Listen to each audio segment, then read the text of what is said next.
Adventures of Sam Spade, Detective. Brought to you by Wild Root Cream Oil Hair Tonic, the non-alcoholic hair tonic that contains lanolin.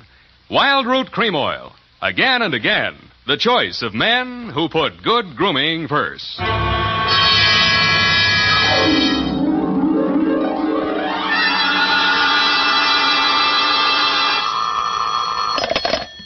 Detective Agency.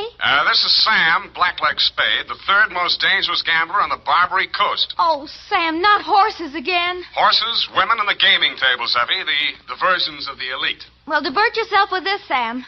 The phone company has sent the pink notice. Aha, pay it no mind, sweetheart. We are healed. We have hit the cashier's cage, annexed the pot, broken the bank, and we're standing on velvet. Sam, are you sober? Definitely velvet. Warm, too.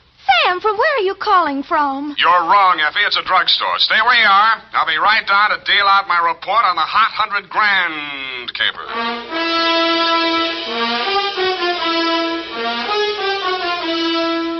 Dashiell Hammett, America's leading detective fiction writer and creator of Sam Spade, the hard-boiled private eye, and William Spear, radio's outstanding producer-director of mystery and crime drama, join their talents to make your hair stand on end with the adventures of Sam Spade. Presented by the makers of Wild Root Cream Oil for the hair. It's smart to buy things the whole family can use, isn't it? That's why I say it's smart to buy Wild Root Cream Oil Hair Tonic. To Mom, to Dad, to the children, Wild Root Cream Oil is really a friend indeed. Non-alcoholic Wild Root Cream Oil with lanolin grooms the hair neatly and naturally, relieves dryness, removes loose, ugly dandruff. I hope you have a big family-sized bottle of Wild Root Cream Oil in your home. Get Wild Root Cream Oil Hair Tonic. Again and again, the choice of men who put good grooming first. And now, with Howard Duff starring as Spade, Wild Root brings to the air the greatest private detective of them all in the adventures of Sam Spade.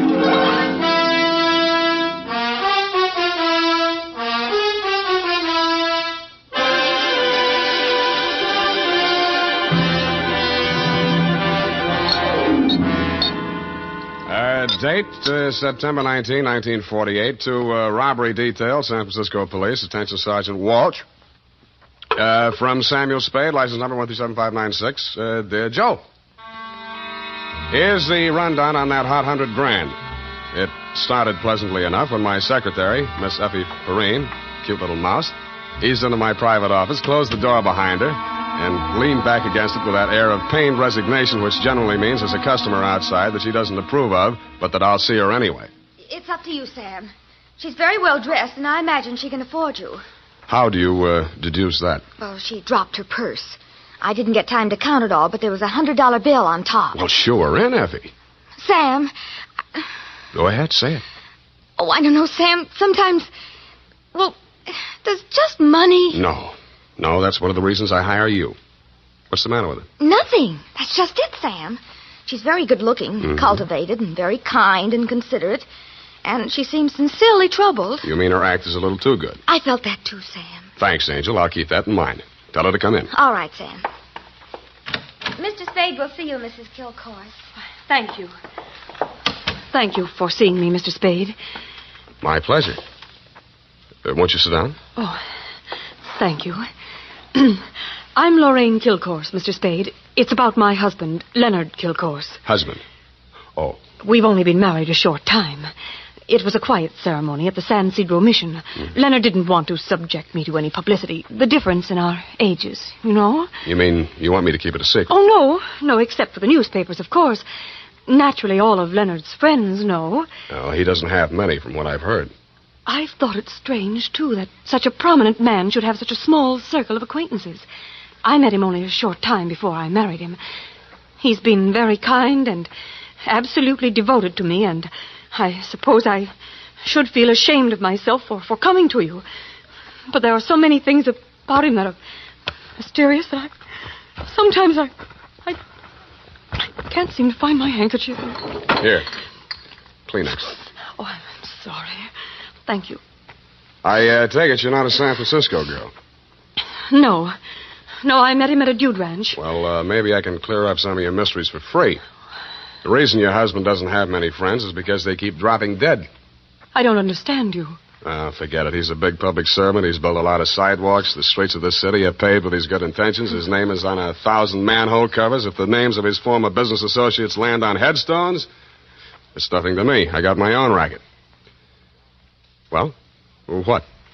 I think my husband is paying blackmail to someone. Uh-huh. And upon what do you base your suspicions, Mrs. Kay? It started about a month ago. He began withdrawing large sums from our joint account. First it was $10,000, then $20,000, and last week, $50,000. Mm-hmm. And this morning, he closed out the balance of the account. $100,000.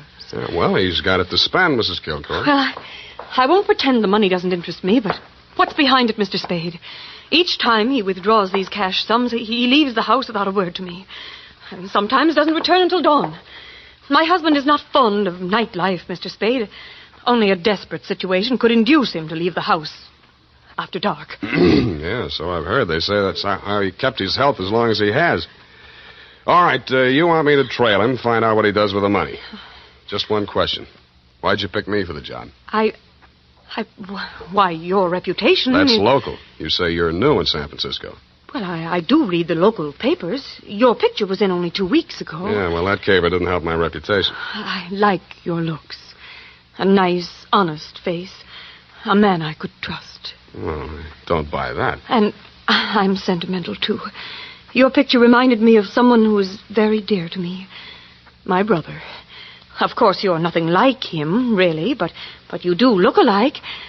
I suppose that sounds like a silly woman's reason for... Yeah. What's your address? Well, I have a little place of my own out on Divisadero. The Balboa Apartments near Normandy Terrace. Mm-hmm. You'd better keep in touch with me there. I don't want Leonard to know. The Kilcourse mansion is at 1316 Clarendon. 1316. Mm-hmm. He returns from his office around 6 in the evening. Do you have a car? No. I need one? Well, I don't know where he may go. Now, here are the keys to my car. It's parked in front of the main entrance, a gray Plymouth. He won't recognize the car. It's my brother's. Now, about your fee. $100 now. If I need more, I'll leave you know.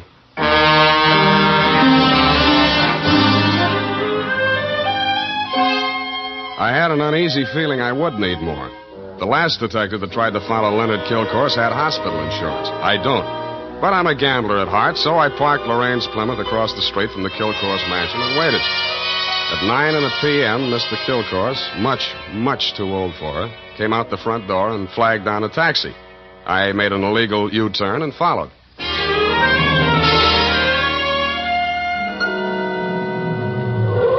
The trail ended across the Golden Gate Bridge in Marin County.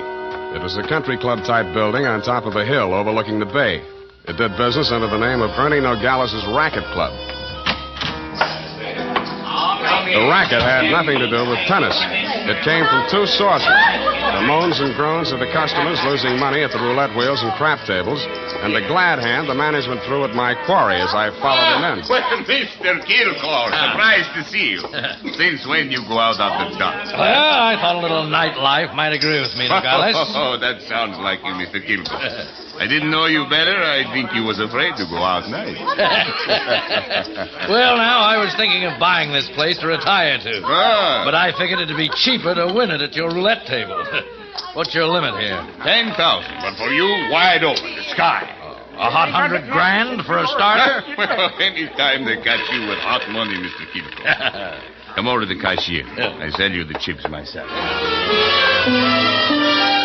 I didn't have to bother making myself inconspicuous. Everybody in the joint stopped playing to watch Kilcourse while he shoved his $100,000 roll through the cashier's window and scooped up 4 stacks of $1,000 chips. Make your bets, please. All right, you, spin that wheel. Huh? How much you got there? $25,000. Any objections? Is that okay, Mr. Nogales? Spin it, Joe. I'm covering through the table personally. Okay, sir. Around and round the little ball goes. 15 pays 15 and the red. Maybe next time, Mr. Kilgore. Why don't you double up, play the red and the black? It's safer. I'll stay with the numbers. 50,000 on 15. There. Spin it. It's okay, Joe. I'm still covering. Well, it's your money, Mr. Nogales.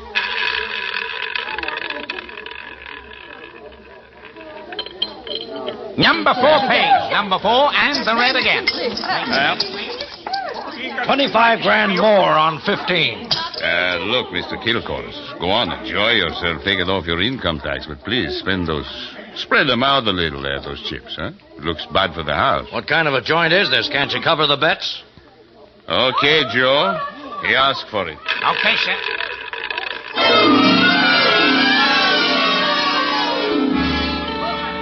I didn't wait to see where the little ball went on the last spin of the wheel. I would have made a side bet with any taker that Kilcourse wanted to lose that $100 grand. I would also have made book he knew I was following him. As I left the table and walked out of the club, I braced myself for what usually comes next. There would either be a dead body in the car or somebody would crease my noggin with a sap. But nothing happened. I switched on the headlights and stood in the glare of them for fully a minute, but nobody even shot at me. I flushed the shrubbery. No gunman. Checked the ignition wires. No booby traps. Driving back to town, I racked my brain for some way to bring them out into the open. I felt like a man with his life savings all on one number, waiting for the wheel to stop spinning, which wasn't far from the truth. Not much of a cliffhanger, but the best we could do this week.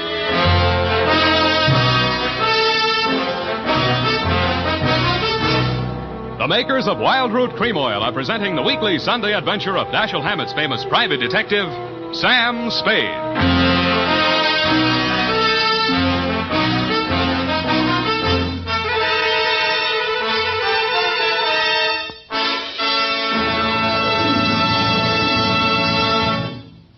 Now, here's important news on good grooming. If you want the well-groomed look that helps you get ahead, socially and on the job, listen. Recently, thousands of people from coast to coast who bought Wild Root Cream Oil for the first time were asked, how does Wild Root Cream Oil compare with the hair tonic you previously used? The results were amazing. Better than 4 out of 5 who replied said they preferred Wild Root Cream Oil. Remember, non-alcoholic Wild Root Cream Oil contains lanolin. It grooms the hair naturally, relieves dryness, and removes loose, ugly dandruff. So if you want your hair to be more attractive than ever before, get the generous new 25-cent size of Wild Root Cream Oil, America's leading hair tonic, on sale at all drug and toilet goods counters. It's also available in larger economy bottles and the handy new tube. Get Wild Root Cream Oil, again and again, the choice of men who put good grooming first. By the way, smart girls use Wild Root Cream Oil, too, and mothers say it's grand for training children's hair.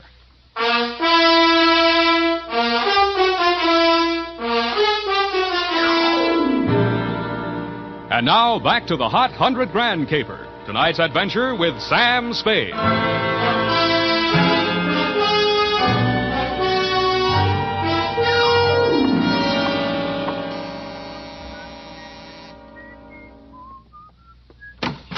Yeah?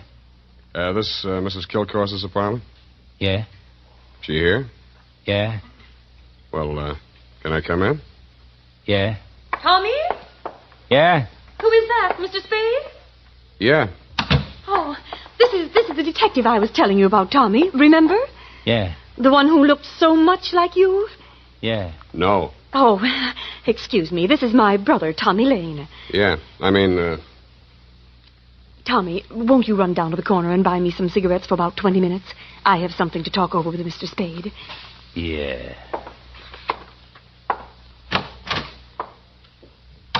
nice boy, your brother. Small vocabulary, but big feet. Well, he's shy. Now, what did you find out about my husband, Mr. Spade? He dropped 100 grand in a gambling joint. Ernie Nogales' racket club. You know it? No, but I know Ernie Nogales. I knew him in Reno before I met Leonard. He lost his license there for running a crooked wheel. The way Kilcourse was playing tonight, that wheel didn't have to be crooked. He was trying to lose that 100 grand. But why? Why would he do a thing like that? One of two reasons. Either he's paying off to Nogales or he's paying off to somebody else, and Nogales is the go-between. Well, I don't believe it. Ernie is a crooked gambler, but he doesn't touch blackmail. And your husband isn't stupid enough to drop $100,000 in 3 turns of a wheel. Anyway, I'm not tangled with him or the Ernie Nogales mob for $100 of your money or anybody else's. Here, take it. Well, and here are your car keys. No, wait, please. You can't desert me now. Why not? Well, I haven't told you everything. I'd hoped I wouldn't have to. About your brother? How did you know? The only place you get a green suntan is in a pokey. Besides, he acts kind of stir-crazy. Spent a little time in solitary, didn't he? He won't talk about it. But that's it, Sam. That's why Leonard is paying that blackmail money to Nogales. You just said Nogales wouldn't touch blackmail. Any other corrections you'd like to make in your copy before we proceed? Yes. Well, I might as well tell you everything. Why not? I knew when I came to you this morning that my husband was paying this money to Nogales.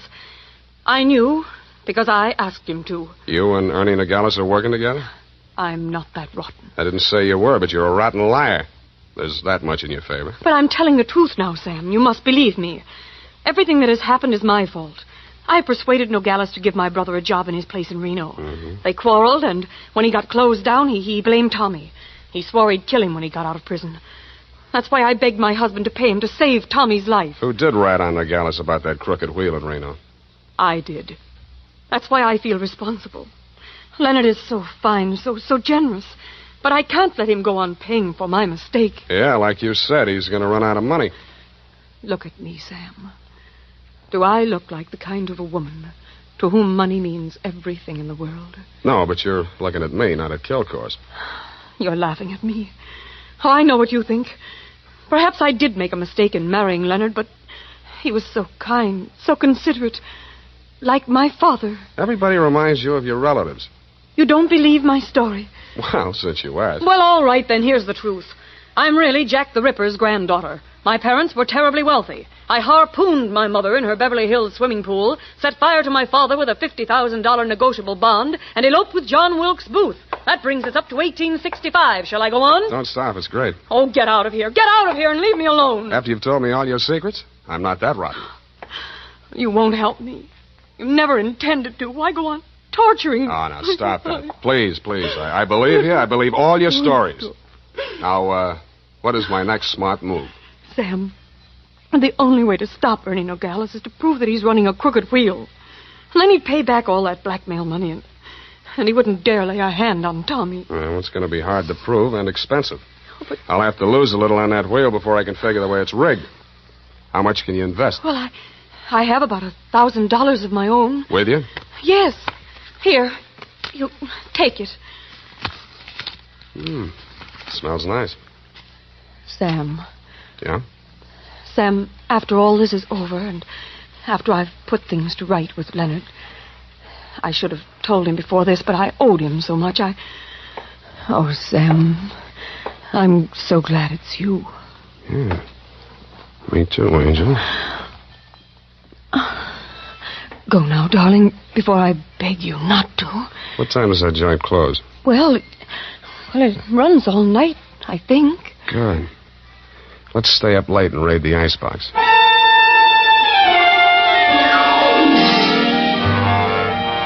Around 2 a.m., when I low-geared the Plymouth up the long, steep driveway to Ernie Nogales' racket club, backed into the parking space nearest the road with a car headed downhill for a quick getaway, just in case, and I went in. The joint was still going full blast. I bought $500 worth of chips, swaggered over to the table where Kilcourse had dropped his $100,000, and nonchalantly flipped the blue chip onto the red. Appalachia bets, ladies and gentlemen. Make your game. Okay, that's all. Around and round the little ball goes. I didn't look to see where the little ball went. Most of the money was on red, so it was bound to turn up black. A red pays. What? Number 15. Place your bets, please. Make your game, ladies and gentlemen. Around and round it goes. The chips were spread around more the next turn, so I stacked 100 at the bottom of the 1 to 34 column. With a crooked wheel, my 100 made it the best bet to lose. And 19, and the red wins again. Hey!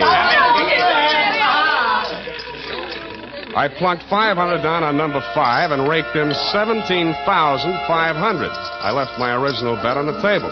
When the little ball fell into the pocket, I was $35,000 to the good from my point of view, but not from my clients. I doubled my bet and looked apprehensively around. There were no surly characters edging up behind me. In fact, the only surly character in sight was Ernie Nogales, and he looked happy. That didn't make much sense. When my bankroll got to $105,000, I played a hunch. I threw $5,000 of it back on the table and lost it. That made a kind of sense. I cashed in the rest of my chips and squeezed the $100,000 U.S. currency into my inside pocket. If anybody aimed for my heart, it was thick enough to stop the slug, which was some comfort. But what I saw when I walked out to the parking lot was no comfort at all. I'd gotten just a glimpse of it through some trees. A sedan backed into a driveway halfway down the hill. It was blacked out except for 5 glowing cigar ends that showed through the windows. I could think of only one reason for 5 cigar smokers to be parked in that particular spot at that particular moment. The Plymouth was where I had parked it, pointing straight down the hill. I slammed the door but didn't get in. Then I listened. The car down the hill was getting ready, too. I cracked the door of the Plymouth wide enough to get my arm inside and pressed the starter with the heel of my hand. I switched on the lights, pushed the clutch with my left hand, used my right to shift it into low. Then I pulled the hand throttle out all the way and let it go.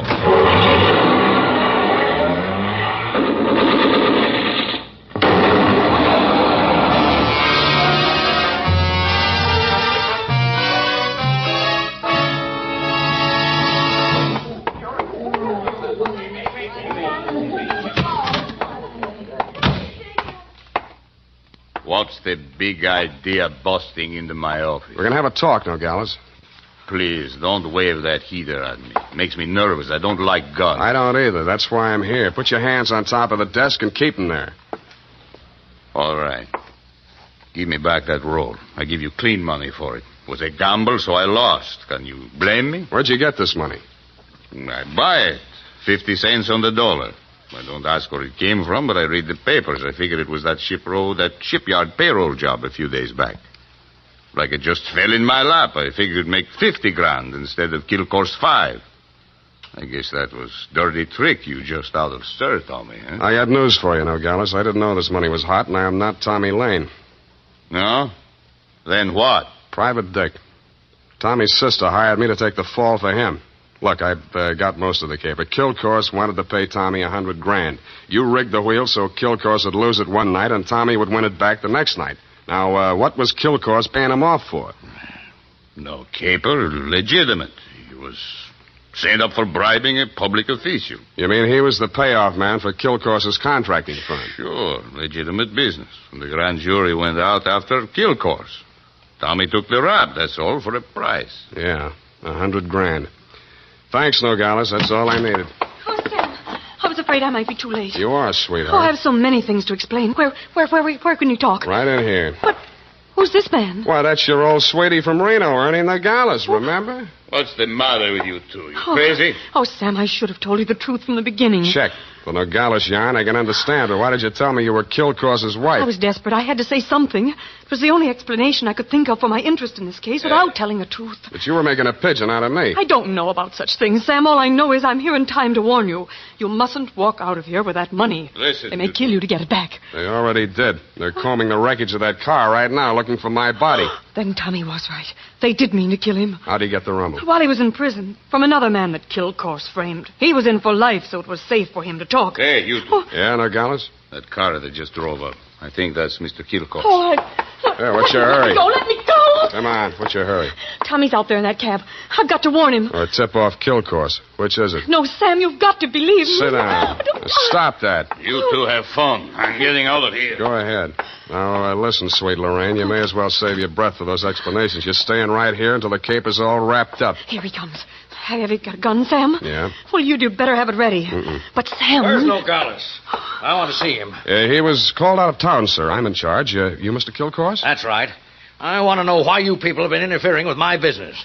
It might interest you to know that this building site's on an old Spanish land grant. Title's very shaky. I'll run an 8-lane highway straight through the middle of it and turn the rest of it into a game preserve. That's what I do to people who double-cross me. I tried to tell Mr. Nogales that, sir. He wouldn't listen to me. He tipped Tommy off for a split of the $100,000, but I knew sooner or later we'd have to answer to you, Mr. Kilcourse. Oh, what's that? Here's your $100,000, sir. Count it. Sam. Well, Well. What's your name, son? Sam Spade, sir. Well, I'm glad to meet an honest lad. Well, come along. You too, young lady. We'll all walk out together. Sam, what are you... What? Spade, huh? Yes, sir. I'm a private detective, but I'm ambitious. Politics? Yes, sir. Well, we'll run you for assembly. In the meantime, I believe there's an opening in one of the public services. Garbage disposal. Executive end, of course. Where the devil is that man with my car? Oh, there he is. You drop around to my office in the morning. Thank you, and good night, Mr. Kilcourse. Drive on, Horace. Back to the city. Oh, Sam. How could you? All those lies and just handing over the money like that. It wasn't yours. It wasn't Tommy's either, sweetheart. Get in. Well, Tommy, are you all right? Yeah. Drive us across the bridge, Tommy, will you? Yeah. Tommy, Yeah. Tommy, I'm afraid we'll have to do without the money. Yeah. Sam gave it to Mr. Kilcourse. Yeah. Now, don't get excited, Tommy. I'm sure Sam had a reason. Didn't you, Sam? Yeah. I mean, that was marked money from a payroll job. Oh, then it won't do him any good. It'll send him up for a good long stretch if the eyewitness story that goes along with it is good enough. And you're just the girl to tell it, sweetheart. Am I right, Tommy? Yeah.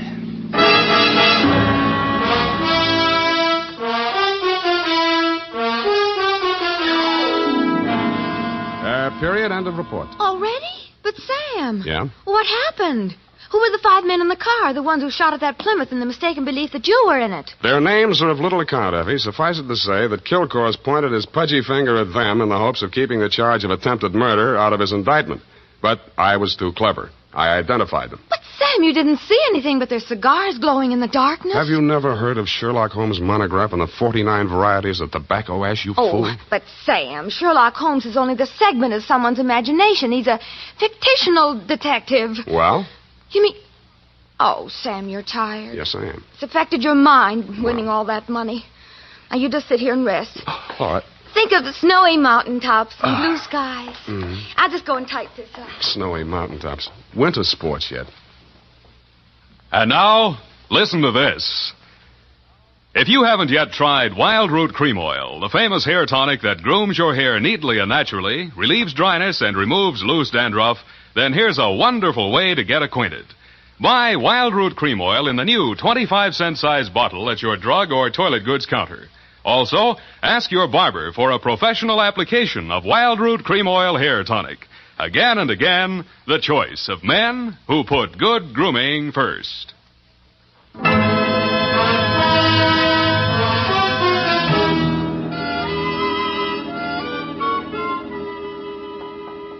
here it is, Sam. And not that it made any difference, but how did you guess that she wasn't Mrs. Kilcourse? Simple. Kilcourse didn't recognize her. But, Sam, that was after you denounced her. I did no such thing. From the report, Sam, in black and white. Quote, why did you tell me you were Kilcourse's wife? Unquote. At that point, you assumed that she was not Mrs. Leonard Kilcourse. I did not. I merely wondered why she had told me. Well, with all the lies she told, you might have assumed anything she said was totally devoid of truth. And I did, sweetheart. I did. Oh, well, that's a relief. I was afraid for a while she'd taken you in. What's that got to do with the truth? Good night, Sam. Good night, sweetheart.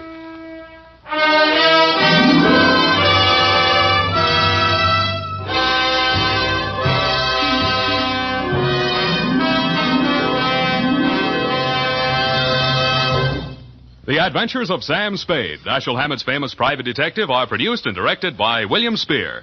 Sam Spade is played by Howard Duff. Lorene Tuttle is Effie. Sadie Thompson appeared as Lorraine Kilcourse. The Adventures of Sam Spade are written for radio by Bob Tallman and Gil Dowd. Musical direction by Lud Gluskin. Score composed by Renee Garrigang. Join us again next Sunday when author Dashiell Hammett and producer William Spear join forces for another adventure with Sam Spade. Brought to you by Wild Root Cream Oil. Again and again, the choice of men who put good grooming first. This is Dick Joy reminding you to get Wild Root Cream Oil, Charlie. It keeps your hair in trim. You see, it's non-alcoholic, Charlie. It's made with soothing lanolin. You better get Wild Root Cream Oil, Charlie. Start using it today. you'll find that you will have a tough time, Charlie, keeping all the gals away. Hiya, Baldy, get Wild Root right away. This is CBS, the Columbia Broadcasting System.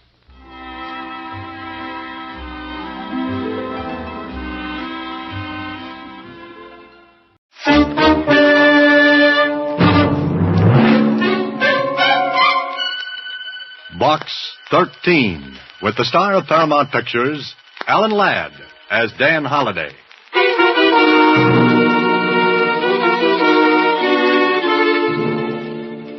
Box 13, care of Star Times. I know my life is in danger. I think you can help me. I'm desperate and don't dare go to the police. Please, if you want to help, call at the Tivoli Theater box office for the ticket left there. Our handbill will tell you more.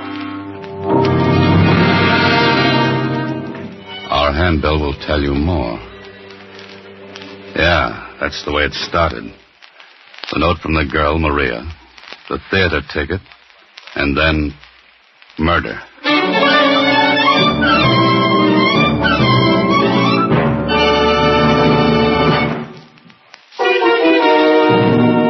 And now, back to Box 13. It was Thursday when I received the letter from Maria through Box 13. Some of the letters I get are from cranks. Some from people who are just curious about a reporter-turned-fiction writer who advertises Adventure Wanted. Will go any place, do anything. But with this one, it was just like Susie said. Gee, Mr. Holliday, it doesn't look like one of those crank letters or somebody that's just curious, thinks you're crazy or something. How can you tell, Susie? Oh, I don't know. Maybe it's just female ignition. There's a dictionary over there, Susie. Look up ignition. Don't you know what it means, Mr. Holliday? It's when a woman... Skip it, Susie, skip it. Oh, okay. I'm supposed to pick up a ticket for tonight's show at the Tivoli. Take a look at this handbill. Torino. The Great Torino. Like his look, Susie? Well, I don't know. That's what I thought. Okay, Susie, close up shop for the day. You're going to follow it up, huh? That's the general idea, yes. I want to see what Maria has on her mind and why she's afraid.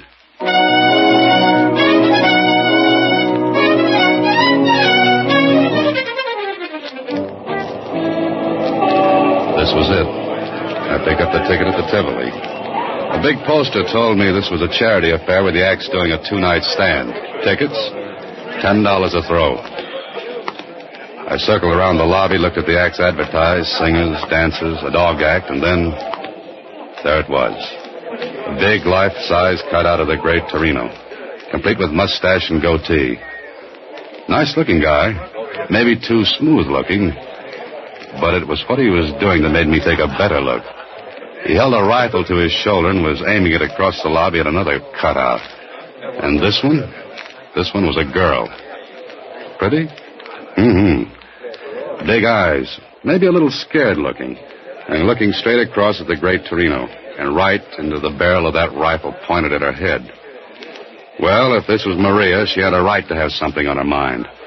Anybody who stands up and lets a rifle be fired at her is earning a living the hard way. I was thinking about it when the call buzzer zizzed in my ear.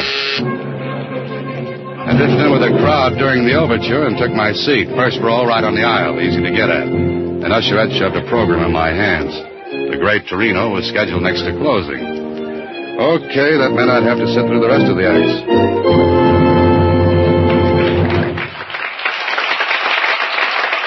I did. It was skipping.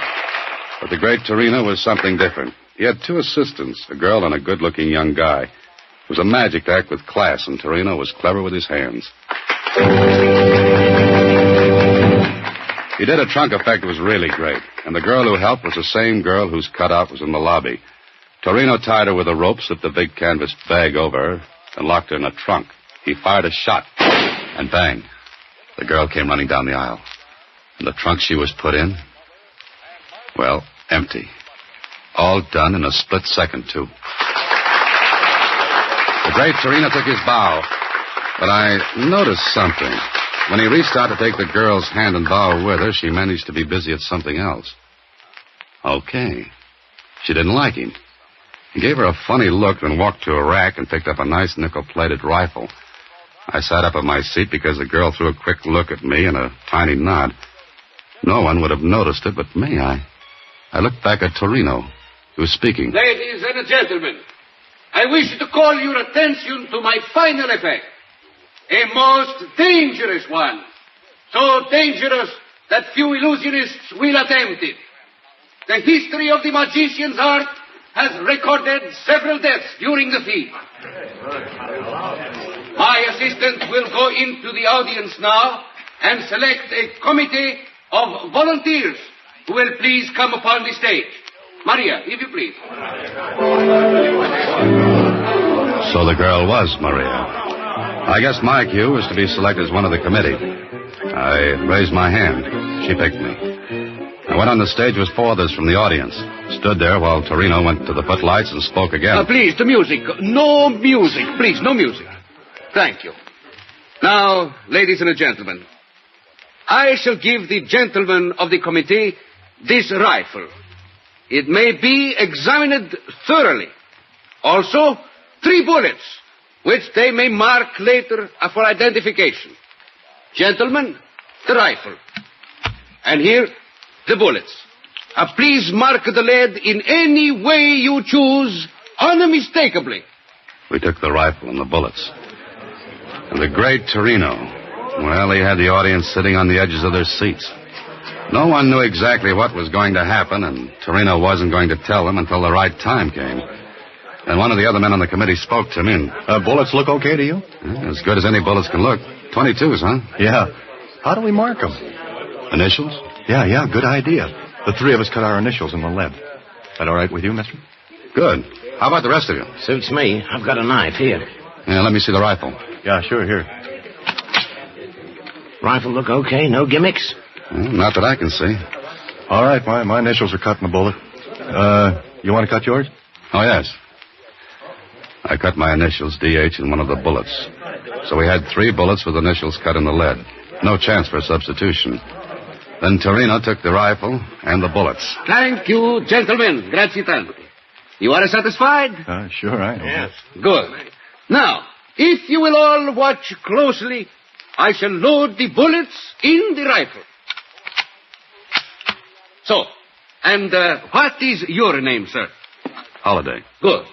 Then, Mr. Holiday, if you will please hold the loaded rifle until I am ready for it. Oh, sure. In this way, there can be no trickery. Ladies and gentlemen, you saw me load the marked bullets, yes? So, and you have the loaded rifle. Good. Now, ladies and gentlemen, may I introduce once more Maria. Maria? The young lady is as courageous as she is lovely. Maria, you will take your place, please. Mr. Holiday, would you care to shoot at Maria? Oh, no. No, thank you. Then that leaves it up to me. No. The rifle, please. Oh, here you are. Thank you. Ladies and gentlemen, I shall ask for complete quiet. Thank you. Maria, you are ready? Yes.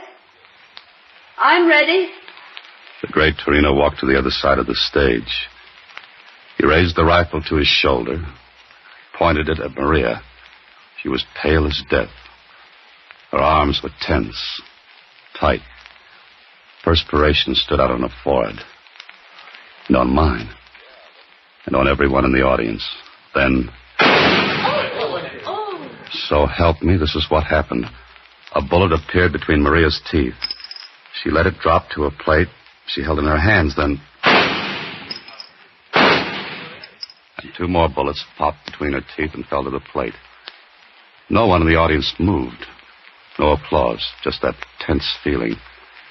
Torino walked over, took the plate. His hands never touched the bullets. I'll swear to it. He walked to me and the other 3 men with me, and... Gentlemen, you will please to identify the bullets, yes?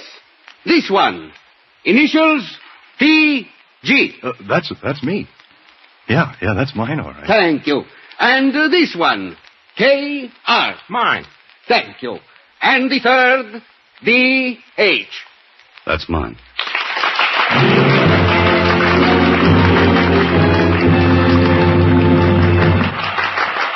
did he do it? I don't know. All I know is that when I walked off the stage, Maria managed to get a note into my hands. When I read it later, it asked me to meet her at a little coffee shop about 3 blocks from the theater. All right, that's what I did. We sat in a booth, back out of the way, and Maria talked. Thank you for coming, Mr. Holliday. That's all right, Maria. I saw a great act, but what am I doing in it? You can help me. Please help me. How? Doing what? You can keep Torino from killing me. More coffee? Didn't you hear me? Oh, sure. Sure, but I don't get it. You saw the act. The rifle trick. Yeah, it was great. Then you must see how easy it would be for Torino to kill me while doing it. Slow up a little, Maria. Let's start from the beginning. All right. You saw the other assistant. You mean the good-looking kid? That's Billy. I love him and he loves me. Then what's your problem? Torino. He hates Billy. And he hates me for loving Billy. Jealous? Insanely. Well, quit then. I will. After tomorrow night's performance. But why wait if you're afraid? I won't be afraid if you're there. What could I do? Be on the committee again. If I think anything's wrong, I'll signal you. And then? Do anything. Drop the rifle, but don't give it back to Torino. Now, wait a minute. How could he kill you? He'd claim it was an accident. 3 magicians or their assistants have been killed accidentally doing the trick. The mechanism of the gun goes wrong. Giving away secrets, Maria? I have to. There's a mechanism in the breech of the gun. It drops the real bullets down into Torino's hand when he closes the breech. Oh, then I get an unloaded gun. There are blanks in it. The mechanism substitutes them for the real bullets. That's good. And he slips the real bullets to you. Yes, when he takes my hand to introduce me. And you slip them into your mouth. While the audience is watching Torino and the rifle. I see. Maria. Yes? Why don't you go to the police? Torino would know. He'd know. How? He watches me. Then aren't you afraid he's watching now? No, not tonight. I slipped away. I don't think I could manage it again. Don't you see, Mr. Holliday, you're my only chance. I saw your ad in the paper, box 13. You mean the police would ask him questions, and he'd lay low until he got the chance to... Yes. Will you be there tomorrow night, Mr. Holliday? Look, I have a ticket for you here. The same seat. Please. Please. All right, Maria. I'll be there. Thank you. Thank you. And we'll try to keep the trick from being trumped by the great Torino.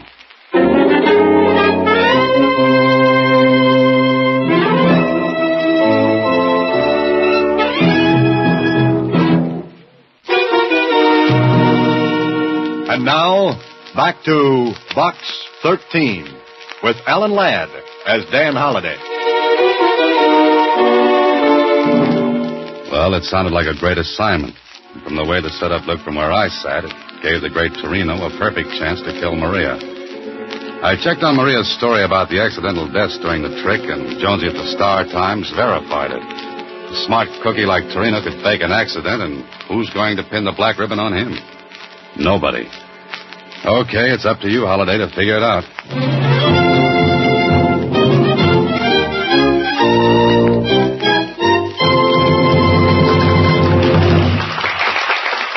Next night, I sat in the same seat and watched Torino go through his act. The trunk thing, still great, knocked the audience off their seats. Me, too. Couldn't figure it. But the big stuff was still to come, the rifle trick. I went on the stage, kept my eyes on Maria. I marked one of the bullets again. Oddly enough, Torino didn't seem to recognize me. That was all right with me. And now, ladies and Torino went through his same spiel, word for word. I kept my eyes on Maria. But it was though she'd never seen me before in her life.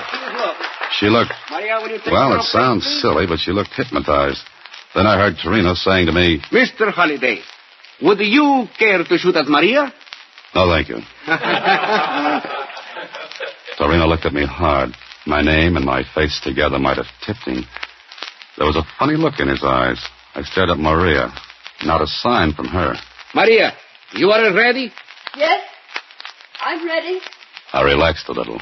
She hadn't given me a sign. Everything was all right, and then... Maria! Maria! She dropped. Maria dropped. And right between her eyes was a little round hole.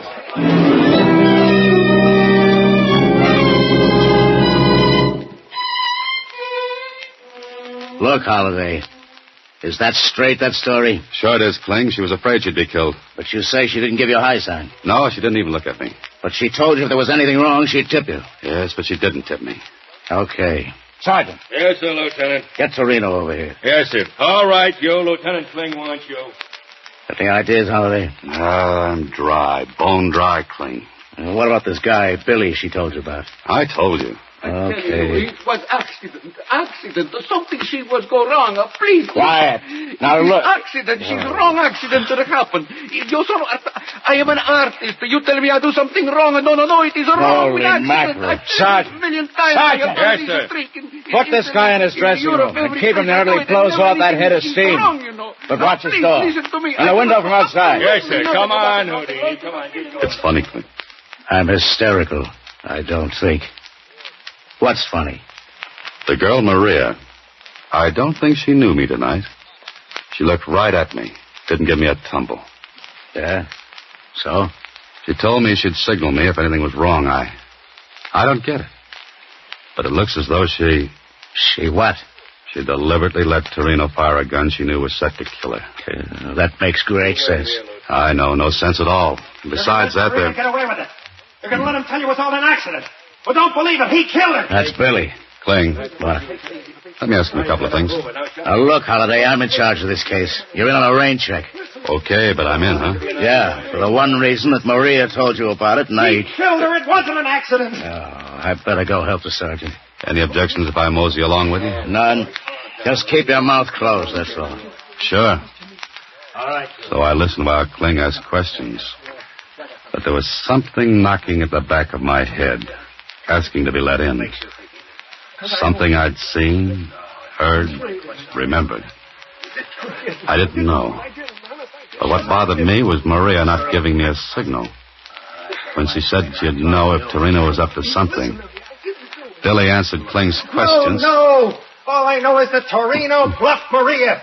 He said he'd kill her if he saw me hanging around her. Who loads the rifle with blanks? Maria. Maria. She do it tonight? She always does it. Well, I don't believe it. Maria loaded the rifle herself. She did. Before the performance.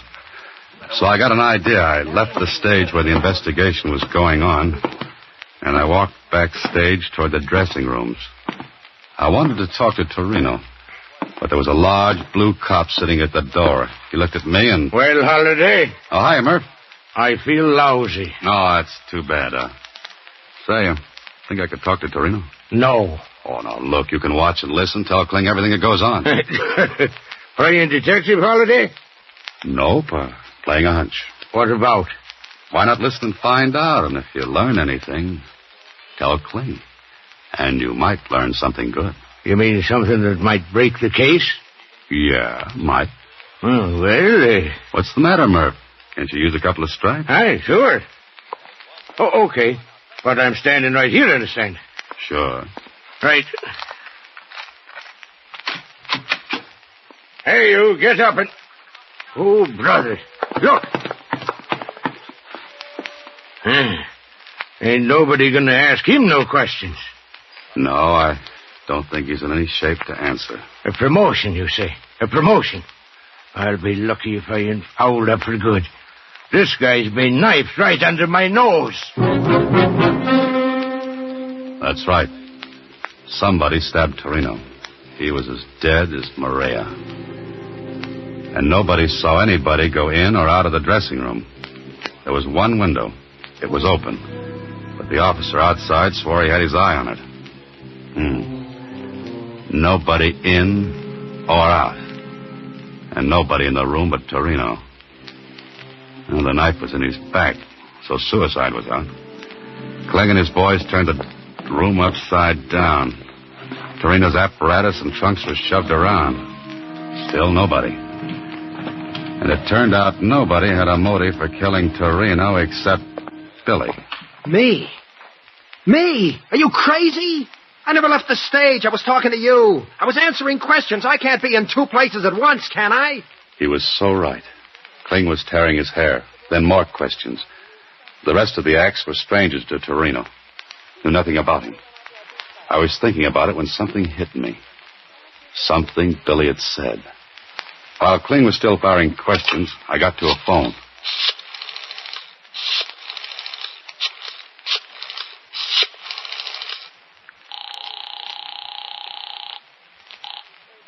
Hello?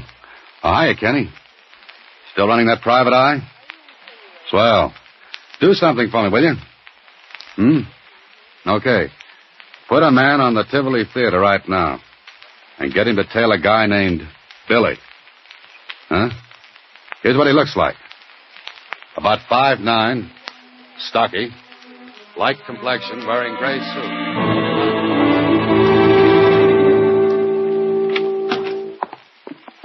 Good morning, Mr. Holliday. Hiya, Susie. Any messages? Uh-huh. The detective agency called. And what? What's the message? Oh, I wrote it down in shorthand here.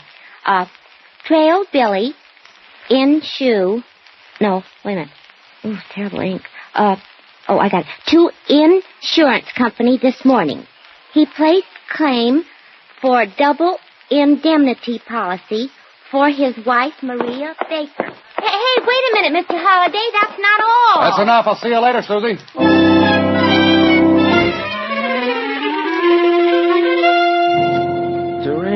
Torino. Step on him, Jonesy. Oh, you want hard facts, it takes time to find them. Even in the morgue of the Star-Times. Okay, Jonesy, okay, but hurry up, will you? Here we are. Torino, born Italy. Skip that. How long has he been in the country? 6 months. Noted magician in Italy and Europe before the war. Only 6 months. Now, Jonesy, if you were a magician, you wanted assistants. How would you get them? Advertising a billboard, magazine for show folks. What else? Where can I see the last 6 months' copies of the billboard? Right, I got a local office in town. All the copies you want. Hey, where you going? Thanks, Jonesy. Be seeing you. I've got a lot of reading to do. 6 months' copies of the billboard. I looked through every one of them, and when my eyes were falling out of my head, I saw it. An advertisement. The one I wanted. And the one that tied up with something Billy said. And something I saw during Torino's act. I tried to get Kling on the phone, but no dice. He was out. I left word for him to meet me at the Tivoli, and I went there myself. There was nobody there but the watchman. The $5 bill got me in. Oh, there's no place gloomier than backstage in an empty theater. I headed for Torino's dressing room. Because I had a good idea how someone got in and stabbed Torino, then disappeared. I opened the door, stepped inside. It was dark. The shade on the window must have been down. I was fumbling for the light switch when somebody pulled the shade on me. Oh!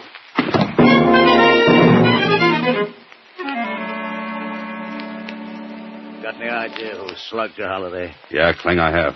All right. Who? Billy, maybe. No dice.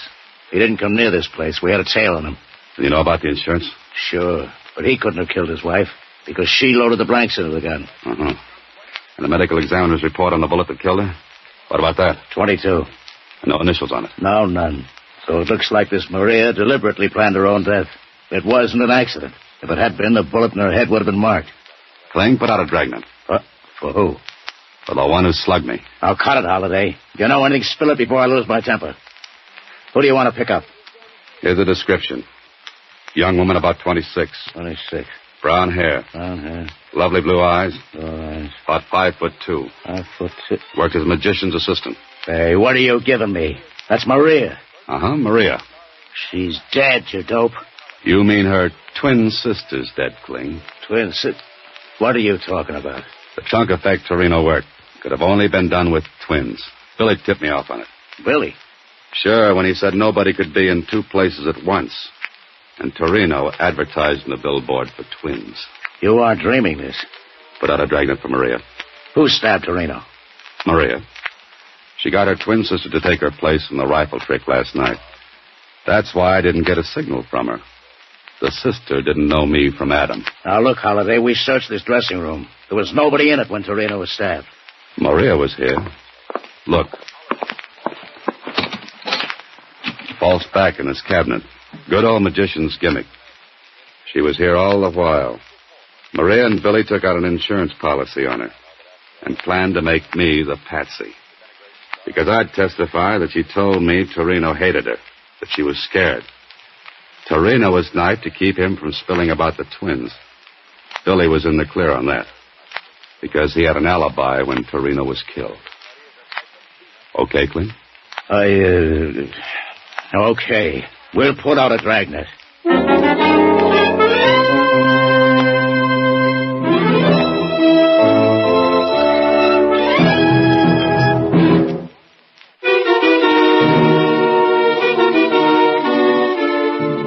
And they got her, Mr. Holliday? Yeah, Susie. They got her. Gee, sounds just like a story. Uh-huh. Only nobody will believe it. Look, I've got a knot on my forehead to prove it. Well, does that make you hysterical? No, but I was just thinking. Don't be reckless, Susie. What about? I was just thinking, with that bump, you'll have to wear off-the-face hats for a while. You're a great help. Good night, Susie. Next week, same time, Alan Ladd stars as Dan Holliday in Box 13.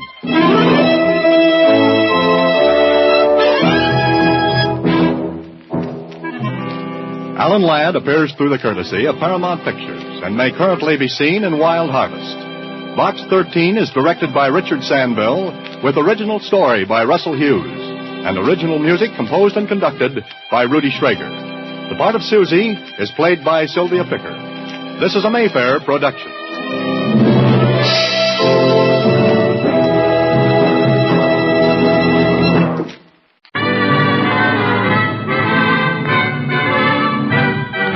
Standard of California, on behalf of independent Chevron gas stations and Standard Station throughout the West, invites you to Let George Do It. The Corpse That Took a Powder, another adventure of George Valentine. Personal notice. Danger is my stock and trade. If life's tossing curves you can't handle, you got a job for me, George Valentine. Write full details.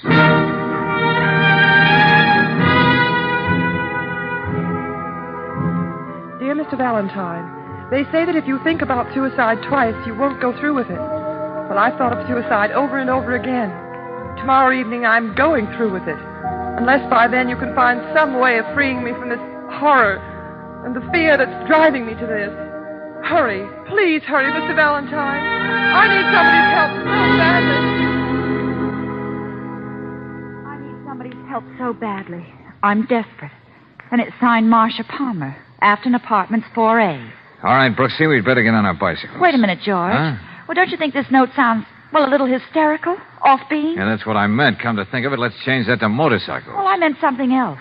Why don't we telephone the Afton Apartments? Tell the young lady just to stay put till we get over there. Angel, too much of a chance. Suppose we aren't persuasive enough. It might rush things along. Well, still, It may not be easy to explain a great horror of fear in so many words on the phone. Yeah, well, maybe you're right. So come on, Brooksy. There's only one way to tell.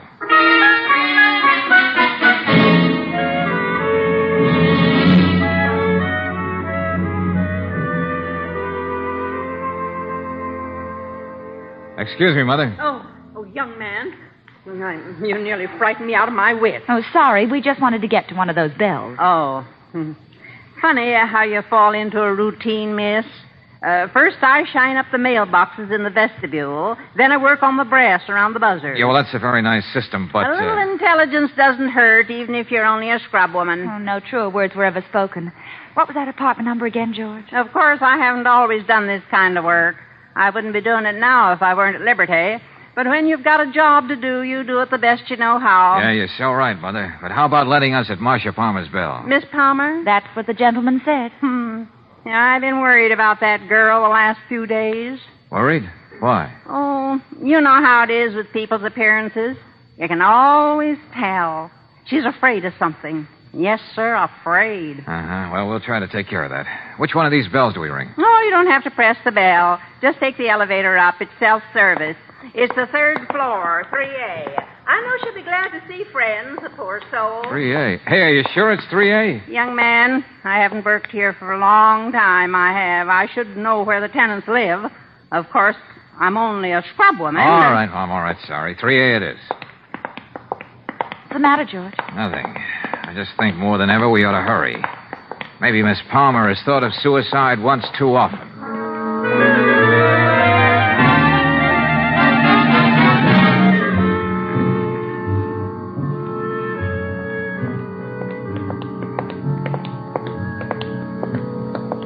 we are, George. 3A. Yeah. She's just got to be in, Brooksy. Well, that's a good sign. I heard somebody moving inside. Good. What? Hello. Oh. Miss Palmer at home? I haven't the slightest idea. What? Well, I've been trying to work up enough nerve to find out that very thing for myself. Well, you certainly should be in a position to know. This is her apartment, isn't it? Huh? Look, did I meet you people somewhere with Marcia? Here at my place at a party, perhaps? Hey, now, wait a minute. Is this your place? Well, that's what the lease says. The name is Glenn Stratton. I'm a commercial artist when I work. Well, where does Marcia Palmer live? Right over my head, just like an angel. Apartment 4A. Sorry. It seems we got the wrong information. Hey, there's nothing wrong, is there? I've been worried about Marcia lately. She hasn't seemed herself. Yeah, I know. Afraid of something. That's exactly it. Come on, let's get upstairs, Brooksy. Oh, if you see her, old man, would you tell her that her persistent suitor would love to have dinner with her? The charge will be $1 for 10 words, Mr. Stratton. All right. Come on, honey. No use waiting for the elevator. Mr. Stratton is quite a boy. Any minute you expect him to step back into Esquire. Yeah, that's right. I wonder why Mother down in the vestibule gave us a bum steer about the apartment number. If anybody, she should know where people live in this place. Now, let's be charitable and say she's slightly pixelated. This must be it. Here, Angel. I better try it again.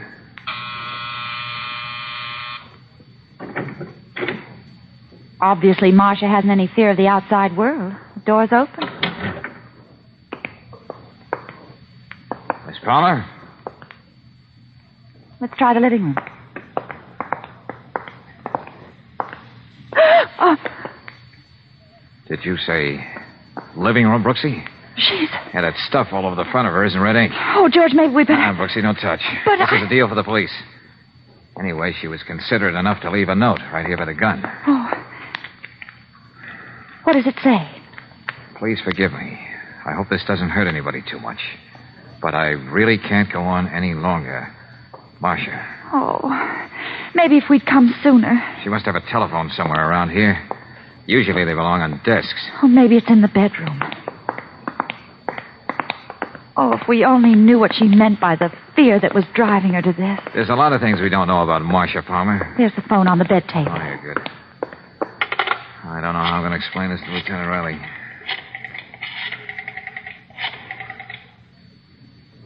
Hello, Riley's office, please. This is Valentine.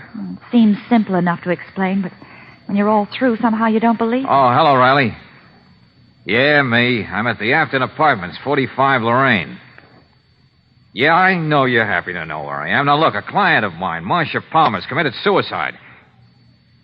Okay, I know it's a big town and you can't go poking into every suicide, but... Oh, sure, I could report it through the ordinary channels, but believe me, there's something offbeat about this case. Okay, if you don't want to bother, I'll just take care of this myself. Okay. Well, I guess we can expect a lieutenant, Brooksy. Good. Now, let's get inside and see what we can find around here. Well, I don't think I'd like to look at her again if I can help it. Just take it easy, Brooksy. I don't think you're going to have to look at her. What do you mean? She isn't there. But that's impossible. I know. She couldn't have just walked out of here. And the note's gone. Oh, Riley's going to love this. Well, anyway, the gun is still here. There's something I'd like to know right now, Brooksy. What do you mean, George? Do I or don't I have a client? Well... And if I do, where is she? Dead or alive?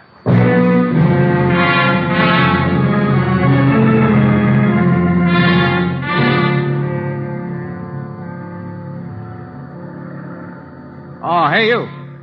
You're the janitor here, aren't you? I'm the superintendent here, if that's what you mean. Oh, I'm sorry, Chief. Not that I believe anything like this happened, but did you notice Miss Palmer leave the building within the last few minutes? Oh, the model? Oh, whatever she was, did you see her? No, and I've been working on this lawn for the last half hour. And if she did, I certainly would have...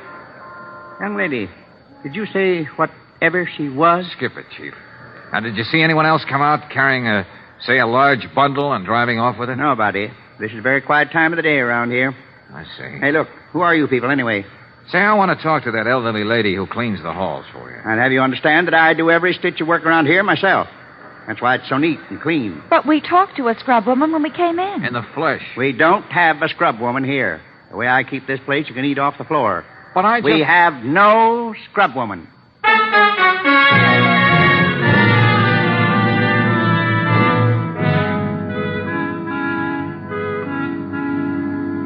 Valentine, aside from being a cop, I'm trying to be a logical, understanding man. When you tell me there was a girl sitting in this chair when you came in and she committed suicide, natural curiosity makes me ask one simple question. Where's the body? We don't know. Stop repeating yourself, Miss Brooks. But she was there. And while you were telephoning me in the bedroom, the corpse walked out on you.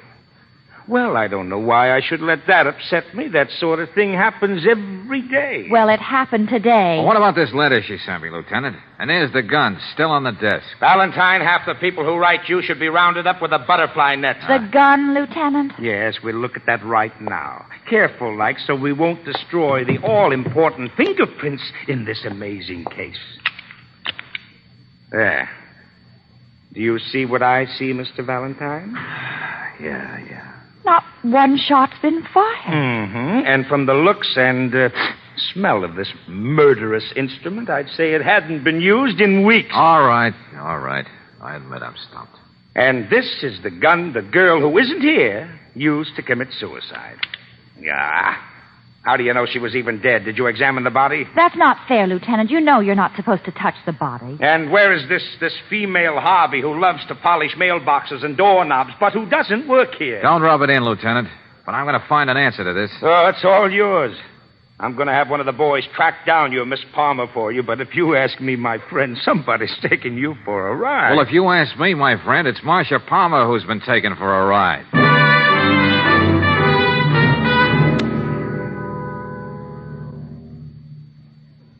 We'll return to tonight's adventure of George Valentine in just a moment. Meanwhile, a word about conservation in your car. If you're not getting full gasoline mileage from your car, better have the spark plug serviced for dirty, chipped, or cracked plugs. Often waste as much as 1 gallon out of every 10 gallons of gasoline. That's throwing away quite a bit of money, even if you buy only 10 gallons of gas a week. To help your spark plugs do their job, and they do have to fire 1 million times in every 1,000 miles, get them cleaned and reset. For this money-saving service, depend on the men who have a reputation for expert car care at standard stations and independent Chevron gas stations. If your spark plugs have given you 10,000 miles of service, you'll be money ahead by getting a new set of Atlas Champions. These spark plugs are precision-made for accurate timing, full flash sparking, trouble-free service without fuel waste. And you can get Atlas Champion spark plugs at independent Chevron gas stations and at standard stations, where they say and mean, we'll take better care of your car. And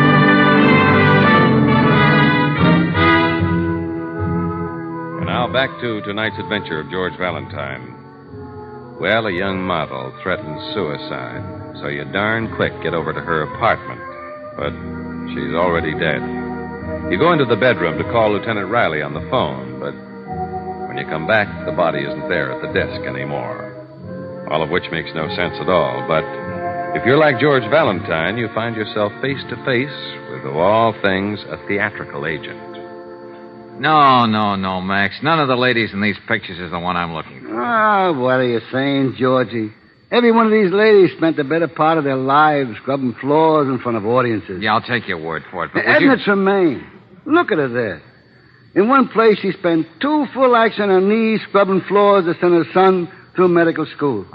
And then, in the third act, when he's the president of the same medical school, he passes her in the corridor. You don't even recognize it.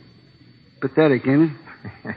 Yeah, I'm all choked up, Max. But will you listen to me? Wasn't I all the time? No, I told you I feel pretty sure that someone hired a woman and a darn good actress to play the part of a phony scrub woman at the Afton Apartments today. How can you be so sure she was an actress, Georgie? A phrase she used, Max. She said she only worked there because she was at liberty. Now, that's a theatrical term. You know that. At liberty? Oh, I hate those words. The more I hear them, the more money I don't make. Come on. God, come on. Think hard, Max. I described it to you. She has a thin, hatchet-like face with eyes that tried to smile at you, but you couldn't quite believe it. Wait a minute, Georgie. I got a few more pictures. People I ain't used for years. I'll let you see them. Hold it till I call my secretary. Who am I kidding? I ain't got a secretary. Oh, same old Max.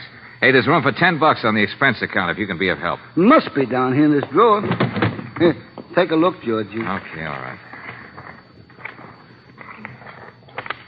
No. That one it wouldn't be. Very versatile. Well, it's strictly burlesque. Hey, wait a minute. Who's this? You recognize her? She's the one, all right. What's her name? Where does she live? I'll get you that information in a minute, sir. I'll just get my secretary. Max? Yeah. Who am I kidding? Well, I used to have a secretary. Anyway, on the back of it says her name is Amy Randall. Address? Hotel Raleigh, character parts, all dialects, glad to audition, age over 21. They all say that. Okay, thanks, Max. I think I found just what I want.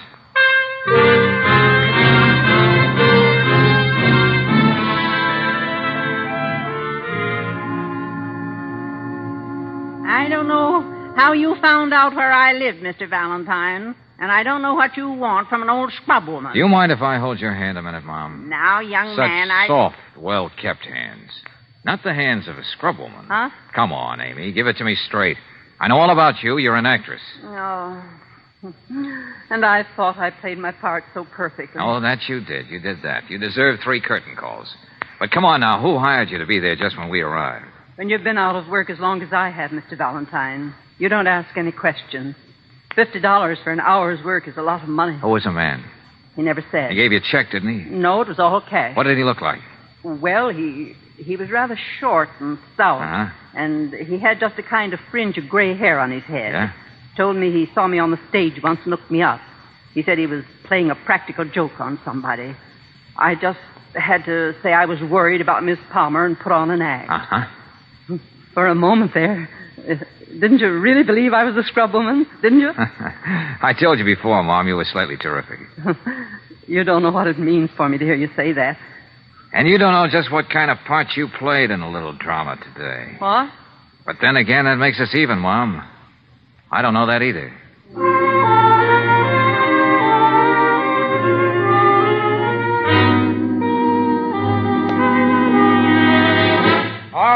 All right. If that's the way it has to be, the 3 of us will sit down here in the lobby until Miss Palmer gets home tonight. I don't know why you're here at all, Lieutenant Riley. I thought you were convinced that this was all a weird joke and somebody was taking George for a ride. Well, Practically your own words, Lieutenant. Valentine, I can handle you alone. And Miss Brooks, I don't have too much trouble with you either. But when both of you gang up on me like this, Yeah? Well, the truth is we haven't been able to find the Palmer dame all afternoon. And I just didn't put 1 man on the job, but 6. I covered all the places she usually hangs around, too, and nobody's seen her. If you just stop blustering and pouting, Lieutenant, I'd like to say thanks for coming back. Yeah? Well, I'm not doing you any favors. Every time you get a case like this, I get a headache. Let's say I'm here just because I can't afford to buy any more aspirin. Well, how do you figure it, Lieutenant? Somebody went to a lot of trouble to hire an actress so she could create an appropriate atmosphere for the so-called suicide. I know, Miss Brooks, I know. Lieutenant Riley. Stratton, I told you the first word I got about her, I'd let you know. Oh, thank heaven you're still here. What's the matter with you? What happened? She's up there. Miss Palmer? Up where? In her apartment. She's sitting there at the desk. I thought for a moment she'd speak to me, but she didn't. Okay, she don't didn't. fall apart. Let's have it in clear, simple language. Huh? In words of small syllables. She's dead. She killed herself.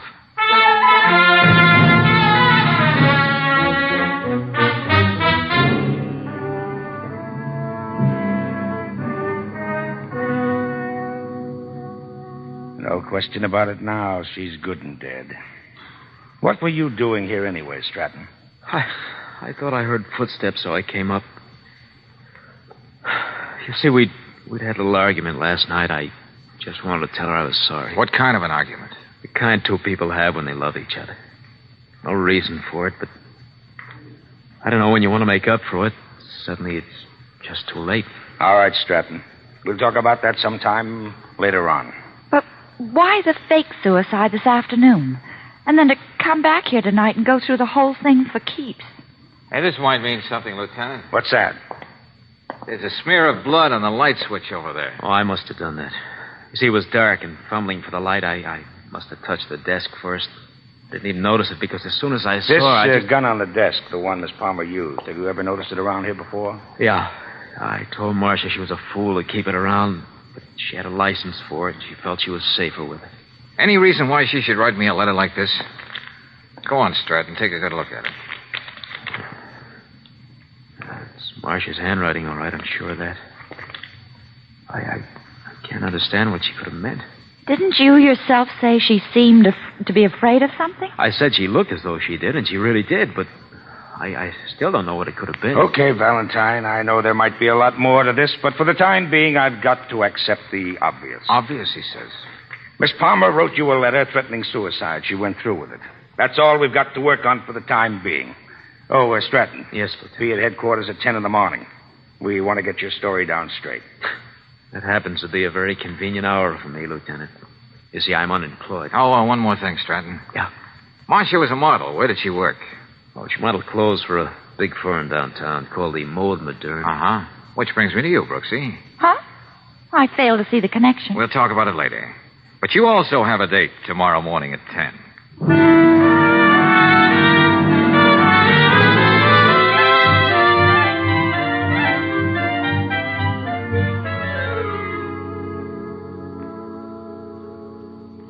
Yes, Miss Brooks. I'm Miss Gavin, the head model here. Well, I know you're going to think I'm just perfectly mercenary. Aren't we all? I mean, to be here at the Mode Moderne the first thing in the morning after reading about what happened to that poor Marcia Palmer. Wasn't it perfectly awful? Yes. It was quite a shock to all of us here. Well, I thought there might be an opening for me here. After all, I'm a perfect 12, and I've had loads of experience modeling. You can check with Mr. Gillespie at High Style Incorporated or Mr. Farbstein at the... Well, even if Mr. Wyatt were here, he's the head of the firm, you know, I doubt if this would be the right time to talk about taking Marcia's place. I think he was more upset than any of us about what happened. Well, like I said, wasn't it perfectly awful? The paper said there was a note. She was afraid of something. That I don't believe, Miss Brooks. You don't? Marcia and I were quite close. She wasn't afraid of anything. She was always happy and cheerful. Especially yesterday when we had lunch together. You don't say. I even asked her what there was to be so happy about. Oh, she said it was a joke. And she'd tell me about it some other time. A joke, huh? Isn't that just perfectly... I know. Awful. Now, if you'd like to leave your name... Well, I would like to talk to Mr. Wyatt. I'm afraid you can't. He won't be in at all today. He's being honored at a luncheon at the Commodore, his club. How perfectly exciting. He even has a picture in the paper. Oh? Here. Oh, my, he looks so friendly and chubby. Marcia and I called Mr. Wyatt Cupid. Oh, but never to his face, if you know what I mean. Shall I tell him that you'll get in touch with him, Miss Brooks? Oh, but definitely.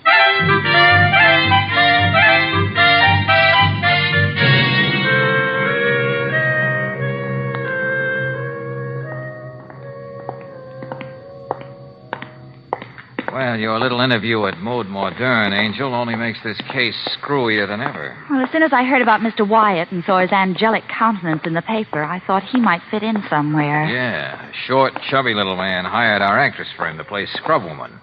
Oh, he fits in all right, but not with the facts. What do you mean, George? Just a minute, Brooksy. Let's go and see Riley, see what he's got out of Stratton. Oh, Valentine, I've been expecting you. Good morning, Lieutenant. Oh, yeah, Lieutenant. Oh, so. Well, here's the way it stacks up this morning. The medical examiner goes along with the suicide theory. Gun, fingerprints, everything. Stratton here tells a straight story. Thank you, Lieutenant. So that's about it for now, Valentine. Just one thing's been puzzling me. Yeah?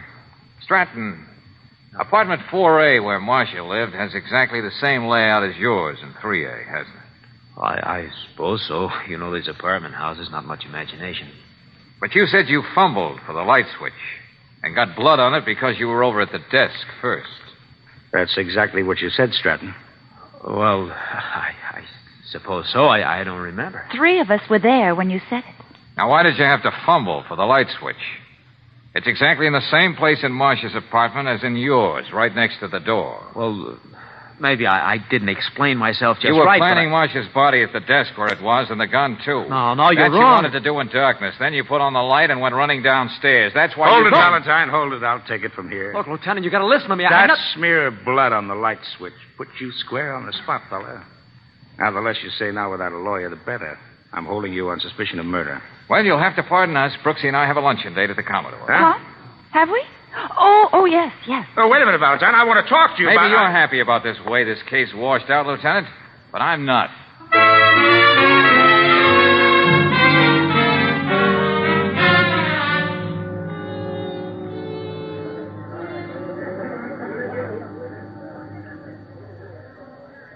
Go on, keep talking, Mr. Wyatt. I don't know what to say. I should be inside in the ballroom, Mr. Valentine, talking to the fellows. How can you even think of your silly club now, after everything that's happened? All in all, it was a pretty elaborate job. Even hiring a character actress to build suspense. Yes, I tried to think of everything. You did? Oh, it was a clever stunt, all right, getting Miss Palmer to write that letter to me. It amounted to a suicide. I knew I couldn't afford to overlook a thing. I'm sorry. Sorry I ever got involved in the whole mess. Okay, Mr. Wyatt, don't take it so hard. You better get back to your luncheon. And, oh, yeah, go easy on the cream chicken.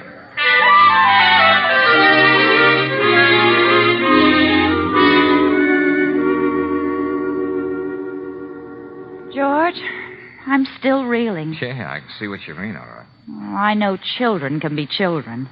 But a grown man like Mr. Wyatt... Oh, not a mere man, Angel. The new president of the Liars Club, being honored at the Commodore, no less.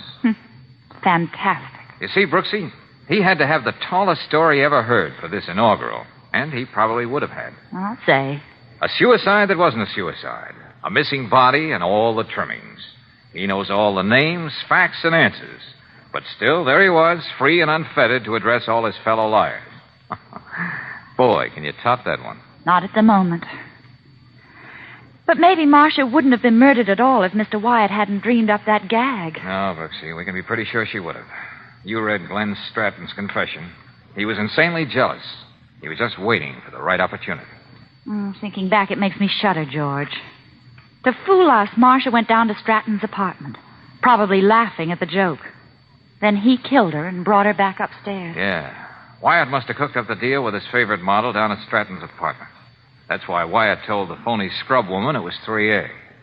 Darling, Riley's never going to forgive you for leaving him up in the air, not knowing whether he had the murderer or not. Yeah, but I had to talk to my client, Brooksy. Client? Well, can you think of anybody else in the case I could pin for a fee? Except the biggest liar in the world? George, I have an idea. Let's present him with a bill that will make even Mr. Wyatt scream, "It's a lie!"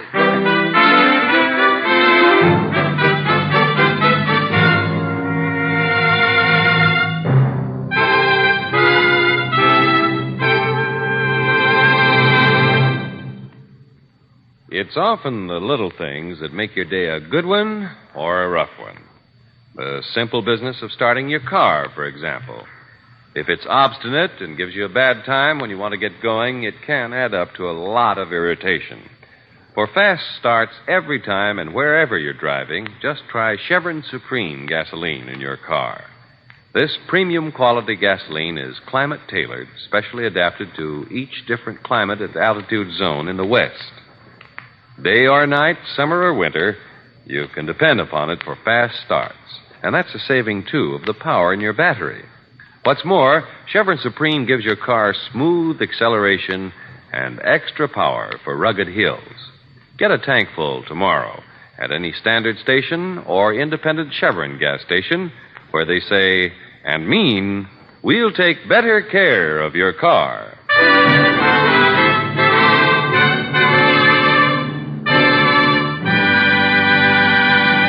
Next week, when you tune our way for another adventure of George Valentine, you'll hear... Hey, look, Barney, what was the idea of dragging me into this doorway when that car came up? Boy, Mr. Valentine, did you see him turn around and beat it when he started getting the works? What works? What happened? Oh, we figured you might be followed when you left the Swede, so the Bearcats were ready on the roof with ash cans, bricks, cans of garbage, stuff like that.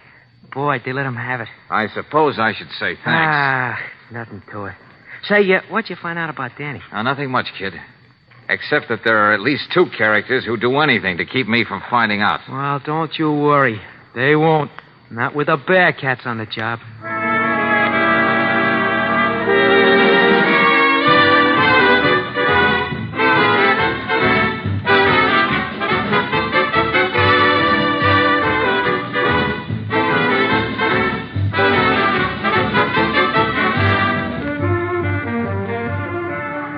Tonight's adventure, George Valentine, has been brought to you by Standard of California on behalf of independent Chevron gas stations and Standard stations throughout the West.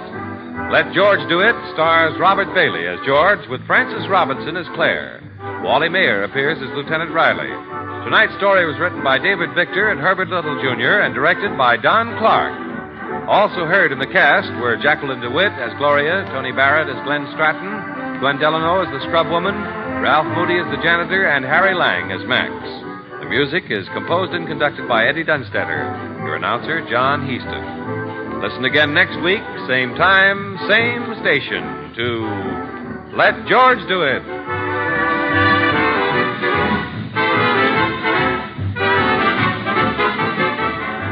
This is the Mutual Don Lee Broadcasting System.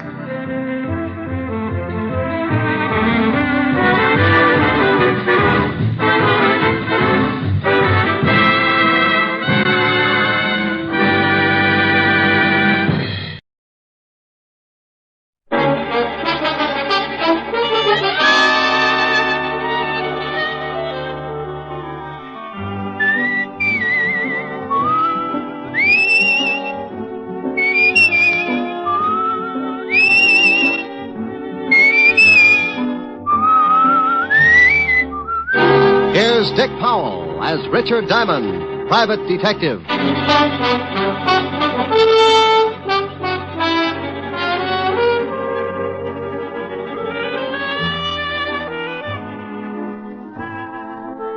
Hello there.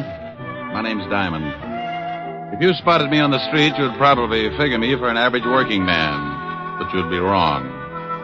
I fit the description all right because I break my back 6 days a week to keep my piggy bank nice and stuffed. But my occupation puts me in a class by myself. I'm a private, nothing in this world but detective. You probably say, so what? The average working man comes under the heading of a lot of different jobs, and you'd be right on that count. But there's one little thing that puts me in a class all by myself. Trouble. Mr. and Mrs. Average John Doe work 6 days a week to keep clear of it. I put in the same time playing footsies with it. It's a kind of silent partner with references dating all the way back to the year 1. People get in trouble every second, and I count on a small percentage to come to me to get them out of it. The rest? Odds and good advertising. As an example, take the other night in a little bistro over on 48th Street. A couple of guys sitting at a back table were getting set for a special brand of trouble. The big kind that you find under the heading of murder. Oh, Bert, old boy, this is turning out to be a wonderful evening. Well, I'm glad you're enjoying it, George. Yes. Say, who's a blonde over there in the booth? Well, I've never seen her before, but she's cute. Yeah, she sure is. Good evening, baby. Oh, George, take it easy. What? Maybe she's waiting for someone. Oh, don't be silly. Look, she's smiling. Let's ask her over to the table. Well, I still think she's waiting for someone. If you want to take the chance, go ahead, you ask her. All right, I will. I said good evening. Good evening. My friend and I noticed you were sitting alone, and we wondered if you'd join us. Oh, I don't believe I can. You see... Oh, please, just for a few drinks? No, really.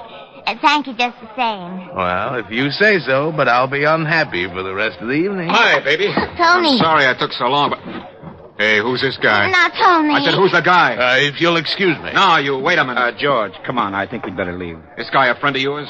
Yes, he is. Was this guy making a pitch, man? No, he only asked me over for a drink. Oh, he did, huh? Now, wait a minute, pal. Please, I made a mistake. I'm sorry. So you made a mistake. Well, I don't like jokers that try and pick up my girl. Hey, wait a minute. You didn't have to slug him. Maybe you'd like to do something about it. Maybe I would. Loud enough. Well, that's the first time Tony only ended up on the short end of a fight in a long time. You all right, George? Yes. I think I cut my head. Yeah, you're bleeding all over the place. You better get out of here, mister. I saw the manager duck in the back room. He's probably calling the cops. Here, let me give you a hand, George. Here, now, take my hat and wear it over the cut until you get home. I'm getting down here, too. You want me to drop you off? What about your boyfriend? He's still unconscious. He was that way when I met him. You want the lift or not? What about you, Bert? Oh, I'll be all right. Now, go on. Let her take you somewhere so you can get cleaned up. I'll grab a cab and head for my place. I'll call you in the morning. But I don't Now, want stop to... arguing. You can't afford a scandal. All right. Come on, honey, let's go.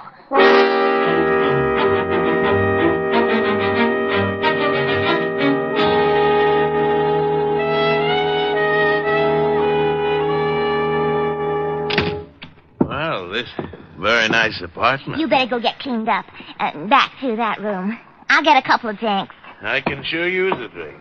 I won't be long. Take your time.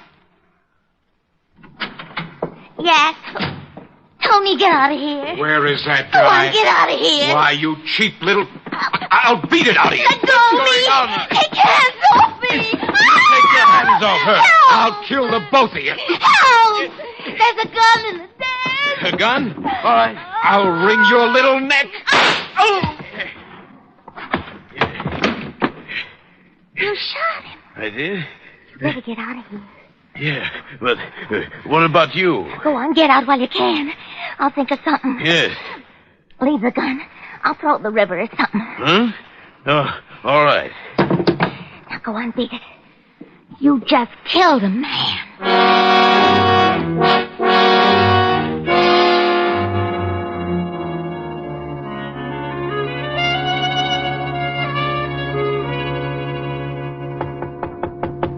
Yeah, come in. Hiya, Mr. Diamond. Well, Hennessy, what did you do, wreck your cab? Nah, it's down in the front. Hey, that's a warm magazine you're reading there. Yeah. Listen to what it says here about women's bathing suits. Huh? 1949 suits allow maximum exposure to sun. Note plunging neckline. Note. Who's going to miss it? If it plunged in the lower, it'd wind up at the bends. Yeah. Mr. Diamond, would you mind shoving it in the drawer? The picture distracts me. Not at all, no. I don't blame you, Hennessy. Thanks. Now, what's on your mind? This. A hat? Yeah. Well, I don't think I can do you much good. What did you bring it to me for? I found it in the gutter over in Flatbush. So what? Some guy loses a hat. Don't tell me you want me to find him. No, I just got to worrying a little, you see. I found this beside it. Oh, a 38. Well, let's have a look. Take a look at the hat, too. It's got blood all over the inside. Yeah. And initials on the inside. BK. Gun's been fired. You can still smell the powder in the barrel. Why didn't you take this to the police? Oh, I didn't want to get mixed up in it. You see, I got to pick up as many fares as I can. I ain't got nobody to drive my cab for me, and I didn't want to spend the day answering questions down at headquarters, you understand? Well, you'll probably have to anyway. I'll have to notify them. Yeah? Well, I thought maybe you could find out who owned the hat and maybe solve the case before you notify him, you see? That way I wouldn't have to spend too much time. I could just tell him I found it and beat it. Well, I can't withhold evidence. It'd take away my license. And if you did, they'd lock you up. Okay, I just thought well, maybe... I can check the hat store before I get to the 5th precinct. Yeah, well, won't that be a tough job? There's a lot of hat stores, well, you this know. hat's got a label. Besides, when someone finds a bloody hat with a 38 lying next to it, I get interested. Particularly when there isn't a corpse to go with it. Yeah. Well, I gotta go, Mr. Diamond. Thanks a lot. You got a free ride anytime you want it. I may take you up on that. So long, Hennessy. Well, there you are. What did I tell you? When you're working with trouble, something always shows up. Sometimes it's just a routine case. A guy knocks off his wife and he comes to you because he suddenly found out that he had that lonely feeling. Or maybe you get a real screwy one. A taxidermist that got tired of stuffing animals and went to work on a neighbor. Or then you get one that gives you the same feeling you get when you pick up a poker hand and the first 4 cards you look at are all spades. Well, I was holding 2 cards. A hat with blood on it, a gun that had been fired, and all I needed to fill out the hand was a body. By all rights, I should have taken the evidence right down to my friend, Lieutenant Levinson, at homicide. But I didn't have anything to do, so I decided to see what kind of pieces I could fit into the puzzle. The label in the hat was from a store on Fifth Avenue. It wasn't far from my office, so I walked it. Yes, sir. Something I can do for you? Yeah, stop munching your sen-sen and tell me if this hat is from your store. Well, let me see it. These glasses are not telescopes, you know. Yeah, here.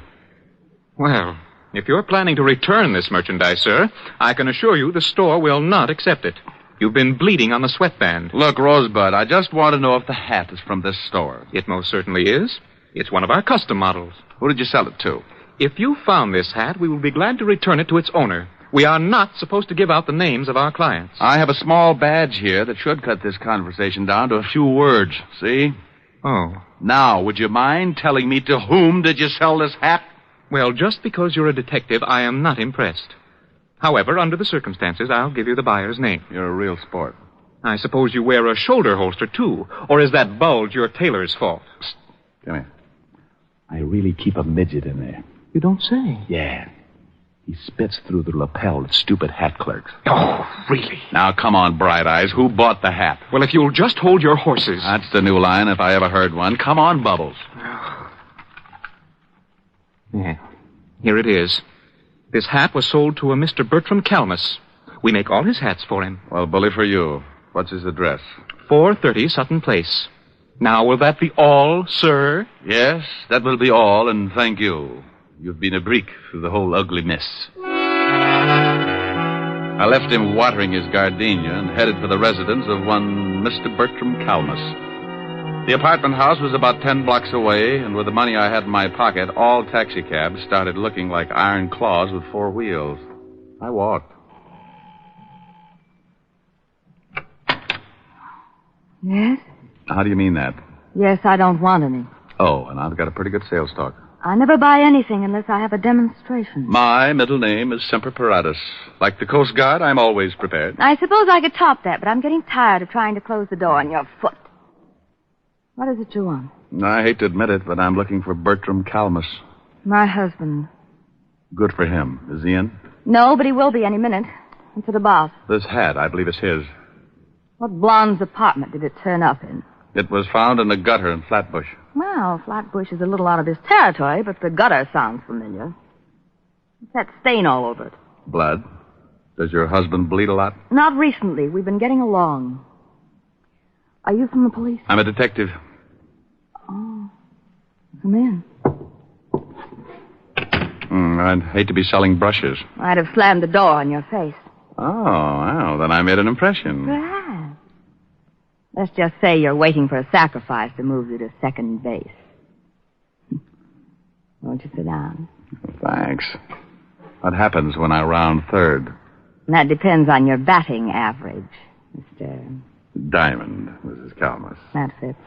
Now, getting back to a very dull subject, does this hat belong to your husband? I don't know. It looks like one of his. Has it got any initials in the band? Mm-hmm. BK. When did you find it? I didn't. The cab driver picked it up this morning. And it isn't my husband's blood. He left about a half an hour ago to do some shopping, and he was very bloodless. No cuts on his head? No cuts.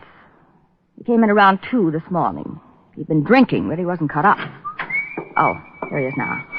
I hope we can discuss baseball another time. Well, I got all the things you wanted, and... Bert, this is Mr. Diamond.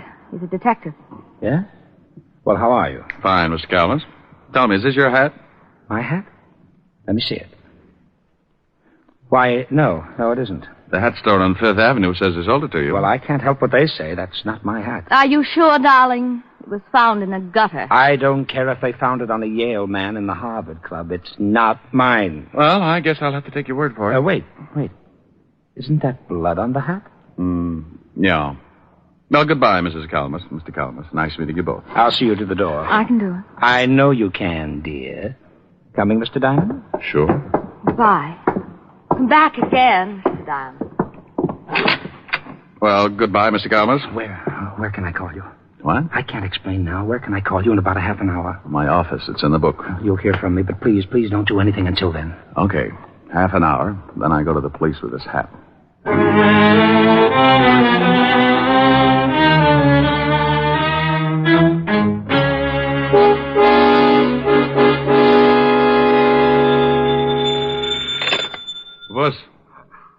Mr. Diamond, this is Bert Calmus. Yeah?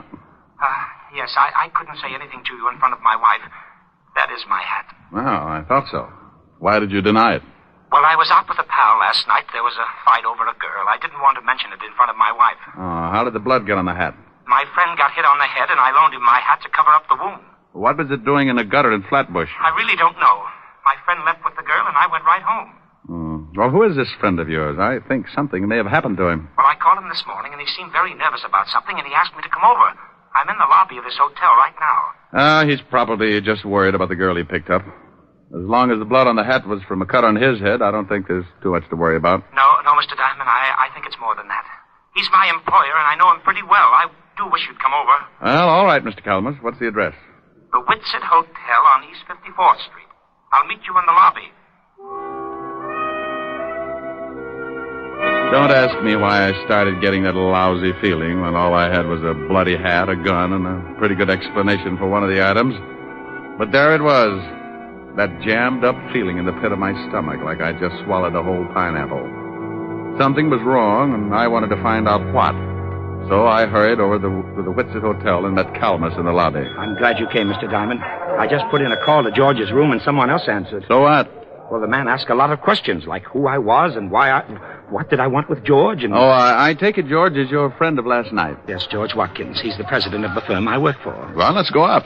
When someone starts asking questions like that on the phone, it begins to sound like the police have moved in. Come on.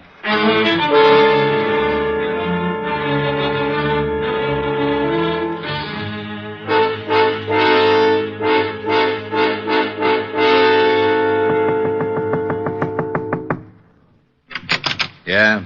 Oh, hello, Walt. Rick, what are you doing here? Fair question. I'll answer yours if you'll do the same for me. I came up to see a Mr. George Watkins. So did I. Well, what's the matter? Is George in some kind of trouble? Who's this guy? Oh, he's a friend of Watkins, works for him. Oh, yeah? Well, come on in. George, what's going on here? You better let the lieutenant tell you, Bert. I can't think anymore. What's the charge, Walt? Murder. Murder? We got a call from a girl last night who said a man named George Watkins killed someone in her apartment. When we got over there, we found the girl dead, too. Oh, well, you must have the wrong man, Inspector George. Lieutenant. And I'm sure you think George wouldn't, but he just confessed. George? Yes, Bert, I killed the man. But I didn't kill her. The man came in and tried to strangle her. She told me to get the gun in the drawer, and when the man wouldn't let her go, I shot him. That isn't what the girl told us. She said she took this guy home after he'd been in a fight, and when they got to her apartment, he made a pass just as her boyfriend came in. Then Watkins shot him and ran out. We figured he got excited, and when he had time to think about it, he went back and killed the only other witness. I didn't kill the girl. I never went back there at all. I came straight here. Walt, Mr. Calmus here was with him up until the time he left with the girl. Is that right, Mr. Calmus? Why, yes, sir. Now, there was a previous fight, and Watkins got that cut on his head. Mr. Calmus loaned him his hat to cover the wound. That's right, sir. And, by the way, Walt, what caliber was the murder weapon? .38, but we haven't found the gun yet. Here, check this one with ballistics. How'd you find this? Cab driver named Hennessy brought it into me this morning. Found it lying with a hat. Did you ever see this gun before, Watkins? No, I told you I don't own a gun. Walt, what time do you figure he killed the man and the girl? The coroner fixed the time of death about 1 o'clock this morning. How long were you at this girl's apartment, Mr. Watkins? Why, about 5 minutes before her boyfriend came in. I shot him and left immediately. And you don't remember taking your hat or the gun? What are you getting at, Rick? This is an open and shut case. He admits killing one of them, but he won't admit the other killing because he knows it was premeditated. Just a hunch, Walt, just a hunch. Mr. Watkins, would you mind telling me just what happened after the girl's boyfriend started choking her? Well, I grabbed a gun out of the dresser near the kitchen and I shot him. And the girl told me to get out, that she'd take care of things, so I dropped the gun and ran. Did you hear anything else? Anything unusual? No. But, yes, now that you mention it, I did hear something, but it slipped my mind until now. What did you hear? Well, I don't know whether I can describe it or not. It sounded like someone had opened a bottle of flat champagne. What are you getting at, Rick? Oh, wait a minute, Walt. When did you hear this noise? Right after I shot the man. I remember wondering if someone hadn't opened a bottle in the kitchen. Is that where the noise came from? Yes, I think so. All right, if I go over and case the scene, Walt? We've done that. Yeah, but you weren't looking for something. Why don't you come with me, Mr. Calmus? I'd like to talk with you. What's the address, Walt? 16 West 113th Street. Well, now, look, don't worry too much, George. I can handle the business, and in the meantime, I'll do everything to get you off. Thanks, Bert. Now, you wait a minute, Rick. If you think you know something... Walt. Yeah? Bye. Calmus and I went downstairs and took a cab over to 16 West 113th Street. It was a middle-class apartment house in Flatbush, a 4-story brownstone. I let Calmus pay the fare, and we went in. I wonder what floor it's on. Well, should tell on the mailboxes. Yeah, here it is. Nan Phillips, 206. Well, let's go up. Oh, what do you do for Mr. Watkins? I'm his vice president. That's why I took him out last night. I wanted to interest him in a new account. I just can't imagine him killing anyone, but I guess people do funny things when they lose their heads. Yeah. 206. Oh, here it is. Yeah? Hello. Oh, no. Good afternoon, Sergeant Otis. What do you want, Diamond? I want to stand out here in the hall and count the hairs in your 5 o'clock shadow. Now let us in. The lieutenant said it was all right. Okay, comic. Mr. Calmus, meet Sergeant Otis. How are you? Hello, Sergeant. Otis, make like a policeman and point out the circumstances in this killing, will you? Well, I don't know why I should, Shamus, but if the lieutenant sent you over, I guess I'll have to. 2 bodies was over there by the window, lying pretty close together. Uh-huh. The killer, that Watkins fellow, was standing about here in the center of the room. With his back to the kitchen door? Yeah. He shot them both from about here. Hey, what are you looking for? Oh, I like to get down on my hands and knees. It's cooler. Well, it won't do you no good to start looking for fancy clues. The guy already confessed. Well. Hey, what do you got there? Just a wad. So, you got some wadding from the murder gun.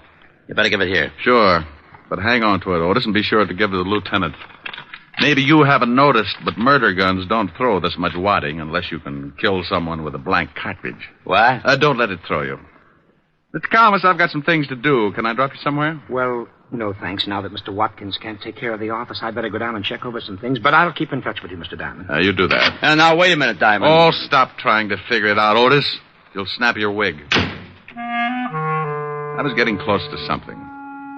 I wanted to tie the ends together before it caught up with me. I had a big, fat hunch that Watkins had been framed good, and the more I found out, the more it looked like a killer was still loose. The whole setup had been screwy from the first. Why would a guy lose his hat and drop his gun in the same place? Or, if he threw them both away, why wouldn't he burn the hat and throw the gun in the river? Nobody's frightened enough to lay them side by side in the gutter. I learned a lot since this morning, and I was certain of one thing. The killer tried to make it look good, but he was an awful amateur. I knew something else, too. Amateurs can be awfully mean sometimes when you corner them. I put in a call to Walt and told him what I had, and then I asked him to give me half an hour and meet me at Mrs. Calmus's flat. I grabbed another cab, and 20 minutes later, I was sitting on a long couch next to Mrs. Calmus. It's easy to get that crowded feeling, even on a long couch. You just both sit on the same cushion. Comfy? Oh, yeah. What kind of perfume is that? My sin. Past or future tense? A rounding second. What brought you back, Mr. Diamond? Oh, I want to ask a couple of questions. Past or future tense? What time did your husband get in last night? I told you about 2 o'clock. Why? Do you know if he knows a girl named Nan Phillips? I really don't know. Oh. All right. Just a few more questions, and then we'll get back to that perfume. I'll think ahead. You said you'd been getting along with your husband. Would you mind explaining that? Certainly I like nice things, and lately he's been buying them for me. Oh. What's your husband's salary? About $15,000 a year. Oh. Could he afford to buy you these things? Well, he told me he was getting a raise, and that he'd gotten a big advance. What's this all about? Maybe I'd better tell you. Bert, I didn't hear you. I did. What are you doing with that gun? I'm going to use it. I found Mr. Diamond making passes at my wife, and I shot him. Are you crazy? Don't ask him that. He's liable to start thinking about it. You can't shoot me and get away with it, Calmus. What are you going to do with your wife? She won't back you up.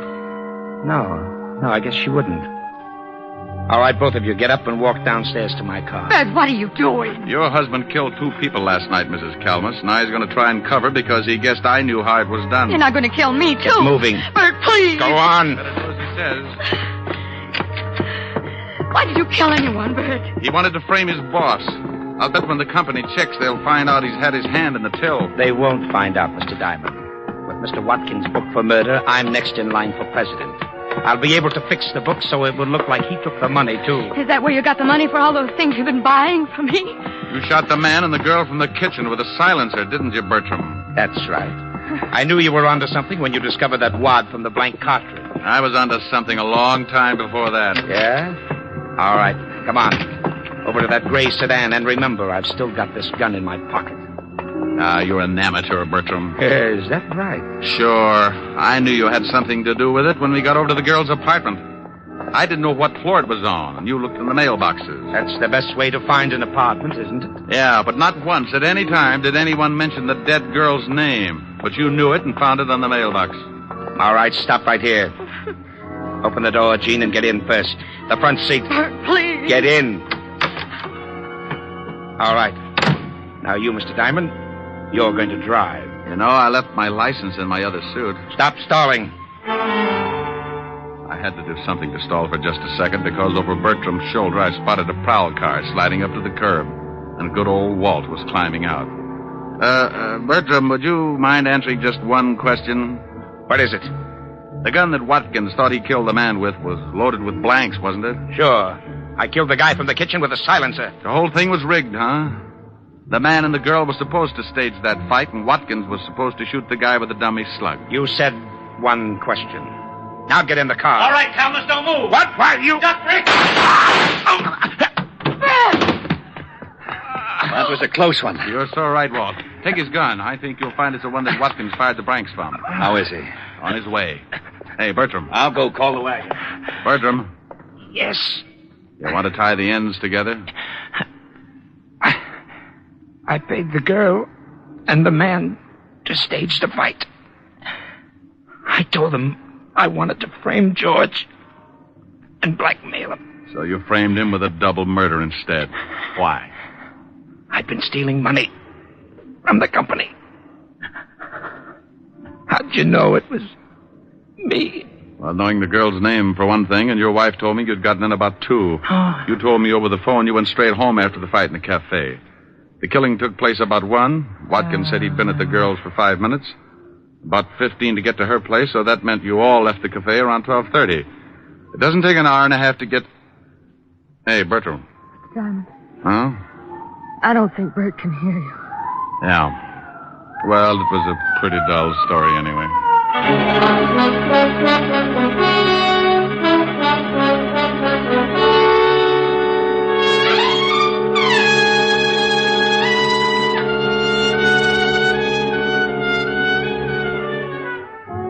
Well, the wagon got there, and I briefed Walt on everything that had happened. They took Mrs. Calmus home and released Watkins. It was a stinking hot afternoon, and I needed something cool to bring me down to normal, so I headed for 975 Park Avenue. A tall lemonade with a mind of its own, and a curvaceous redhead with the same gimmick. Yes? Oh, good afternoon, Mr. Diamond. Afternoon, Francis. Miss Asherin? Yes, sir. She's in the study, reading. Thanks, Francis. Oh, how about something cool? Yes, sir. Right away, sir. Hi. Hi. Wow, you look cool enough. That's a nice getup. You like it? It's the newest thing. Yeah, I saw it in the magazine. What do you do if it shrinks? Oh, silly. No, I'm concerned. You might get raided. Don't you like it? Yes, ma'am. What do you think of me? Oh, you're adorable. You're beautiful and you're cute. Hey, that sounds like a song. Uh-huh. Come here. No, not sing it. It's cute. That's too hot. I'm rather cool. Well, I was only lukewarm until I spotted that play suit. Go on. A, you're adorable. Okay, but then I want to play. Get it? Play suit? That was then. Oh, yeah, I know. Go on. Hey, you're adorable. B, you're so beautiful. C, you're a cutie full of charm. D, you're a darling. And E, you're exciting. And F, you've got feathers on your arm. Oh, Rick. G, you look good to me. H, you so heavenly. I, you're the one I idolize. J, we're like Jack and Jill. K, you're so kissable. L is the love light in your eyes. Rick. Do you want me to finish? I love you. Oh, you're sweet. Come here. Mm-hmm. Just one moment, sir. Yes, Francis? I'm not going to be embarrassed again. Here's your lemonade. Thank you, Francis. Oh, it's nothing, sir. A, you're adorable. B, you're so beautiful. C,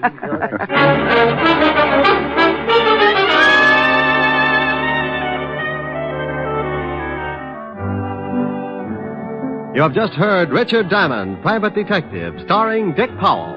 Helen was played by Virginia Gregg, Lieutenant Levinson by Ed Begley. Also in our cast were Wilms Herbert, Byron Kane, Lorene Tuttle, Paul Freese, and Wally Mayer. Music was under the direction of Frank Worth. Richard Diamond is written by Blake Edwards and directed by William P. Rousseau. Now, this is Eddie King inviting you to be with us again at the same time next week when we will again bring you Dick Powell as Richard Diamond, Private Detective.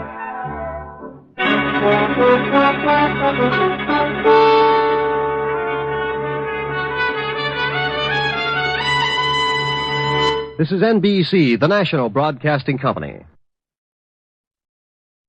Arthur Godfrey, who usually comes around with his talent scouts at this time on Monday, has just about finished his summer holiday. Godfrey will be back with us 1 week from tonight on August 28th.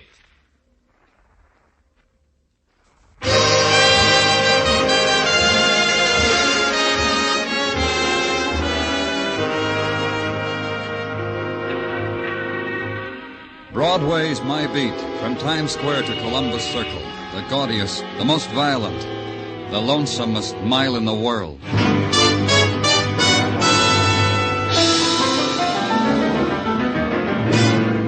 Broadway's My Beat, with Larry Thor as Detective Danny Clover.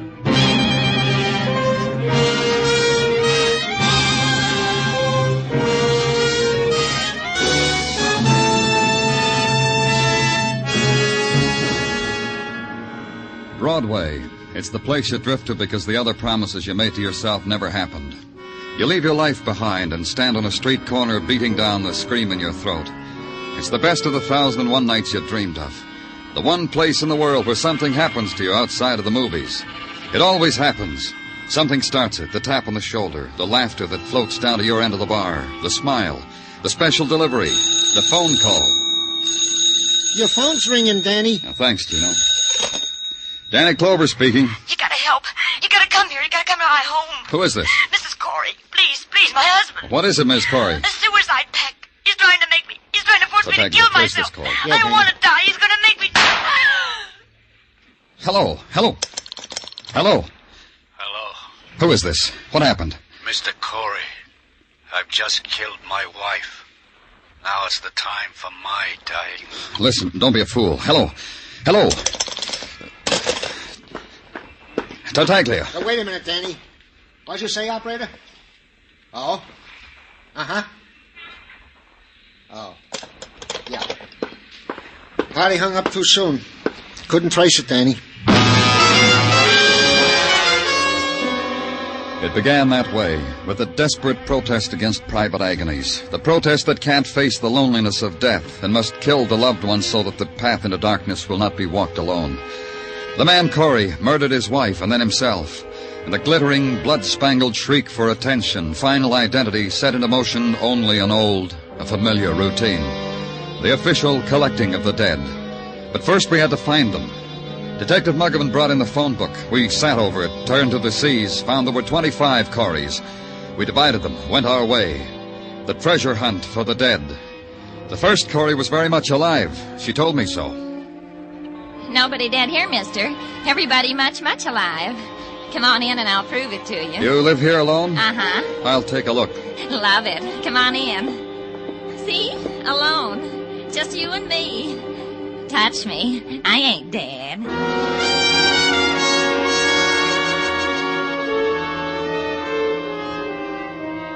Yeah, sure. My name's Corey.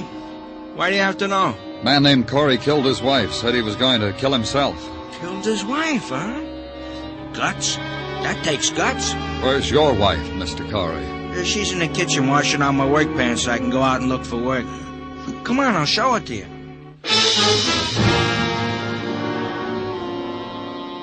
Look, mister, even if you're a policeman, it doesn't give you a right to ask me a thing like that. I love my wife. We never say a harsh word. Where is she? She's asleep. This late? She sleeps this late every morning. I was just preparing her breakfast. Call her. Look, mister, you don't know what you're asking. Call her.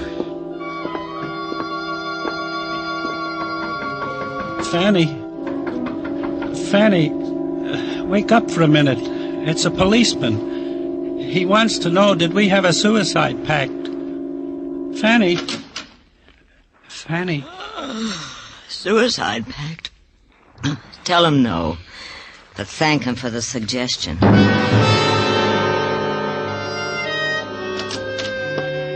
You finish your list, Danny? Yeah, Muggavan.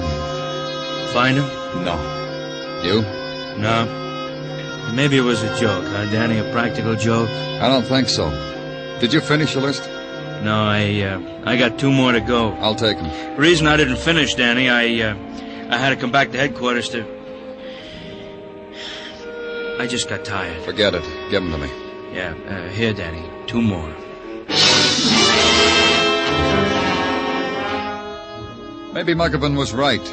Maybe it had been a joke. Someone's grisly idea of a joke to play on the gullible police. There are people like that. There are people who make a pact to die. The first Corey on Muggavan's remaining list of 2 was an invalid, a bedridden woman tended by her middle-aged bachelor son. He asked me to stay and chat with them. It was such an interesting thing to have happen to them. At the last place, the manager of a plush apartment house just off the park told me, indeed, yes, indeed, he had a Mr. and Mrs. Corey. Oh, yes, indeed. They've been with us, let me see, 5 years, I should say. What apartment are they in? 3A. You understand, of course, that solicitors and peddlers are not allowed on the premises. No, I'm from the police. See? Police. Police. What is your interest in Mr. and Mrs. Corey? You're perfectly right. Which way is 3A? Down this center hall. But we'll announce ourselves first, shall we?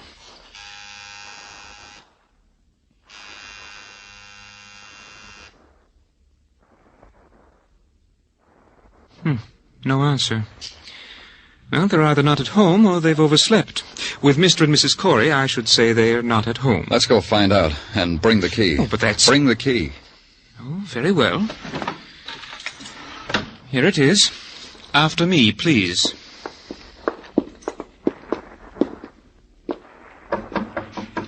Mr. Corey.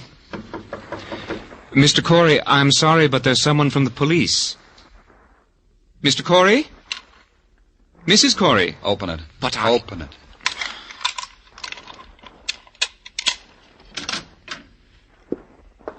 See? There's no one at home. They've gone out. Where's the bedroom? Through here, but I don't believe you have the right to intrude like this. As you can see, everything is in apple pie order. What are you looking for? Why do you pry so? They're dead, that's why. What? Oh. Well, in that case, you might be interested in something In what? A woman called me just a while ago. Said she'd been trying to reach Mr. and Mrs. Corey all morning. On their private phone. There was no answer, so she left the message with me. What message? Her name, her phone number. They interest you? Get them for me. Now, get them. This time it was easier. The message was from one Zella Stanley, with a phone number to match. As easy as investing a nickel in the nearest phone booth and telling Zella Stanley you were the police. Asking her if she had been calling the Coreys and would she be home, and I wanted to talk with her. Miss Stanley was in turn non-committal, puzzled, cooperative. Please come up, Mr. Clover. The address is 1520 West 46th, apartment 2A.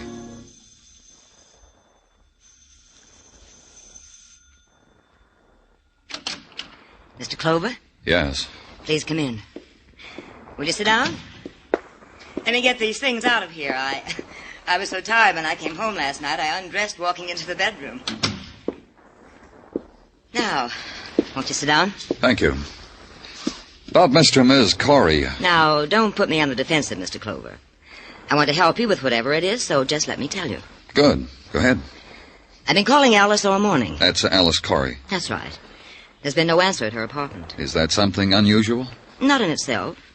I've called people before, and I suppose you have. Called them, and no one answers. Was it important that you get in touch with Mrs. Corey?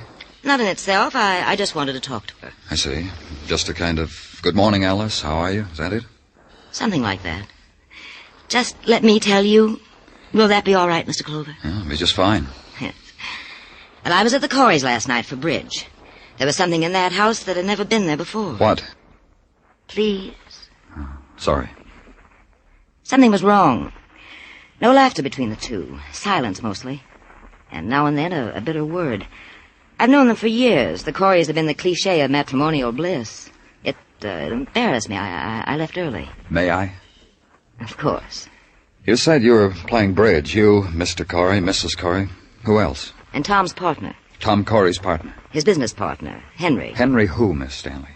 Henry Fairchild. Fairchild of Corey and Fairchild, you know. No, I don't, Miss Stanley. A factory. They make small things, electrical parts or something. I don't know. Tell me a bit more about last night. Well, just that Tom was depressed. Alice looked, well, frightened. I never seen Alice look frightened, but I think that's what it was. Henry did everything he could to brighten things up. It didn't work. You go ask him. Ask Henry. Henry Fairchild of Corey and Fairchild. Ask him.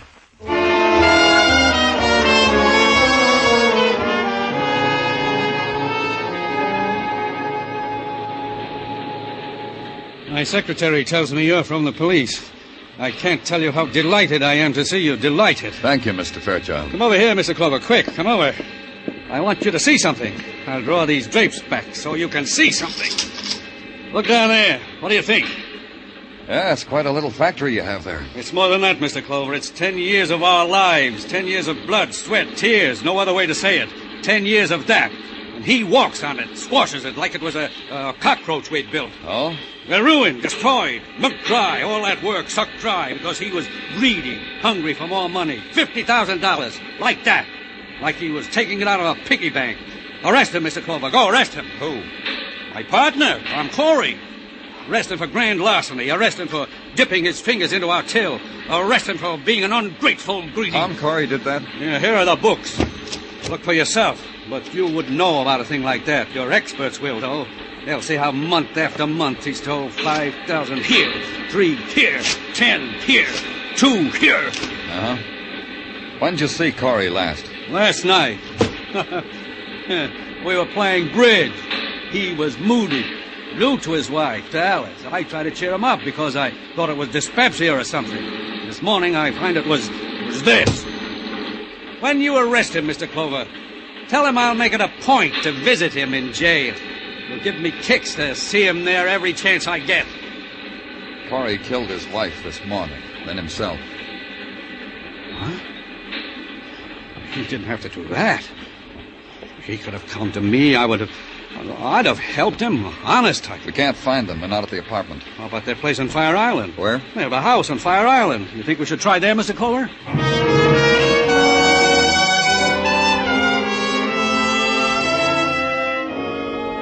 We did. Mr. Fairchild drove me out to the landing dock, hired the power launch that took us to Fire Island. Then the short walk across the bone-white sands and a small cottage. The front of it was draped with a yellowed fishing net and life preservers whitewashed for the season. Starfish had been nailed over the door. The top of the door was glass porthole, and the door was open. First time this has ever happened. What? Leaving that door open like this. Come on. Where's the phone? In the other room, Mr. Clover. Uh-huh. Yeah. What? Oh. Dead. Shot through the heart. Poor Alice. She had nothing to do with it. Poor... What about her husband? What? Where is he if he shot himself? Where is he? That's what I said, Mr. Fairchild. Where is he? Wait a minute. Blood here on the floor. See it? Trailing toward the back door.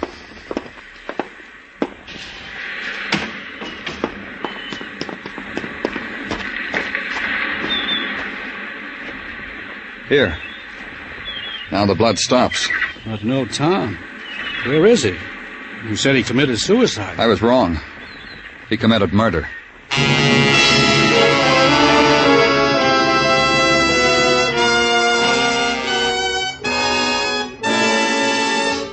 You were listening to Broadway's My Beat, written by Morton Fine and David Friedkin, and starring Larry Thor as Detective Danny Clover. Next week, along about this time, Arthur Godfrey and his talent scouts will be on hand again to delight and entertain you. You'll find that Godfrey's amateur but knowing scouting have dug up some wonderful new discoveries for you, and they'll be here Monday after Monday all season long.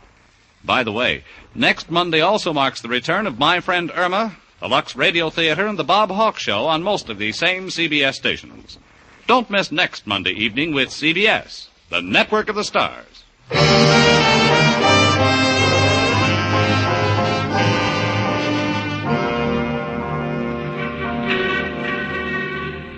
There's this about Broadway. It wants everything neat and in place.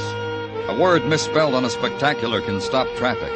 A girl lamenting a run in her nylons, likewise, and for longer. The scream of the loudspeakers has to be adjusted just so. And the deep, anguished weeping in a darkened doorway, not too much. Even death and violence have to meet Broadway's standards. The death of Alice Corey by a bullet through the heart, that would measure up. This violence committed upon her by her husband, it would measure up too. Very poignant, very Class A. We've stood in line for worse, huh, kid? A man makes a pact with his wife to commit double suicide, kills his wife, only wounds himself.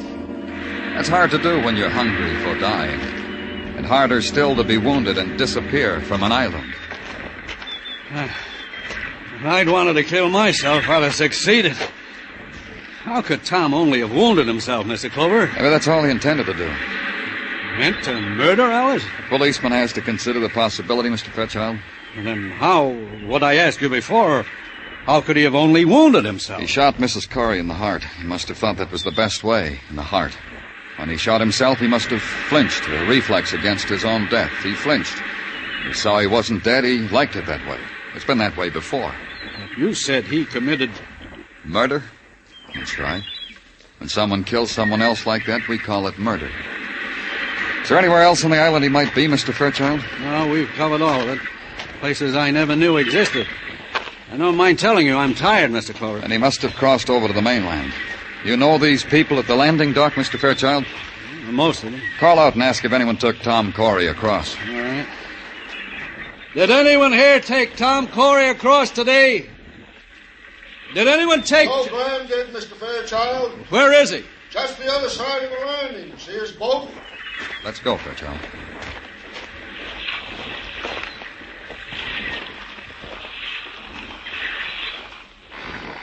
You Joe Graham? Hi there, Mr. Fairchild. Hello, Joe. This is Mr. Clover, Joe. He's a detective. He wants I want to know if you took Tom Corey across today.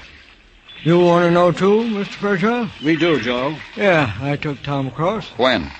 You say something, Mr. Fairchild? When did you take him across, Joe? Early today, around noon, Mr. Fairchild. Did he say anything to you? Tell your friend I'm a very sociable man, Mr. Fairchild. People talk to me. I talk to people. People I care about. Mr. Clover asked that because Tom Corey is a murderer. He killed Mrs. Corey this morning. Guess that's why Tom wasn't very talkative. Had things on his mind, just kept biting his lip, just sat huddled there. Didn't think it proper to ask him why. Glad I didn't. Where'd you take him? Where I always took him, Mr. Fairchild. Like I've taken you and him and Alice many times. So you could go back to your factory over there. Ask him if he'll take us back. Will you take us back, Joe? You and the detective? Yes. It'll cost you more for him. Hop aboard. I'll take you.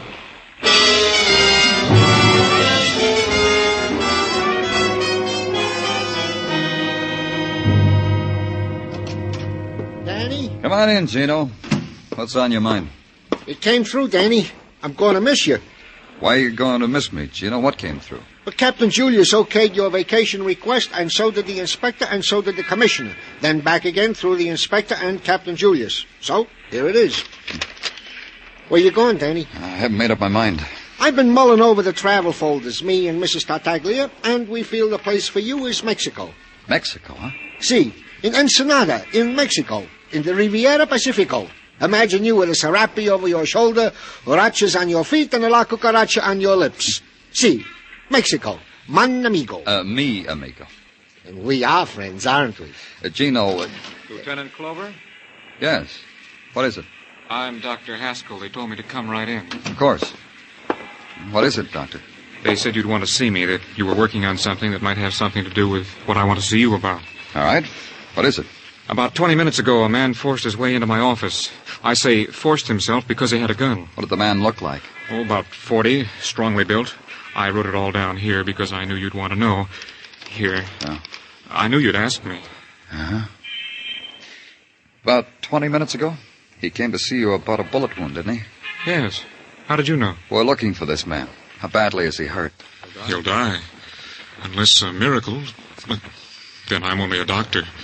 I gave him plasma, extracted the bullet, shot into the heart. He wouldn't let me give him anesthetic. He's hurt. Unless he's found immediately, he'll die. You let him go? I told you he had a gun. Oh, I see. Where do you live, Doctor? Here's my card. Thank you. Is there anything else you want to tell me? No, I believe that's all. It just came in, Danny, over the teletype. What did? Item about a woman you talked to earlier, Zella Stanley. Off the dime, Muggavan. What about her? She was found in her apartment, shot to death.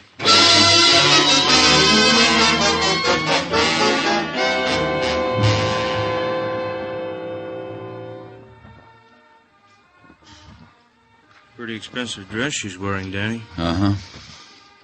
She must have been very pretty once. Zella. Knew a girl in high school, the name of Zella. The way she's lying, he must have shot her the minute she opened the door, huh? Yeah. Take the other room, Muggavan. I'll go through this one. Okay, Danny. Danny? Yeah? The radio? Radio phonograph combo. Also very expensive. The bed also, the furnishings. Wonder how she managed. Maybe she was rich, huh? Maybe.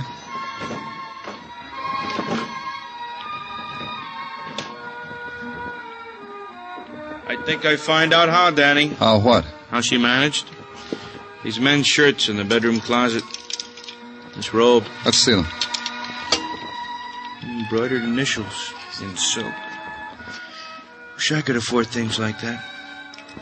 T.C., Tom Coring, Danny? Uh-huh. T.C., Tom Corey. So it began to take shape. Tom Corey had killed his wife, turned the gun on himself, had missed his heart. Then he had decided to rid himself of the source of his trouble, Zella Stanley. Committed grand larceny, committed murder, 2 murders. Now he was a dying man someplace in the city. Find him. We tried all points bulletins, newspaper releases, call on the hospitals, then back to headquarters and wait. Then nodded a man who nudged his head through a door and listened to his story. I run the Diamond Hotel on 37th Street. A little while ago, a man came in my place to register. Why do you think that's of interest to me? The man had no bags. I saw that right away when I handed him the pen to write. Then on top of that, he said, "You write my name for me. It's Smith." That's what he said. "Write John Smith." I said, "Why?" He said, "Because I got my hands in my pockets, that's why." I said, "Oh, do you?" Come to the point, will you? The point is this. I looked over the desk at these hands in his pockets just to see what went. What went was the side of his coat was blood. And I got cagey. Cagey? Cagey. I said, "How long you want the room? Months? Day? Week?" And he looked funny and said all he wanted to do was rest a while. I said, because I saw trouble. He left. I came here. I did right, didn't I?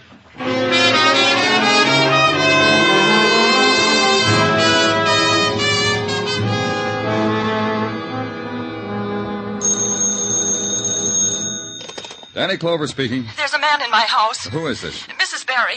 I live on West 57th Street, 1209. I'm frightened. There's a man... What man? He rang my bell and pointed a gun at me and walked into my house. Is he still there? Yes. He looked tired. He sat in the big chair in the parlor. He fell asleep. He's there now, sleeping. I'll be right there.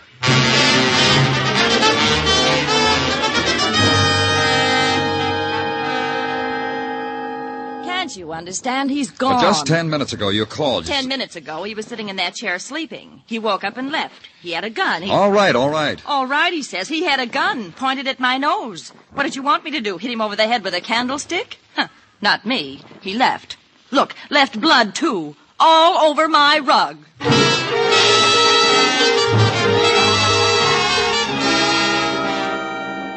Back to headquarters again. Then a phone call from a pedestrian who had just seen a man who fitted Tom Corey's description on West 62nd.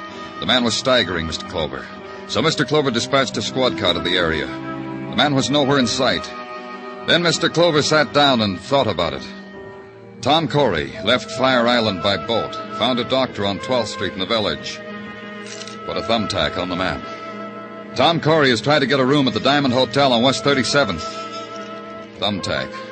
Tom Corey had murdered Zella Stanley, West 46th. Thumbtack. Tom Corey had been asleep in a parlor on West 57th. Thumbtack. Then a phone. Man, probably Tom Corey, was seen staggering on West 62nd. Thumbtack. Tom Corey was headed uptown. Tom Corey was crazed with pain. Then a recheck of my notebook. Tom Corey had a partner named Henry Fairchild. Henry Fairchild lived uptown. He lived on West 70th. Maybe I could get there before Tom Corey.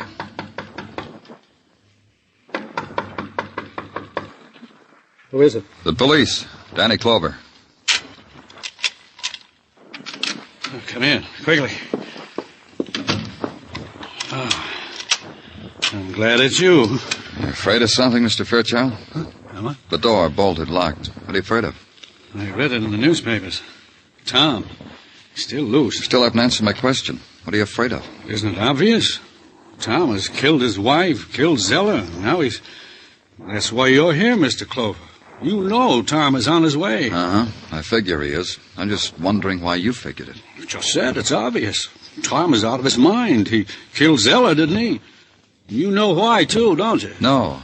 Tell me why. You found his shirts there, didn't you? At Zella's. How did you know that, Mr. Fairchild? It wasn't in the newspapers. Why? No, it wasn't. It's simply that Tom told me all about it, about Tom and Zella, how expensive she was. That's why he stole all that money. I see.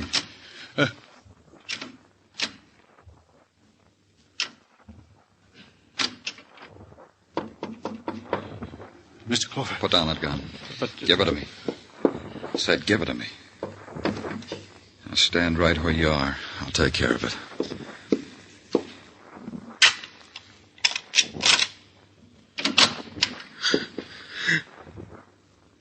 Come in, Tom.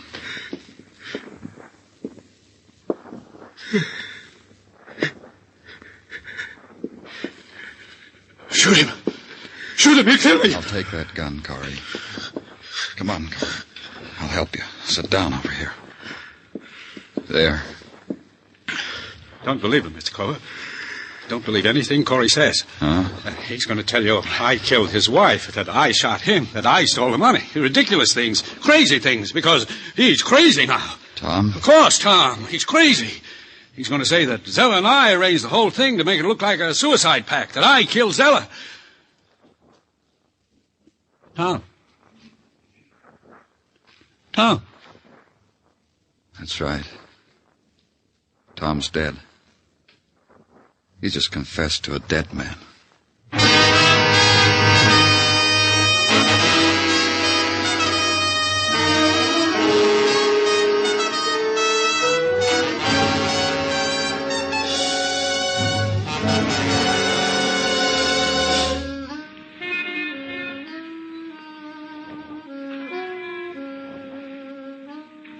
Broadway stretches out in front of you, a livid scar slashed into the night. It's a cruel and fantastic carousel, a palace of fun, a hall of mirrors. You pay your way and you take your choice. Me? I get in on a pass on Broadway. The gaudiest, the most violent, the lonesomest mile in the world. Broadway. My beat.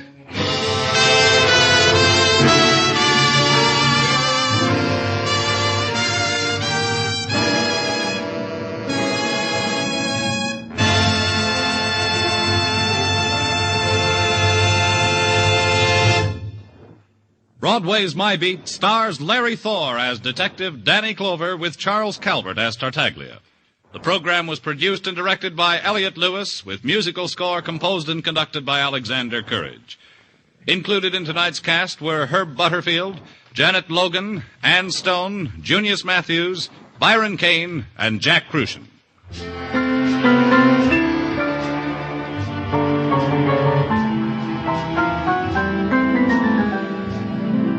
Ladies and gentlemen, tonight's program concludes the present series of Broadway's My Beat. We thank you for listening and hope to return in the near future when Danny Clover will bring you more adventures along the Great White Way. Meanwhile, listen to Arthur Godfrey, who returns at the same time next Monday with his Talent Scouts. There's always plenty of fun on hand when you hear Columbia's Monday night program, Too Many Cooks, the hilarious misadventures of a father, mother, and 10 children. Stay tuned now for Too Many Cooks, which follows immediately over most of these Columbia stations. Bob Stevenson speaking. This is CBS, where you live life with Luigi on Tuesday night, the Columbia Broadcasting System.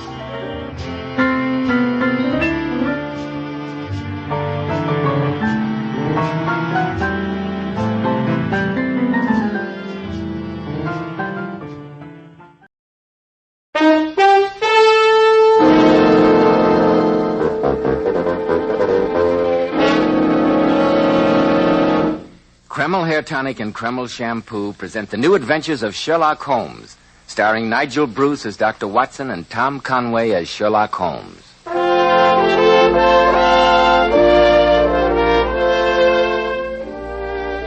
Once again, it's time to call on our old friend, that incomparable host and storyteller, Dr. Watson.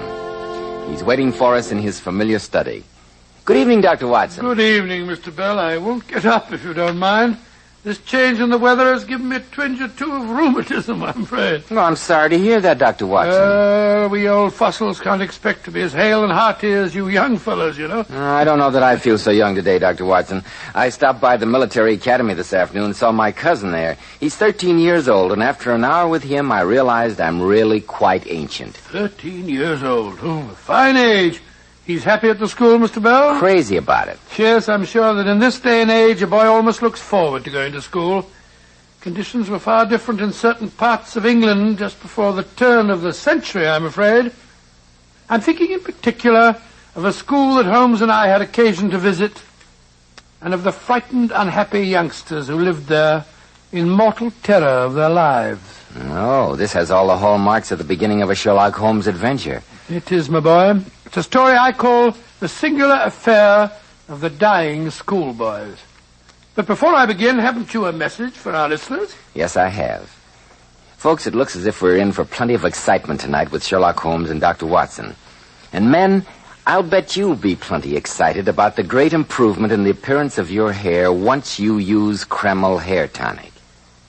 Frankly, I've tried any number of hair dressings, but it took Kreml to really convince me that my hair can always be neat without having to plaster it down with grease or those sticky, gooey concoctions. And Kreml does lots more than keep hair looking attractive. It makes hair so much easier to comb and actually helps condition the hair, in that it leaves it feeling so much softer, easier to manage.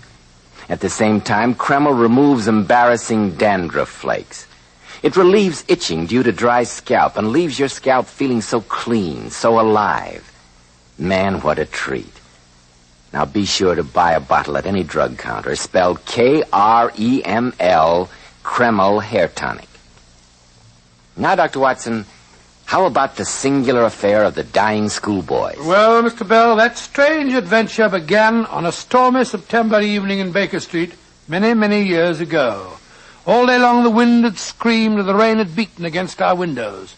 Shortly after dinner, there was the old familiar jangle on our front doorbell. And a few moments later, Mrs. Hudson ushered a distinguished visitor into the room. As he stood there in front of the flickering firelight, I could see that he was a good-looking man and also that he was in a state of considerable excitement. Now, Lord Manders, if you will just give us the facts. Well, Mr. Holmes, 3 years ago, I was a passenger on that ill-fated ship, the Sophie Anderson. She was wrecked in a gale, and I was the only survivor. I clung to a piece of broken spar and was washed ashore, and after that, for over 2 years, I lived alone on an island in the Indian Ocean. Naturally, when the Sophie Anderson foundered, I was believed to be dead. My young brother, Eric, who was next in line, inherited the estate under the guardianship of our uncle. There must have been quite a lot of confusion when you arrived home this year, Lord Manders. There was, Dr. Watson. But not for the reason you suppose. I landed in England to find that my brother had died last December. Oh, indeed, I'm very sorry. He died under very peculiar circumstances. That's why I've come to you, Mr. Holmes. What were those circumstances? My uncle sent Eric to a school on the Welsh moors, not far from Cardiff. A school known as Ponsonby Hall. He died in the school infirmary there, supposedly of pneumonia. And you have some reason to believe it was not pneumonia? Nothing definite. I've been down to the school, but Dr. Ponsonby, the owner, was too ill to see me. However, I did talk to a frightening woman there, who's the matron of the place, a Mrs. Arkwright. I became suspicious. So I stayed on and, for a few days, made some local inquiries. With what results? Ponsonby Hall has a black name with the villagers, Mr. Holmes. 5 boys have died there in the last 2 years under circumstances similar to my brother's. Good gracious me. I presume that you immediately had an accounting with your uncle? My uncle had settled another account before my return, Mr. Holmes. He died of a heart attack last February. But I am certain he was responsible for Eric's death. You see, he stood to inherit the estate. It may sound incredible, but I believe Eric was murdered at Ponsonby Hall. Murdered in a boys' school? Oh, come, sir. Such things can't happen in this 19th century of ours. But they can, Watson. And do, unfortunately. You don't mean it? I do. A private school situated in a desolate spot and operated by an unprincipled scoundrel could provide excellent and profitable opportunities for removing unwanted relatives. What a ghastly thought. Mr. Holmes, I know that Eric's dead and nothing can bring him to life again. But I can try and avenge his death and bring his murderer to justice. You will help me, won't you? Yes, Lord Manders, I will. If these shocking occurrences have been taking place, we may be able at least to prevent further tragedies. Watson, suppose we join Lord Manders on the West of England Express tonight, and tomorrow see what can be done to penetrate the black clouds that surround Ponsonby Hall.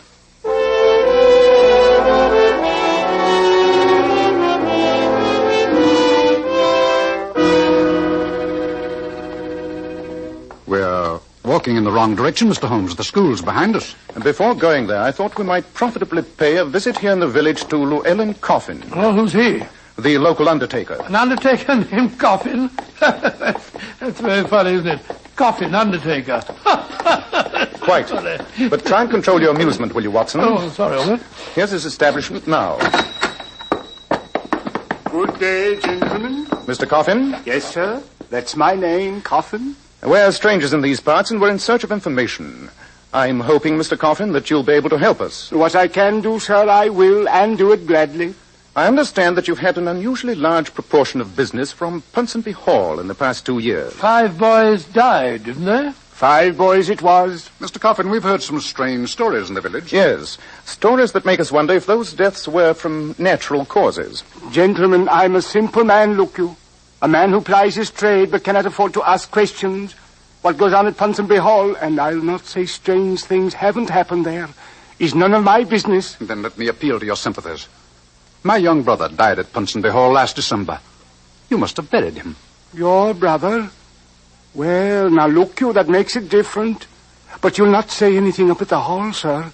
Dr. Ponsonby's a savage man. Don't worry on that score, Mr. Coffin. What do you after knowing, sir?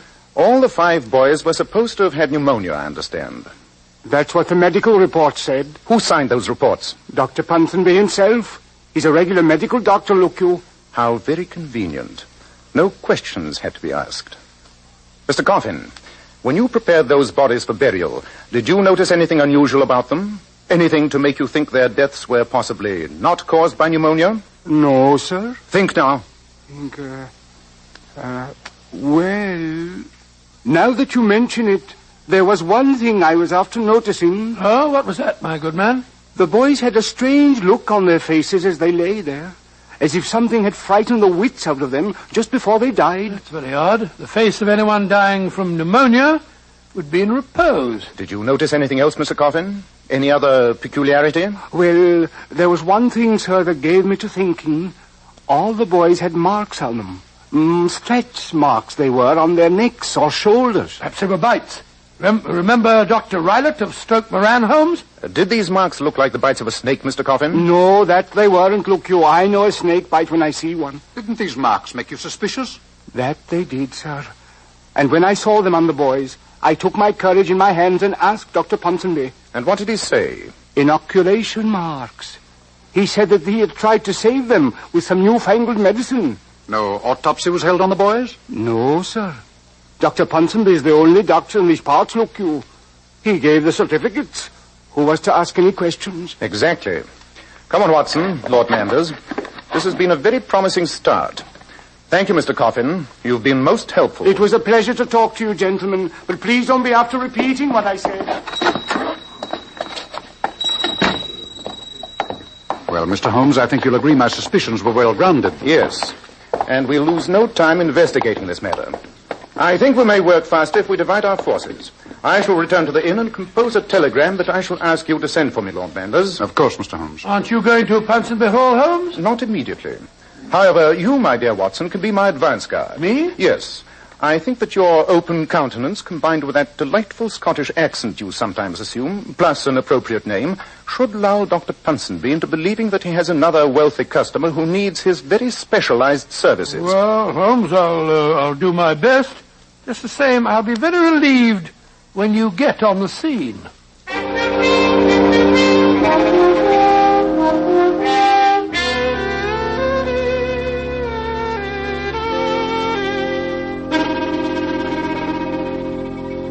I'm Mrs. Arkwright, the school matron.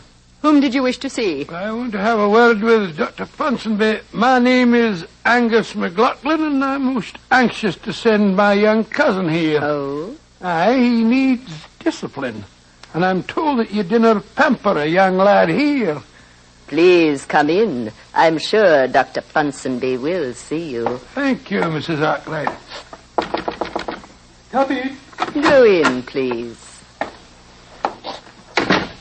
Dr. Ponsonby? Yes, please sit down, won't you? Thank you, sir. My name is Angus McLaughlin. I've travelled all the way from Aberdeen to see you. I was told that at your school you at least know how to discipline a lad. Well, Mr. McLaughlin, in our modest way, we endeavour to inculcate our students with a sense of responsibility. Aye. I was about to have a glass of wine. Perhaps you'd care to join me? That's very kind of you, Dr. Ponsonby. I'd like to. You wish to send a relative here, Mr. McLaughlin? Aye, sir, a young cousin of mine, if you'll take him. Here's your wine, Mr. McLaughlin. Thank you, sir. And to your very good health. That's very good. Tell me more about your cousin, sir. Before I accept a new student, I like to know as much about him as possible. Well, I'll be quite frank with you. He's 13 years old and he's a young devil, and an inconvenient young devil, too. You see, Dr. Ponsonby, I'm his guardian. You follow me? No, sir, I don't think I do. Well, I'll be perfectly honest with you. I'm not a poor man, and I'd be a very wealthy one if it weren't for that boy. The whippersnapper is the only person who stands between me and my dead brother's fortune. I wouldn't be sorry if anything were to happen to him. Am I making myself quite clear, Doctor? Much clearer, Mr. McLaughlin. Another glass of wine? Thank you. Well, it's very good. Mr. McLaughlin, why not put all your cards on the table? So much simpler that way. Very well. Does £10,000 mean anything to you, Dr. Ponsonby? Dear me, yes. The scholastic profession is notoriously unremunerative. If my young cousin were to be taken ill, perhaps, shall we say, with pneumonia, if he were to die here at your school, what was I saying? I'd pay you £10,000. And now, sir, I can't be more explicit than that. No, can I? I don't think so. By the way, Mr. McLaughlin, your Scottish accent is beginning to disappear. Such a pity. It was quite colourful. This wine's drugged. You haven't touched your wine. It's drugged. I'm a most abstemious man. Particularly on occasions like this, Dr. Watson. Watson, how did you know my name? Even in this remote spot, I've seen photographs of you and your friend, the famous Sherlock Holmes. I'm just a little hurt that you both thought I was stupid enough to be fooled so easily. You seem dreadfully sleepy, Dr. Watson. Sleep, yes, I've got to go to sleep. And sleep well, my friend.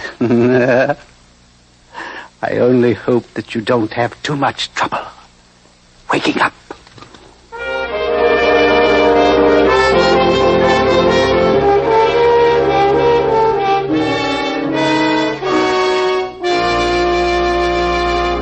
In just a moment, we'll find out just how much trouble Dr. Watson does have in waking up. But first, have you noticed how men are taking a greater interest in their appearance lately? Competition today is keener than ever. And I'm sure you'll agree one of the greatest assets to a man's appearance is well-groomed hair. So men, let me give you this tip about Kreml Hair Tonic and why it's preferred by so many of America's most successful and prosperous executives. Kreml, Kreml, keeps dry, ruffled hair neatly in place all day long. It gives it such a handsome, healthy-looking luster, too. Yet Kreml never leaves hair with that offensive, cheap, greasy look. It never leaves hair and scalp full of sticky goo, which feels so dirty. Kreml always looks and smells so clean on both hair and scalp. It gives hair that attractive, natural He-Man look, which certainly hits the jackpot with the ladies. And don't forget, Kreml does lots more than keep hair looking handsome. Let me repeat, Kreml does lots more than keep hair looking handsome. It makes hair feel softer, easier to manage. At the same time, it removes dandruff flakes and makes the scalp feel so clean and invigorated. Men, use Kreml Hair Tonic daily. And see if you don't say, my hair never looked better. My scalp never felt cleaner. Well, Dr. Watson, you certainly left me teetering on the edge of my chair. We left you drugged in the schoolmaster's study. What happened next? Well, my first conscious recollection was to find myself with a violent pounding in my head, lying in a small clearing between some trees. Bending over me with a look of deep concern on his face was my old friend Sherlock Holmes. Watson. Watson, old chap, are you all right? Yes, I got a frightful headache, Holmes. What are you doing there in those clothes with that droopy moustache? It proved a good enough passport to secure me employment at the stables here. Well, how did you get me out of Ponsonby's study? The stables command an excellent view of the school building. Your long absence worried me, and when Dr. Ponsonby finally appeared, alone, I became suspicious. So I took advantage of his absence, slipped through the study window, and rescued you. Well, thank heavens you did. He gave me drugged wine. It's a funny thing, Holmes. I was probably delirious, but I swear that I saw a woman's handbag on the table. A pink and black beaded bag, and it was alive and moved. Great heavens! That confirms my worst suspicions. Did you see it too? No, it wasn't there when I came in. Somebody, probably Mrs. Arkwright, removed it. Watson, you were never closer to death. I blame myself for having allowed you to tackle Dr. Ponsonby alone. Don't reproach yourself, Holmes. Where's Lord Manders? Waiting at the inn for an answer to my telegram. He is to meet us later behind the lodge gates. What's our next move? To go to the stables, dirty you up a bit and get you a change of clothes. Then we'll return to the attack. There's desperate work ahead of us.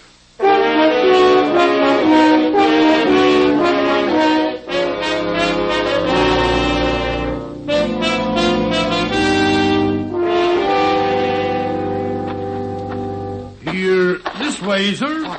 What, my man? Don't look so alarmed, Lord Manders. Dr. Watson, I wouldn't have recognized you. What's happened? Trouble. I had to assume a disguise, too. You brought an answer to Holmes's telegram? Yes, in my pocket. Where is he? He went over to the main school building and asked me to... Other things that the second cook, an acidulated woman of dubious charms, is most susceptible to flattery. Over a glass of stout, she quite inadvertently gave me 3 vital clues. What were they? Firstly, that all 5 of the unfortunate boys died in the same small room. Secondly, that fatal room is directly under the room of Mrs. Arkwright. And she's capable of anything, if you ask me. The third clue makes our next step an urgent one. A boy by the name of Carruthers Minor was moved into that room yesterday. He's supposed to have an extremely bad cold. Dr. Ponsonby is afraid it might turn into pneumonia. Good heavens. Exactly, Watson. I suggest we lose no time in visiting Carruthers Minor. Though I'm sure Dr. Ponsonby would consider it unethical, this is one occasion when another doctor's opinion is absolutely vital.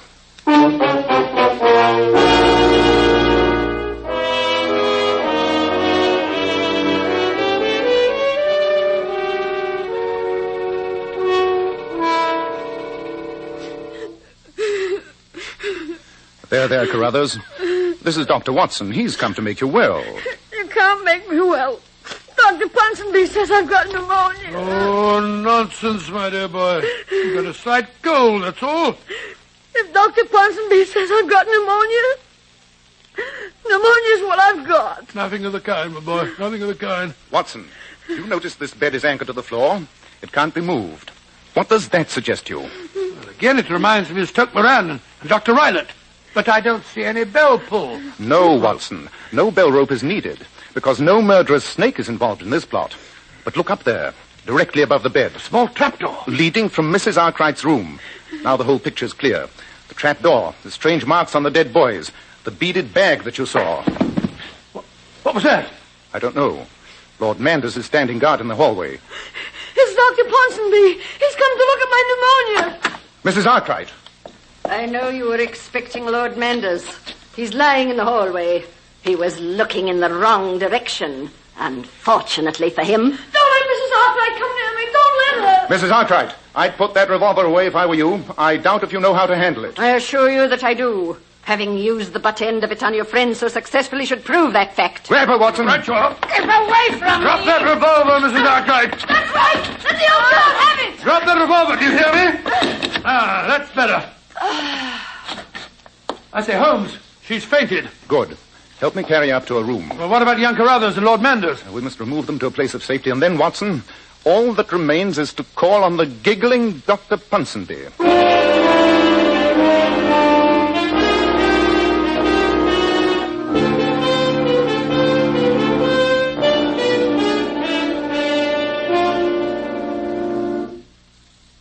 It's very dark in here, Holmes. I don't like this at all. Quiet. Somebody's coming. Good evening, Dr. Ponsonby. Let me light your desk lamp for you. You startled me. Who are you? What are you doing in my study? My name is Sherlock Holmes. Dr. Watson, you've already met. Yes, we've met, you scoundrel. Oh, yes, my friend the Scotsman. I was expecting you both. By the way, please put that revolver away. Firearms make me nervous. Dr. Ponsonby, I know how those 5 boys were murdered. I would venture the opinion that you once spent some time for the sake of your health in America. In Arizona Territory, I'd say. I wonder what makes you think that, Mr. Holmes. I've never been in America in my life. And yet I'm certain that someone here spent some time in the vicinity of the Gila River. Well, I understand that Mrs. Arkwright was in America a few years ago. Mrs. Arkwright? Dr. Ponsonby, is it possible you're hoping to transfer our suspicions to your accomplice? My accomplice? You talk in riddles, Mr. Holmes. It's most confusing. Then shall we be more specific? You consider Carruthers Minor to be quite ill, I understand. Yes, I'm dreadfully worried about him. Then let me tell you, Dr. Ponsonby, that I examined the boy only a few minutes ago, and as a medical man, I say that he only has a slight cold. Then obviously we disagree in our diagnosis, Dr. Watson. After all, you're just a general practitioner, whereas I specialize... Yes, we know what you specialize in. Gentlemen, I suggest the 3 of us go over to Carruthers' room and hold a consultation. It's just possible that his health has taken a sudden turn for the better.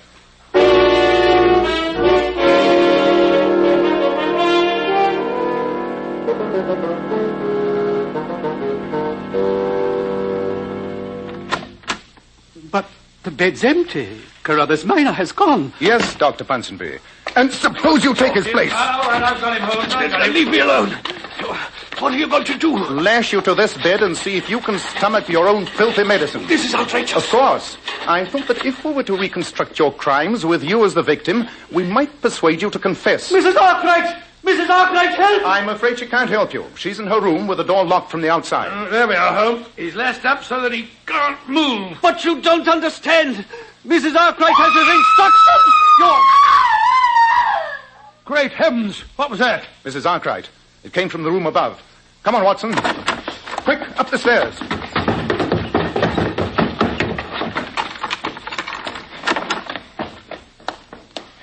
She's fainted again. Feel her pulse. I'm just going to... Holmes, there is no pulse. She's dead. The poison works fast.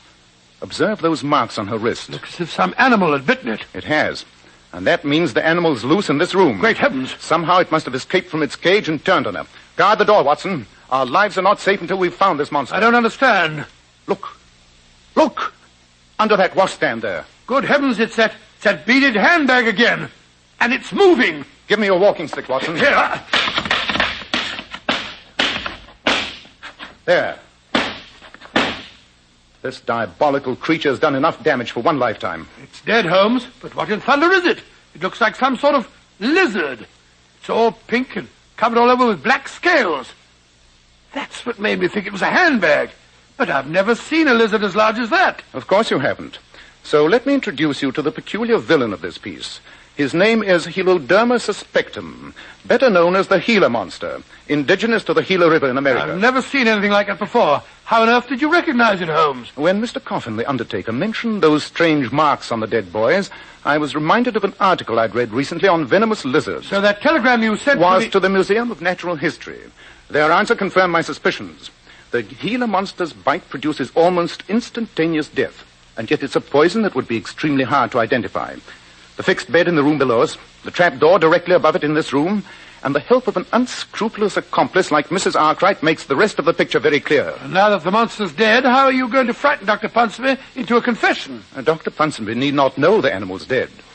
Examine the floor, Watson. See if you can find that trap door. Right you are, Holmes. Meanwhile, I'll see if I can find some cord or string. Uh-huh. Here's a ball of twine on the dressing table, placed there for use in the intended murder of Carruthers Minor, no doubt. Found the trap, Holmes. There's a ring here in the floor and a section of the carpet's been cut out. Good. And now to attach the twine to the body of the Gila monster. So. All right, Watson. Open the trap door. Very well, Holmes.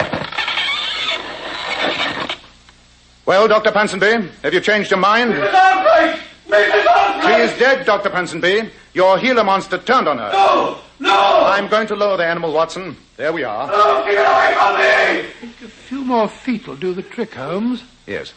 There. Take it away! I'll tell you anything! Everything! You'll sign a confession? Yes, Mr. Holmes, yes, I will! Just take that beast away and I'll sign anything! We'll be down, Dr. Ponsonby. Well, Holmes, thank heavens that's done with.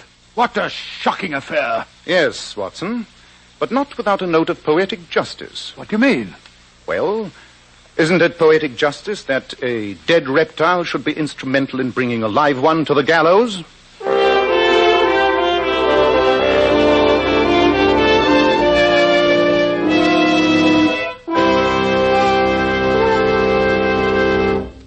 Quite a gruesome finale, Dr. Watson. It certainly was, Mr. Bell. All in all, one of the most unpleasant adventures that Holmes and I ever encountered. In just a moment, Dr. Watson will be back to tell us about next week's story. Girls, how would you like a thrilling new experience? Then just listen to how beautiful Powers models glamour bathe their hair. We certainly were thrilled to discover the amazing beautifying action of Kreml shampoo. It actually glamour bathes each tiny strand of hair and leaves hair sparkling for days with natural glossy luster. And Kreml shampoo is so mild and gentle. It positively contains no harsh caustics or chemicals.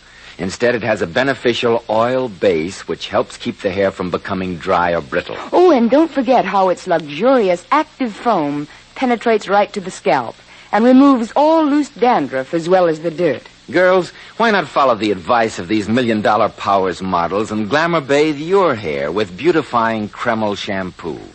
It takes only 10 minutes right at home. Kreml, Kreml shampoo.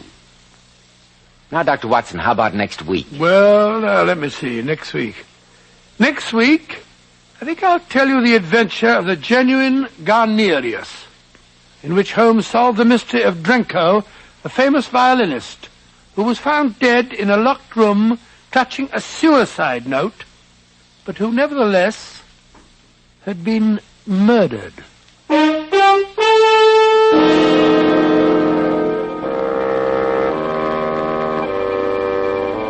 Tonight's new Sherlock Holmes adventure was suggested by an incident in Sir Arthur Conan Doyle's story, The Speckled Band. Nigel Bruce appeared by permission of California Pictures, Tom Conway through the courtesy of Eagle Lion Pictures. This is Joseph Bell speaking for Kreml Hair Tonic and Kreml Shampoo, and inviting you to be with us next week at this same time when Dr. Watson will tell us about the adventure of the genuine Garnerius.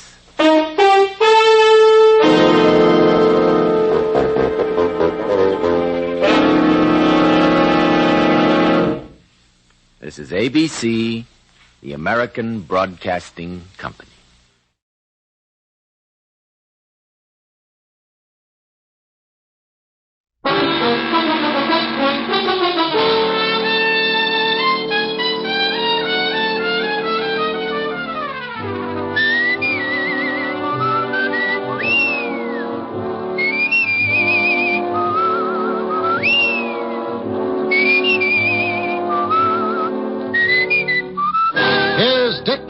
as Richard Diamond, Private Detective.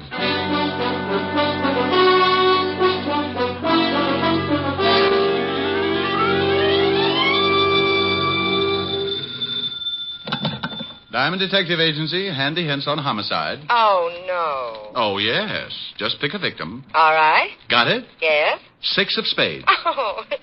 Hello, Helen. Hi. Am I going to see you tonight, Rick? Depends on how many lights you leave on in the study. But are you coming over? Wouldn't miss it. I've been puckered up since 8 o'clock this morning. Francis has the night off. I'll have dinner for you in by the fire. Well, take it easy. The last time you built a fire, it got so hot I had to keep basting myself for a week. Oh, Rick. Sure. The next day I walked by Linda's and some guy grabbed me and shoved an apple in my mouth. Said he'd get fired if I didn't climb back in the window and lie down. Oh, I'll see you tonight. Bye. Bye. Now, let's see. Where did I put the soap?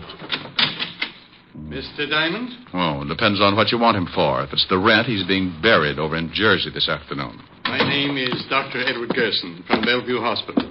I have nothing to do with the rent. Well, if you're with the Sanity Commission, Diamond's still in Jersey. It is apparent that you are behind in your rent and you wish to remain buried in Jersey for the moment. Well, it's not as bad as it sounds. Are you a potential client? I'm a psychiatrist, Mr. Well, pick a good one. How about Apple Knocker? All right. I'm in a rather peculiar position, Mr. Apple Knocker. Oh, I don't know. I always sit like that. For the past 4 days, I've been treating a young man for an unusual type of shock. What did he do? Run his electric train in the bathtub? You're quite an interesting case yourself. Are you always so unconcerned when someone comes to you with a problem? Look, Doctor, everybody's got a problem. That's why I'm in business. If you've got a big one, you'll get by my little remarks, and I'll be glad to see what I can do for you. Quite a philosophy. All right, then. Let's both get down to business, Mr. Apple Knocker. Oh, now, what's your trouble? This boy I mentioned, he disappeared 5 days ago. You said you'd been treating him for 4 days. He couldn't have been gone very long. A day and a night.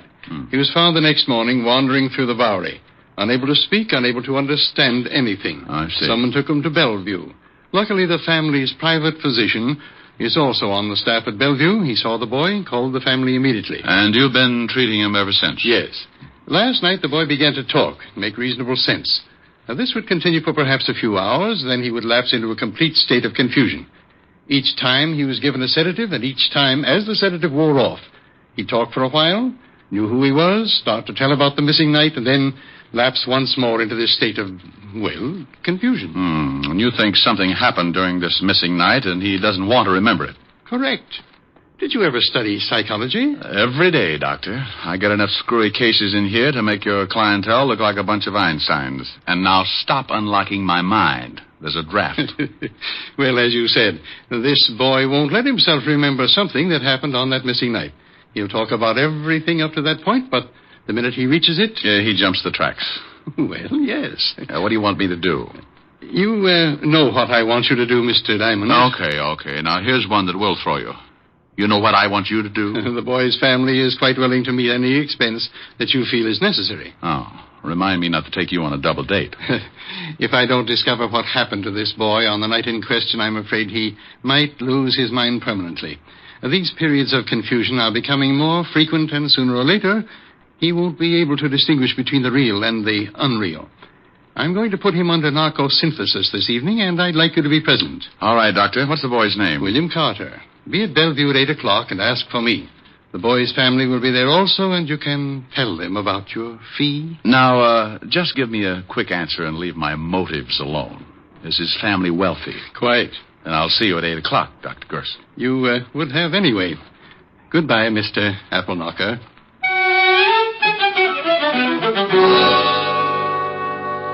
You know, you can feel pretty silly when a guy like that walks in and answers all your questions before you got time to think them up.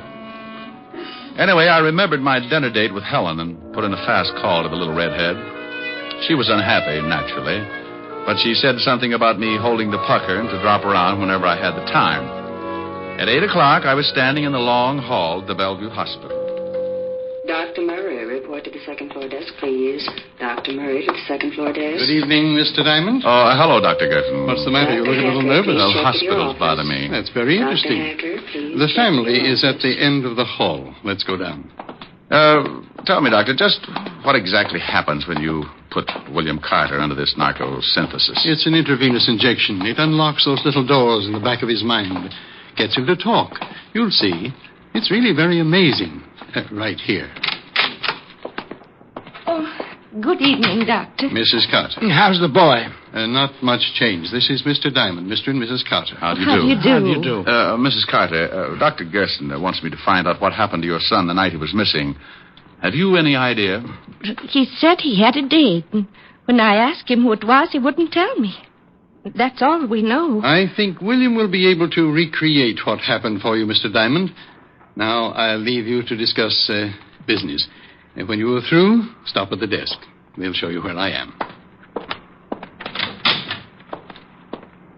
Well, I... Yes, Mr. Diamond. What is your fee? Oh, thank you. Believe me. 100 a day in expenses. And your retainer? 1 day's work. Mr. Diamond, can you help our boy? Mrs. Carter, I don't really know. I'll write you a check. Oh, thanks. Mrs. Carter, whatever it is that's strong enough to make your son lose his memory, it might be... Think maybe it's something bad? I know it's something bad. How bad, I've got to find out. I hope it's not more serious than I think. Oh, yes, I know. Here you are, Mr. Diamond. Oh, thanks. I'll keep in touch.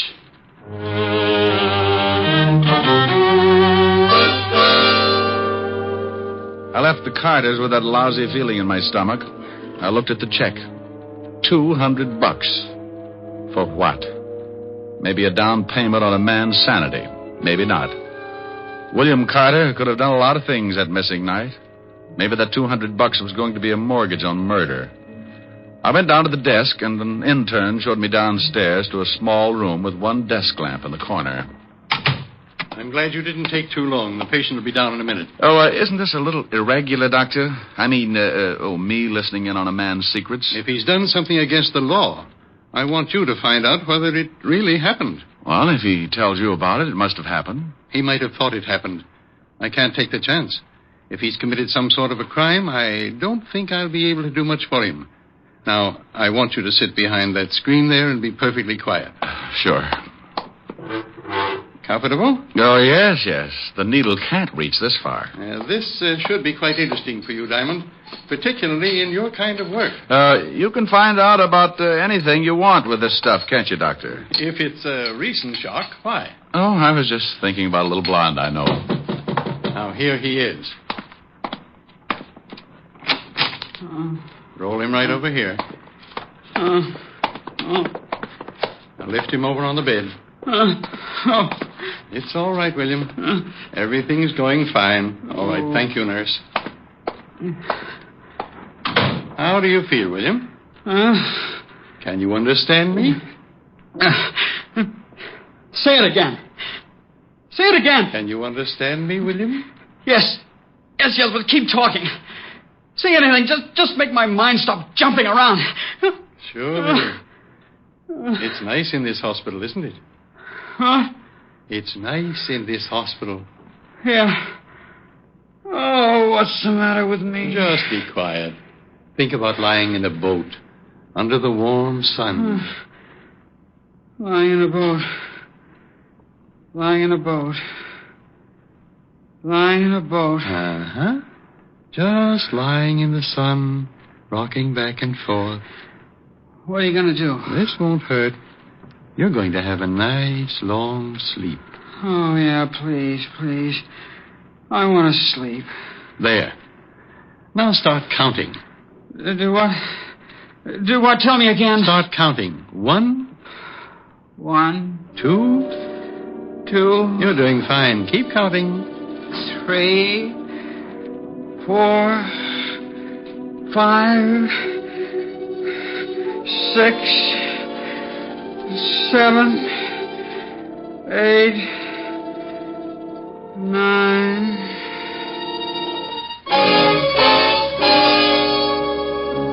I sat behind the screen and listened to the doctor begin. At the start, Carter seemed almost glad to talk about it. He described the beginning of the evening. He had a date. A girl named Helena on 53 East 51st Street. Did you have a good time with Helena? Wonderful time.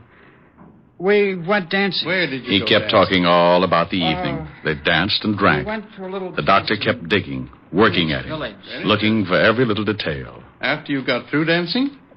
We went to her apartment. We had some more drinks. Pretty strong ones. Who made them? What? Who made the drinks? Helena did. Then he came in. Who came in? He did. The man. The man? The man just came into Helena's apartment. Who are you? Helena, who is this guy? What are you doing here, William? What are you doing? What do you want? Get out. Get out. I don't care who you are. I'm not going to get out, William. I don't believe it. You're not her husband. Stop it. Take your hands off her. He's hurting Helena. Yeah. I'll fix you. Helena needs help. There. You hit him. Yeah. Gotta get out of here. Why do you? I gotta get out. He's dead. I killed him.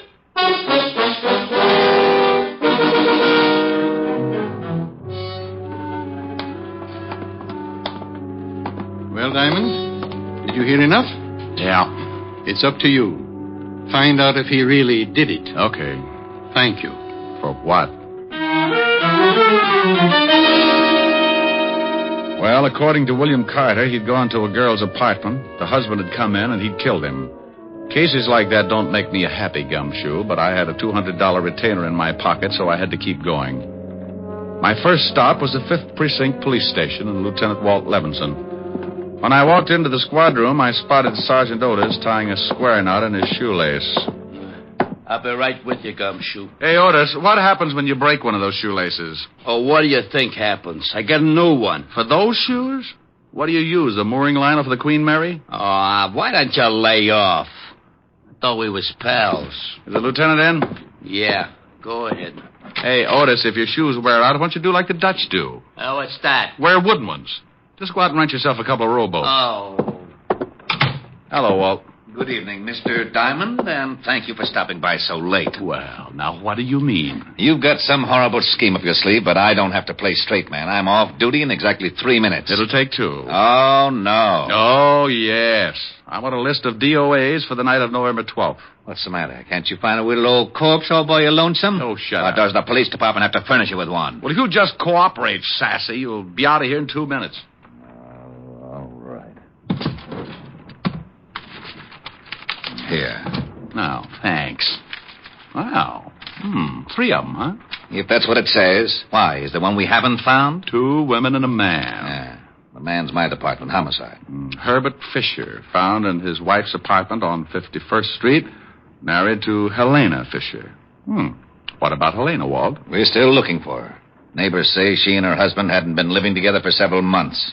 The old boy must have come home, found her with another guy, and got heated up. Either the wife or the other guy killed him. Huh? How do you know there was another guy? Well, the neighbors say a young guy started seeing her about a week before. Came up with her that night. We haven't a line on him yet, but we're checking. What killed him? Poker from the fireplace, beaten over the head. Oh. No prints. Nope, clean as a whistle. Say, what's with you? What are you so interested in this killing for? Oh, I just like to hear about crimes. Oh, now stop that. If you know something... I do know something, Walt. Yeah, what? One word. Will it help me solve this case? I don't know. Well, what is it? Bye. I left the precinct and headed back to Bellevue and Dr. Gerson. I had a hunch that was growing roots, and if William Carter's sanity was going to be saved, it would have to be done in a hurry.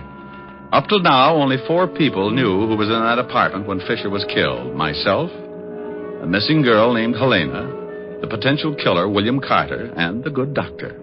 The girl hasn't gone to the police? Why, if William Carter did it? Well, that's what I've been asking myself all the way down here, Doctor. Unless she wants to protect him. That's the only one I could come up with. I want to ask you 2 questions, Doctor. First, do you think William Carter would pick up a poker and beat a man on the head? That's hard to say. He might. Would he then wipe his fingerprints off? According to what he told me, he killed the man and rushed immediately from the apartment. I'd say no to the fingerprints. That's what I'd say. He suffered the shock immediately after he killed the man. He knew he had to get out, but after that he can't remember a thing. May I use your phone? Certainly. Doctor, How could Carter be sure that he'd killed the man? Why, I don't know. If you remember, he didn't say. He just said he'd killed him. Homicide, Lieutenant Levinson. I thought you were going home. I gotta sit up with a headache. Oh, well, I want some information. Where did the murdered man live if he wasn't staying with his wife? Oh, now, wait a minute. We know who did it. You do? Sure, some guy named Carter, William Carter. I sent some of the boys over to his house 10 minutes ago. How do you know he did it? Because Helena Fisher walked into the station and told us so. You got the girl? Yeah, we're holding her till we pick up the Carter guy. Seems Carter was in her apartment with her. I know the story. You do? You do? I'll be right down. Well, they've got Helena, Doctor.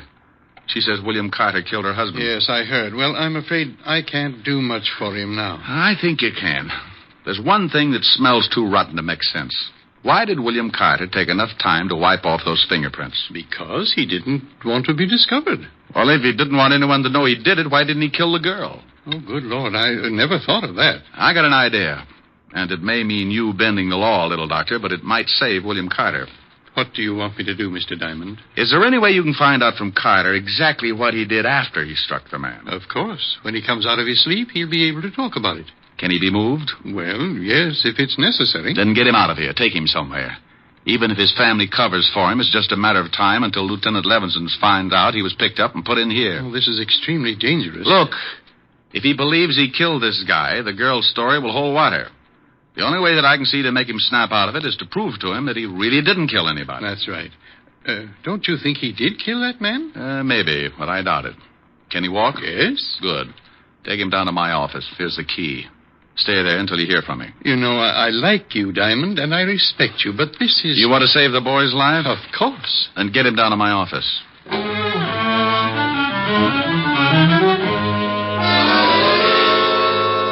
I left the hospital and grabbed a cab back to the 5th Precinct. Sometimes when things don't add up like ABC, you've got to go out into left field for the answer. Everything pointed to William Carter, and he believed it himself. But I kept thinking about those fingerprints. I told Walt my idea. Are you crazy? So the guy did wipe off the prints but didn't kill the girl. What of it? People do crazy things the first time they knock somebody off. Besides, you can't go around posing as a police sergeant. Oh, now stop that, Walt. Admit it. There's a hole someplace. But you told me yourself the Carter guy admits killing the girl's husband. In his condition, he'd admit anything. He says he did it. The girl says he did it. What more do you want? I don't want any doubts at all. Will you just try the idea? If you'll tell me where you've got William Carter. Promise not to have the boys there? Just you? Yes, I get mixed He's up in my office. Wouldn't you know it? Okay, Walt. Get the girl in here and tell her just what I told you. I don't need any rehearsals. Otis. Yeah, Lieutenant. Send Mrs. Fisher in here. Right. I hope you know what you're doing. You're putting me in an awful spot. Well, if it works, Walt, the state won't burn an innocent man. Yes, but this... Mrs. Fisher, Lieutenant. Oh, come in, Mrs. Fisher. Thank you, Lieutenant. Sit down. This is Sergeant Diamond. Oh. How do you do, Sergeant Diamond? How do you do, Mrs. Fisher? We've checked your story, and everything seems to be all right. You can go home, but please don't leave town. I'm terribly sorry about this. I know I should have told you sooner, but William was... Well, I didn't know what to do. You did the right thing. Have you found William yet? No, but we will. But didn't you check his house? Isn't he with his family? No, he didn't come home at all. Oh, and that reminds me. You know, you're the only witness who can prove he did kill your husband. Why, yes, I guess I am. Well, I'd be extremely careful. He just might, Lieutenant, you don't think he might try and kill me, too? Well, you never know. After a man kills once and he's got time to think about it, he's liable to do anything. Well, then, I demand police protection. And you'll get it. Sergeant Diamond here has been assigned to the case. Oh, how nice. I'll do as much as I possibly can. Well, when do you start? Right now. I'll meet you out in the squad room right after I have a few words with the lieutenant. All right, Sergeant. Thank you, Lieutenant. Perfectly all right. This is ridiculous. All right. You get over to my office and pick up William Carter and the doctor. I'll stall Mrs. Fisher. Take her to a bar or something. All right. But if the commission hears about this, Sergeant Otis will be the new head of homicide.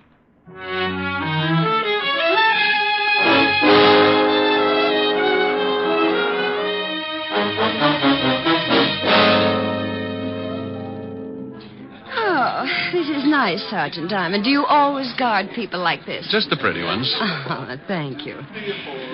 If you really think William might try to harm me, You'll have to stick pretty close, won't you? Mm-hmm. Do you mind? Not at all. What time is it? 11:30. Getting tired? Yes, a little. It's been a hard day. I'll bet it has. What if William comes to my place in the middle of the night? Where will you be? Watching the front door, baby. He won't get in.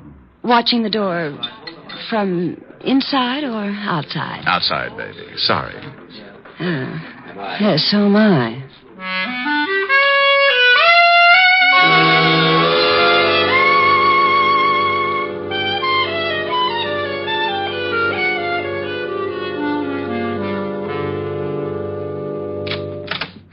Here's my apartment, Rick. Oh, nice place.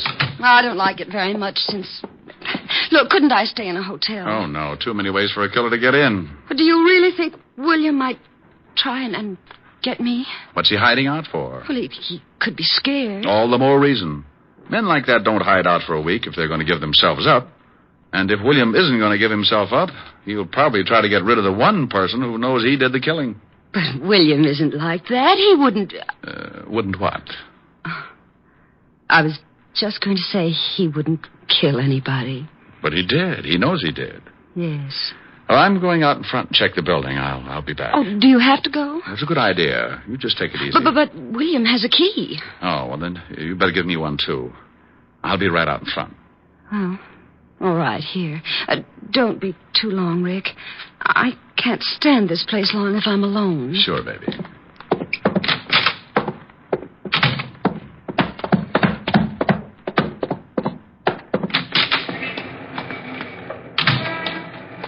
Over here, Rick.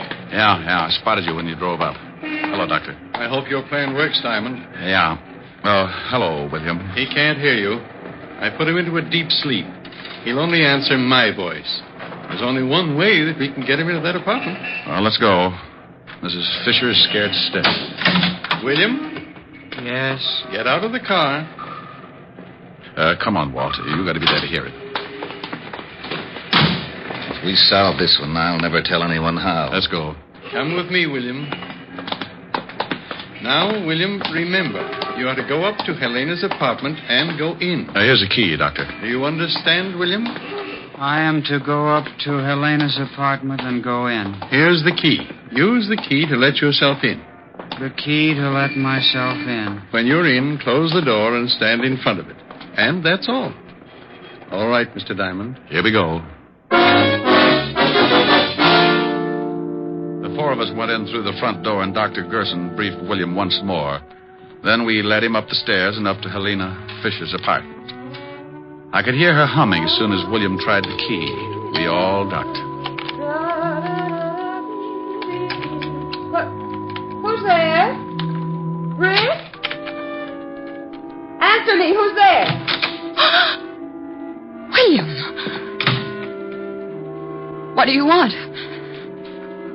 William, what are you doing here?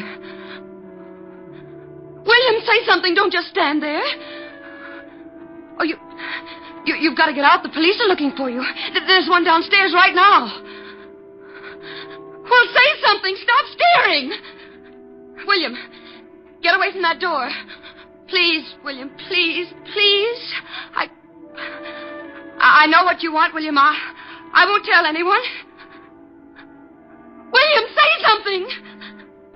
Don't look at me like that. You're going to kill me, aren't you? Look, William, you didn't do it. I killed him. I just told you he was dead after you hit him. When you left, I killed him with a poker. William, please! All right, Helena. Craig. Oh, he was going to kill me. Oh, sure. Like he killed your husband. Yes. How's William, Doctor? I'll wake him up when he gets back to the hospital. He'll be all right when he reads Mrs. Fisher's confession. Rick? What's going on here? You better go along with the lieutenant, baby. Why? We heard your whole confession from outside the door. What? Why, I just said he was going to kill me. Also, we found some of your fingerprints on the poker. You're crazy. I wiped them all. She's all yours, Walt. Let's go, Mrs. Fisher. You tricked me. You tricked me into saying that. Come on, lady. I don't want to get rough. I'll kill you, too. I think you can take her along now, Lieutenant. Holy cow.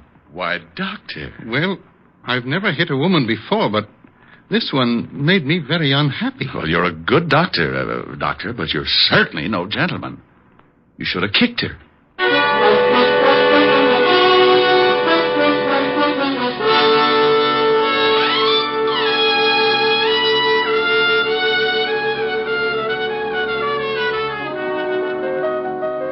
Rick, what kept you out so late? It's after midnight. Oh, I had to stick around and watch Otis turn into a pumpkin. Now that's Cinderella. Yeah. Can you imagine Sergeant Otis as Cinderella? The good prince would slip his sacrum trying to haul his slipper around. Tell me a fairy story, Rick. Well, once upon a time, there were two idiots. Rick. And they lived happily ever after. Sing. Don't like it? Sing. I liked it. Sing. I'll do as I please. Rick. I love those dear hearts and gentle people who live in my hometown, because those dear hearts and gentle people will never ever let you down. They read the good book from Friday till Monday. That's how the weekend goes. I've got a dream house I'll build there one day with picket fence and rambling rose. I feel so welcome each time that I return, that my happy little heart keeps laughing like a clown. I love the dear hearts and gentle people who live and love in my hometown. Well, how was that, honey? Well, Harold Appleknocker, where'd you pick up that there song? Well, my hometown, Mountain View, back up in the hills of Arkansas. Oh, that sure was mighty fine. Well, Lulabelle, I'm glad you liked it. Mind if I bust you up with another 8 bar? Nope. Bust away. I love the dear heart and gentle people who live and love in my hometown. Da-da-da-dee. Well. Yeah, I think I did pretty fine that air song. Oh, yes, sir. You done busted me up right proper. Oh, you ought to come over to Mountain View sometime, Lulabelle. Got dear hearts and gentle people all over the place. Oh, I'd like to make the trip. Oh, you'd love the people. You'd love to see them, love to greet them. How would you greet them, Lulabelle? How would you greet them? What would you say? Howdy. Oh, they'll love you, Lulabelle.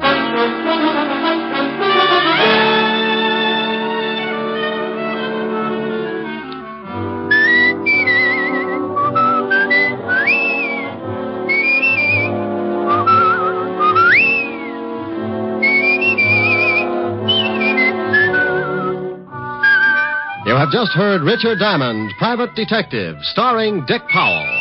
Helen was played by Virginia Gregg, Lieutenant Levinson by Ed Begley. Also in our cast were Wilms Herbert, Joan Banks, Sam Edwards, and Norman Field. Music was under the direction of Frank Worth. Richard Diamond is written and directed by Blake Edwards. Dick Powell soon will be seen in the screen version of the best-selling novel, Mrs. Mike.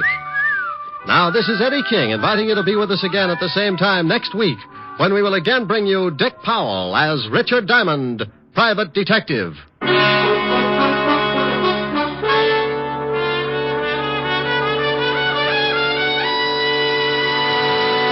What's on NBC Sunday? There's a full evening of great entertainment in store for you tomorrow on NBC. You'll hear rib-tickling comedy on the Phil Harris-Alice Faye Show. And for mystery, there's Sam Spade's latest caper. Tomorrow, Sam meets a Mr. Tom Turkey. For the very best radio fare, always tune to NBC. Coming up, it's Brian Donlevy and Hollywood Star Theater on NBC.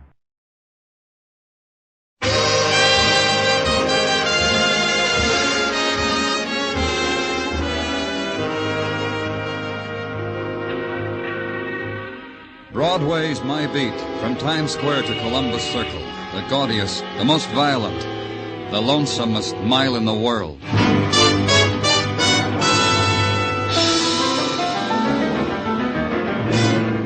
Broadway's My Beat, with Larry Thor as Detective Danny Clover.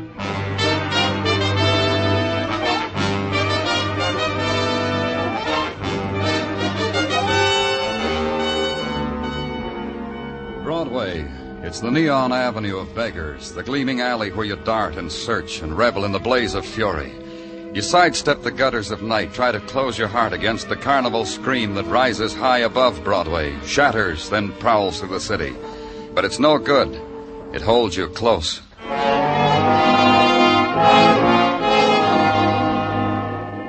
But at the waterfront, it releases you, hands you over to other sounds, the voices of the river, the waking wind that has slept in the sea, the siren wind that clears the way for morning and for death, and beckons you up the protesting stairs of a waterfront hotel, opens a door and invites you to consider a dead girl.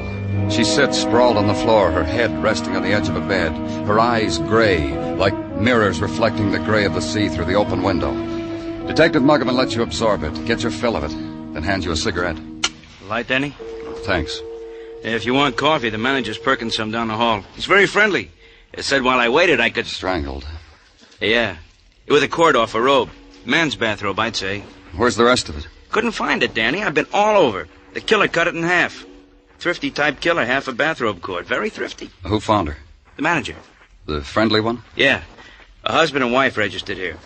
Early this morning, husband woke manager out of a sweet dream, told him to bring breakfast to his wife in a half an hour. The manager did. But she wasn't hungry. She was that way. So the manager ate the breakfast himself. You said her husband? Yeah, Robert Burton, husband. Registered here last night with his wife, Laura Burton. No baggage, paid in advance. You're not reacting, Danny. You said something? Yeah, I did. I said Laura Burton. You didn't react. She dies different from other people? Easy, Danny. I only meant it's funny you haven't heard about Laura Burton. You know, the heiress. Daddy made millions in baby food. Educated in watering places. Educated by counts and dukes and ski instructors. Married a few of them. Funny I haven't heard. Where's her husband? I told you. He ordered a breakfast, took a walk, fed a seagull. That's the last anyone saw him. He was talking to a seagull. Oh, well. What's the matter with you? With all that money. A Park Avenue mansion. She dies like this. In a place like this. Muggavan said it and I shrugged. And over Muggavan's shoulder and through the window I could see the early morning mist rise frostily from the river. And a tugboat and a man leaning over its side. And suddenly the sun was out, striking glints on the water. Daytime had just entered the port of New York.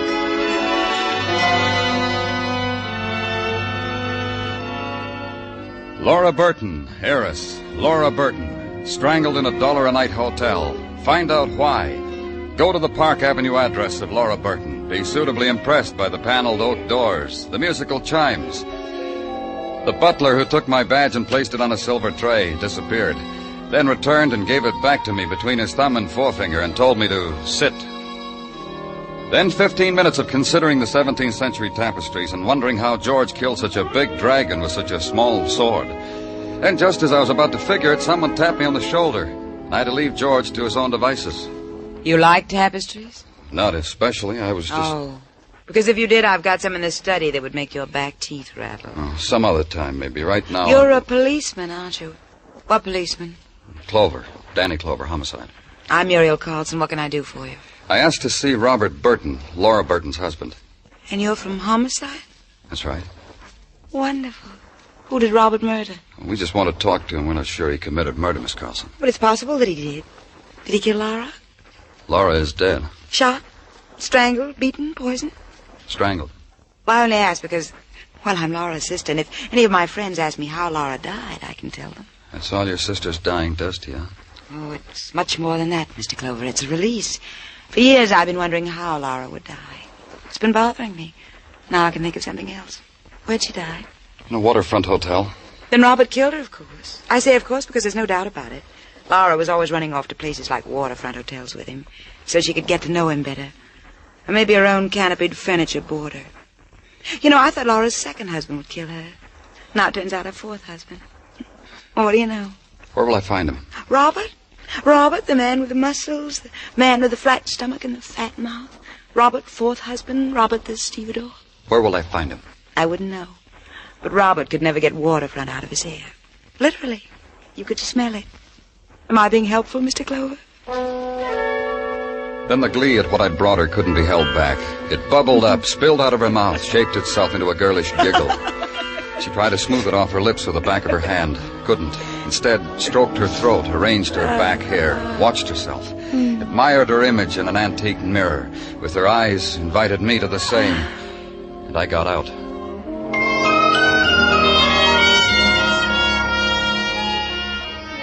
Then the routine pattern began to spin itself out. The APB's all-points bulletin on one Robert Burton, suspicion of murder.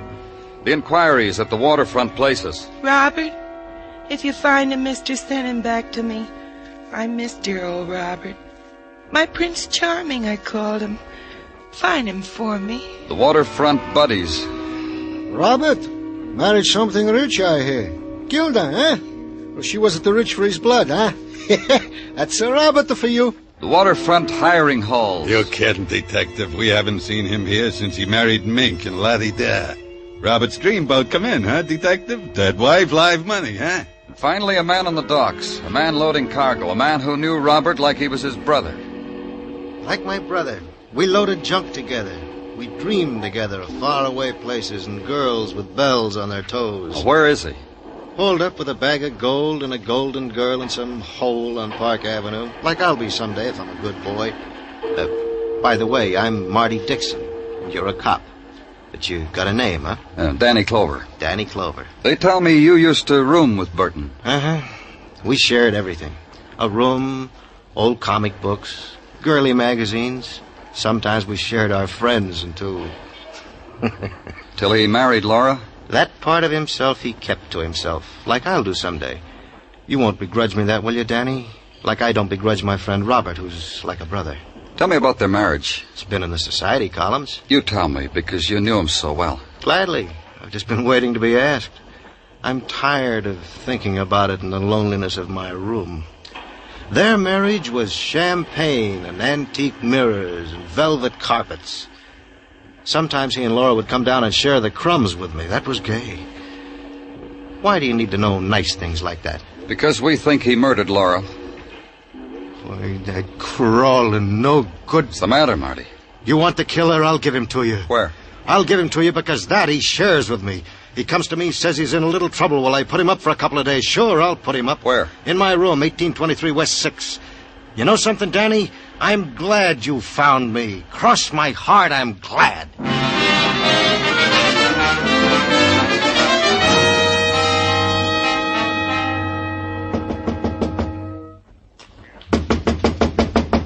Come on, open up, Burton. Open. Who is it? Police. You got the wrong room. Open the door.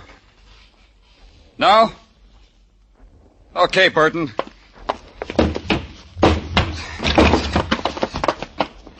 Let's go. Not gonna be that easy, copper.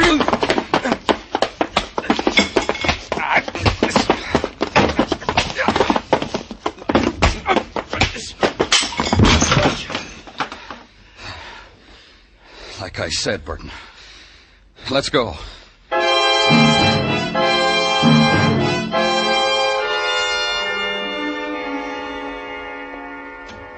In here, Burton. Hi, Danny. Brought Burton along because he wants to talk to us. Good. Sit down, Burton. Over there. Thanks. Lawyer said I should tell all. You got a smart lawyer. And he can afford it. How many millions does your wife leave, Burton? 7 or 10? I never can remember. I get all flustered when I mention that much money. Why'd you strangle your wife, Burton? Oh, such a leading question, fellas. Next thing you'll want to know, did I enjoy it? Did you enjoy it, Burton? Thinking about it, I enjoy it because now there's all that money. That's the part that's enjoyable. But I didn't kill her. Is that what your lawyer told you to say? Say it, he said. If you didn't do it, my boy, he said, say it. How about that bathrobe cord? Whose bathrobe? Mine, fellas. Who registered at the hotel with your wife? I did, fellas. I've been telling the police that for 6 hours. You got a pretty nice place on Park Avenue, Burton. Why pick a flea bag? Salt air, fellas. The commonplace things. Laura and I enjoyed it. I'm a different man near the waterfront. Laura enjoyed it. Okay, Burton, what happened? Woke up this morning, felt like a walk, stopped at the manager's room, told him to send breakfast up to Laura. What about the manager, Muggavan? He's an old man. Dr. Sinsky said he wouldn't have the strength to strangle. So you killed your wife and went for a walk. Is that what happened, Burton? My lawyer said you might say that. Even said the DA will probably arraign me because it looks like open and shot I killed my wife. Why'd you run? Why'd you hide? Because he killed her. Because I came back to the hotel and saw the crowd and heard that Laura Burton had been murdered, so I ran. What'd you do with the other half of the bathrobe cord? The one she was strangled with? The one you used to strangle her. All right, it was my robe, but I didn't Why'd you only it. use half the cord? Because... Look. Why? You trying to confuse me? I didn't kill her. But you're glad she's dead. Now take me back to my cell. Sergeant Muggerman asked you a question. Take me back to my cell. Your lawyer said talk, Burton, talk. Take me back. Sure. Take you back and get your confession. Danny? Oh, what is it, Fiddler? Homicide call just came in. Waterfront. Call said tell Clover to get down here. I'm busy, Gino. Call came through the DA's office, Danny. Said you. I got a squad car waiting. You gonna take it? Sure, Gino. That's all I've got to do.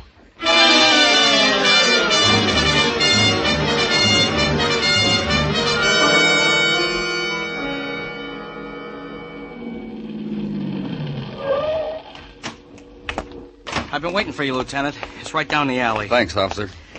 I was just making the beat. Stopped here for a drag and a cigarette. I was just checking. Routine, you know, Lieutenant. You stopped for a drag. Yeah, that's right, Lieutenant. Well, when I lighted up, the light from the match... Oh, anyway, there she was, laying there. I thought she was a drunk. Told her to move on. I poked her. Maybe I shouldn't have done that. This is the way you found her? Yeah, just like that, Lieutenant. I figured she wasn't drunk. I figured she was strangled to death. I shouldn't have poked her. Don't worry about it. You know who she is? No. Here, I'll hold the flash so you can see better. Good. Hey, see? She looks a lot like that Laura Burton who was strangled with a bathrobe cord. Same features. Almost identical. Is that why they made such a big to-do about when I phoned in, Lieutenant? And I thought I had a killer. You were wrong, huh? Hold that flash still. Over and over, they asked me, are you sure she was strangled with half a bathrobe cord? Sure, I'm sure, I said. You were wrong about having a killer, huh, Lieutenant? Yeah. I was wrong.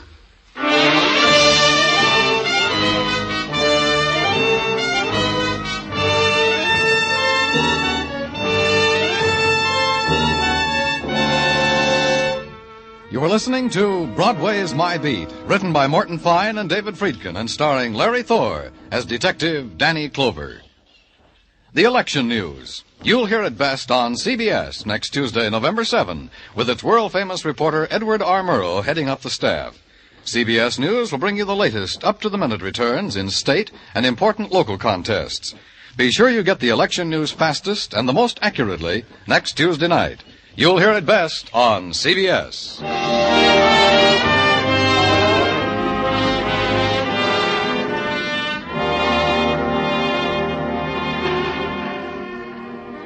Broadway all depends on the mood you're in. You can be part of the mob and perform for the sightseers, or you can create a stir by strangling women with the cord of a flannel bathrobe.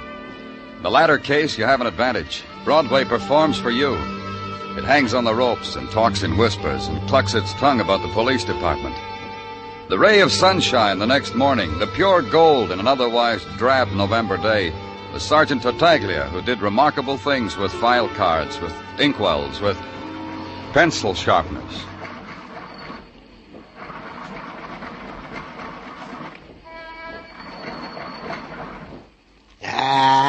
What's the matter, Gino? This pencil sharpener, Danny. A veritable ogre of pencils. Chews them up and gives no points in return. I've been waiting for you to come in, and I've been sharpening your pencils. I'm here now, Gino. Huh? Well, you said you were waiting for me. You got something to tell me? Roger. Then tell me. Wilco. Of the matter of the girl who was strangled in an alley. Her name was Annalise Sisler, a name known most especially to Precinct 45 for various and sundry misdemeanors. Go on. Technical ass ought to be pointed out to you that Miss Sisler had physical attributes which were also observed on Laura Burton, also deceased. Uh-huh. Such as, to wit, maybe the killer strangled the wrong woman the first time because both were blonde, both had blue eyes, both approximately the same age, same height, same weight, both strangled, and both by opposite ends of the identical bathrobe cord. You know, Danny, this brings to mind a famous case which involved Mike Schreck, the bald-headed... Tartaglia. Well, it was almost the miracle detective from Philadelphia's undoing, Danny. If he hadn't disguised himself in the nick of time as a midget... Get on with it, Gino. To wit, the DA has released Robert Burton as a murder suspect since he was in the pokey at the time of the murder of Miss Sisler. And since the murder weapon which killed Miss Sisler also killed Laura Burton. Okay, what else? What else is that Miss Sisler's last known address, according to the records of the 45th Precinct, is the Kenneth McManus Masseur Parlors on East 34th Street. How'd I do, Danny? Great, Gino. I'll get you a new pencil sharpener.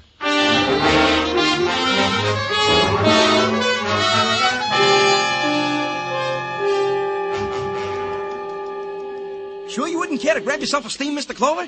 Then a nice salt rub from the salty hands of one of my experts? All in the house, of course. All I and want you can is... get your suit clean and pressed while being catered to. We think of everything in this calling. Look... And we got a ladies, too, in case you got a wife or a girlfriend or something else on the plump side. But for them, we got home permanents while being cooked and mulled and freshened up. That's all of it? You through? Yeah. Yeah. Can't tell you, huh?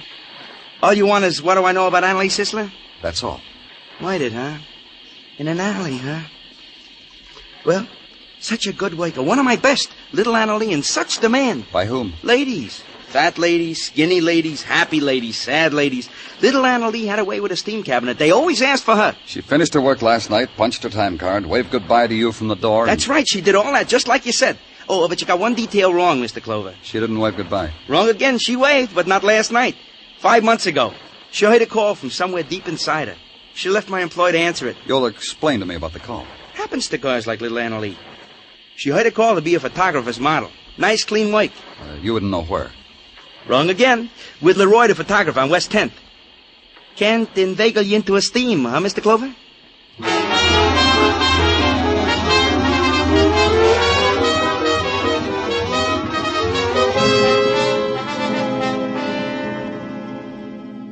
My receptionist secretary said you were different from the other people who come to study with me.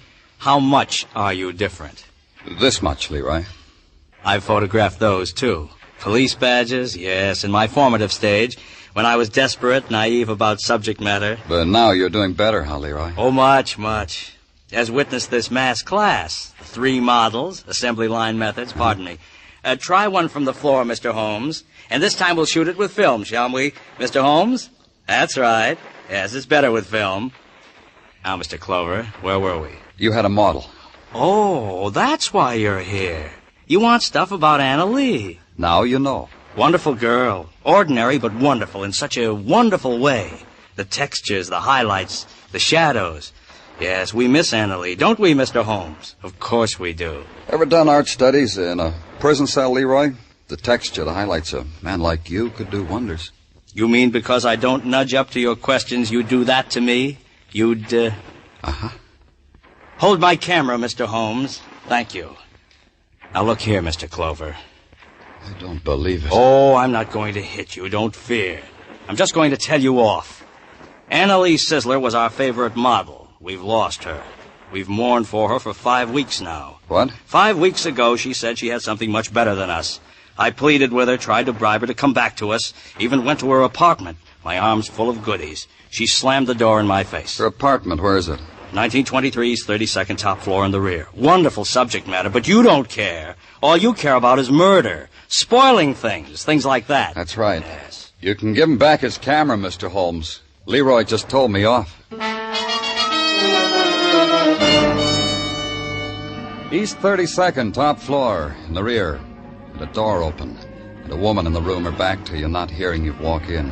A woman intent on grubbing through the open drawers of a bureau, finding things, holding them close for an instant, tossing them on a pile of stuff already on the floor, grubbing for more. Then finally aware of your presence, trying to still the greed trembling in her fingers and her body. What do you want here?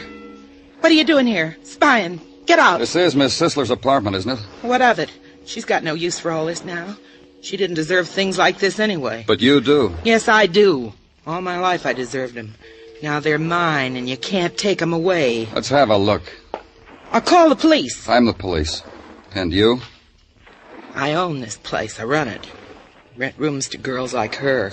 Clean up after. That gives you the right to steal from a dead girl like her? Not stealing. Only taking what she would have given me anyway if she'd known she's going to die. Anna was a girl like that. Generous. Didn't care about her things. They're expensive. Silk. Imported. Never had anything like that. Not next to my body, I haven't. Just watched her put 'em on sometimes. All right. Don't take 'em away, mister. She'd have given 'em to me, I swear it. I swear it.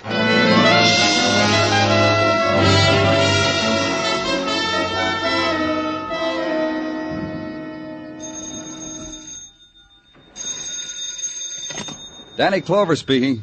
This is Gordon, Danny, the lab. Come across the hall for a minute. I have something to show you. What? The lady's slip you brought in, the underwear. Don't walk, run. Gordon? Hello.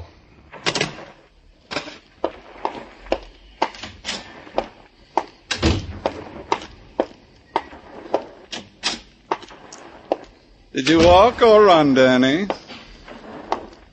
Don't you ever smile? What's on your mind, Gordon? On my mind? Well, all right, I'll tell you. Why is it when the department is up to its neck in unsolved murders, they make kissing sounds at John Gordon? You got something to tell me, or you just want me to admire you? Well, first I'll tell you something, then you can drop your chin in frank admiration. Take a look at this slip. Go ahead, hold it up to the light. See what I mean? I see a black silk slip. A real expensive black silk slip. Feel it. Go ahead, right here. See what I mean? No, you don't see. That roughness is thread. Something was sewn on that slip and torn off. A laundry mark? Oh, Danny, what you don't know about slips. A laundry mark on a slip sewn here? Sewn here was a French word, toujours. And sewn here was a name, Laura. The stitches were pulled out, but they left their pattern. Now you want to admire me, Danny? Tartaglia. Hey, Gino, where are you? What do you want, Danny? Call the Seaboard Shipping Line, Gino. Get the dock foreman and ask for Marty Dixon. Well, suppose they won't call Marty to the phone, Danny. Dixon's just a stevedore. That's what I'm counting on. Leave word. Tell him it's urgent. Say Robert Burton wants to see Dixon as soon as Dixon gets off from work. Roger, Danny. And also Wilco. It was 4 o'clock when Muggavan called in. He'd just seen the dock foreman at the Seaboard Shipping Line hand Marty Dixon a note. It was a few minutes past 5:30 when Muggavan called back again. The quitting whistle had just blown down at the waterfront, and Marty Dixon had just punched his time clock. It'd take him 25 minutes to get to Burton's mansion on Park Avenue. It took me 10 minutes. Robert Burton said he was glad to see me. We could talk in privacy. Laura's sister was judging a dog show on Long Island, and he'd given the servants the day off to grieve his wife's death. So we can talk in privacy, Danny, but you know what? What? You didn't have to come back and apologize for the rough way you fellas treated me. I understand these things. I didn't come back for that. Oh. Got something in your mind, Danny? Tell me, I can fix it. I got nothing but money. $8 million and change. $8 million. And that's what the taxes skimmed off. Tell me, Danny. I know who murdered your wife. And you want a reward. How much you want, Danny? That's besides the gold watch you already got in mind. How do you want it engraved, Danny? And a matching gold cigarette case, too. Anything. Because I'm indebted to you, fella. Don't you want to know who murdered your wife? I figure you'll tell me when the time is right, fella. Tell me and let's forget all about it, huh? I'll tell you, fella. You did. You murdered your wife. Oh, Danny. You know better. How could I have killed Laura? Same guy who killed her strangled that girl in the alley. Even the DA knows that. What's the matter? Is he on your back for a killer? No. Matter of fact, he gave me permission to pick you up for murder. All this magnificence around here make your head spin, huh, fella? You tried to give me trouble before, Burton. Remember what it got you? Well, this time I got something better. I heard you've been admiring that tapestry, Danny. It's worth maybe 60 G's.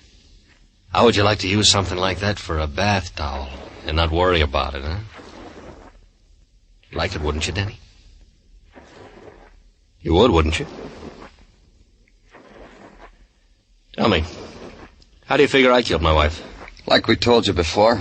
Strangled her in that flea bag. Your pal, Marty Dixon, wants to come in, Burton. How come you're so good, Danny? You stand here, talk to me, hear some chimes, and know it's Marty. How do you do things like that, fella? Open the door for him, Burton. Yeah, I will. What do you know? Hi, Marty, come on in. You're real good, Danny. Hello, Marty. What goes on here? It's this way, Marty. The DA's on my back. I need a killer. Isn't that right, fella? Yeah. Yeah, that's the way it is, Marty. What does he know, Burton? Let me. I know Burton strangled his wife with half that cord. Gave you the other half so you could strangle that Sisler girl. Had it all arranged. How could the DA indict Burton when it was obvious the killer was still on the loose? You know a lot. How is it that you know a lot? That Sisler girl had an expensive slip that once belonged to Laura Burton. How long did it take you boys to find a girl with the same features as Laura, to make it look like a killer had strangled the wrong girl when he killed Laura Burton? Oh, it didn't take you very long to find her, did it, Marty? A couple of weeks. Then you wined her and dined her. Oh, I helped, didn't I, Marty? Gave you my wife's cast-off clothes so you could give the girl presents. Make her love you. You making a deal with the cop, Burton? He likes nice things. I'm in a position to give him anything he wants. Me too. Because everything you got, I got half. That was the arrangement he made when we started this thing, Clover. When did all this happen, Marty? It happened. And that's the way it is. I didn't sign anything. I don't remember doing that. Anyway, you're a murderer. Man in my position can't have any truck with murderers, and that's why I'm giving you to the cop. You know, when I got a message this afternoon, I figured something had gone sour. So I brought a friend. Marty, don't be crazy. Clover, don't go for your gun. I killed cops, too. Look, Marty, we were having a joke, weren't we, Danny? Listen to me. Marty.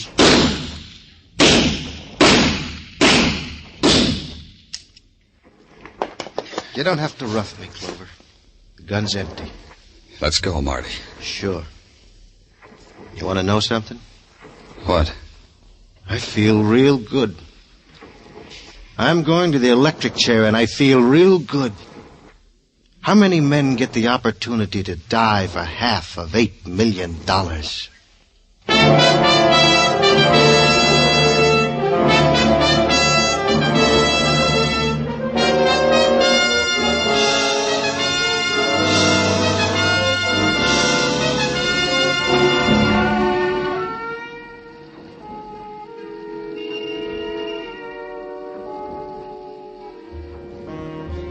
In the minutes before dawn, Broadway lies huddled in a dreamless sleep. It's the time of the long black night, and no stars, and the muted wind. And on the wind, the sly whispers. Start running, kid. You'll never get home again.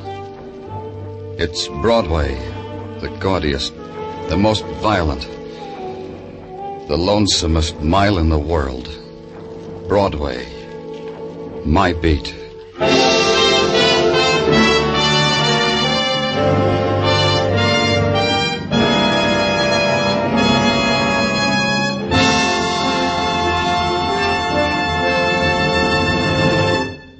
Broadway's My Beat stars Larry Thor as Detective Danny Clover with Charles Calvert as Tartaglia.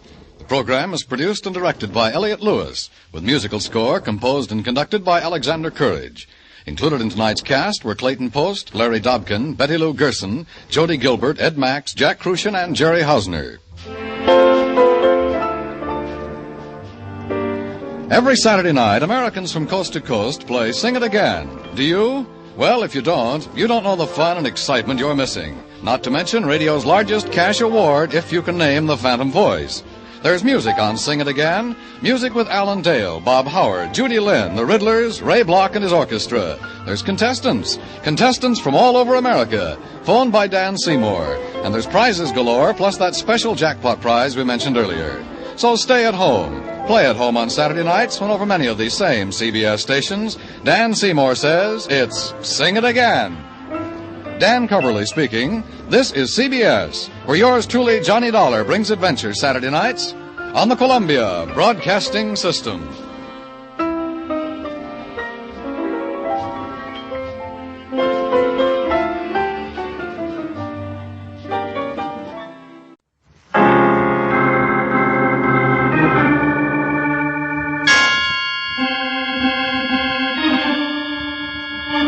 My name's Regan. I work for Anthony J. Lyon, International Detective Bureau. They call me the Lion's Eye.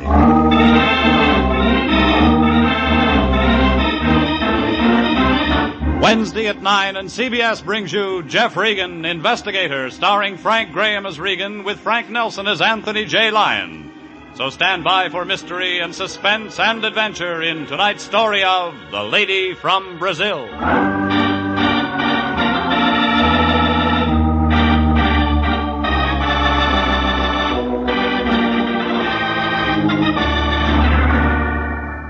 Her name was Irene Santino. The lady from Brazil, the Lion called her. He figured it for an easy trace job. Something for missing persons, only when we do them, the Lion gets paid.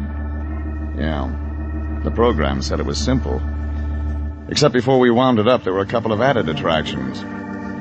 A doctor who didn't do any doctoring, a nurse with a built-in temperature, and a couple of blackouts that were meant to be permanent. And guess what? In that last part, I was supposed to be the star.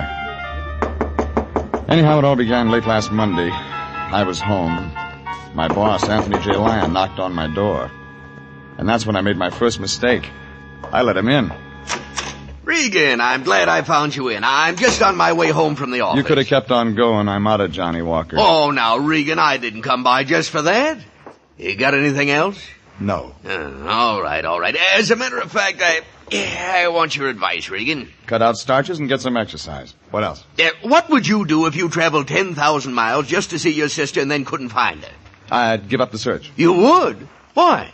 I haven't got a sister. Oh, that's not what I'm talking about. You'd go to missing persons, wouldn't you? Sure you would. But if you knew your family in a foreign country would become greatly alarmed at this sort of notoriety, you'd look for your sister in another way. You'd hire a good private detective. Now, isn't that right? Come on, Fatso, put it on the road. What do you mean? I'm just posing a simple problem. And you've got an angle somewhere. All right, we have a new client. Her name's Irene Santino. She's from Brazil, Rio. Fine family, Regan. Coffee. She's engaged international to locate her younger sister, Carmen. I'm no St. Bernard. You'll do till I can feed one. Oh, now, I know you've been working hard lately, but, Regan, this is one of those occasions when I'm proud to be a part of our profession.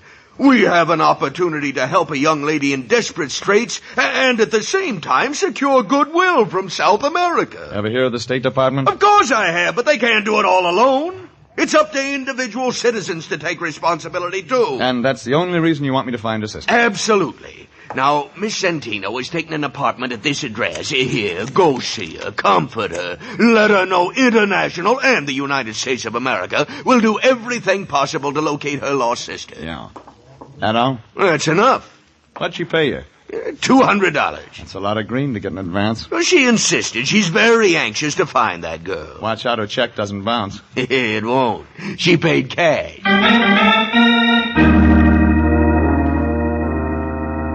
That $200 was already making a lump in the lion's coat, and I knew the next spot for it was his mattress.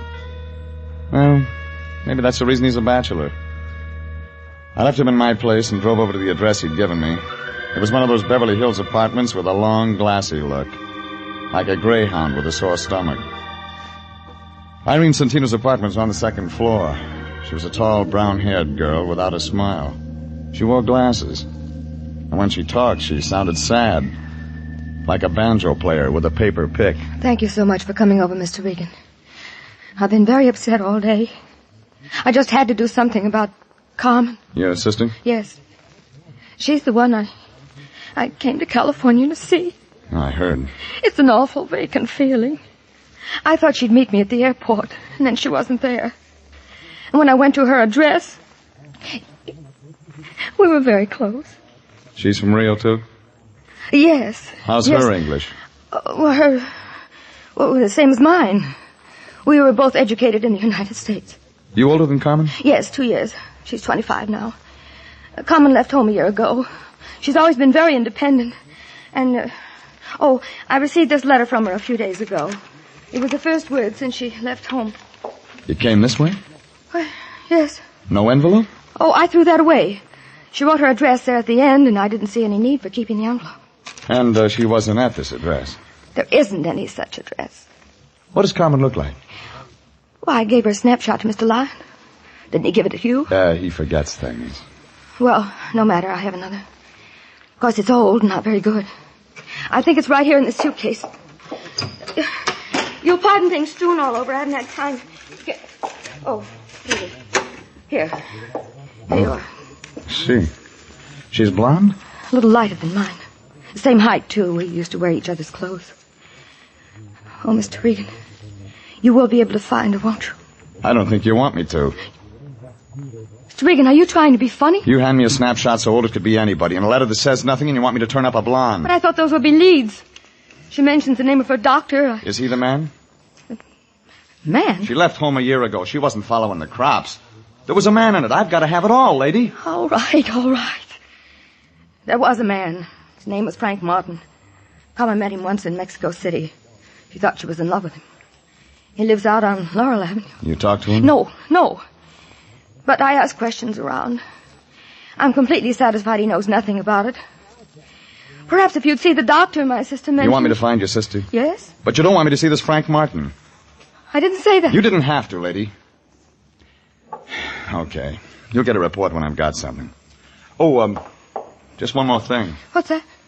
How long did you stop off on the way to shop in New York? Well, what makes you think I'd do that? When you leave your clothes strewn around the label show.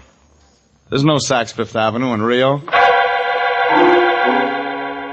When I walked out, her mouth was wide open like she was trying to scream. Only nothing came out. I hung around outside the door for a minute to see if she'd use the phone, but nothing happened. I looked up Frank Martin in the city directory and drove over to Laurel. A 2-story apartment building, the color of a bride's blush. It was wrapped around a swimming pool. Too small for people and too big for birds. Martin's name wasn't on the mailbox, so I looked up the manager. You don't know me, do you, Pilgrim? Well, I just got here. I played the Pals in 26.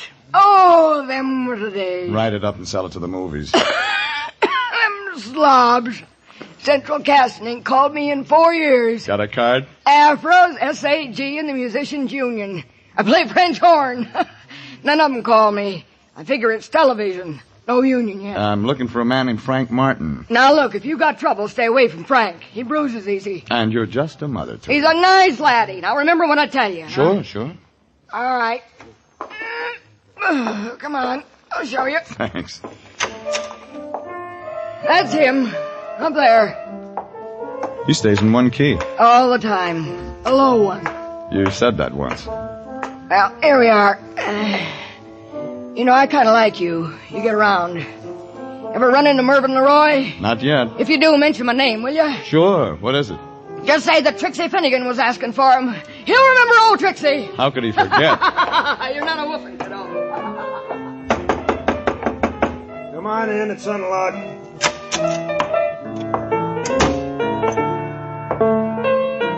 Your name Frank Martin?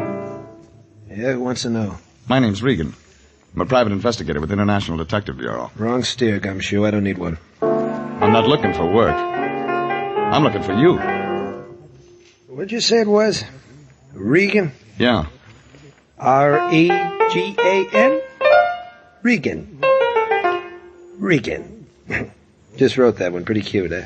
I'm looking for a friend of yours, Carmen Centino. Oh. How is Carmen these days? I don't know. But you said you were a detective. I did. You sound like an amateur to me. You sound like a guy with a chip on his shoulder. You sound like a lot of things. You're trying to get tough, baby. It figures out when your name isn't on the mailbox. Yeah? Nobody would ever write you. I'll just skip that, Regan. Well, who hired you to do what? Your sister's in town. She's looking for Carmen. You know Carmen had a sister. What else? You're the boyfriend. Boyfriend. It's real good. Let me tell you what she's like, Regan. Eyes just right. Hair just right. Everything just right. Wait till you see her in a bathing suit. That's something, brother. She isn't wearing one in this picture. Let's see. No, it's a bad picture, Regan. Hardly looks like her like she is. Ever met him like that? Well, we're going to be married, Regan. Only she decided all of a sudden she didn't want him. Just like that. It was her idea. Haven't seen her since. You try? Once. She moved, no forwarding address. That's all. Makes a good story. Yeah, but you don't believe it. Let me tell you the reason we broke up. It's a dilly. My hearing's good. Well, you've heard about the happy couple. The guy keeps getting loaded, can't lay off. Well, this is different. This is the big switch. Carmen. Yeah, Carmen. And why she was seeing a doctor? Carmen, seeing a doctor? Look, why don't you get out of here? We don't like each other. My sister thinks something might have happened to Carmen. She's scared. Yeah, some of us are scared part of the time. When somebody makes a lot of noise looking for somebody, then everybody gets scared. You scared, Regan? Yeah. What about? Carmen Centino. I might be looking too late.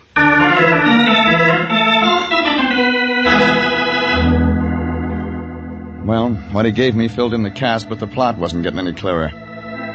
So I looked up the doctor Carmen had mentioned in her letter. His name was Kingston, and the only address was a place out in Encino. It was a ranch house spilled all over the top of the hill like whipped cream. Figured he was getting oversealing for his pills. I parked my car by the gate, followed the flagstones up to the front door. When I pressed a button, I heard something that sounded like chamber music. And then a blonde girl wearing a red dress that must have been riveted on opened the door about the middle of the second chorus. I like Blue Serge. Has an effect on me. It's the only thing in the closet. You fill it out nice. But you don't look sick. I want to see the doctor anyway.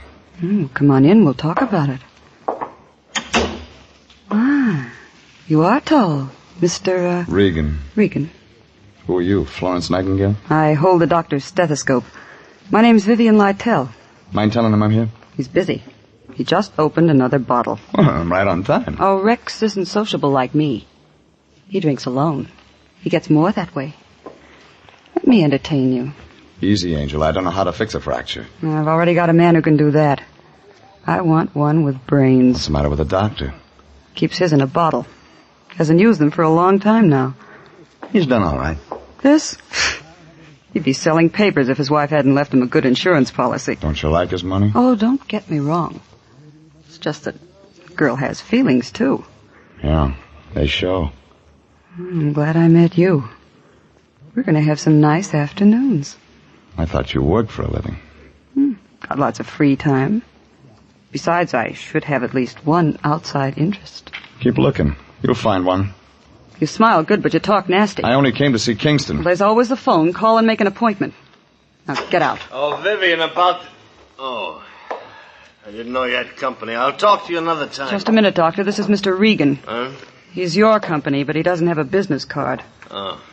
Well, look, Mr. Regan. I'm no longer in practice, just doing research on my own. I have all the medical equipment I can use. I turned all my patients over to another doctor. I know one you forgot. Well, tell me who. Carmen Santino. Carmen... Go ahead, Vivian. I'll speak to Mr. Regan. Watch yourself, Rex. He doesn't know how to be nice. Will it take a minute? I'll crack some ice. You'll need a drink. She's a very fine nurse. Yeah. It's a nice uniform. Well, working on my own, very casual. You said I had a patient named Carmen... What was that? Carmen Santino. I'm afraid you're mistaken, Mr. Regan. Who told you that? Oh, I read about you in a letter. That must have been another Kingston. There's only one with a license. You're a relative of the girl's? Friend. You're a detective, aren't you? Yeah. Want to show me your files someday? Why not today? This way, I keep them right here in my lab. Help yourself, Mr. Regan. Oh, you want a drink? Too early. You don't mind if I have one? Your house. You find anything? Not under Santino. She could have used another name. Oh, that's possible. When was I supposed to have treated her? Oh, about a year ago, according to this letter. Here, this is a picture. No. Oh. I've never treated anyone who looks like that. Sure? Positive. What was her illness? Might have had something to do with that stuff you're drinking. They die from it sometimes. I see. You can't see it from this window. But just over the hill, my wife is buried. I had special permission from the county, of course, bury her on my property. She was a great comfort to me. We were very close. I haven't been the same since she passed away. And that is why I am no longer in practice. I didn't ask for that. Oh, but you did, with your eyes. You're a strange man. Do you enjoy making a living this way, prying into other people's lives, searching for what is best left alone? Is he still here, Rex? Yes, Vivi. He's just leaving. You can find your way? Yeah. Well, bye, Blue Serge. You were a real disappointment. Don't give up. I'll be back. Don't bother, Regan. The doctor will be out.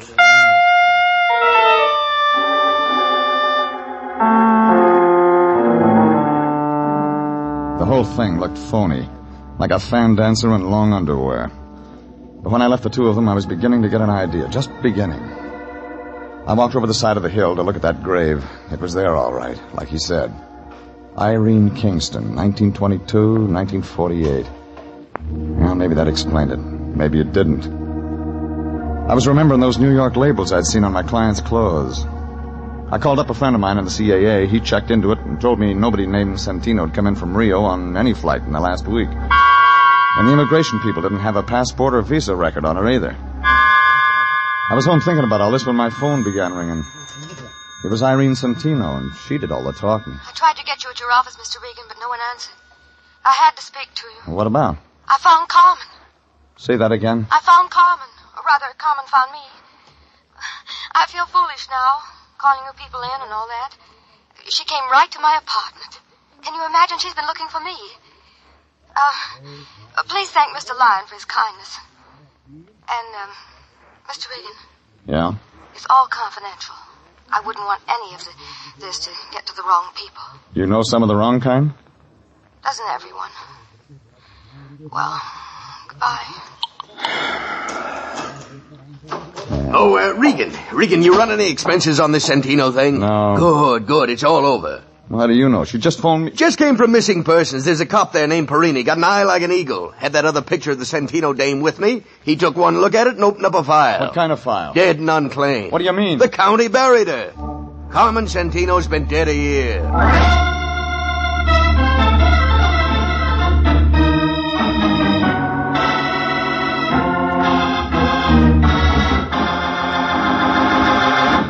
This is CBS, and you are listening to The Story of the Lady from Brazil, tonight's adventure with Jeff Regan, investigator.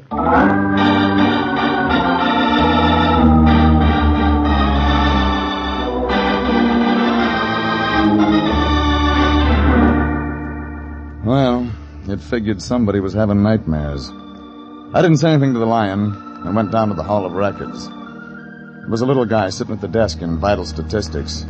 His fingernails were dirty, and that wasn't a Harry Drucker haircut he was wearing. He was reading a dictionary, and he must have been at a good part, because he looked mad when I nudged him. No, we're not in a bust, buddy, so just quit shoving. I want some information. Public servant, that's what I'm here for. What kind of information do you want? Death files. You're such a morbid guy. We got lots of stuff on births and marriages. Why don't you ask me something about them? Girl named Carmen Santino died about a year ago. Tell me what from. Okay, take it easy. How do you spell it? Just like it sounds. Santino, huh? Yeah, Santino. What's this? Sabatini, Sailor, Sanaki, Sanford. That's what happened to old Sandy. No wonder I ain't seen him around lately. Get the Santino. Oh, yes, Santino, yeah. Yes. Santino, date of death, 15 October, 1948. Cause of death? Alcoholic poisoning. Yeah, that's right. How'd you get it? Never mind. Who signed the certificate? Rex J. Kingston, M.D. Okay. Now, here's one more for you. Look up Irene Kingston. The doc's wife? Look it up. Okay, yes. Let's see. Kingsley. Oh, yeah. Kingston, Irene, 13 October, 1948. Cause of death? You guessed it again. The same. Alcoholic poisoning. Hey, this guy couldn't keep a patient.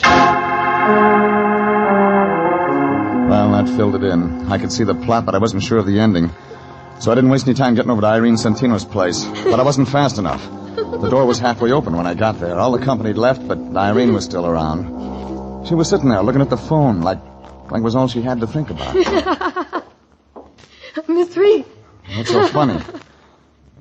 Excuse me for not getting up, but I didn't expect you. I told you I found my sister, didn't I? You told me, but you didn't tell me she was dead. I didn't even tell you that I haven't got a sister. Did I? Come on, lady, give it to me. What are you talking about? This little red spot on my arm. It doesn't look like much, does it? But you just wait, Mr. Regan. You just wait. You just wait.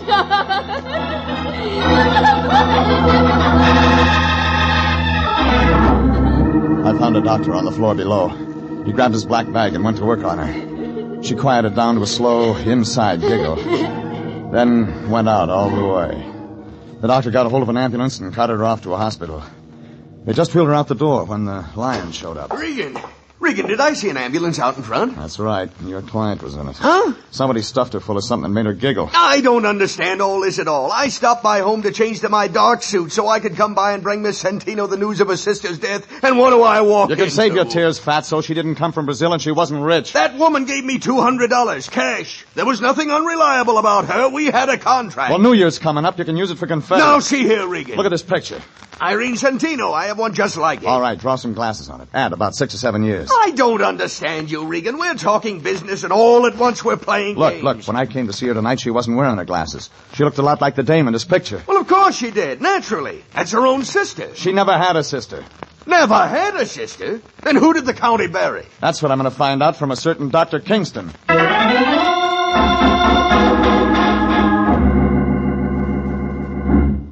I had a feeling you'd be back. I built a fire. I forgot the marshmallows. We'll think of something else. I'm not mad anymore. I'm still looking for your doctor. Well, let me take care of you. I have a way with men. Didn't we do all this once before? Well, it's night now. I'm better with the lights low. You can ask me some questions. I know some swell answers. I'll bet. How do you like it? Your way. That's better. Now let's have a nice, quiet evening. Just you and me. That why you wore that? You like it? You got talent, lady. You'll discover me.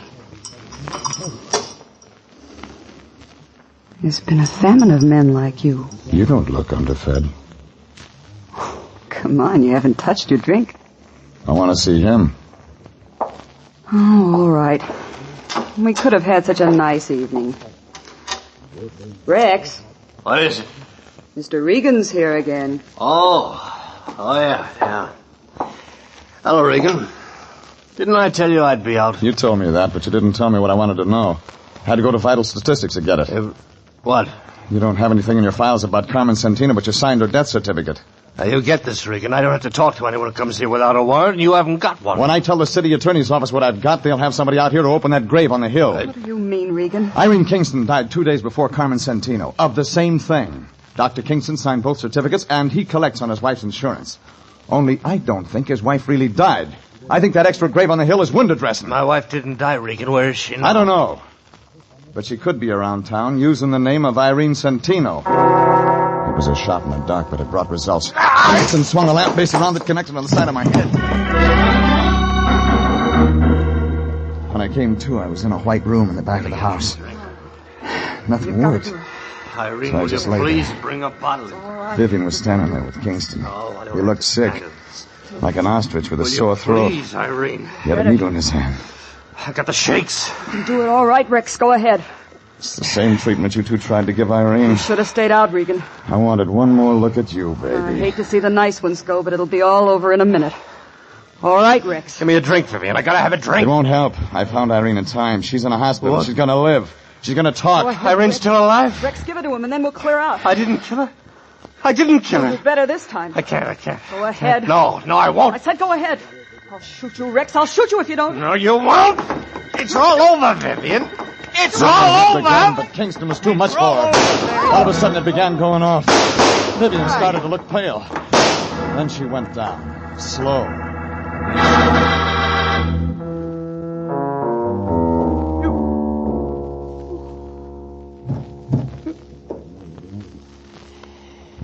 Oh, she deserved that. That's what you're going to tell the state? Regan, is Irene really gonna live? That's what the doctor says. Oh, good. Regan, look, no, don't try to move. I gave you a shot of preparatory solution. You won't be able to move for another hour. I suppose I ought to run. You won't get far. I know. Listen to me. Irene is my wife. She's innocent of all this. When you tell the police the real story, I haven't got it all. I know it started with Carmen Santino. Oh, she stumbled in one night, dropped dead before I could do anything for Alcohol. her. Yeah. Before she died, she kept talking about a man named Martin. Lives over on Laurel. But I didn't get in touch with him. I had a better idea. She looked a great deal like my wife, Irene. It was really quite remarkable. The insurance. Yeah. Irene didn't want to do it, but she loved me, so she finally agreed to hide out in New York. I used one body for 2 death certificates, buried an empty box up on the hill. I was supposed to join Irene later. We were going to start a new life together. Vivian. Yeah. Vivian came along. I was drinking one night. She found out the truth. I was trapped. Would have stayed that way if Irene hadn't hired you. Well, it figures she made up that story about a sister from Brazil just to scare you into getting rid of Vivian. It worked, too. I'm scared stiff. Yeah, like that guy Martin said. Somebody gets scared, and then you... Everybody. Regan? Regan, can you hear me? Huh? Oh, sorry. Stuff's making me sleep. Yeah, that'll wear off. I'm going now, Regan. See that Irene gets a fair shake. I'll try. He picked up a bottle and started out the door. He didn't even look down at Vivian's body on the floor. I tried to move, but like he said, nothing worked. It was more than 2 hours before I could get to the phone and call homicide.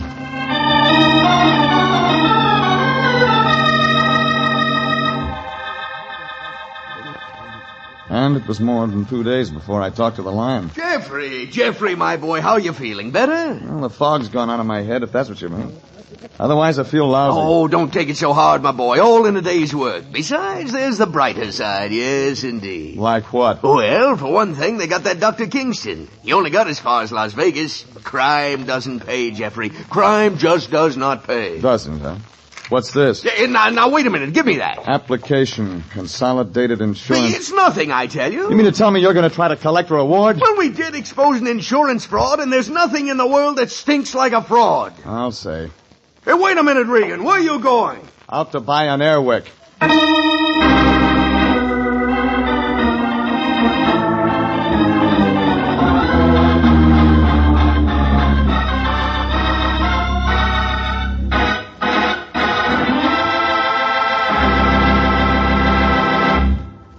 Jeff Regan, Investigator, is written by E. Jack Newman, directed by Sterling Tracy, and stars Frank Graham as Regan, with Frank Nelson as Anthony J. Lyon. Original music is by Dick Arant.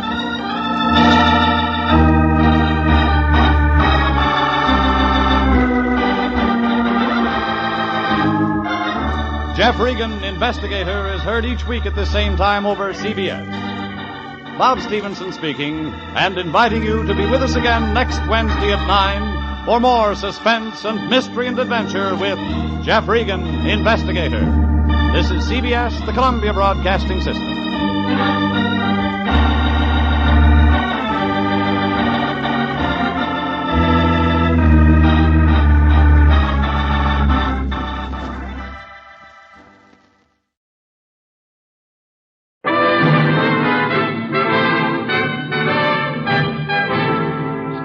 California, on behalf of independent Chevron gas stations and standard stations throughout the West, invites you to Let George Do It. A minor case of murder, another adventure of George Valentine. Personal notice, danger's my stock and trade. If you're on a spot nailed there tight, you need my kind of help, George Valentine. Write full details. Dear Mr. Valentine, Esquire, one of the members of our Bearcat Social Club suddenly finds himself in a very embarrassing predicament. With more exactitude, he is in the can for murder. Now, knowing this fellow Bearcat as we do, we are convinced that he is innocent. Therefore, we are hiring you to prove same. As a starter, there is $100 in it for you. If that isn't enough, there's more where that came from. The address of our headquarters The address of our headquarters is 19.5 Duane Street. And it's signed Chuck Wilson, acting captain. George, this sounds like a letter a kid wrote. But to quote from this provocative communique, a fellow Bearcat is in the can for murder. That's not kid stuff, Brooksy. That depends on just how old this fellow Bearcat is. Oh, they get old early down there around Duane Street. Well, we haven't had a social evening in a long time, darling. Would you suggest we drop in at the club? With great exactitude, I answer. Yeah.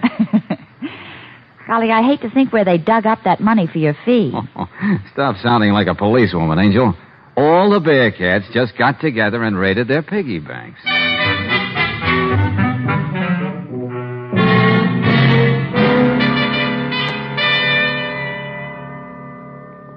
Nice place you got around here, Chuck. It's just an empty store we fixed up. Yeah, but look at that furniture we got.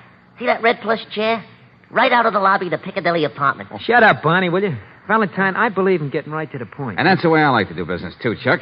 What's on your mind? Now, look, Dan Corey is the real captain of the Bearcats. Uh-huh. Cops got him jugged for shiving his stepfather.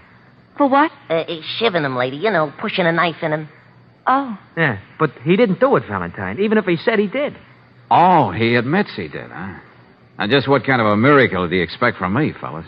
Just to believe what I'm saying and find out what really happened. Well, I'm here to listen. Well, the Bearcats have our own special rules, see, and we don't go back on them. Yeah, that's right. Let me read them to you, Valentine. Yeah, okay, Barney. The guy that goes looking for trouble unless it comes your way is going to get their tails kicked in. Well, there's nothing wrong with that rule. Try never to cop anything unless it's from an enemy gang. The fine for violating this rule is $1. Now, there might be some question about that rate. Well, get to the one we're talking about, will you, Barney? Oh, yeah, sure. Lead pipe, baseball bats, and other harmless things is okay. But don't carry dangerous weapons. You might be tempted to use them and give the club a bad name. Oh, yeah. Nothing like trying to stay out of trouble. Violate this rule and you get thrown right out. Yeah, now, Danny made that up himself, see? And he'd rather let you break his arm than break one of his own rules. Okay, Chuck, let's say I believe you. And Danny confessed to the police for reasons of his own. Yeah, that's right. Now, can you think of anyone in the neighborhood who'd want to kill Danny's stepfather? Just about everybody. His stepfather was nothing but a phony. Always pushing people around, even Danny's mother. Yeah, but did the babes go for him? Look, why don't you drop dead? Don't you see we got a lady present? Huh? Oh, don't let me cramp your style. What else about Corey? Well, he was in some kind of a racket with Leo Sudan, see? They worked out at a Swede's pool room on Malone Street. Uh-huh. Well, you going to take it on, Valentine? What would you say, Brooksy? Well, George, I'd say if so many of the other guys are so sure about Danny being innocent, they may have something there. Yeah, I was thinking something like that myself. Brooksy? Yeah? You drop in and see Danny's mother. She lives just down the block, number 33. And while you do that, Angel, I'll go down to the jail and have a talk with Danny.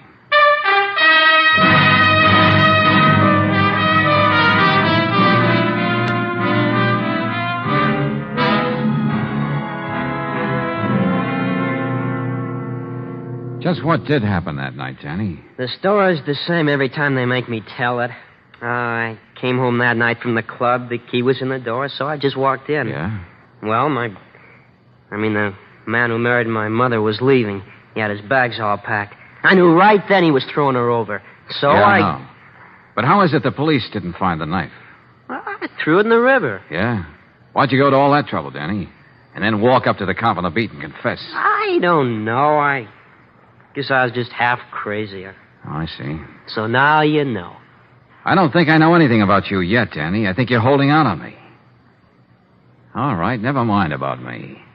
But do you think you're playing fair with Chuck, Barney, and the others? Think of those guys. Getting up all that dough and then hiring you. Well? They're nuts, all of them. And don't think I'm sorry for what I did. Corey had it coming to him. You don't treat any woman the way he treated my mother. I ought to know.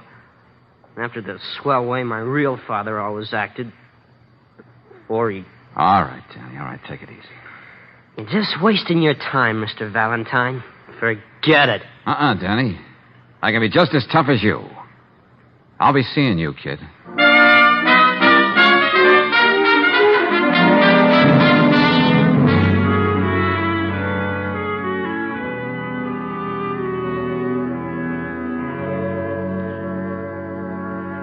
Miss Brooks, I know Danny admitted he killed Phil. But if anybody's to blame, it's me. Oh, mothers have a habit of blaming themselves, Mrs. Corey. Yeah, but I knew how he worshipped his own father. And yet I married a man like Phil. A man who lived his days in a pool parlor. He wasn't the father I should have picked for my boy. But you had the right to make your own choice. Oh, Danny and his stepfather fought right from the beginning. There was no peace in the house. That's when Danny became an altogether different boy. Started that gang of his. Oh, I suppose I should have known something like this was going to happen. Why do you say that, Mrs. Corey? A few weeks after we were married, Phil was coming upstairs from that pool parlor. Danny was waiting for him. He pushed Phil down the stairs. I opened the door just in time to see him. All Danny did was look at me and walk out. Well, that's just going to make it look all the worse for Danny when he comes up for trial. Oh, I know. Everybody thinks he did it, but I can't believe it. Oh, I didn't know you had company, Mrs. Corey. Sorry. Oh, that's all right, Mrs. Ravel. Come in. This is Miss Brooks, a good friend. How do you do? Hello. Oh, I do hope you've been able to talk some sense into Mrs. Corey. She can't just sit around moping all day. Well, you've been very kind. Kind, my foot. I know what it means to feel you're all alone in the world. You forget I spent half my life in hallrooms in the strange towns when I was in the chorus line. I think I'd better be running along. And you don't have to worry about Mrs. Corey, not a bit, dearie. Like I told her, as long as I own this rooming house, there'll always be a place for her here, and I own it outright. Best kind of security for someone in show business. Like my late husband used to say. Everybody tries to be so kind. Oh, now. All you need is a good sleep, and I'm going to see that you get it. That's good advice, Mrs. Corey. You'll want to look your best when you see your son. See him? Well, Dan won't talk to me. He won't let me visit him in jail. Well, sometimes things change awfully fast, Mrs. Corey. So suppose we just wait and see.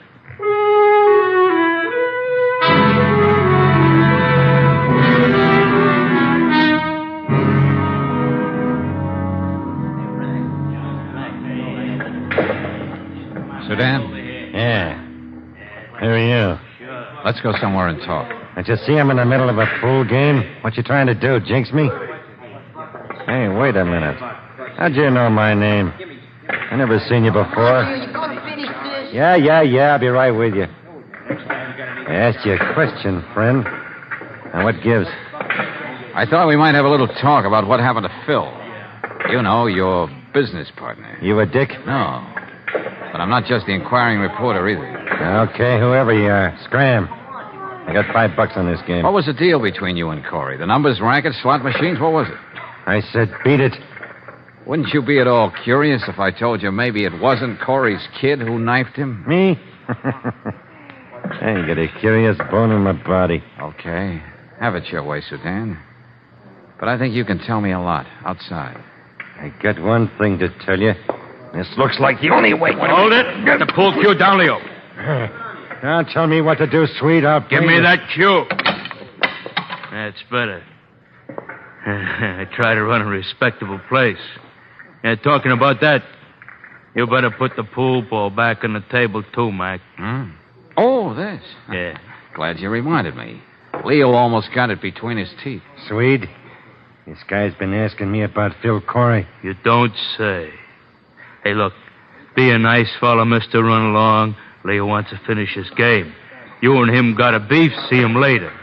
Somewhere else. Okay, you win. I know when I'm not wanted. But don't get me wrong, pal. Nothing against you personal. Just that I pride myself on running a nice, peaceable recreation parlor. You know, Swede, you're a man with ideals. I like that. But I got a few broken down ideals, too. What's that supposed to mean? I never get kicked out of the same place twice. I mean, and still leave it nice and peaceable.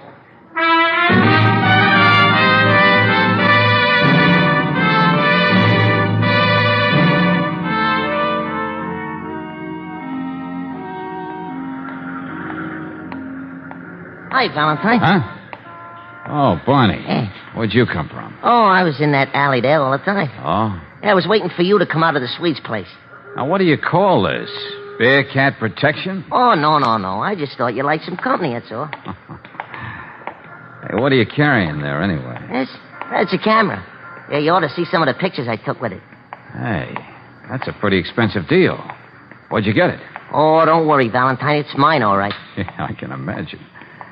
Now, what's the real gag, Barney? Huh? One of your club members going to be on my tail all the time? Oh, no, nothing like that. We know you can take care of yourself. I just happen to be loitering in the alley, that's all. quick, Valentine. Get this doorway. Hey, Barney, what is it? Don't ask me no questions. Come on. Hey, what the devil is this, Barney? Oh, you mean all that noise? Yeah, you're dragging me in this doorway.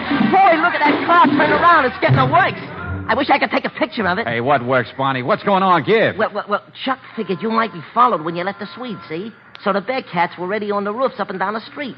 They must have seen that car was trailing you. How do you like that? But all that stuff out there on the street. Oh, the street cleaning department will clean that all up in the morning. Nothing but ash cans, bricks, cans of garbage, things like that. I suppose I should say thanks. We wasn't going to let anybody wake you over. And you notice we didn't use no guns or knives. Oh, yeah. Perfect little gentleman. Yeah, that's right. But what did you find out about Danny, huh? Nothing much, kid. Except now there are at least 2 characters who do anything to keep me from finding out what really happened to Phil Corey.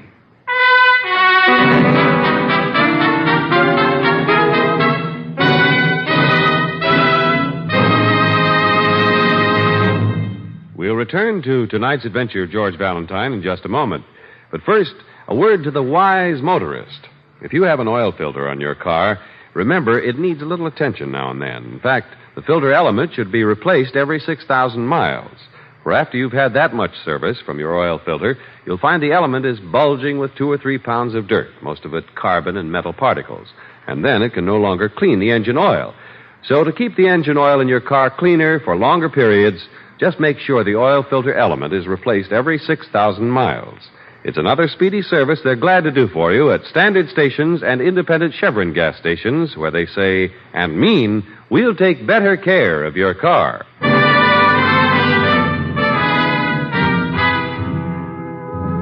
And now, back to tonight's adventure of George Valentine. Well, you find yourself working with a gang of rough kids called the Bearcats, just about as tough as they come. They won't believe that one of their members, Dan Corey, is guilty of murdering his stepfather. You play along because you don't believe young Danny did it either, and that's why, like George Valentine, you find yourself with Brooksy in the one-room headquarters of the Bearcats right now, addressing the membership. All right now, all you guys. Clam up. Come on, stop yapping, will you? I mean, the meeting will come to order. All right. We got some official business to discuss. Okay, Mr. Valentine, the floor is yours. Oh, yeah. Thanks a lot, Chuck. Well, fellas, before I get started, what do you say about unloading some of those harmless weapons your Constitution allows you to carry? Okay, I'm waiting, fellas. Come on now, put them on the table. Well, come on, fellas. You're not afraid to walk down the streets like everybody else without all that stuff. Or are you? Well, okay. You heard what the lady said. Come on, get clean, will you? That's better. Thank you, Angel. Hey, did you hear that? He called her Angel. All right, forget it. All right, Valentine, what about Danny? I'm coming to that right now. I don't have anything like real proof to clear him. Huh? What? Hey, look, we're paying you $100. You're supposed to have all the answers. Yeah, that's right, like you said in that ad you had in the paper. Please, boys, let Mr. Valentine finish. You see, fellas, it isn't as easy as you think. Before I can help Danny, you've got to have absolute proof of his innocence. Well, after you left the Swedes and talked to Sudan, somebody tried to get you. That ought to be enough for you to work on. It'd be a lot easier if I was sure we were telling each other all we know about this thing. The truth is, unless I'm sure of that, I'm pretty much up a blind alley. Now, somebody here knows what I mean. You win, Valentine. Here. That's an ugly-looking knife. You see, Danny's old man brought it back with him when he come home in the Pacific. He got it off a Jap. And where did you get it, Chuck? I may as well tell you the whole thing. See, I was standing on the corner that night, right next to the candy store, and Danny went upstairs for something, and the next thing I know, he was giving this to me. He said, make sure you ditch it, Chuck. Then he goes right over and gives himself up to a cop. Well, weren't you afraid that if this knife were found with Danny's fingerprints on it, it'd make the case really open and shut? Yeah, I thought of that, Angel. I mean, Miss Brooks. Then why were you so careful to preserve the fingerprints, Chuck? I see you got it all wrapped up in a handkerchief. Look, I got more than half a brain, Valentine. If they convicted Danny and he didn't have a chance, I was going to come up with this. Maybe there'd be some other fingerprints on it besides his. Uh-huh. Smart thinking, Chuck. Hey, Brooksy, take this knife down to Lieutenant Riley and ask him to check the prints. Oh, George, you know he's bound to ask questions. Tell him I'll talk to him later. Right now, I gotta get to work. But first, Barney, Yeah? all these harmless weapons, get rid of them, will you? Throw them in the river. Throw him in the river? What's the idea? Now, look, it's up to you, guys. You either get rid of this stuff or I forget I ever heard of Danny. Wait a minute. He's right. Come on, he's right. Good, that's the idea. Now, with what you told me about the knife, Chuck, maybe I can really start getting places.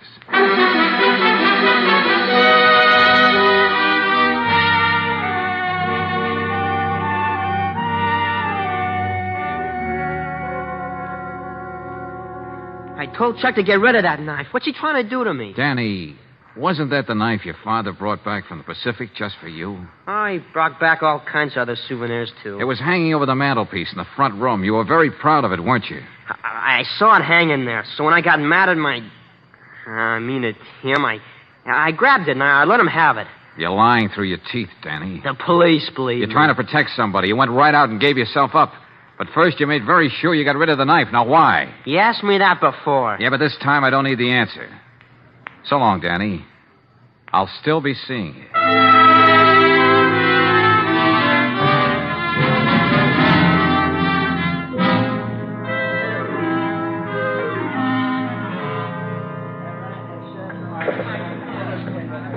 Swede, you and Sudan had me followed last night because you were afraid I might find out you were making book on the races in back of this joint. What are you talking about? I told you, Valentine, I run a peaceable pool parlor. Or on the other hand, I don't think you would have gone to all that trouble just for that. Maybe it was because the police didn't find just a railroad ticket, the key to his place, and things like that on Corey. They also found quite a wad of dough. The police never overlook anything, do they? Was he trying to get out of town with your cash, boys? Listen, Valentine, I never like to get one more tough, thing. but... Now stop shoving me with that oversized bay window of yours. Speak your piece and get out. Okay. I found the murder weapon, the knife. Now that ought to tell us who the murderer is. Don't say. Excuse me. I gotta get back to my pool game. You, my friend, you're getting out of here. Go on, you heard me. Go on out. Not before I give way to an impulse I've had since I first saw that big beer belly of yours.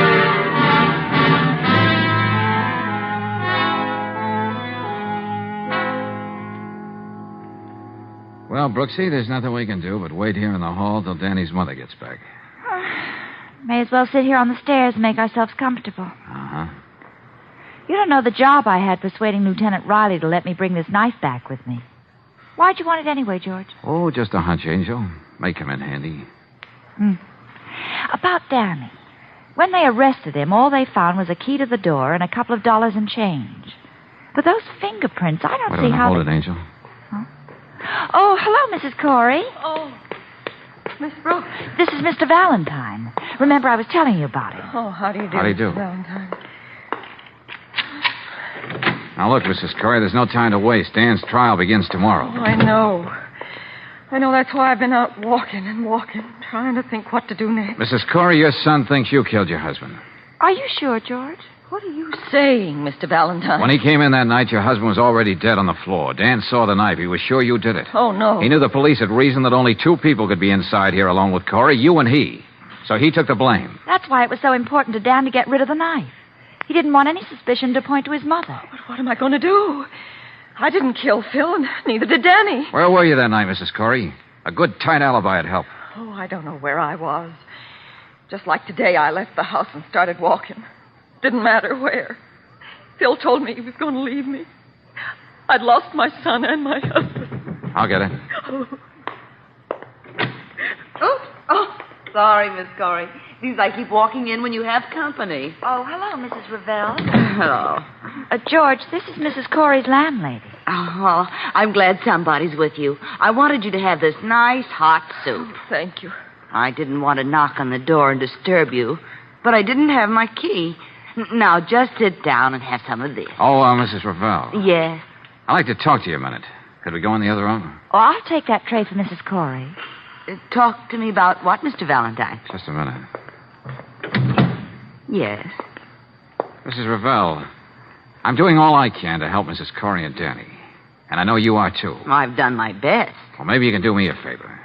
You know we found the murder weapon. Oh, you did? Well, I hope it means something. Something good. Yeah, I hope so, too. Now, here's what I'd like you to do. The knife is wrapped in a handkerchief. You'll find it in the desk of the store at 19½ Duane Street, the Bearcat Social Club. What? I want you to go over there and get it and bring it back here. But why me, Mr. Valentine? Well, because I can't leave here, and neither can Miss Brooks. You see, we're expecting Lieutenant Riley of the police and a couple of other people. Now, if you'll do this little thing for me, you'll be saving me an awful lot of trouble. Oh, sure. But it'll take me a few minutes to make myself presentable. Well, take your time, Mrs. Ravel. The important thing is, what happens after you come back with that knife?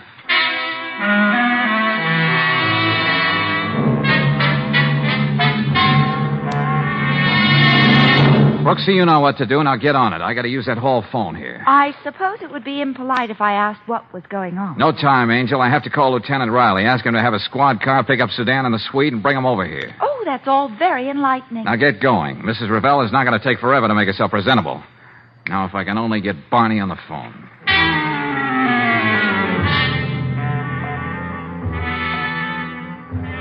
So be sure you got it straight, Barney. Remember, I'm depending on you. You're the only one who can do this thing for me. And get over here as soon as you can. So long.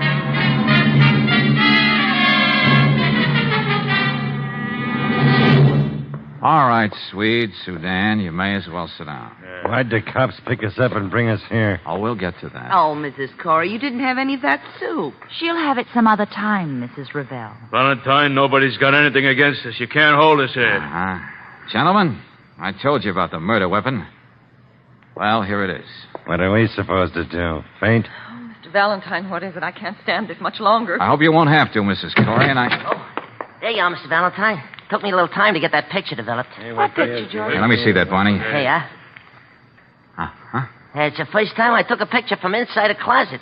Turned out good, huh? Yeah, very good, very good. Picture of you, Mrs. Ravel, taking the knife out of the desk. What? Well, you told me to do that. You sent me there. I didn't tell you to wipe off the fingerprints as you're doing here in this picture. And that's what she is doing, George. You were afraid your fingerprints would be found on the knife, weren't you, Mrs. Ravel? I never saw that knife before. Sorry, but that won't explain away what you were doing in this picture. Besides, the fingerprints were already taken off the handle down at headquarters. Mrs. Ravel, I can't believe that you'd... Don't be a fool. Imagine me calling you a fool. There wasn't a good-looking woman in the whole neighborhood Phil didn't try to make time with. I thought he was going to leave you for me. Then when he told me he was going away, alone, I killed him. And if you didn't, sister, we might have. Corey was taking it on the lam with our dough. But, George, Lieutenant Riley found only one set of fingerprints. Just Danny's, I know, yeah.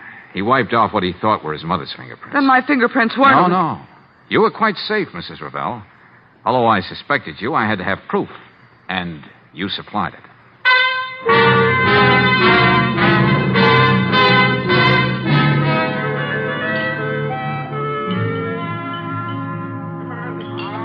What are we waiting for around the whole All right, now, all you mugs, clam up, will you? Hey, stop yapping.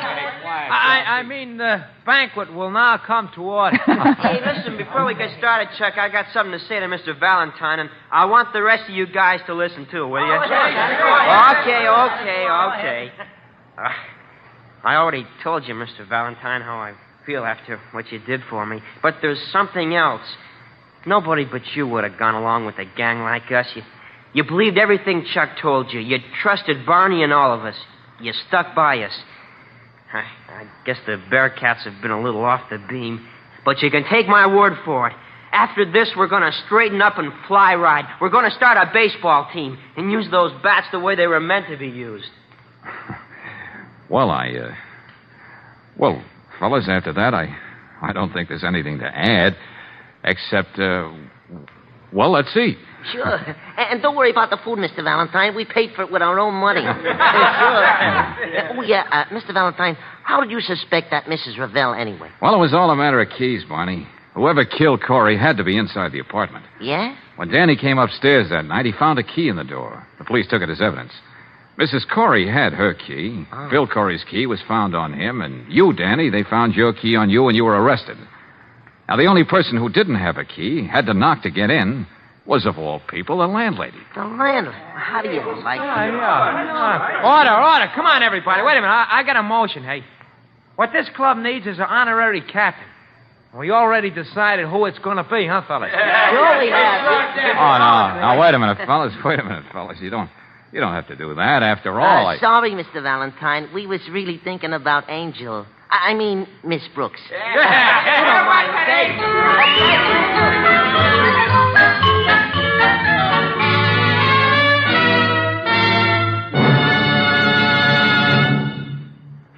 What really makes your car go?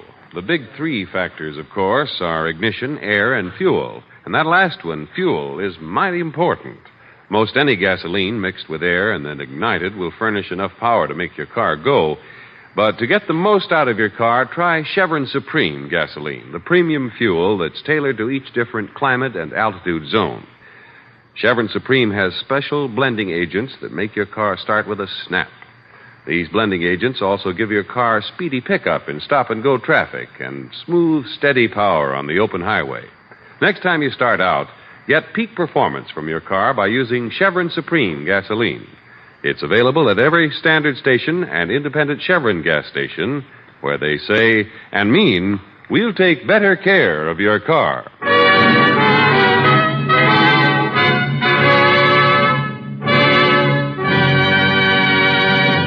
Next week, when you tune our way for another adventure of George Valentine, you'll hear... George, the woman's asleep. Maybe it'd be better if we came back in the morning. Brooksy, even when people sleep, they manage to breathe. Huh? Yeah. Oh. Look, George. Maybe this empty bottle on the bed table means something. I don't know. But this note does. When you will find me, I am dead. I could not tell you the secret of the Montoyas and go on living in peace and honor. Forgive me, Maria.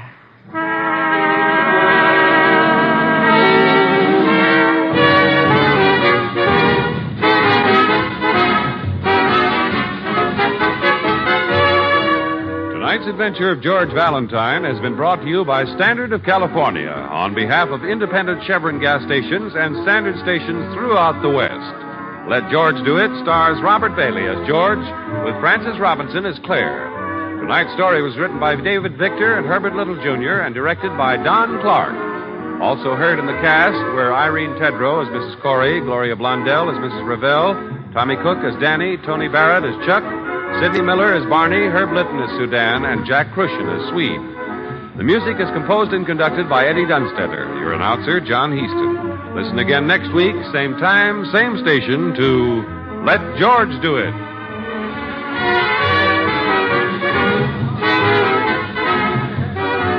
This is the Mutual Don Lee Broadcasting System.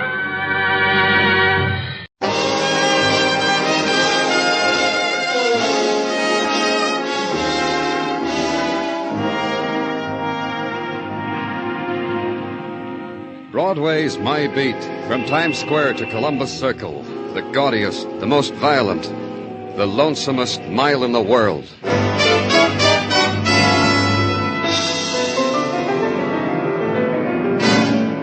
Broadway's My Beat, with Larry Thor as Detective Danny Clover.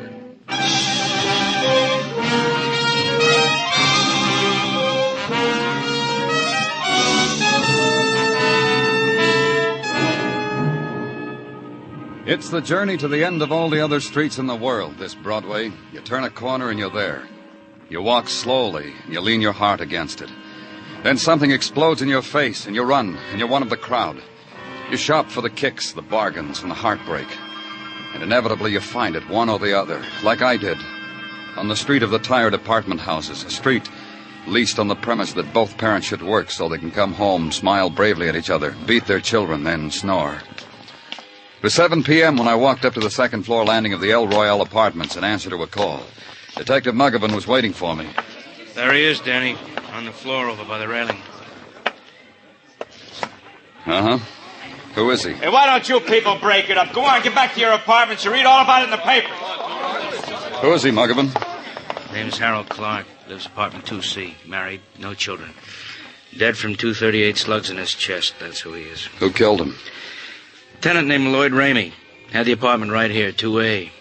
Blasted Mr. Clark right through the door. 2 shots connected with both. Here, see? 2 shots right through the door, here and here. Uh-huh. What about Lloyd Ramey? Killer? Nothing. He shot Clark and took a fire escape exit through his own room. What else, Muggavan? What about the rest of the tenants? Do they know anything about Ramey? I asked them. They shake their heads. No. Okay, ask them some more. You said Clark was married. Yeah, his wife is home. Thanks.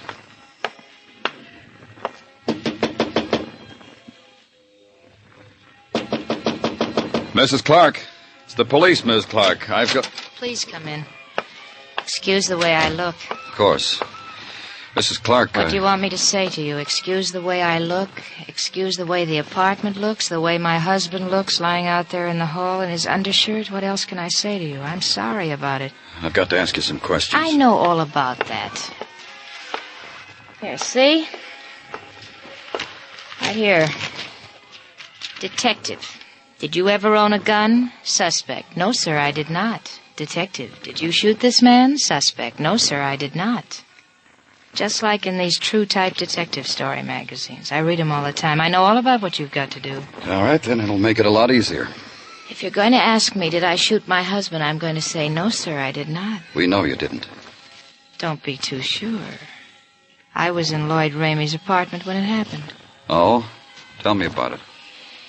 I went across the hall to borrow some tea bags from Mr. Ramey because my husband likes tea. I must have stayed more than 10 seconds because my husband got panicky and came after me. He knocked on the door. Mr. Ramey didn't even answer. He pulled out a gun and shot. How well did you know Ramey?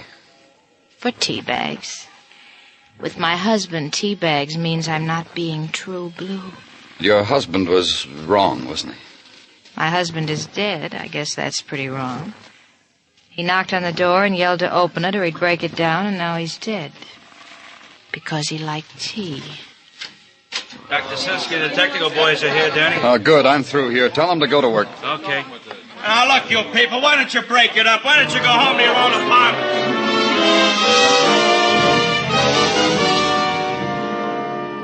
They stood there, the tenants of the El Royale apartment, summoned by the violence, drawn by the clamor of the violent dead, drawn by the cold wind that had touched their throats and led them to the warmth of the spectacle. A child's harsh voice ordered his father to hoist him to his shoulder so he could see better. The father slapped him hard across the mouth. The child wailed and scurried down the corridor, and the father looked after him, his eyes filled with pain and confusion. And then emptying of these things, forgetting the child, remembering death.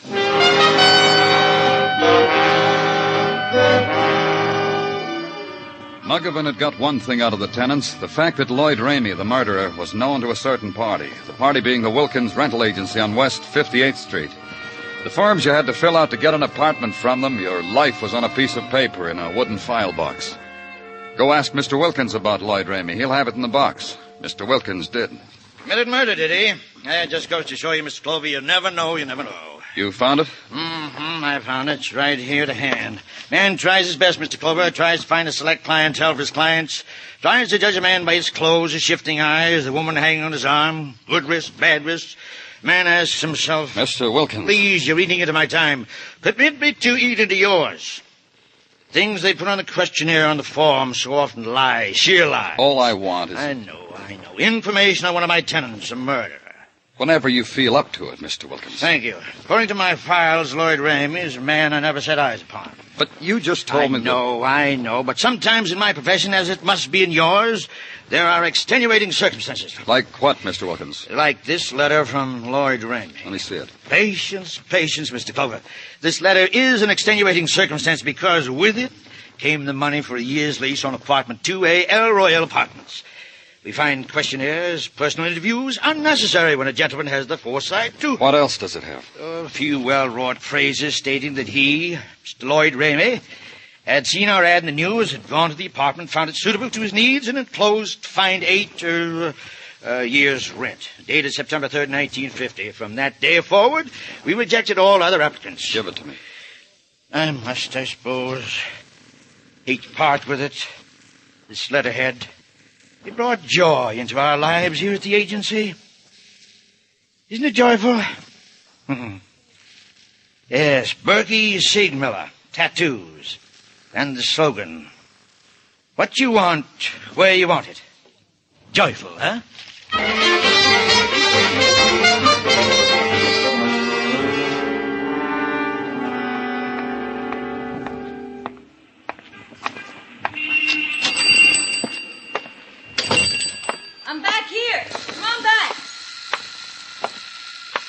Hi.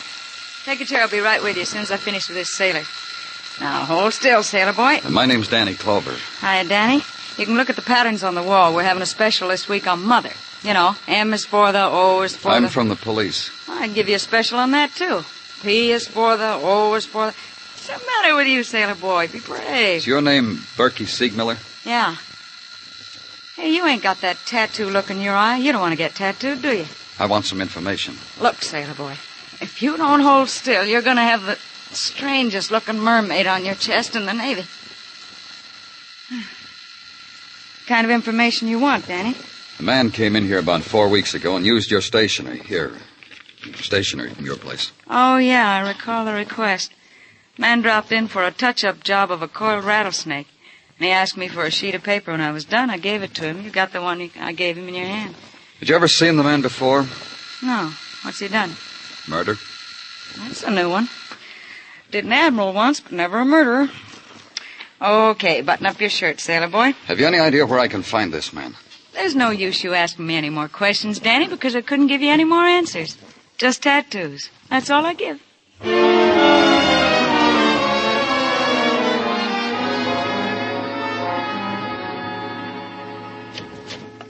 Danny?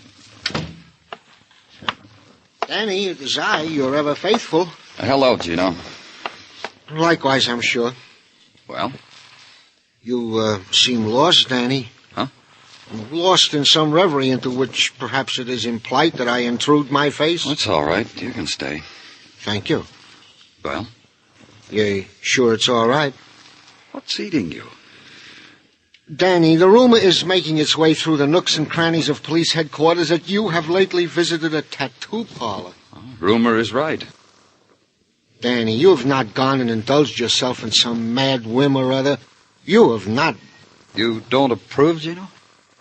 Well, it is not for me to approve or not to approve, Danny.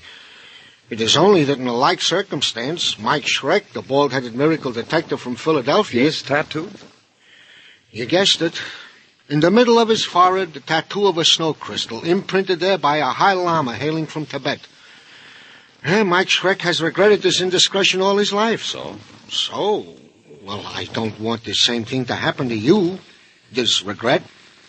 Danny, I won't breathe a word if you... I know I can trust you, Sergeant. Now, in the matter of Lloyd Ramey, you have something for me? Gino. In the matter of Lloyd Oh, yeah. In the matter of Lloyd Ramey, the usual standard operating procedure. All points bulletins, terminals watched and relays. Nothing. Hey, you can't just barge in here, lady. You have to... Hey, it's all right, Gino. Do you want to see me, Miss Clark? Not particularly. I only thought that if you were cracking your skull over the murder of my husband, maybe I could help. Sit down, Miss Clark. There isn't time to be la-di-da with me, Mr. Clover. If you want to capture him, you better hurry. He was just beginning the soup course when I spotted him. Lloyd Ramey, where? Don't panic yourself, Mr. Clover. Not Lloyd Ramey, but a man who was often a caller at the apartment of Lloyd Ramey. Ramey was such a secretive type, I took mental notes on his callers. Where is this man? Beginning a meal at the Hotel Adams. I dropped in there myself for a bite. While waiting for a table, I spotted him. Who could eat? I ran quick to you with a hot clue clutched tight in my little hand. You want it? You'll point him out to me, won't you, Mrs. Clark? Why else do you think I missed my dinner?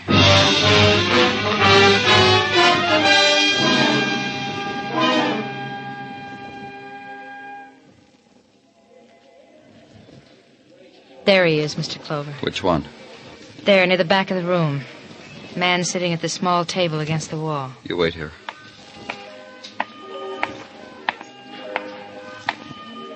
Mind if I sit down, mister? Mm-hmm. Oh, sit down. Have a drink, go ahead. Sit down, sir. Thanks. I'm from the police. Why don't you bring the lady, too? I see you come with the lady. Go back and get the lady. I'm not feeling so good, but who needs it to talk with a lady? Lady. You're sick. Sick. Drunk. Sick. Drunk. Go get the lady. Hey. We'd better get you to... I lifted his head up from the table, and his eyes were open and staring, and not reacting to anything in the world, and his part of it. The maitre d' hurrying over the polite music, the finger bowls and the demi-tasse and the fillets. None of it registered. He just slumped to the floor. I knelt over him, felt for a pulse. There wasn't any. He was dead.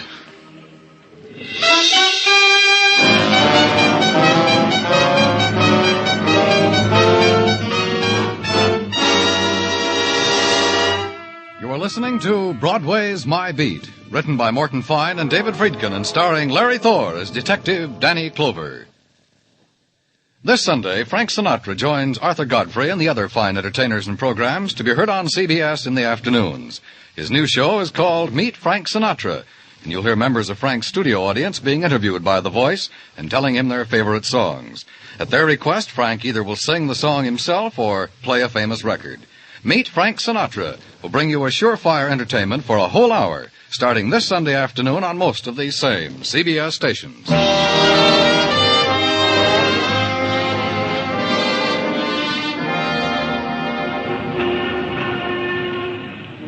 Broadway is generous in many ways.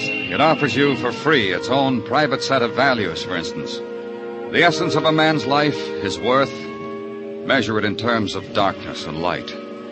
Big man, big Mazda bulb shining bright. So many yards of neon hissing his name into the screaming night. Little man, his proper share of darkness. A spectacular with burned-out bulbs sighing into nothing. Harold Clark, the man shot down because he had pounded on a door. That was a little man. The man at a dinner table who hadn't recognized the feel of death, who thought he was only drunk. Also a little man. As witness how discreetly the management tried to hide his dying from the diners. Hardly worth Broadway's notice, hardly worth interrupting the choice of a pastry. But at police headquarters he found his importance. Under a microscope, in a test tube, a hooded light bulb shining down on his death, giving it shape, shining down on the white-coated figure who ran it through his fingers, analyzed it. This is it, Danny. This is what did it to him. The cliché of poison. It bores you, huh, Gordon?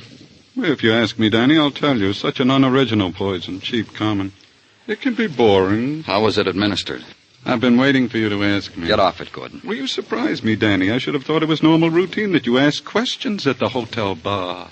It was slipped into his drink. I have proof positive. You didn't ask questions? To make sure any happier, yeah, I did. The bartender couldn't remember him. Couldn't remember anybody. That's why he's worked this so long, he said, because he couldn't remember faces. Tough. That makes it tough on you, doesn't it, Danny? You think Lloyd Ramey did our fellow in? What else have you got, Gordon? It's all over there in that pile. Help yourself. You do it, Gordon. Because you're a lieutenant? Still?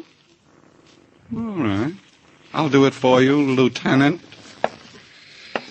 His clothes, tailored, his wallet, alligator, his driving license, wrapped in cellophane. It says he had brown eyes, was 5'11", age 36. It says he lived at 2354 East 47th, that his name was Henry Gaynor. You can stop me any time, Lieutenant. Nothing else? Nothing. Except this package of orange lifesavers. Have one, Danny. Come on, have one. Have I analyzed them? They're harmless. Orangey. Goodbye, Gordon. Not at all. Lloyd Ramey, Lieutenant. How are you doing on that one? Oh, you're very welcome, Lieutenant.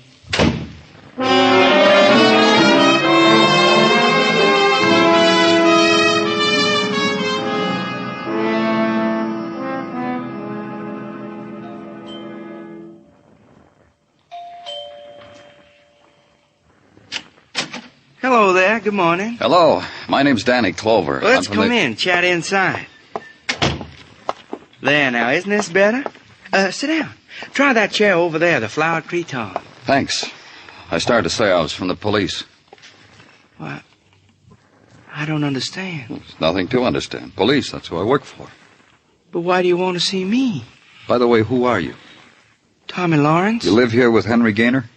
I did live here with Henry Gaynor. He's dead. I read about it in the late editions. Oh, that's why.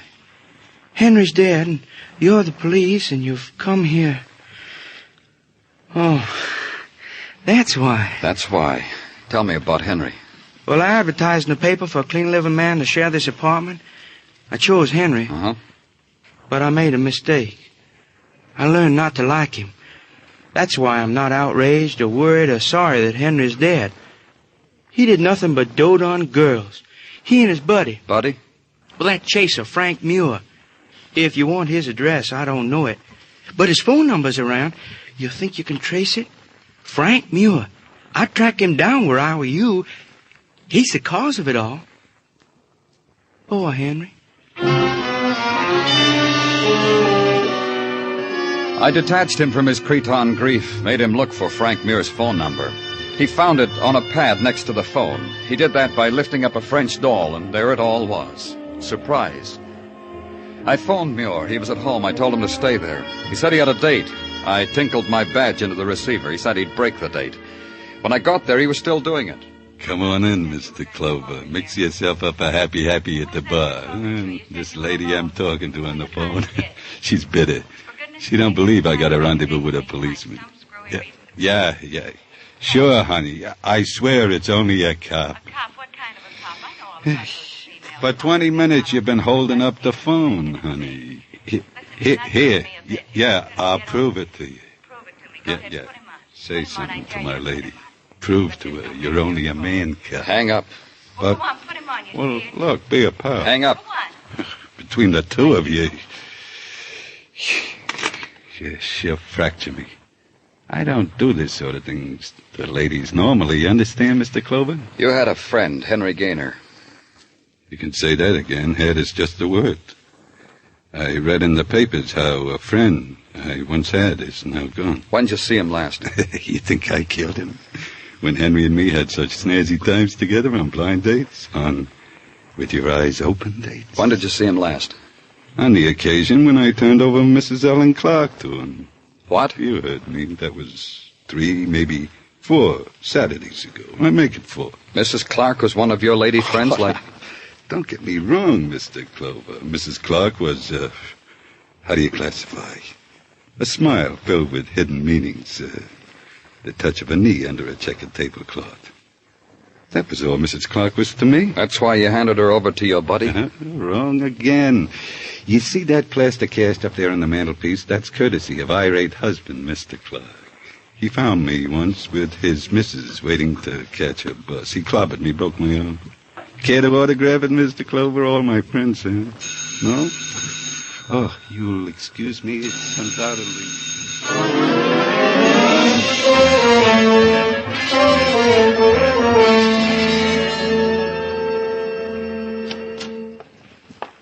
Hi, Danny. How you feeling? There've been better times, Muggavan. There always are. Seen the papers? Haven't had the time. You should have looked. What have you got in your mind, Muggavan? You don't have to bite my head off because I suggest you read the papers. It's got a picture of Lloyd Ramey on the front page. What? Yep. Only his name isn't Lloyd Ramey. The name is George Harvey. Something, huh? You want me to invest a nickel in a newspaper, or you want to tell me why? We took the 2 bullets from the body of Harold Clark and checked the riflings of what we got on file. We didn't have anything. So? Sent them to Washington. FBI checked. Sent a wire back. They got what the 2 bullets matched. 2 more bullets. Where'd they get them? One of them out of a murdered bank clerk of Vincennes, Indiana. The other from a woman shot down during a liquor store robbery in St. Louis. Both shootings done by George Harvey, wanted by Indiana, Missouri police for murder. What does it do to you, Danny? Does a whole lot, Muggavan. May I come in? What are you looking for, mister? I'm Joseph Goodness. May I come in? What's on your mind, Mr. Goodness? Thank you. Who do I see about the reward? Reward? Yeah, it says right here in the paper, reward. And don't you people try to talk your way out of it either. You see? Right here on the front page. Have you seen this man, it says. I've seen this man. What about the reward? If there's a reward, we'll see that you get it. Where did you see him? Where'd you see him, yes? Where's the reward? The man in charge of the reward department's just stepped out. I'll wait. Sure, wait. But if George Harvey escapes while you're waiting, you'll be held for... What'll he be held for, Muggavan? Aiding and abetting a criminal. Aiding and abetting a criminal. Aiding and abetting a criminal. The man whose picture appears in the paper moved in this morning next door to me. Hotel Hobart, into the hall, 3rd floor. And I'll I'll just wait.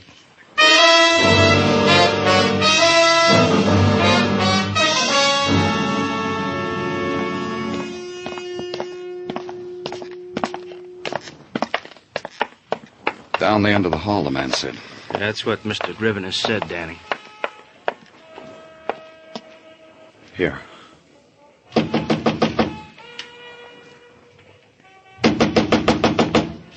Yeah. Yeah, what do you want? Come on, open up, Harvey.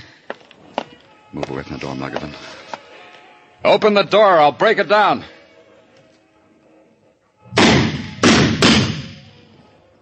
You cops still there? Or are you dead? Shoot the lock off the door, Muggavan. I'll kick it open. Let's go. Harvey. No one's home. Come back later. Danny, in that hallway. Yeah.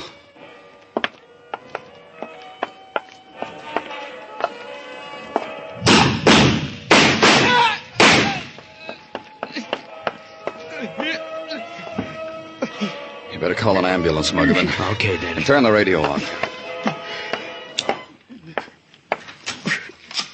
What do you know?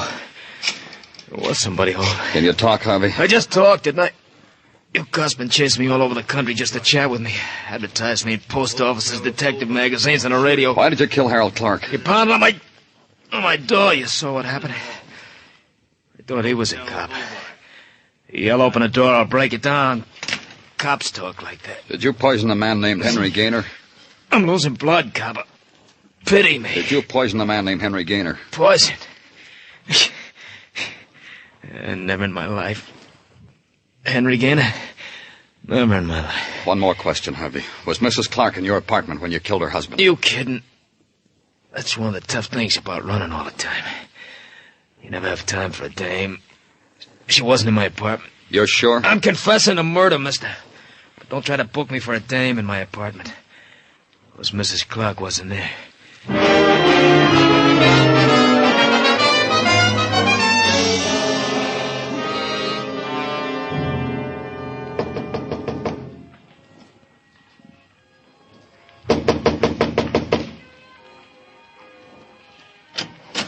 Yes? Oh, it's you, Mr. Clover. I know. You've come to tell me you've got my husband's murderer. Did you bring me some good news like that? I'll come in and tell you about it, Mrs. Clark. I was just going to ask you to do that. My apartment looks better now, doesn't it? How does a woman feel when the man she loves is murdered? I felt numb at first, but I'm getting better. Harold, my husband, was a jealous man. Harold was always... I'm not talking about your husband. I'm talking about Henry Gaynor. Who? The man you poisoned after he refused to have anything to do with you. You poisoned him and brought me there to watch him die. You're crazy. Before you killed Gaynor, did you tell him how you arranged your husband's murder? You invited yourself in, now invite yourself out. What are you doing? What are you walking around my place for? Place looks nice. Thanks. Get out. Really looks a lot better. Neat. Things in order. Where are all those true-type detective story magazines? I gave them away. A man came, offered me $1 for all those magazines I had. I gave him 5 bundles wrapped in twine. Did you save one of them?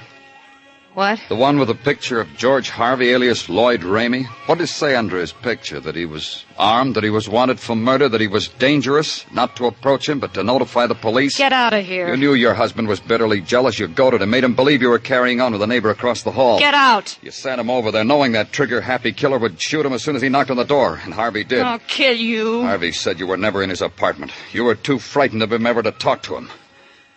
Let's go, Mrs. Clark. Take your hands off me. I said let's go, Mrs. Clark. I had it all. I had it in the palm of my hand until you... Come on, Mrs. Clark. Look, you've got to understand. My husband was jealous. He spoiled everything. Every man I ever looked at. You don't know how it was. He ruined everything. He spoiled everything.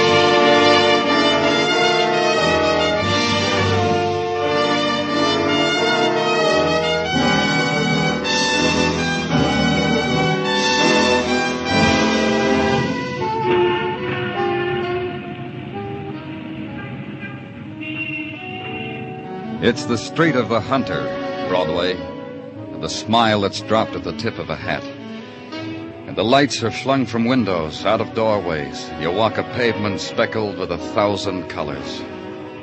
But between the lights, that's where the darkness is. It's Broadway, the gaudiest, the most violent, the lonesomest mile in the world. Broadway, my beat.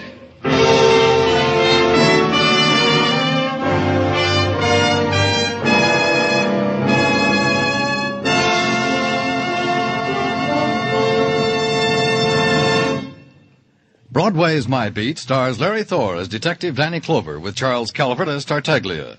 The program was produced and directed by Elliott Lewis, with musical score composed and conducted by Alexander Courage. Included in tonight's cast were Kathy Lewis, Vivi Janis, Anthony Barrett, Leo Cleary, Jack Crucian, and Ed Max.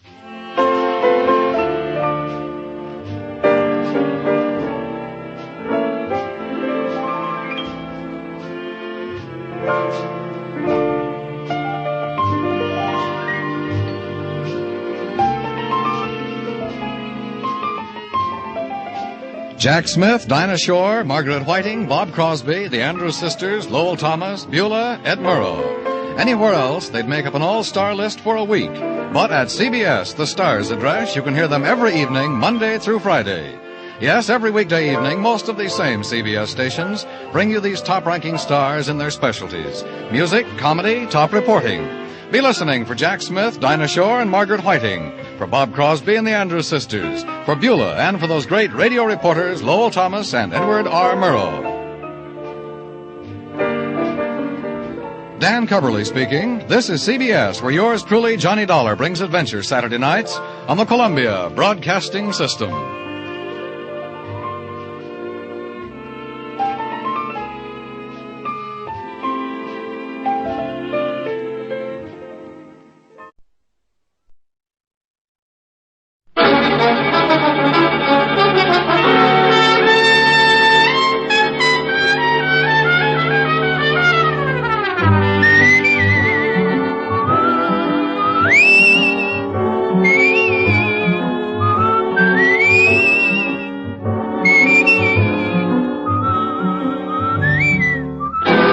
Dick Powell as Richard Diamond, private detective.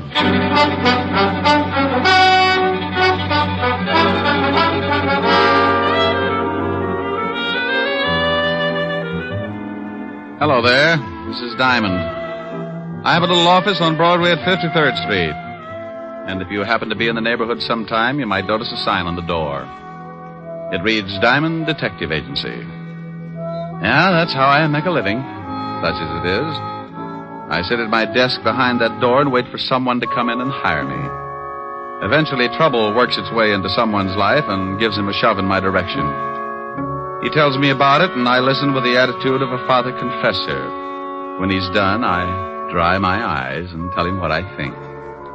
What I think really doesn't matter, because it's just a shortcut to $100 a day in expenses. Sure, you can hire a guy for less money, but when I work, it's for a price I figure I'm worth. It's got to be that way because sometimes the work's a little dirty, and I have to swallow a lot of pride. I get mixed up in everything from simple divorce to muscle-bound homicide, and when trouble can't find me a client, it starts working on yours truly, and I wind up in a corner. I guess trouble figured I was just about due for a squeeze play because one night last week, 2 lifers in the state pen started working me into their plans.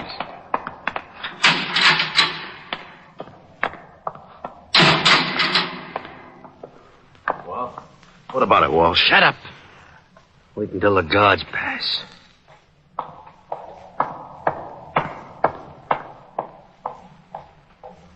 Okay. Drag out the cards like we was playing. Sure. Is it set for the night? Yeah, I got the car and everything. Yeah. We'll head for Florida and get across to Cuba. Oh, I'd be glad to get out of this 3 lousy years. Yeah, I got 8 behind me. I used every minute figuring how I'm going to take care of a guy. Oh, Walsh, you're not going to start that again? Forget it. Be glad you're getting out. You knock off that guy and you'll never make it to Cuba. Now, look, I figured this whole thing out. I paid out a lot of dough just to make it come off. And when it does, I'm gonna kill an ex-cop. And you're gonna help me. Me? Yeah. Unless you want to rot here. Oh, you're out of your mind. If this break comes off, it'll be the neatest trick in years, and you want to louse it up by knocking off some guy on the outside? You can stay here and rot if you want to. The only way I take you along is you help me to get a guy named Diamond. Yeah, but you waste a lot of time in New York. They'll have the roads covered by then. Look, just because this Diamond guy knocked off your brother on that bank job, you say you bust out of here, it's on my terms. Now make up your mind, it's getting late. Okay, give me the layout.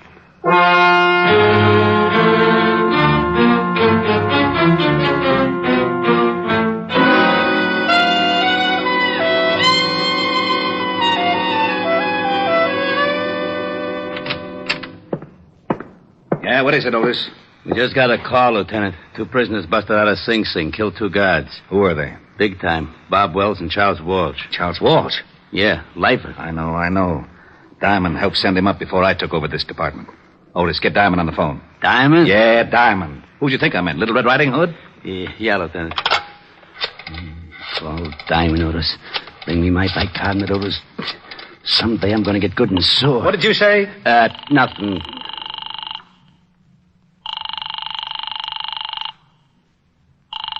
Nuts. Now what's the matter? His office don't answer. Give me that phone. We've got to find him before Walsh does. Maybe he's over at Helen Asher's house. All right, Otis, stop standing on one foot. You can leave.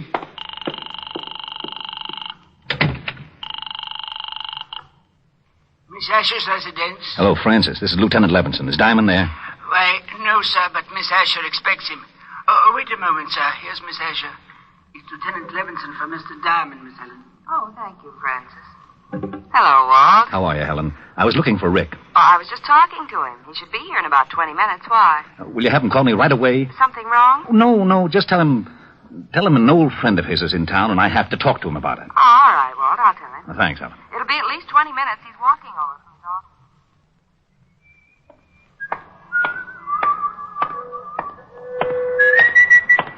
office. Okay, Diamond, hold it right there. Start walking over to that sedan. Don't you know it's not polite to point? Look, laughing boy, I got a big gun in my pocket. Well, I'm proud of you. I thought it was a crossbow. Get moving. Okay. I'd never seen him before. He was a tall guy with a scar in his chin.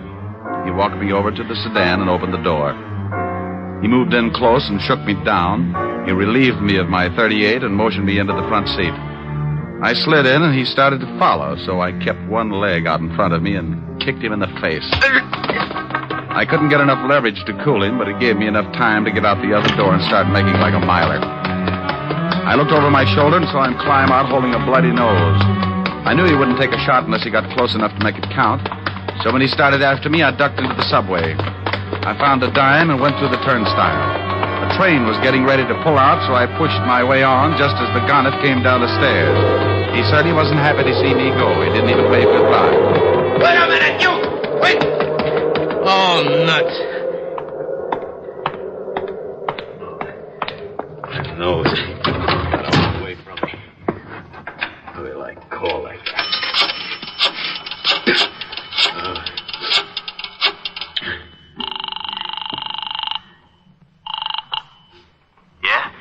Yeah, you and your swell ideas. What's the matter? I waited for Diamond outside his office like you said. I started to hustle him in the car and he kicked me in the face. Oh. I think my nose is broken. You stupid. I told you to be careful. Yeah, sure you did. You think I like getting booted in the nose? Look, if you want Diamond so much, you get him yourself. Maybe you can tell me how you're going to get to Cuba without me? Huh? Oh.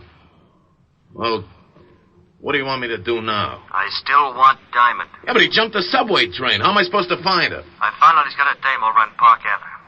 Pick her up, bring her over here. Pick her up? I'd give you the chair for kidnapping. I'll use her to get Diamond. Pick her up if you want to get out of the country. Yeah, but a now, snitch. Look, I busted you out of stir. I can bust you right back in. No. Now pick her up. Her name is Helen Asher. She lives at 975 Park. Well, what if someone else is there? What if there is? You want me to stop over making a fourth for Bridge? Get him out of the way and bring the dame to me.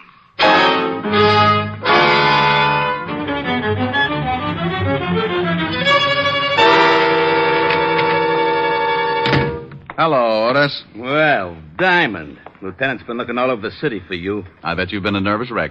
I wouldn't care if you fell off the George Washington Bridge, Shamus. Why, Otis? And after all, we've been to each other. Nuts. You better go on in and see the lieutenant. Sure. Hey, Sergeant. Yeah? When are you going to get some new shoes? If yours turn up any more in front, you'll have to ski to work. Hello, Walt. Rick, we've been looking all over for you. Why don't you cops get on the job? It's getting so it isn't safe for a citizen to walk the streets at high noon. What are you yakking about? Well, I leave my office to go to see Helen, and some goon tries to hold me up. Well, you're lucky you didn't get it right then. Do you know who busted out of jail last night? Go on, scare me. Charles Walsh. He swore if he ever did bust out, he'd get you. Wow. That explains something. Why, what happened? This character tries to hustle me into a car, so I shoved my foot in his face and beat it into a subway. But it wasn't Walsh.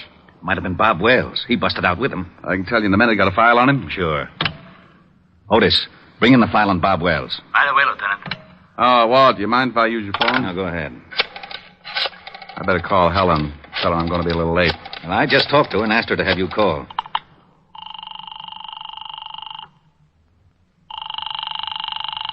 Where is everybody? Yes? Francis? Oh, Mr. Diamond, please hurry over here. Something's happened to Miss Asher. What are you talking about? Miss Asher's been kidnapped. What? Yes, sir. A man came in and made Miss Asher go down to his car at the point of a gun. He also hit me over the head. Was he a tall man with a scar on his chin? Yes, sir. That's right. We'll be right over. Walt, I think the guy that tried to push me around has kidnapped Helen. Oh, no. He pulled a gun on her and slugged Francis. We better get over there. Now, if Charles Walsh is loose and he's trying to get me, then snatching Helen is a sure way to get me to come around. Hey, where's that file on Bob Wells? Wait a minute. Otis. Yeah, Lieutenant. Haven't you got that file on Wells yet? Yes, sir. Just bringing it in. Well, step on it. Otis is bringing it in. Here you are, Lieutenant. Let me see it. Hey, now, wait a minute. Oh, shut up, Otis. This is the guy, all right. He's the one who tried to pick me up. May I take one of these pictures, Walt? Sure, but what are you going to do? I'll see if I can find him. You go on over and talk to Francis. See if this is the same guy who took Helen. I'm going to go down to Skid Row and talk to a wise old owl who knows about things like this. I got out of the 5th Precinct in a hurry and grabbed a cab for Skid Row. I knew an old deadbeat down there who had a line on every crook in the underworld. And there was just a chance he could tell me where Bob Wells was hiding out. His name was Wilbur Truitt, and he hung out in a shabby dive called the Parrot.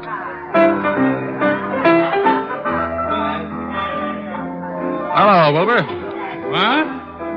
Egad, you at the piano, strike up a chorus of My Buddy, for the wandering boy has returned. Look, Wilbur. I would rise and bow from the waist as befits the occasion, but I fear that some sterno I accidentally came in contact with has rusted my spine, and I am forced to remain in a sitting position. I haven't got time to listen to the routine, Wilbur. I'm looking for someone. Here, take a look at this picture. Ever see this guy? Unless I have my morning constitutional, Buck, I can bring nothing into focus but a large bottle and a straw. Oh, waiter. Waiter, give me a bottle. You have arrived in the nick of time.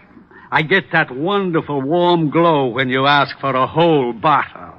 A snap comparison would be that of a happy mother smiling blissfully at a nursing babe. Okay, Wilbur, now tell me, do you know this man? One sip of strength, and I shall have the eyes of a carrot-stuffed feline.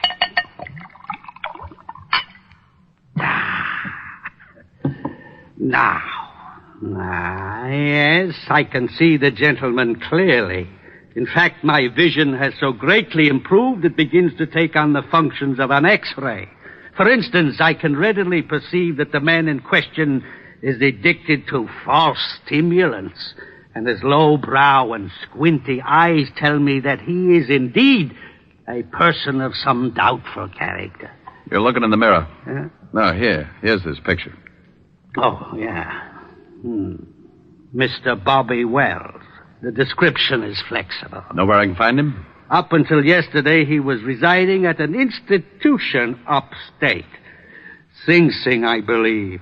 It is very possible that he is hiding out in one of his old haunts on 23rd Street, but I couldn't say for sure. Oh, why not? This bottle you purchased entitles you to one of my best guesses. To be absolutely accurate, I would need further inducement. It's the risk, bucko. Bring me another jug, bartender. Ah, bless you.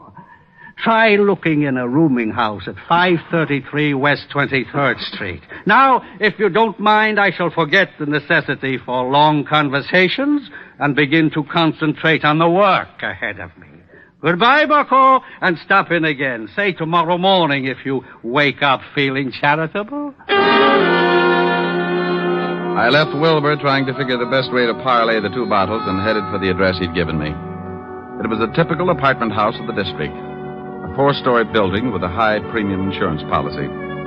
I asked the landlady if a Bob Wells lived there, and she told me a man answering his description had taken a room there that morning.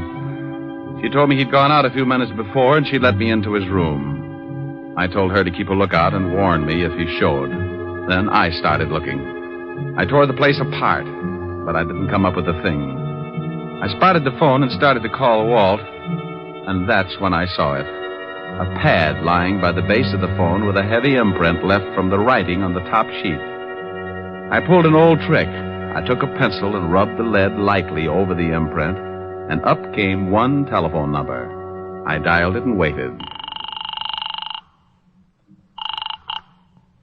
Weinberg's Delicatessen. Oh, is Bob Wells there? Oh? Bob Wells. Never heard of him. Thanks.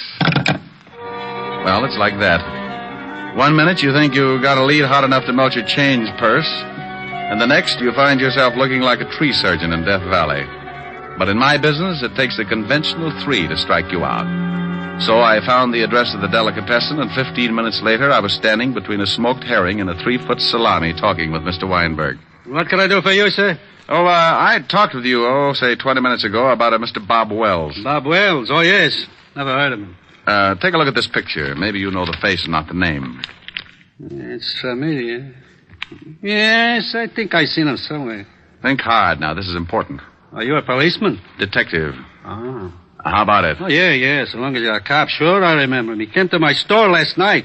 I remember because I had already closed and he kept pounding on the door. Finally, I let him in. He was very rude. He bought a lot of groceries, but very rude. Have you seen him again? Sure, he came in this morning about lox and bagels. Still rude. Where's your phone? In the back. Has this Mr. Wells done something? He left Sing Sing without saying goodbye to the warden. Now, look, I'm going in the back and use your phone. If Wells happens to come in while I'm back there, stall him and come back and tip me off. I'll do my best. But he better not be rude.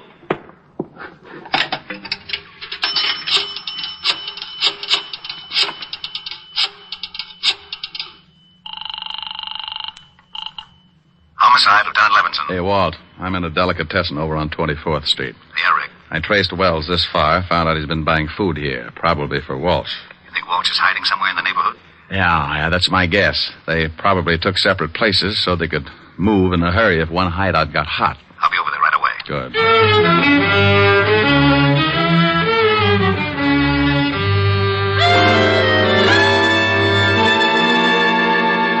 Make yourself comfortable, honey, but no yelling, or I'll have to stuff up that pretty mouth. I don't understand this. Why did you kidnap me? I've been having a hard time getting in touch with your boyfriend, Diamond.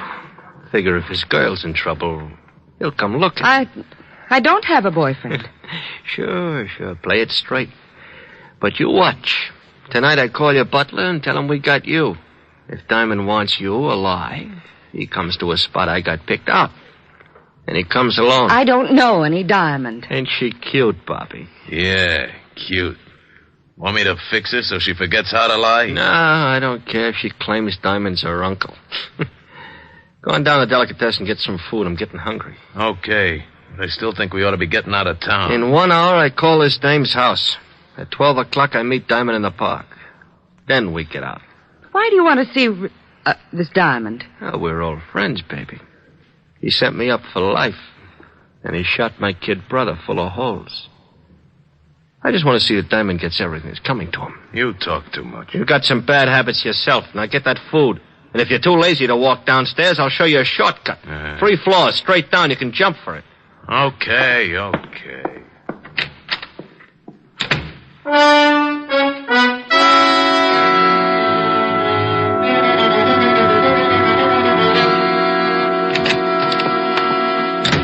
Good evening, gentlemen. What can Weinberg do for you?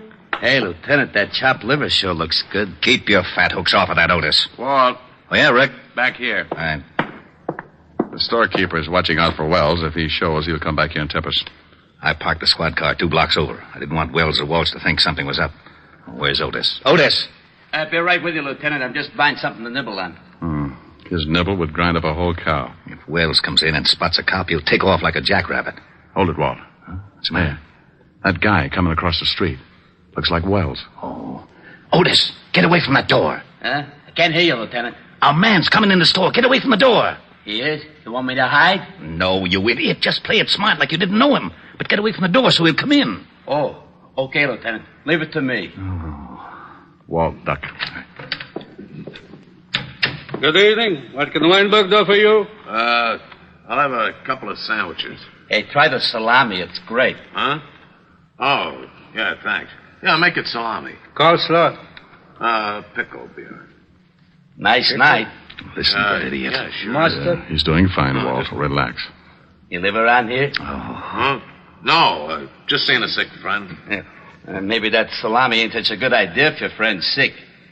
You know, I had an uncle with ulcers. He couldn't touch the stuff. It's too much garlic. Ketchup? No. My friend's got a cold. Oh, well, then I don't guess it'll hurt him, but...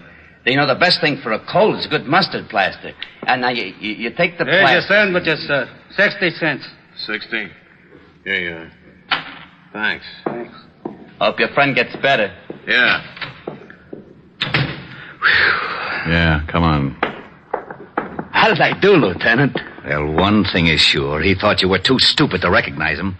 Can you still see him, Rick? Yeah, he crossed the street and he's starting to walk west. I'll tail him. He knows you. Good. When you spot the place, call me here. Think I should throw a net around the neighborhood? Not till we spot the hideout. Right. Hey, Diamond. They got your girl. How you going to get her out? They'll probably use her for a shield. That's a good point, Sergeant. And believe me, I've been thinking about it.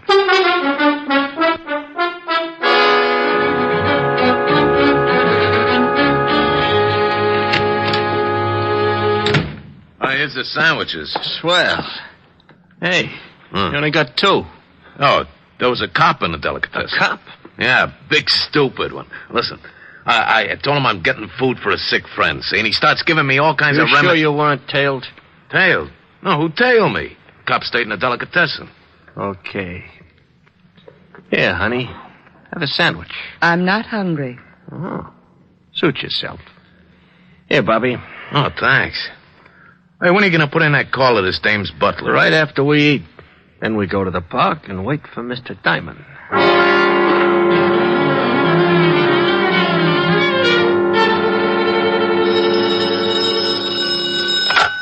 Yeah? I'm in a drugstore across from the building that Wells went in. It's about a block away. Nifty drug. Block west on your side of the street. I'll wait inside. We'll be right down. Come on, Otis. The lieutenant hasn't spotted. Okay. Thanks for the bagel, Weinberg. That's all right, officer. Come back again when you can pay for it. Come on, Otis. Move your big feet. Okay.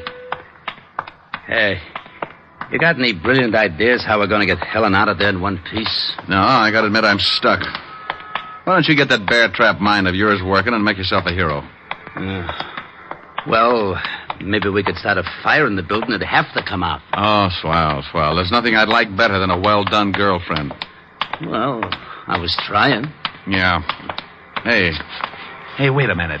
What's the matter? Otis, remind me to kiss you on both cheeks. Hey, what are you doing? That's a firebox. I'm turning in an alarm. There. Oh, we're going to start that fire? No, but Walsh and Wells won't know there isn't one. When the trucks come and the firemen bust in the place, they'll think it's burning down around their ears. Yeah, maybe then they won't watch Helen too close, huh? That's the idea. Well, here's the nifty drugstore. Yeah.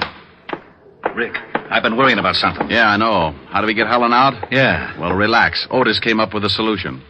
Otis? Yeah, I turned in a fire alarm. And when the trucks get here, you can tell them what's up, and they can go in the building and make like it was on fire. Well, won't Walsh know it's a phony if he can't smell smoke? The chief can tell him it's blazing in the basement. When they hit the street, we can get enough firemen to shield Helen and then take Walsh and Wells. I'll call the precinct and have the block surrounded. We'll need lights if they make a break for it. Which apartment house are they in? That one, across the street. After I call the boys, we better go over and find out which room they're in. Quietly clear the rooms on both sides in case the shooting starts before we expect it.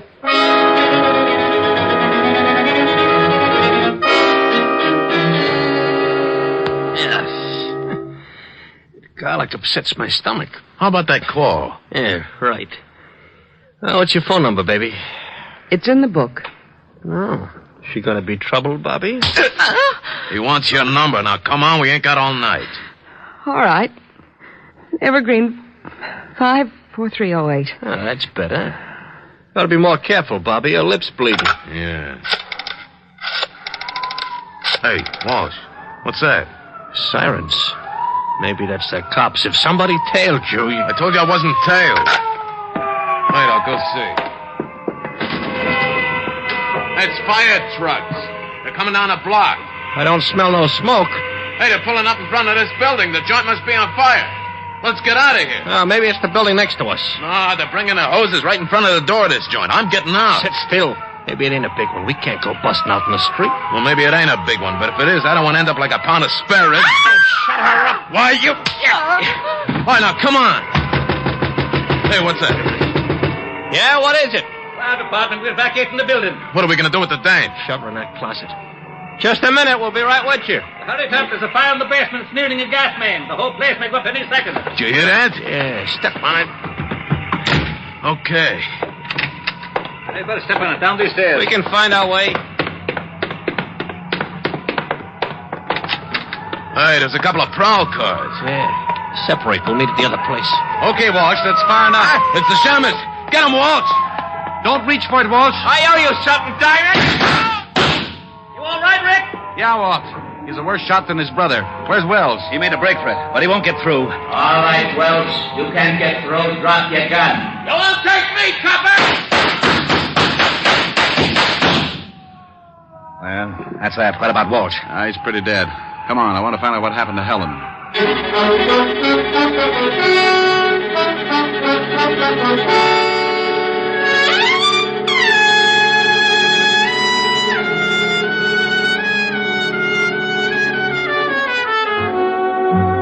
Well, Walt and I went up to the room and found Helen in the closet.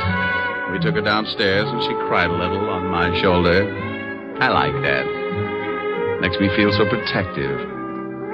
Walt cleaned things up and dropped Helen and me off at her place. An hour later, Helen got back to normal, and we relaxed on the couch and forgot about Wells and Walsh. How do you feel now, baby? Better. I want to get Francis to fix some dinner for you? Oh, no, I'm not very hungry. You can have some if you want. No. Want to play some canasta or something? But you always said it was a bad 200 game. Yeah, it is. Well, I forgot my jack. Silly. Want a neck? Ooh, what you said. Come here. No. Helen. No, I'm mad. Mad? What for? Because those two thugs ruined a wonderful evening. What's the matter? Want me to go? Oh, you idiot, of course not. I had a big surprise planned. You did? Yes. Believe it or not, I had 2 wonderful seats for South Pacific, and now it's too late to go. Oh, no. Oh, yes. Oh, well, I'm sorry, baby. I'd love to have seen it. Me too. Well, I'm not exactly Ezio Pinza, but I'll try to make it up to you. Oh, Rick, that's a wonderful idea. What'll it be? Some enchanted evening? Oh, really? Me. A some enchanted evening. You may see a stranger. You may see a stranger across a crowded room. Rick. What's the matter? I was just trying to make like Pinza. But, honey, it's safer for you to make like Diamond. Oh. And somehow you know even then, that somewhere you'll see her again and again. Oh, you're not Pinza, but it's wonderful. Thanks. Some enchanted evening, someone may be laughing. You may hear her laughing across a crowded room. Oh, really? And night after night, as strange as it seems, the sound of her laughter will sing in your dreams. Rick. Who can explain it? Who can tell you why? Ricky. Fools give you answers. Wise men never try. Oh, honey, what's the matter? I was just falling in love with myself. Come here. You never let me finish. Do you mind? Oh, well, no. And I'm sure Mr. Peenza doesn't either.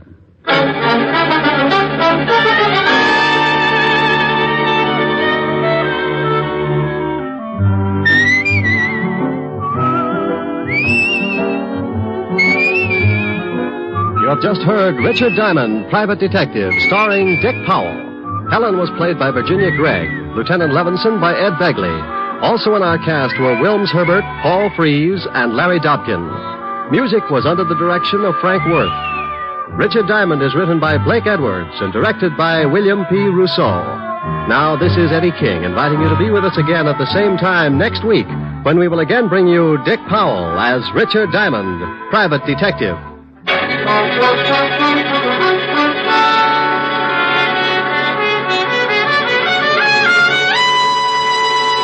This program has come to you from Hollywood. This is NBC, the national broadcasting company.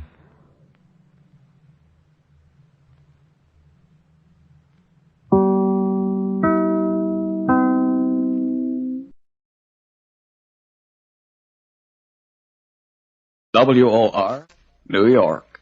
7 o'clock by Longines, the world's most honored watch. A Longines Whitnor product.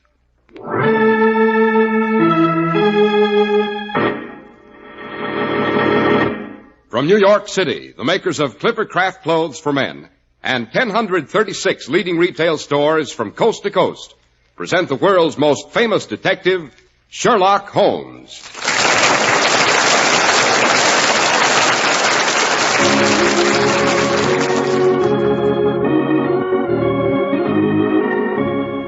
Tonight's adventure, the case of the very best butter. Well, here we are once again on the threshold of Dr. Watson's cheerful study. The lamplight streams over the handsome bindings of his library, and the fragrance of many bowls of hyacinths fills the room. The curtains move gently in a slight evening breeze. And I, for one, am glad to sit down and just listen, Doctor. Sounds like a bad case of spring fever, Mr. Harris. Yes, I have an idea tonight's story may make you forget that. But before we discuss the case of the highly emotional lady who took a violent interest in butter, suppose you say a few words on a subject every self-respecting male takes quite an interest in nowadays. You mean how to present a well-groomed appearance without bankrupting his budget. Well, this is an important announcement because it affects the cost of your living. You know very well that the cost of many things you buy has risen considerably. Some costs are still rising. The reasons are many. Increased costs of material, increased labor costs, and so on. Now, it's true manufacturing costs are higher. However, in the face of sharply mounting costs, Clippercraft brings you superbly tailored suits at only $40 and $45. Beautifully made top coats, including fine coverts and worsted gabardines, at only $40 and $45, and sport jackets at only $26.50. Tropicals, too, at $33.75 to $40.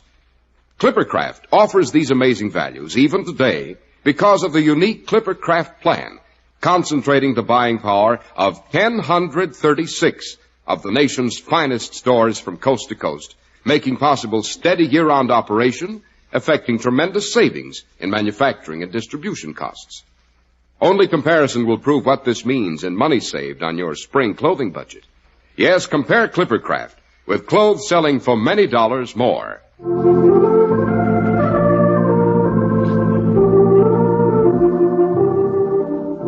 And now, Dr. Watson, back to the lady who was so interested in butter. Yes, it occurred while I was sharing lodgings with Holmes at 221B, Baker Street. Honest, Injun, was there ever really such an address as 221B Baker Street? Oh, this modern generation. Nothing but doubting Thomases. You know, would you believe it? There are people who go so far as to suspect that Sherlock Holmes is nothing but a figment of my imagination. Why, sacrilege, Doctor. Well, it's worse than that. So to silence all skeptics once and for all, I'd like to read a small item from that guidebook to end all guidebooks, the well-known Baedeker. right here on the first shelf somewhere. Yes, Baedeker's Paris, Baedeker's Rome. Oh, here we are, Baedeker's London and the environs. Don't tell me Baker Street is actually mentioned in Baedeker. Oh, it is indeed. Yes, I have the page marked somewhere. Yes, just Marylebone Road, Queen Charlotte's Maternity Hospital. No, that's not it. Baker Street Station. Yes, here we are. Baker Street. Chief thoroughfare between Oxford Street and Marylebone Road. Mrs. Siddons lived from 1817 till her death in 1831 at number 27 Upper Baker Street. House demolished. Tablet. Lord Lytton, the novelist, was born at number 68 in 1803. Tablet. And William Pitts lived in 1802-04 at number 120. Tablet. Sherlock Holmes also had rooms there. Don't tell me there's no tablet at 221B, Doctor. Well, not yet. Give us time. After all, Holmes is still mortal. Tablets are for the immortals, Mr. Harris. Well, that certainly should settle any doubts about Mr. Sherlock Holmes' reality once and for all. I certainly hope so. Well, as I was saying, it was in the good old Baker Street days. It was rather latish of a gloomy afternoon. I'd remained indoors all day, for the weather had taken a sudden turn to rain, and my practice wasn't too thriving at the moment. With my body in one easy chair and my legs upon another, I listened with growing irritation to Holmes as he practiced interminable scales, roulades, glissandos, and what have you on his violin. At last, a particularly screeching dissonance was more than my frazzled nerves could bear. Holmes, must you do that? Calm yourself, my dear Watson. I was not responsible for that last bit of cacophony. It was caused by the scraping of a carriage wheel against our curb. Yes, we are about to receive a client. A rather portly lady of means, unless I'm very much mistaken. Oh, how can you possibly tell? You haven't even bothered to look out of the window. The outraged creak of the carriage springs as its passenger descended to the pavement indicates a person of substance. The tap of French heels on the pavement indicates the person's a lady.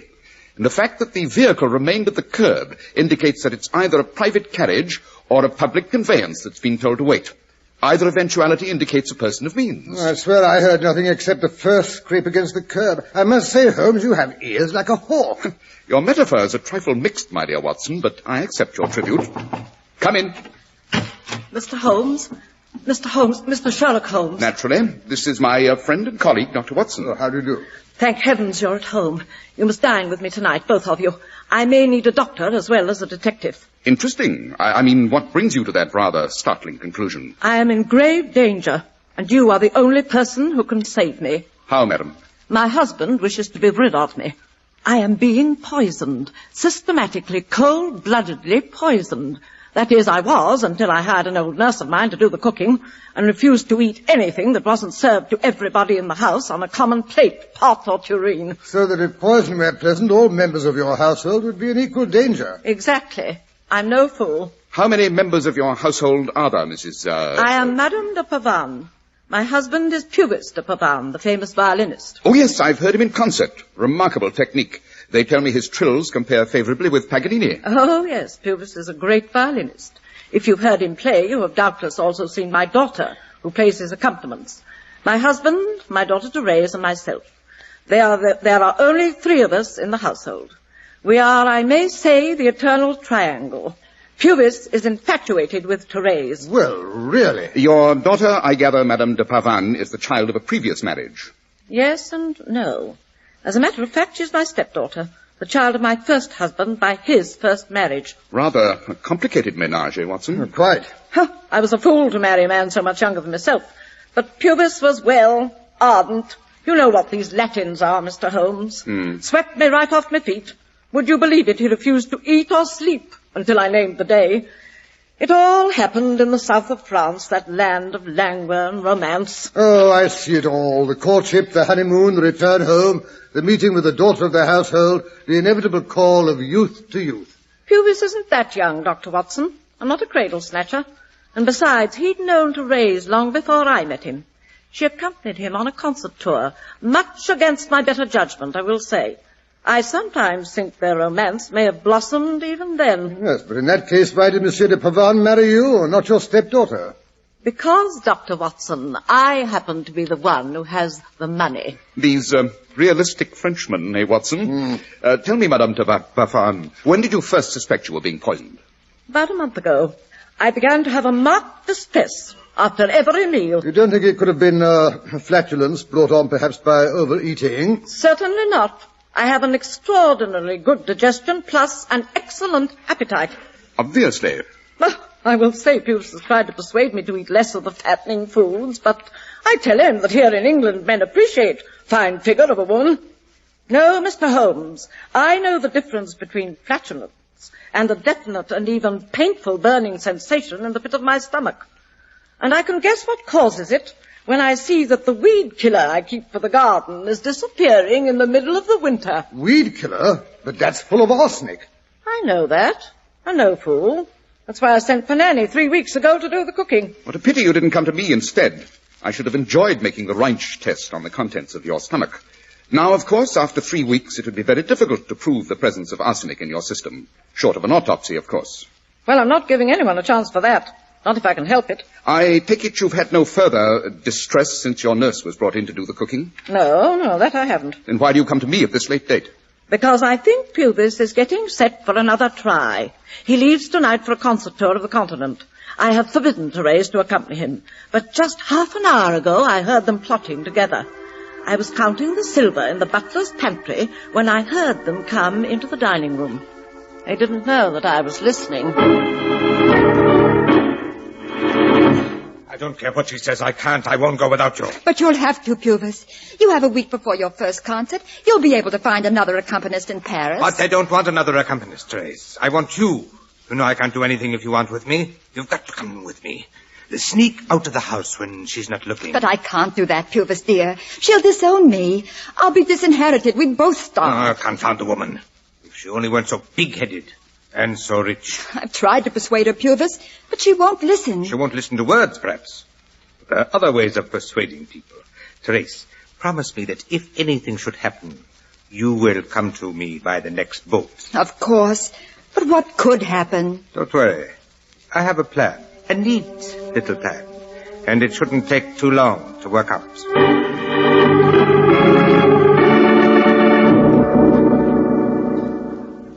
A rather ambiguous conversation, if you'll permit me to say so, Madame de Pavane. What makes you so sure your husband will try to poison you at dinner tonight? First, because it's his last meal at home. The boat train leaves at 9:30. And second, because I found this bottle in the waste paper basket in his study. A pharmacist's bottle with the label partly torn off. The letters P-O-I-S still visible. P-O-I-S. Holmes, if you add O-N, that spells poison. Brilliant, my dear Watson. Positively scintillating. There seems to be a small bit of white crystalline powder still left at the bottom of the bottle. What do you make of it, Watson? Well, from the look and the smell, it might be Epsom salts. Holmes, what are you doing? Tasting it. What? Just the slightest suspicion of a taste, Watson. Yes, it's slightly acrid and metallic. That, too, might be Epsom salts. Want to try it, Watson? No, thanks. I'm not interested in tasting anything that comes in a bottle marked poison. Perhaps you're right. Yes, I think perhaps we should try some more extensive tests before we make up our minds about the contents of this bottle, madame. I don't care what you do, but don't be late for dinner. We dine at 7:30. The address is 49 Rathbone Place. You enter from Oxford Street. It's close to Tottenham Court Road. We shall be there, madame. On the dot.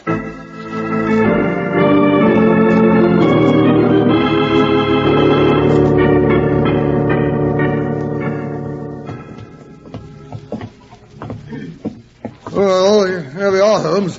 Rathbone Place. The name sounds vaguely familiar. Yes, you may have heard me mention it, Watson. The street is named after a distant, connection of mine.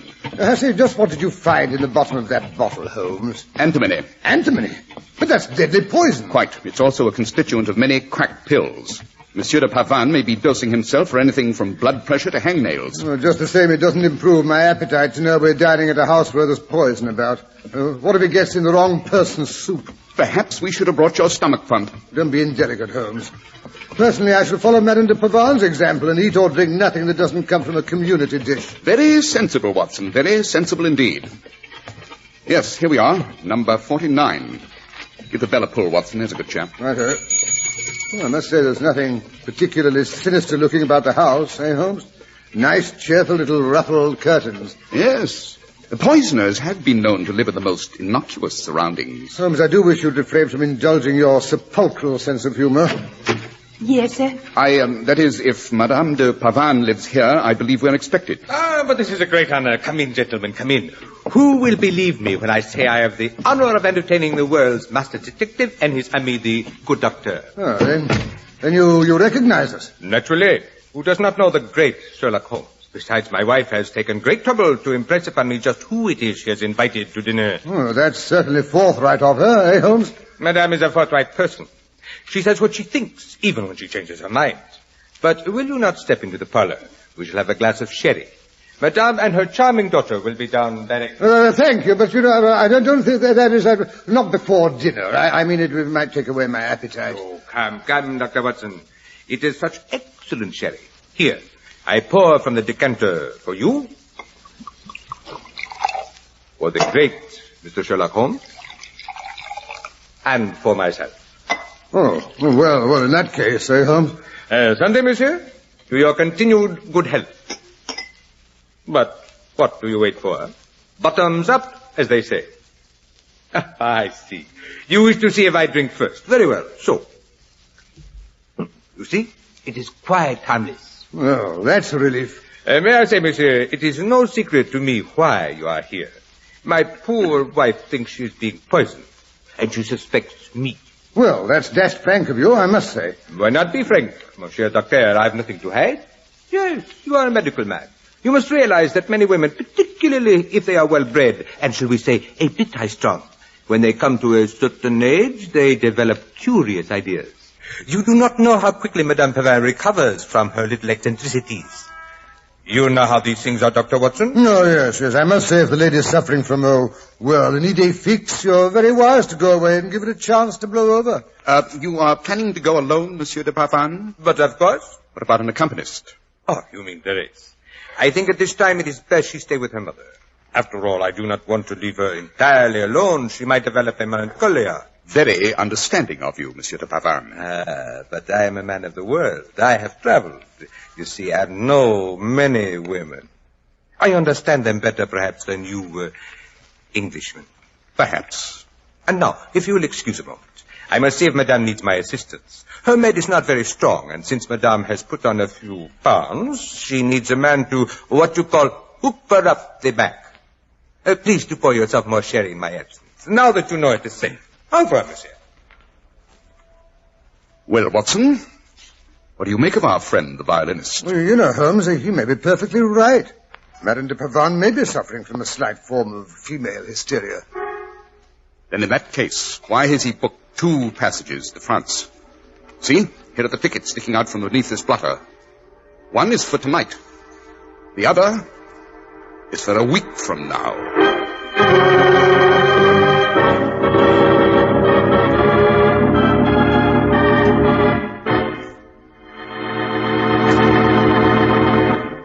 So, Sherlock Holmes didn't think Monsieur Pavin was as innocent as he pretended to be, Doctor. No, Mr. Harris. Don't ask me what Holmes thought. No one ever knew that, not even I, until afterwards. Well, pretty soon the maid announced... Here you are, sir.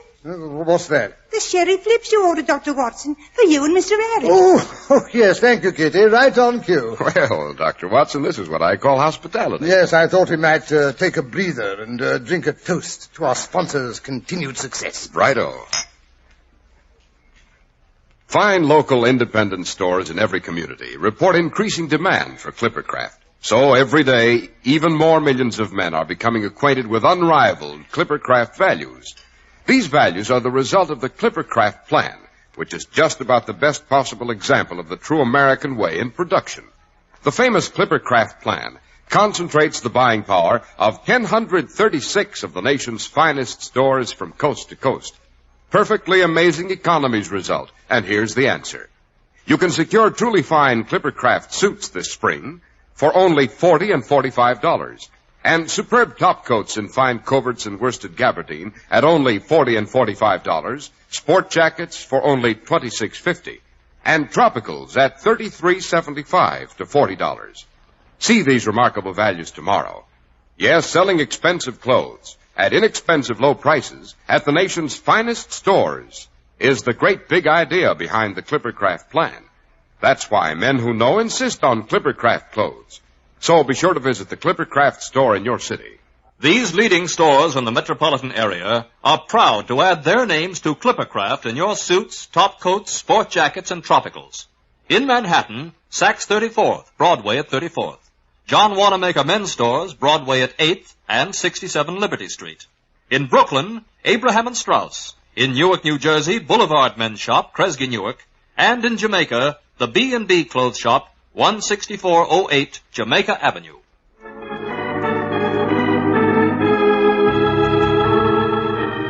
Well, now that we've had our pause for refreshment, suppose we return to our story. Huh? Fair enough, Doctor. Well, as I was saying, pretty soon the Pavans' little parlour maid announced dinner. Holmes and I repaired to the dining room where we found Madame de Pavan and her stepdaughter, a rather toothy female, already seated at either end of the table. Monsieur Pavan stood in back of his chair at the far side. Madame, who was ladling soup out of a large tureen, her napkin tucked well over her bodice, turned and pointed imperiously to the two empty chairs at the near side.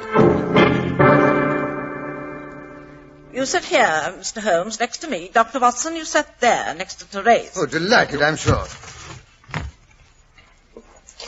I'm afraid this soup isn't as thick as it should be. Old Nanny isn't the best cook in the world, but at least I know that it won't give me a stomachache. Oh, darling, you have such a delightful sense of humor. Soup of the evening, beautiful soup. You know the songs from Alice in Wonderland, Mr. Holmes? They've been so charmingly set to music by Lisa Lehman.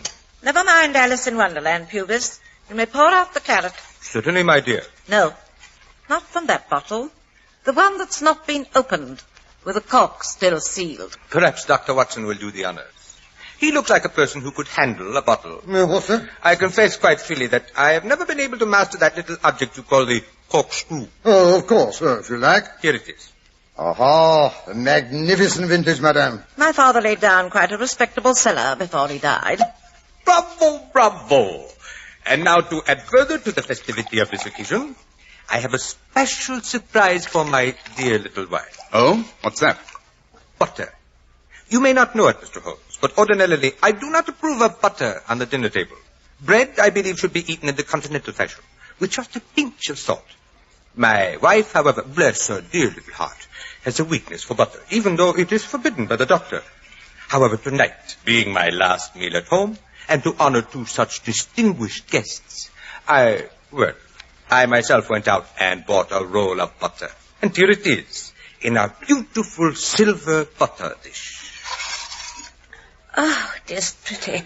But I really don't think I ought to... Come, my dear, there is no possible danger. It is all in one piece. You can cut off your portion for yourself, and we will all follow suit. Does look so good. I assure you, my dear, it's the very best butter. That, too, is from Alice in Wonderland, Mr. Holmes. Oh, yes, that tea party. Another, shall we say, unusual meal? Ah, delightful, delightful. Allow me, my dear, I'll cut you a piece of butter from this end. No, thank you. I'll do it myself. From the other end. As you please. And now, for our guests. 1, 2 pieces. And another piece for little Therese, who is almost as fond of butter as her charming mamma. Oh, Pubis. And last but not least, I too shall indulge. There. Now, my dear, if you will pass the bread. Oh, allow me. Oh, my gown. Watson, how could you? You've spilled your wine all over Mr. Ranger's frock. Clumsy fool. But I wasn't anywhere near the glass. Your best blue frock, Therese. It's an outrage. That will do, Pubis. Therese's frock isn't that important. If it spoils, I'll buy her a new one. I apologize to my friend, madame. There are times when he's like a great big Newfoundland dog. What? I know you didn't mean to, old boy. No, as my wife says. What is a dress? Therese will have many more. I apologize if I have been hasty. My nerves, you understand, before a concerto are always a little on the edges, as you say in English. But come, let us enjoy the meal. If I may trouble you for the bread, Mr. Holmes. Certainly. Well, bon appétit, as you say in French.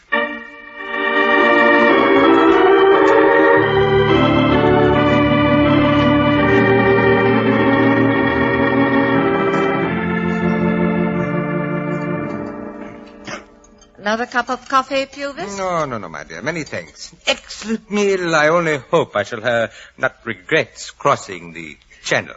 Let us hope that you will not regret many things crossing the channel. A very cryptic remark, Mr. Holmes.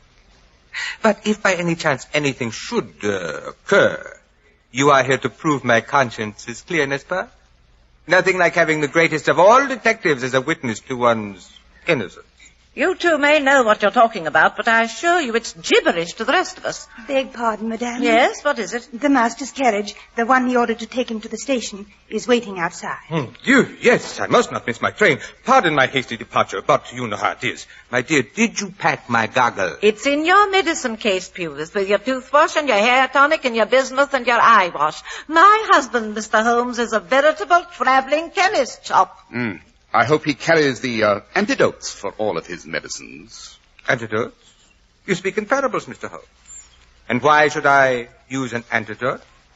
I have merely one of my wretched sore throats coming. Ah, well. Au revoir, Dr. Watson. Au revoir, Mr. Sherlock Holmes. Bon voyage, Monsieur de Pavane.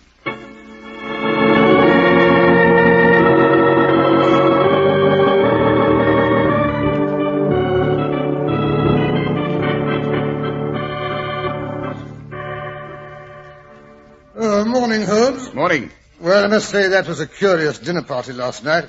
What's for breakfast? Kippers, and don't monopolize them. Tasty.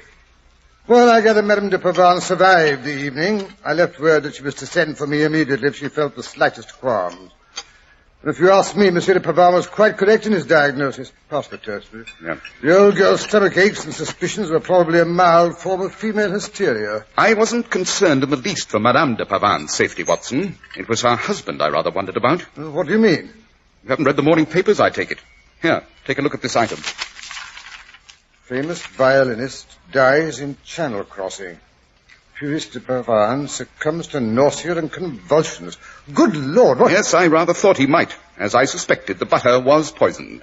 Antimony. Poisoned? Careful, Watson, you spilled your coffee. But I ate some of that butter. You ate some of it. So did everyone else. Calm yourself. The poison was all in the end portion where Monsieur de Pavane so carefully put it. The piece that Madame de Pavane cut off for herself. Yes, but he offered her the other end. Naturally, Watson. He knew she'd be contrary. Monsieur de Pavane was a very shrewd judge of his wife's character. But great Scott, suppose she hadn't turned it around. One of the rest of us might have had the poisoned slice. No, Watson, I rather imagine if that had happened, Monsieur de Pavane would have continued serving from the harmless end and left the poisoned bit instead of serving from the other end. It was this, shall we say, change of direction that made me suspect he was up to no good. Yes, but look here, Holmes, it still doesn't make sense. It wasn't Madame de Pavane who died, it was her husband. Naturally. Why do you think I upset that glass of claret over the daughter's dress? I might have known it was you. I did it in order to create a diversion, so I could shift Monsieur and Madame's butter plates without anyone being the wiser. Of course, even there was no proof that the butter was poisoned. I did it just in case. Then you didn't actually know the butter was poisoned until you read the morning's paper? Oh, no, Watson, but antimony, as you doubtless remember, is rather a slow-acting poison. One of the first symptoms, however, is a soreness of the throat. I suspected the little Frenchman had taken a dose of his own poison when he inquired about his gargle. That's why I advised him to use an antidote, remember? You think he understood that warning? Quite. Well, but then why didn't he take the antidote? He knew we were onto him, Watson.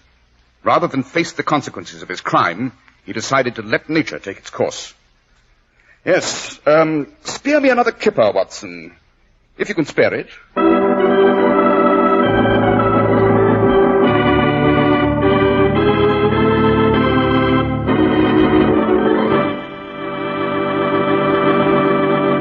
Well, that was a lurid dinner party, Dr. Watson. Yes, Mr. Harris.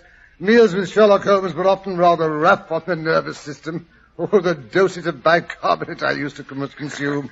Well, that's neither here nor there. I dare say you'd like to inquire about next week's story, Mr. Harris. That's right, Dr. Watson. What are we to have next week? No more poisoned butter, that I can promise you. No, next week I think I'll tell you how Holmes and I encountered a strange 17th century highwayman on the wilds of Hampstead Heath. He was known as Jack-o'-lantern because he carried a lighted skull for a lantern. There was another Jack in the story as well, a Jack of diamonds.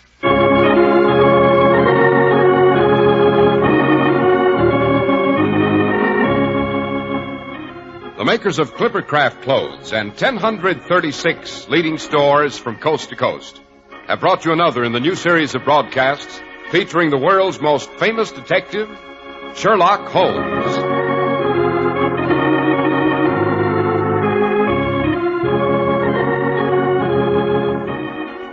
Our stories are based upon the character of Sherlock Holmes, created by Sir Arthur Conan Doyle. Sherlock Holmes is played by John Stanley, Dr. Watson by Alfred Shirley, and the dramatizations are by Edith Miser. Sherlock Holmes is produced and directed by Basil Lochran, with special music by Albert Berman.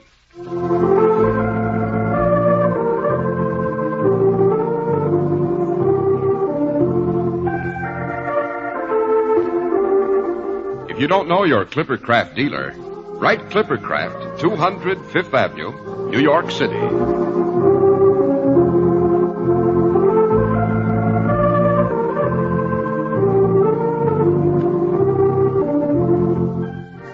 Be sure to listen next Sunday to Sherlock Holmes in The Return of the Jack of Diamonds.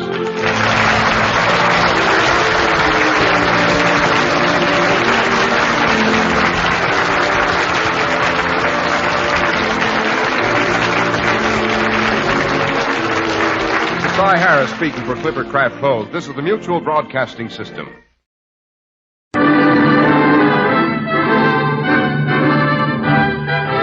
Standard of California, on behalf of independent Chevron gas stations and standard stations throughout the West, invites you to Let George Do It. The Ghost on Bliss Terrace, another adventure of George Valentine. Personal notice, danger is my stock and trade. If you're crowded into a corner and you can't fight your way out alone, you've got a job for me, George Valentine. Write full details.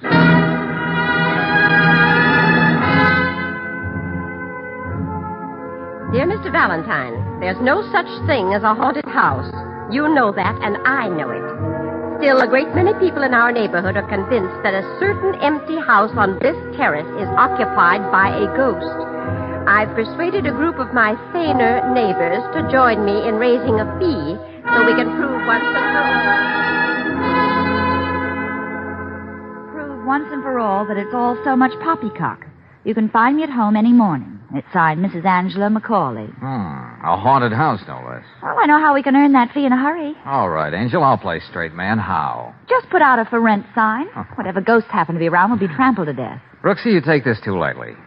This isn't just one person's fanciful whim. This is a community project headed by a solid citizen named Angela Macaulay. We can't turn our backs on a civic enterprise like this. Oh, all right.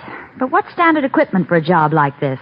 Hand-tailored bed sheets, old props from an Abbott and Costello picture? No, Angel. Just pride in our work and a normal amount of curiosity.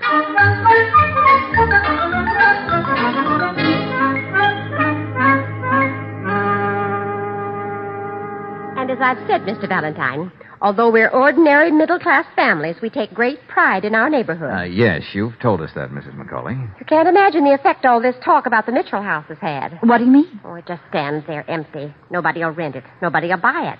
An eyesore for the whole neighborhood. Well, outside of saying boo to the ghosts, what do you expect me to do? It's entirely up to you, Mr. Valentine. We just want you to prove that all those stories about the Mitchell house are false. Well, just what are these stories, Mrs. Macaulay? Well, there was the milkman, Fred Horton. He swears that when he was delivering milk one morning, he saw a curtain swing back and a face suddenly appear in the window. I see. Well, is that all that happened? Well, Tommy Koenig, that's Martha Koenig's little boy, he says he saw a face in the window, too. Well, anyway, that's two people that saw it. I certainly wouldn't take Fred Horton's word for anything. And Tommy, that boy can dream up anything with his imagination. I doubt very much if a group of substantial people like yourself would have asked me in at all just because a milkman made a few wayward remarks and a little boy seconded the motion. Are you sure you're not leaving anything out, Mrs. Macaulay? Not a thing. As I told all the others, this never would have happened if Sam Mitchell hadn't been murdered. Murdered? Oh, well, this might be the thing you left out. Did you say Sam Mitchell was murdered? Yes, that's right. About a month ago. It was never solved. Why didn't you say that at the beginning? What a way to tell a story. An unsolved murder is an afterthought. Just because Sam Mitchell was hit over the head by some passing tramp, it doesn't mean the whole neighborhood should be given a bad name. Yeah, I know, and I saw. Young man, do you or don't you want to accept this assignment? Oh, yes, Mrs. Macaulay. Yes, I'd like to take it on. Good. I don't know why. Maybe, as Miss Brooks said, it's just the fascinating way you tell a story, with murder as an afterthought.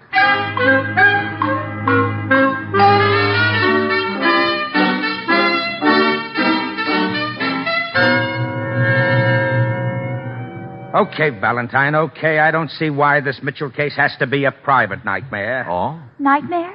Well, what would you call it, Miss Brooks? Sam Mitchell, railroad engineer, devoted husband, coming up for pension after 40 years of faithful service. Hasn't got an enemy in the world. Suddenly we find him beaten to death in the home he worked and paid for. Yeah, we found out that much, Lieutenant. There wasn't anything stolen. Everybody loved the guy. We can't find the murder weapon. How about Mrs. Mitchell, Lieutenant? Huh? Oh, well, she was visiting her sister when her husband was murdered. He was hit over the head repeatedly with a blunt instrument by someone who apparently couldn't do the job right the first time. Just a minute, Riley. Huh? Yeah? I told you my only job is to prove that the house on Bliss Terrace isn't haunted. I know. Ghosts. Ah, that dame Mrs. McCauley's been in my hair, too. Well, what about it, Lieutenant? We've been through that house with a fine-tooth comb. We've watched it from the outside. Nobody could have got in or out without us seeing them. Oh, you know how people are when they start talking. Yeah, ghosts. Of all the cockeyed jobs you've ever taken on, Valentine, this is the... Take it easy, Lieutenant. Take it easy. Yeah. Suppose I look for ghosts, and you try to find the murderer.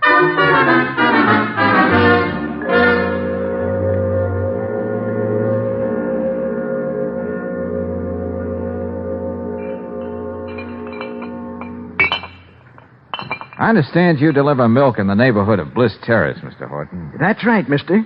Well, now, just exactly what did you see? Well, like I've been saying, a face in the window around dawn one morning. A man or a woman? Oh, couldn't tell. It was a thin face, like it was almost all bone. Long, stringy hair.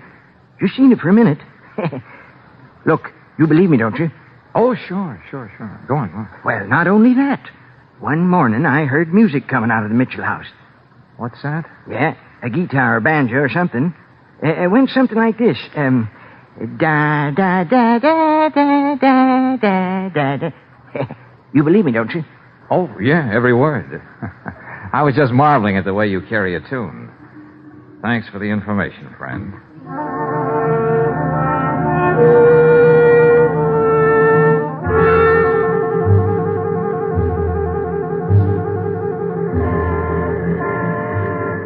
I've seen somebody in the Mitchell house, and I'm going to prove it, too. Okay, Tommy, take it easy. Well, tell us about it, dear. What kind of person was it?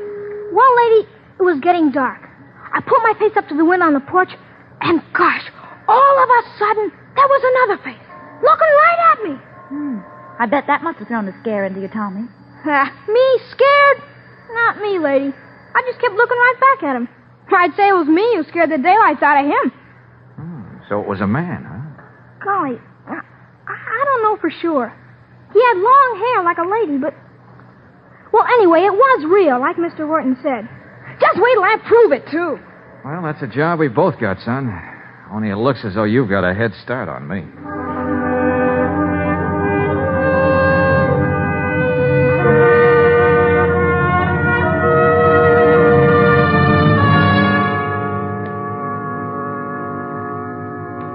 I know it can't be easy for you to talk about this, Mrs. Mitchell, but... I don't mind at all. Really, I don't. Oh, that's very nice of you. Tell me, dear, do you like this perfume? It's lilac. It's lovely, Do yes. you think I have too much on? I've always used lilac since I was a girl. As Sam used to say, it made me seem even smaller and more fragile than I am. Yes. Now, about the house, Mrs. Mitchell, you were saying... After Sam was... Well, after he passed away, I tried to go back, but I couldn't stay there. You see, there's someone there. I felt it. Footsteps in the night. And once I heard... Music? Yes. How did you ever guess, Mr. Valentine? Oh, I'm psychic on my mother's side. That's nice. It was an old, old song that reminded me of the days before Sam and I were married and moved into that house on Bliss Terrace. You know, I was quite a belle, Mr. Valentine. Yes, well, that's easy to imagine, but if... Dances, the mandolin club every Sunday, canoe rides. Oh, those were happy days. I could have married someone more romantic than Sam, like Paul Howe. Oh, look, Mrs. Mitchell, I understand you were away at the time of your husband's death. Yes. I was staying here at my sister's. I'm afraid that Sam and I had a little tiff. Oh, about what? If you'd care to tell me. Sam was getting his pension in a few days. He wanted to live quietly on Bliss Terrace, but I wanted to use the money to see all the wonderful places I've only read about. Poor Sam. Now, I suppose I'll have to do that alone. Yeah. Mrs. Mitchell, I wonder if you'd let me have the key to your haunted house. I'd like to take a look around.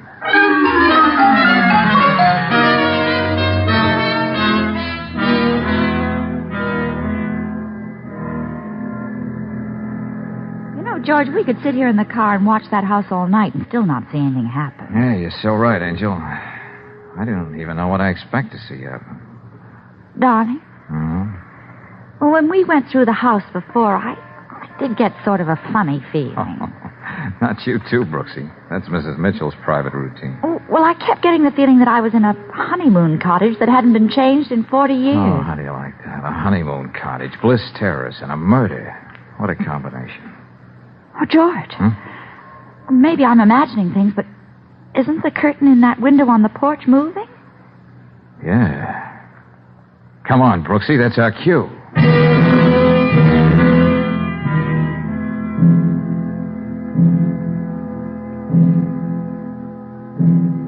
Brooksy, somebody was moving the curtain in this room. There are no windows open. It couldn't have moved itself. Well, nobody seems to be here now. Yeah, well, we're going to keep right on looking. Come on, we'll start with the dining room. Okay. The light should be here on the wall somewhere. No, you don't. Huh? Stay where you are. Huh? George. Okay, you asked for it. What the? Oh, all right, Tommy. You can put away your machine gun now. Huh? Oh, it's only you guys. Say, how did you get in here anyway? Oh, one of the windows in the back. You would find the one I haven't overlooked. Well, I had to prove I wasn't lying when I said I saw somebody in here. Now, look, fella, I told you we're both trying to prove the same thing. How about giving me a break?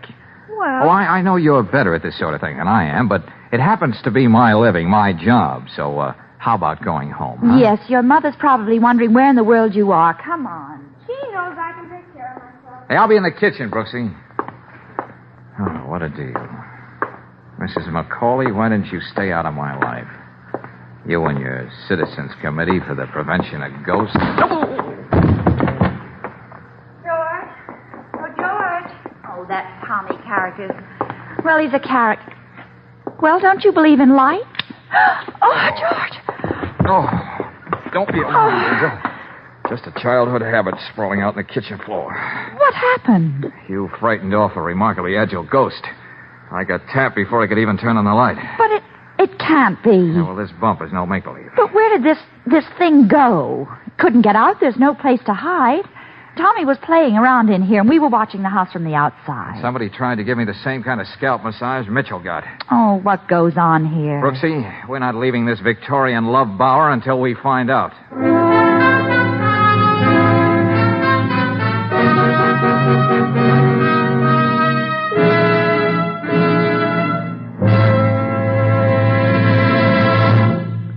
We'll return to tonight's adventure of George Valentine in just a moment. Meanwhile, a word about waste. No motorist would deliberately drive with the choke out. It would be like throwing gasoline away.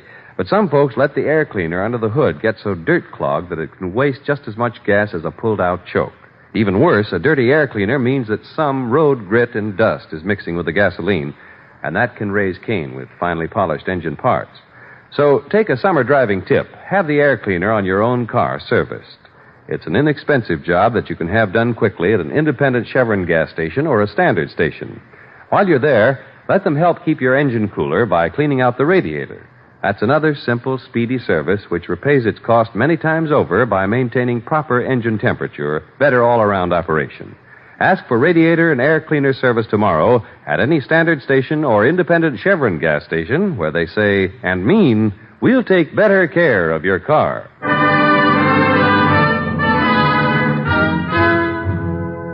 Now back to tonight's adventure of George Valentine. Well, a committee of interested neighbors hires you to prove that a certain house isn't haunted. Oh, yes, you discover almost accidentally that there's been a murder committed in said house, a brutal, unsolved murder at that. Finally, you have to be knocked unconscious before you're convinced you're dealing with anything but a ghost. So, just like George Valentine, you change your tactics. Well, let's face it, somebody was right here in the kitchen with me, and he didn't have a chance to leave the house. Oh, we keep going over the same thing. All right, Angel, all right. Let's be very simple. Why should anybody want to jump me like that? Well, I'd say whoever it was didn't want you to find him in the kitchen. Ah, now you're being very nice and simple. Thanks. Since I took him by surprise, he wouldn't be carrying a shillelagh around in his hand. He probably reached out for something that he knew would be there, something nice and handy, something like... Hey, what could be handy? What are you doing, George? This poker hanging on this old-fashioned coal stove. Yeah, could be. Yeah. And Brooksy, it's got blood on it.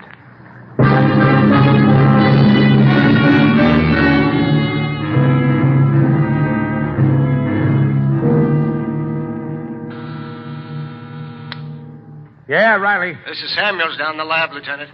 And about that stove poker. Well, let's have it. We checked and talked to the medical examiner. That was the weapon used on Mitchell, all right. We're working on the fingerprints now. Well, good. Well, that does it, Lieutenant. Whoever killed Mitchell was there in the house with us tonight. Now, wait. Don't go jumping at conclusions. Well, you don't think it's just a coincidence that of all the things in the house, he used that stove poker on George? He knew just where it was. He used it before. Well, okay. I'm going to buy that. And what's more, I'm going back to that house with you. I don't know what else we can find there. That's what has me stumped. Well, if I have to, I'm going to tear that place apart with my bare hands.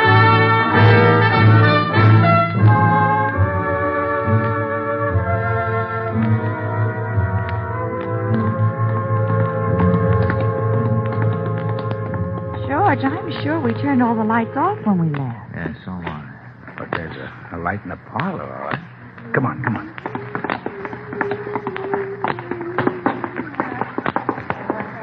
What in the name of heavens is that?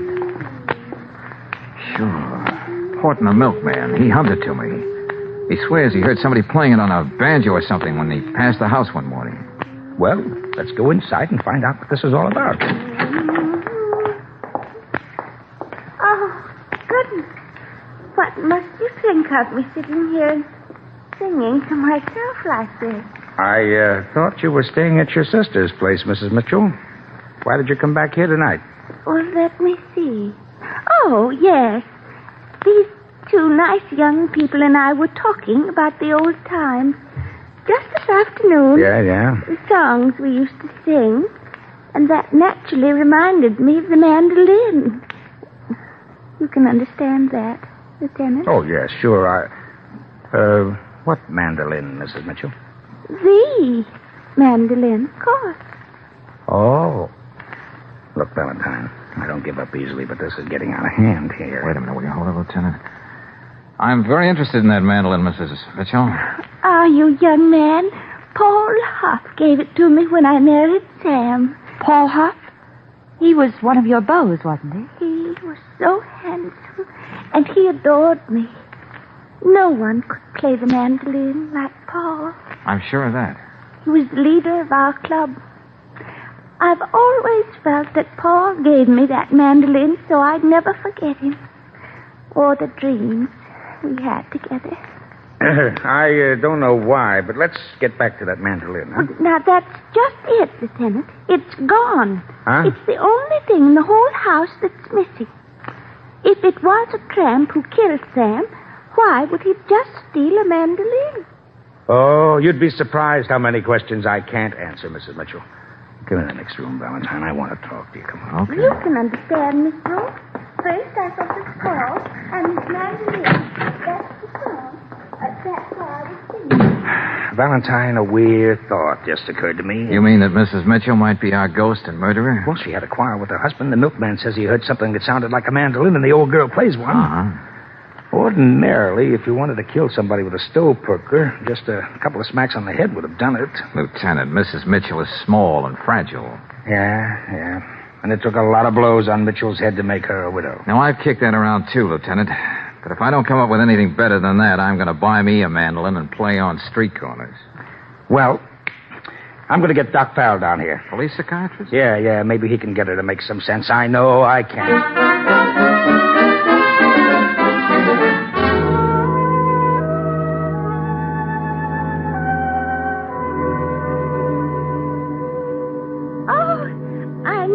Talking to you, Dr. Farrell. You don't mind the others being here? Oh, no, not at all. All right, then, we'll go on. Years ago, when this house was built, you meant it to be a sort of, dream castle. That's exactly right, Doctor.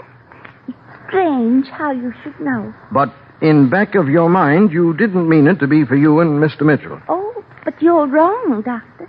Sam and I lived here for 40 years. What I mean is that you were thinking of someone else all the time, whether you were willing to admit it to yourself or not. What about that, Mrs. Mitchell? You leave me alone. Get away from me. Wait a minute. Don't get excited. Doctor.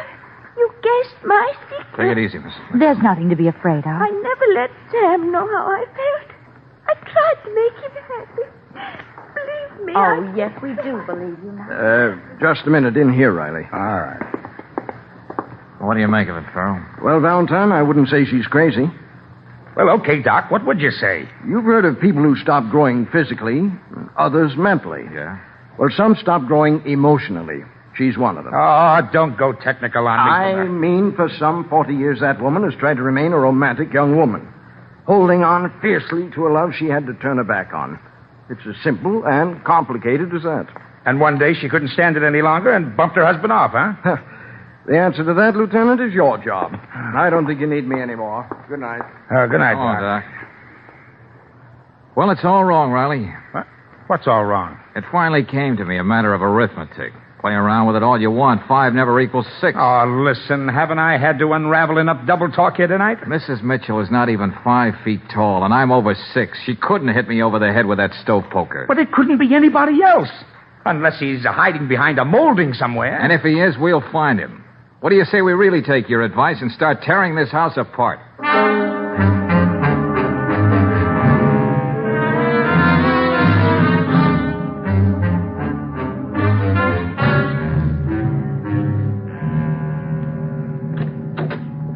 But, George, we've been through this closet before. All right, so we'll look at it again. What are you looking for, gentlemen?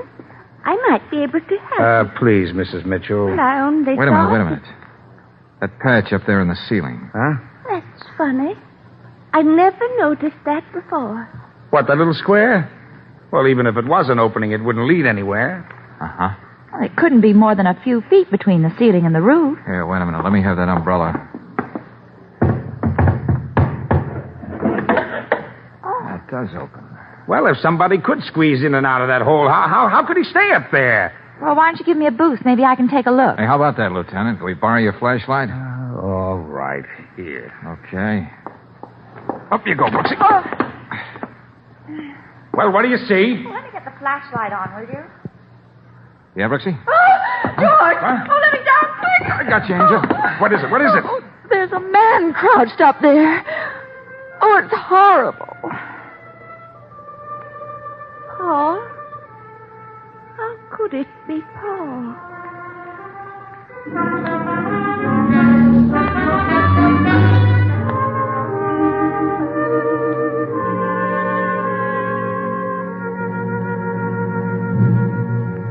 Say, Valentine, Huh?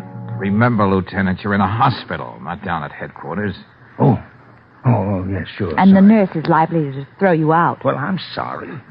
But look, Valentine, you and I are on this case together, aren't we? Well? Well, I just got a confession from this Paul Huff character. He admits he killed Mitchell.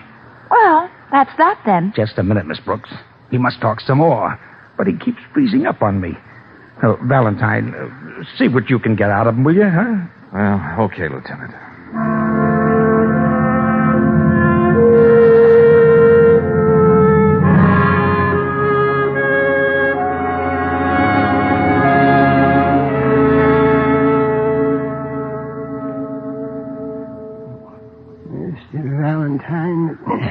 It's so important that someone know I didn't plan it. I didn't mean it to happen. You sure you want to go on? Oh, yes, I must. You see, I never made anything out of my life. I never knew just what I wanted. Except the few times I'd come back here to town and past that house on Bliss Terrace. And then I knew what I always wanted, but I never could have.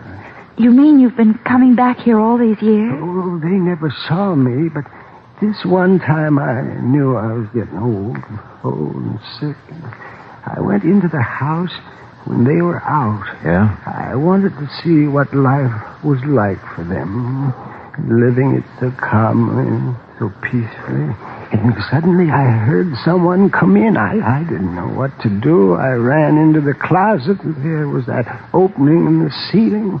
Somehow I climbed up there, and that's where I've been staying. But how long? Oh, weeks. I don't know. It's hard to say. I don't think I could have stood it if I didn't hear her moving about. But Sam Mitchell was your friend once. You could have talked to him. Well, I thought of that, too, but one night when she was away, he walked in and he saw me in the kitchen, yes. And I was scavenging for food just like a tramp.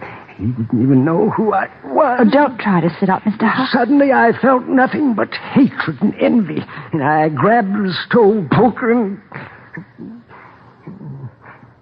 and I had no place to go.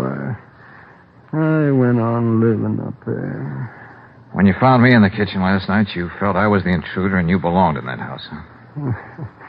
And to think that she kept my mandolin for 40 years. That's a long time, isn't it, young lady? Yes, a very long time. Yeah, I guess that's all I wanted to tell you. Sorry, but I'm beginning to feel very tired. I'll see that the lieutenant gets your story straight. Well, thank you. Yeah. And I'll tell Mrs. McCauley there'll be no more ghosts on Bliss Terrace.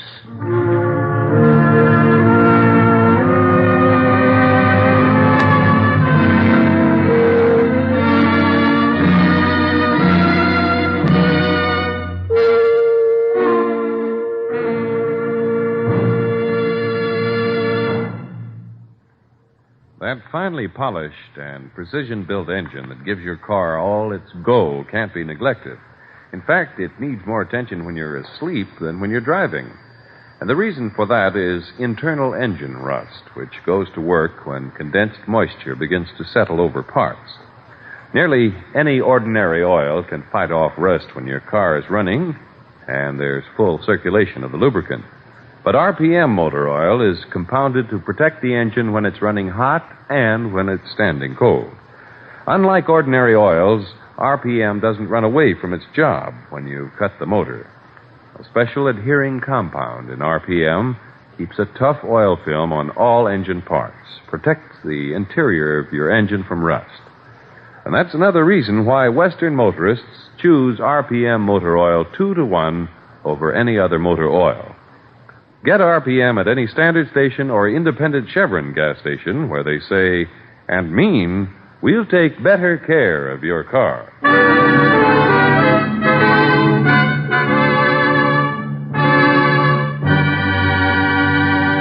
Next week, when you tune our way for another adventure of George Valentine, you'll hear Lieutenant Riley saying, Valentine, when you tell me there was a girl sitting in this chair when you came in, and that she had committed suicide, natural curiosity makes me ask, where is the body? I don't know, Lieutenant. But she was there. If you ask me, my friend, somebody's taking you for a ride. And if you ask me, my friend, I'll keep saying it's Marcia Palmer who's been taken for a ride. And, Lieutenant, I intend to find out where and why.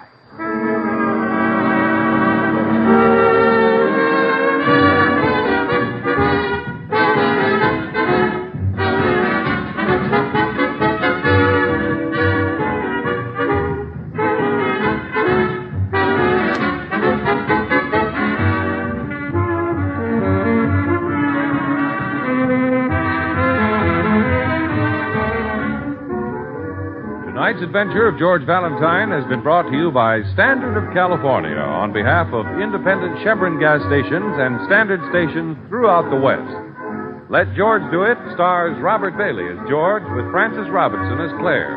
Wally Mayer appears as Lieutenant Riley. Tonight's story was written by David Victor and Herbert Little, Jr., and directed by Don Clark. Also heard in the cast were Sarah Selby as Mrs. Macaulay, Virginia Gregg as Mrs. Mitchell, Stanley Farrar as Dr. Farrell, Howard McNear as Paul Huff, and Alan Reed, Jr. as Tommy Koenig. The music is composed and conducted by Eddie Dunstetter, your announcer, John Heaston. Listen again next week, same time, same station, to Let George Do It.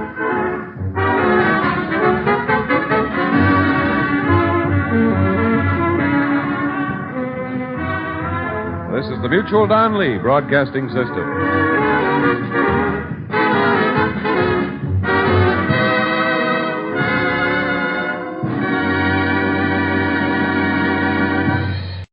From Hollywood, it's time now for Johnny Dollar. Tom Wilkins at Global Casualty, Johnny. Oh, hi, Tom. How you doing? Lousy. Right now I've got one big headache, $100,000 headache. Try an ice bag and go back to bed. A bag of ice would cure me, all right, but not the kind of ice you're thinking of. Hmm? $100,000 worth of uncut diamonds, Johnny. They've been stolen, and we wrote the policy on them. 100,000. That's a fat lot of rocks, Tom. And a fat fee if you can recover them for us. You interested? Oh, that's the understatement of the week.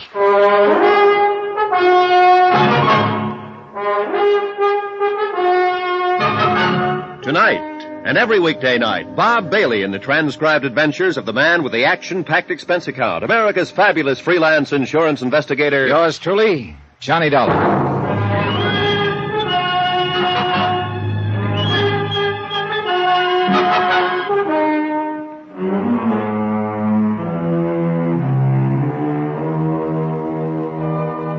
Expense account submitted by Special Investigator Johnny Dollar to the Home Office, Global Casualty, Hartford, Connecticut. Following is an account of expenditures during my investigation of the picture postcard matter.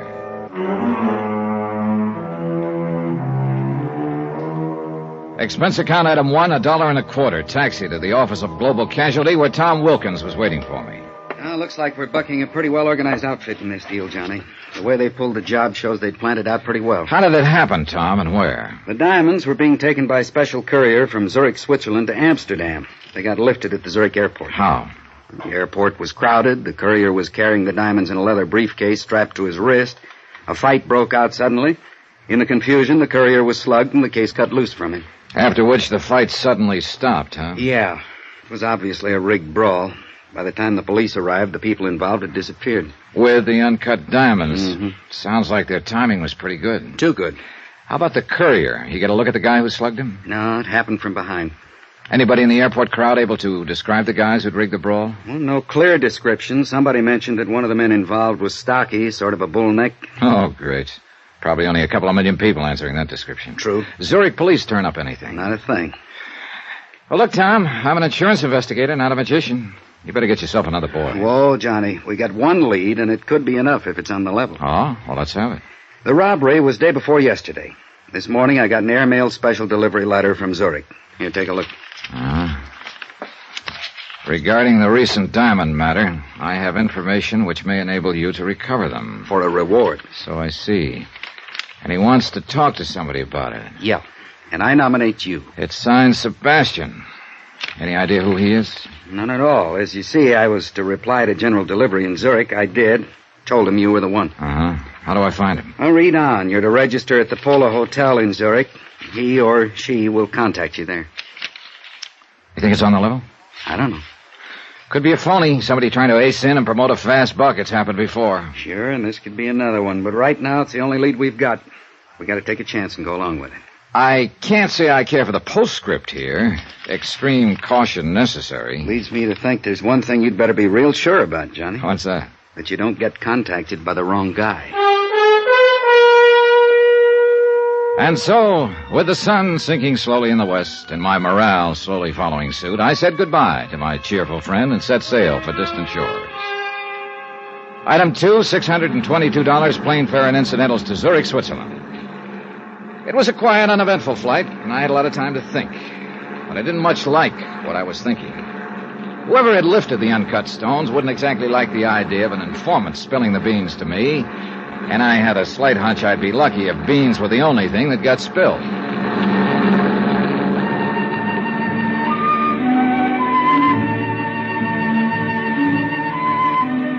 My plane landed at Zurich in the late afternoon. I hired a cab, that's item 3, $1, to take me to the Polo Hotel. The city looked bright, fresh, and clean. It gave me a lift. And the sight of a very pretty girl walking quickly to my cab as we were ready to pull away from the airport didn't hurt either.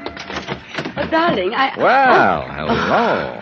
I'm so sorry. I made a mistake. Darn it. I thought you But were... that was somebody else. Yeah, that's the trouble with having an ordinary-looking face. Well, I wouldn't call it ordinary. But please... Well? Please, I wonder, could I share your cab into the city? Oh, by all means. I guess my friend was not on that plane after all. Oh, that's rough. Okay, driver. Well, this is very good of you. Well, I'm a real prince when you get to know me, Miss... Schaefer. Ilsa Schaefer. Johnny Dollar. And speaking of getting to know me... Driver, please pull up. Well, hey, how come? Oh, I am so sorry, Mr. Dollar. I just remembered something I have to do. We were just beginning to get acquainted. I know. A pity, isn't it? Well, look, wait, don't... But perhaps this will make up for it. Well, offhand, I can't think of a better start. Now, if you'll only... Goodbye. Hey, Ilsa, wait! Well, if this is the customary Swiss hospitality, driver, sign me up. Then I realized that Ilsa had forgotten her purse. I had the driver cruise around a few minutes, but we didn't see her anywhere. So I dropped her purse off at the Lost and Found office of the taxi cab company, then went on to the Polo Hotel. It was in the newer quarter of Zurich, on the lower slopes of the Zurichberg.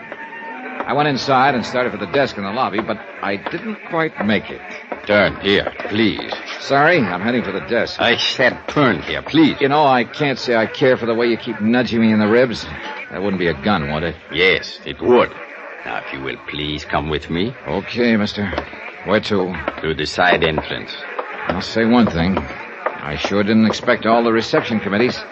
The first one I like much better. Skip it, will you? Outside. That car over there.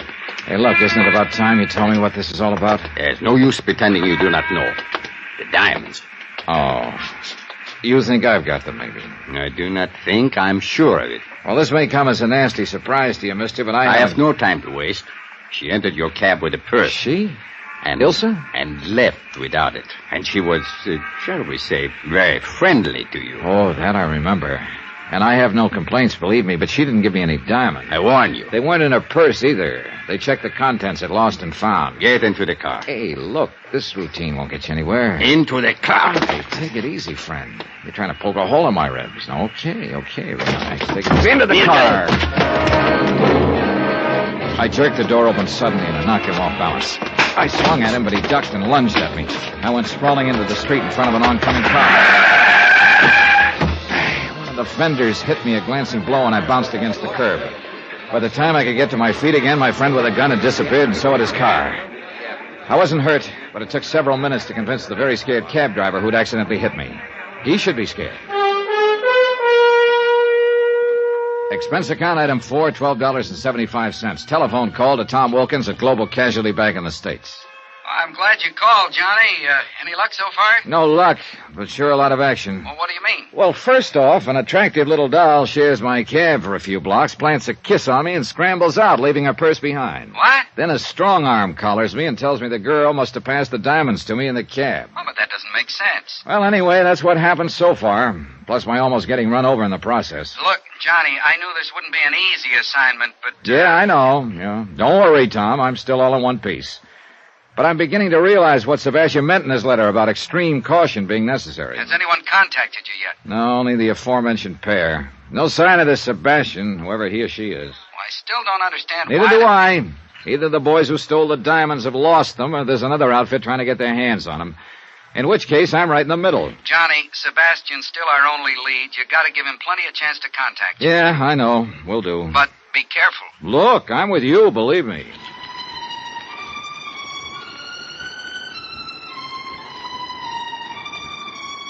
I went up to my room and stretched out on the bed to wait. 2 hours went by. Nothing happened. Finally, I went down to the lobby. Expense account item 5, 30 cents, 2 English language newspapers. I settled down on the most conspicuous chair I could find and waited some more. Still nothing. I worked my way through the newspapers slowly. Then Finally, somebody came over to the chair that was back to back with mine. I took a quick look. He was well-dressed, dark wavy hair, medium height. But he paid no attention to me and started reading his newspaper. Looked like a wrong guess. Maybe I'd have to wait until tomorrow. So I started to get up. Mr. Dollar. What? Please, put your newspaper in front of your face and do not turn around. Okay. Who are you? Sebastian, who wrote the letter to your company in the United States. Oh? It must not appear we are talking to each other. Somebody watching us? I would not doubt it. So you want to talk about the robbery of those uncut diamonds? How do I know you have any real information? I will give you proof presently. But first, let us talk about the reward. What is the amount? Depends on how good the information is, Sebastian. I am talking about the diamonds. Oh? Suppose I were to tell you that I was in a position to guarantee their return. Go on. For $25,000 and no further investigation, I will arrange for the return of the diamonds. I'd have to have proof that you know what you're talking about. Of course. Let me see. My back is to you. Is it your right hand which is closest to the wall and shielded from the lobby? Yeah. Put it down beside your chair. Do not take the newspaper away from your face. Okay. Here.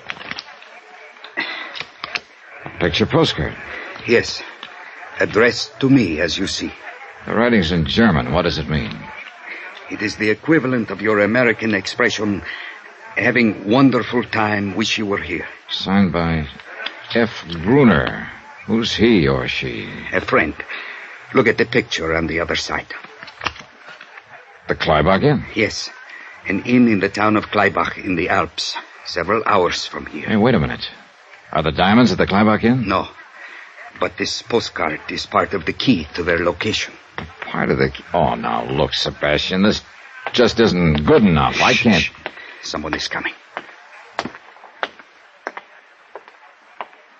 I cannot talk further with you here. It is not safe. Well, look, do not worry. I will furnish all the proof you need. When? Tonight. Now listen carefully. I am going. I will leave my newspaper on the floor beside my chair. Wait a few minutes, then get up. Drop your paper, and when you pick it up, pick up mine also. Then what? On an inner page of my paper, I have written my address. Come there in 2 hours. If I am not there, wait for me. Now, just a minute. How can I... Please. There is no time for further questions. 2 hours, Mr. Dollar. In my room.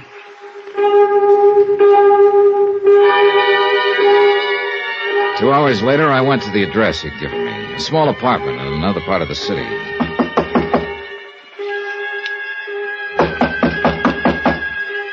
No answer. He hadn't arrived yet. I went inside and waited. 15 minutes went by. No sign of Sebastian. And then something started pecking away at my brain, a faint sound. I finally pegged it, a dripping faucet. It came from the bathroom.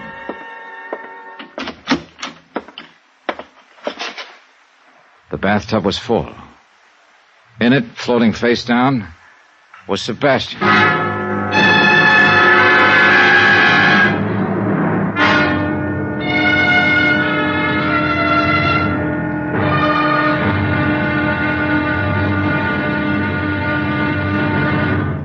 Now here's our star to tell you about tomorrow's episode of this week's story. Tomorrow, a perfect stranger wants to get acquainted, and a beautiful girl asks me to go skiing. Trouble is, either or both of them could be trying to kill me. Join us, won't you? Yours truly, Johnny Dollar.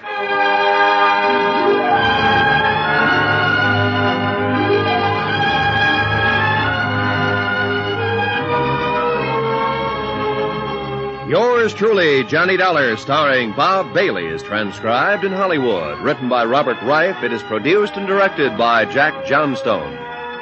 Be sure to join us tomorrow night, same time and station, for the next exciting episode of Yours truly, Johnny Dollar. Roy Rowan speaking.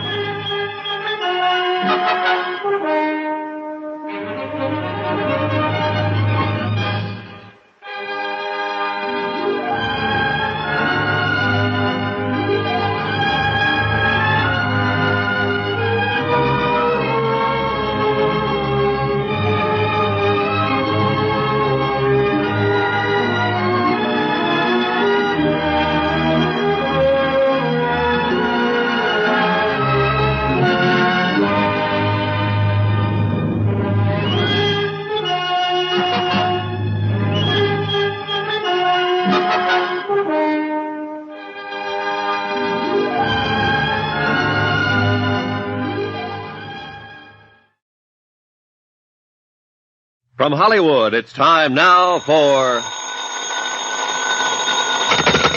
Johnny Dollar. Inspector Herniger of the Zurich Police, Herr Dollar. Oh, yeah, Inspector. I talked to one of your men last night. Yeah, when you report the murder of this man called Sebastian. Yeah, any line on this killer? Not as yet. We are somewhat at a loss as to motive. That I think I can supply. So? Sebastian apparently had information about the robbery of some uncut diamonds here in Zurich. So?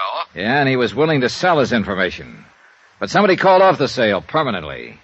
So find the man who lifted the stones, and we'll have Sebastian's killer. Perhaps. You don't sound convinced. It appears quite possible, Herr Dollar, that Sebastian was killed by a woman.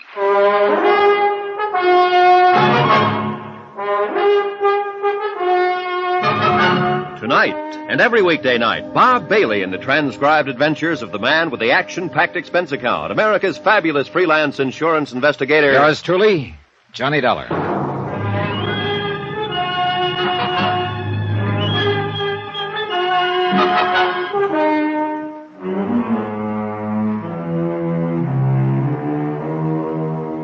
Expense account submitted by Special Investigator Johnny Dollar to the Home Office, Global Casualty, Hartford, Connecticut. Assignment, the picture postcard matter. Location, Zurich, Switzerland. Expense account continued.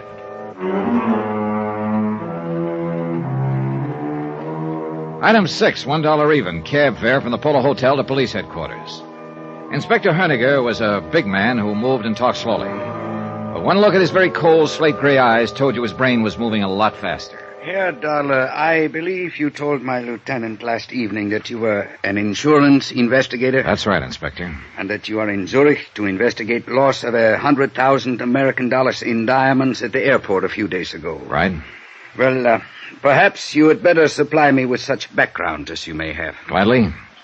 The robbery itself, of course, you know about. A fight broke out at the airport. We know that it was, as you say, rigged to create confusion. Yeah, and in the confusion, the courier who was carrying the stones was slugged. His briefcase was cut away from his wrist. Whereupon the assailants quickly melted away into the crowd. The exactness of their timing suggests that they were well organized and had planned the robbery in some detail. The next day, the company I'm representing got a letter from this man, Sebastian. He claimed to have information on the robbery and would help us recover the stones for a price. And you were sent to contact this Sebastian? Yeah. Or rather, I was sent here so that Sebastian could contact me. And did he? He did.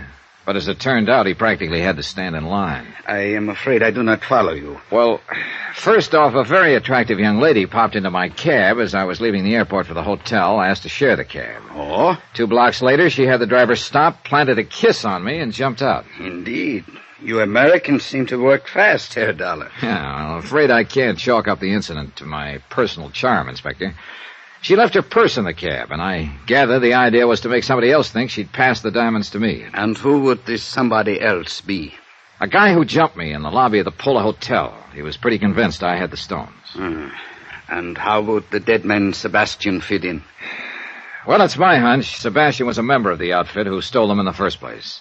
He could have been trying to play both ends against the middle. How do you arrive at that conclusion? Well, look, we know there were several members of the group. Okay, so they're bound to take a big loss when they fence the diamonds.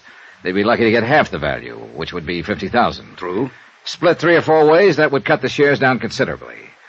But if Sebastian could engineer the return of the stones and collect a $25,000 reward for it, he'd be way ahead of the game. And Sebastian was secretly negotiating with you? Yeah, behind a newspaper in the hotel lobby.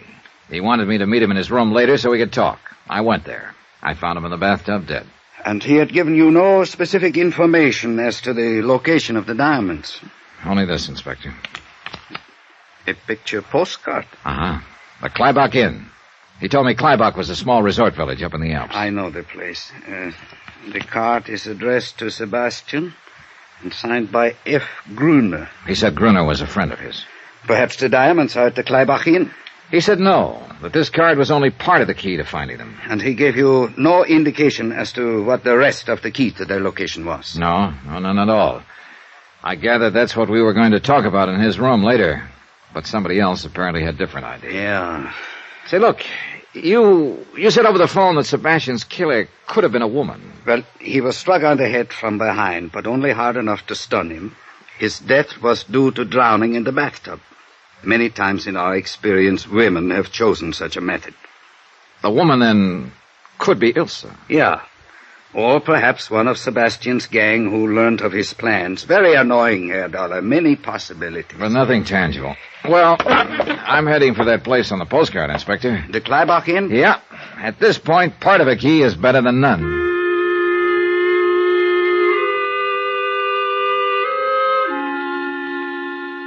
Expense account item 7, $16.20 American. Transportation and incidentals to the Kleibach Inn. The postcard didn't do justice to the place. The village nestled in a little meadow below some towering peaks. Oh, above it was the inn, a chalet-type building that looked out over the valley. And it was a peaceful scene. A few cows in the meadow with jangling bells. A lot of snow on the peaks. A sky of startlingly clear blue and a few wisps of clouds nudging the peaks. Inside, the inn looked spacious and comfortable, with a friendly fire crackling in the huge fireplace, and a friendly-looking fellow behind the desk.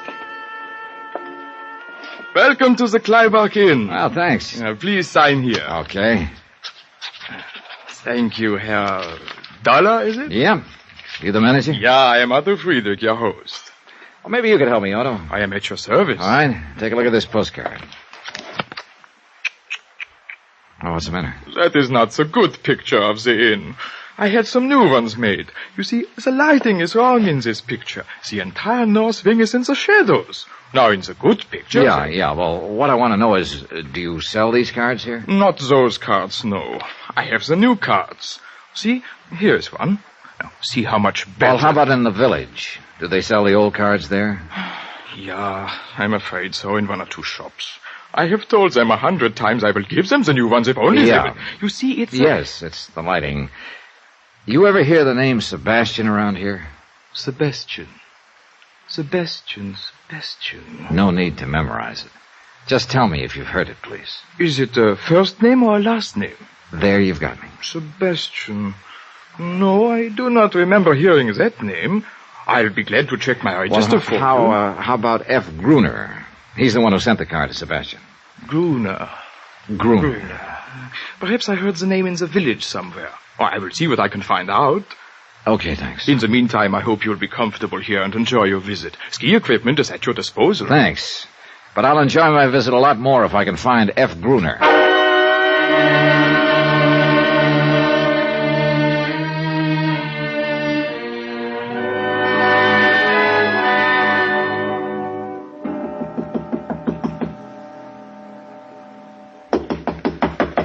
Okay, coming. Yeah? Oh, I say, I'm looking for a chap named Dollar who's supposed to be occupying this room. I'm Johnny Dollar. You? Are you certain? Reasonably, what? Oh, what a pity. Well, I'm sorry, old man, but there's not very much I can do about it. Oh, I didn't mean that. I say you must forgive me. Must I? Well, you see, I used to know a chap in London named Dollar. Delightful fellow, really. Incidentally, I'm Geoffrey Harris. We had ripping times together. How jolly for you. Yeah, and when I heard that a chap named Dollar had registered here at the inn, well, naturally, I thought it must be old Bunny. Bunny? Yes, old Bunny Dollar. Oh, Bunny was just a nickname, you see. Well, that's reassuring, Harris. You know, there is a bit of a resemblance. You wouldn't mind a chance to be his brother or cousin, would you? No. Well, after all, Dollar's a bit of an odd name, and I thought... No, I'm sorry. If you'll excuse me, I'm on my way downstairs. Oh, splendid. Well, so am I. Oh? It's quite a coincidence, is it? Well, running to you in this way, I mean, you're absolutely sure that you don't know Bunny Dollar? This I can guarantee. Oh, what a pity. He's really worlds of fun. Oh, yes, I can imagine. But what do you know? What's that? Oh, nothing. I just spotted an old friend over at the bar. See you later, Harris. Oh, I see. So I can see your point, old man. Well, hello, Ilsa. It is Ilsa Schaefer, isn't it? Why, you're the one. Yeah, that's right. Johnny Dollar, the one you shared a cab with back in Zurich. Yes, of course. What a coincidence. Isn't it? Incidentally, Johnny, I want to thank you for turning my purse in. It was foolish of me to leave it in your cab. Just an oversight, huh? Well, yes, of course. I mean, you didn't by any chance leave it in the cab on purpose, huh? Well, of course not. Why would I do a thing like that? Oh, maybe so somebody else would think you passed something along to me in that cab, besides a kiss. That kiss. I suppose I shouldn't have been so impulsive. Oh, I didn't object to that. But I did object to a muzzle man jumping me and acting like you had given me something. Oh? What was I supposed to have given you? You don't have any idea? No, honestly, I don't. Okay, we'll let that ride for the time being. Mind if I ask what you're doing here at the Kleinbach Inn? Oh, this is a favorite spot of mine. I like to ski. Oh. You don't seem convinced. I really am quite a good skier, Johnny. Are you? As a matter of fact, I plan to go skiing in the morning. Would you like to come with me? Well, now, that might be pretty interesting. Just a minute. I'll go check with Otto, see if I can borrow some skis. Be right back. All right, Johnny. Ah, Herr Dollar. And how are you enjoying your stay so far? Just fine, Otto, fine. Look, about that girl over at the bar. Fräulein Schäfer. Oh, a most attractive young lady, no? A most attractive young lady, yes. This seems to be a favorite spot of hers. I am very happy to hear that, Herr Dollar. I suppose she comes here often, huh? This is her first visit to the Kleinbach Inn. You're sure about that? Of course. I would certainly remember a young lady like her. Yes, this is her first visit, but I hope it will not be her last. Don't count on it, Otto.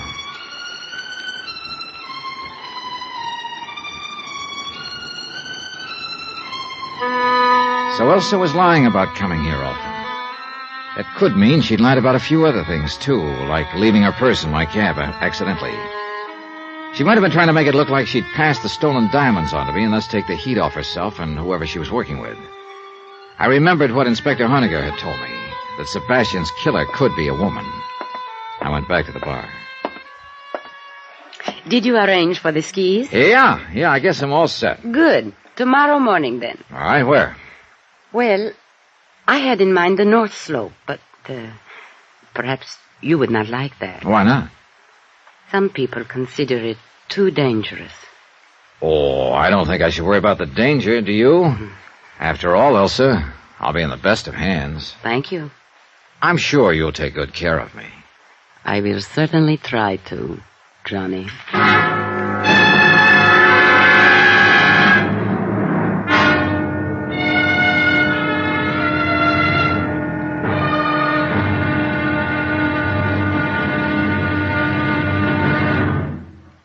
Now, here's our star to tell you about tomorrow's episode of this week's story. Tomorrow, well, skiing's a strenuous sport.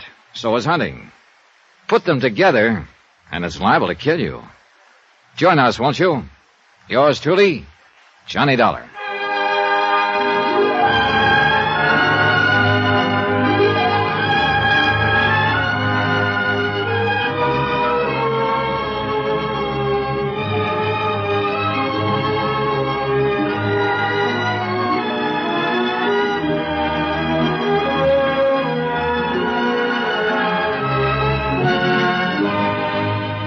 Yours truly, Johnny Dollar, starring Bob Bailey, is transcribed in Hollywood. Written by Robert Reif. It is produced and directed by Jack Johnstone. Be sure to join us tomorrow night, same time and station, for the next exciting episode of Yours truly, Johnny Dollar.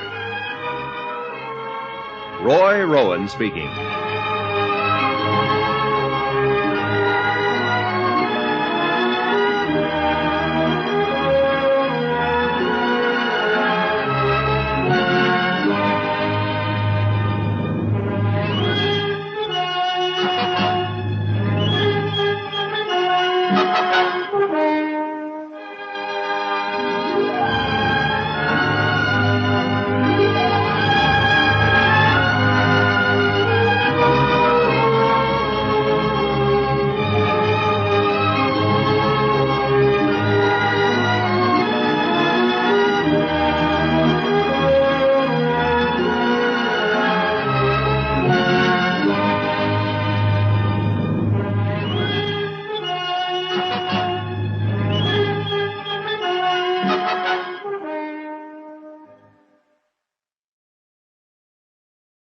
From Hollywood, it's time now for...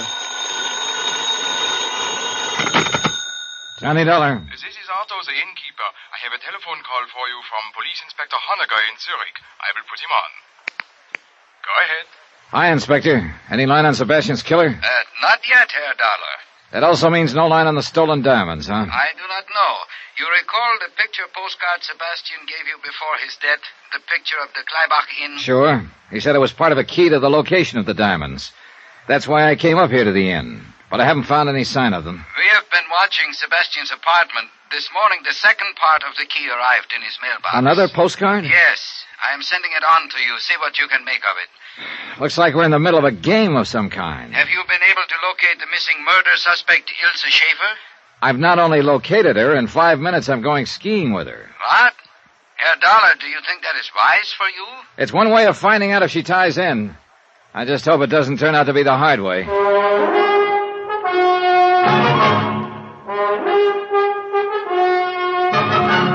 Tonight, and every weekday night, Bob Bailey in the transcribed adventures of the man with the action-packed expense account, America's fabulous freelance insurance investigator. Yours truly, Johnny Dollar.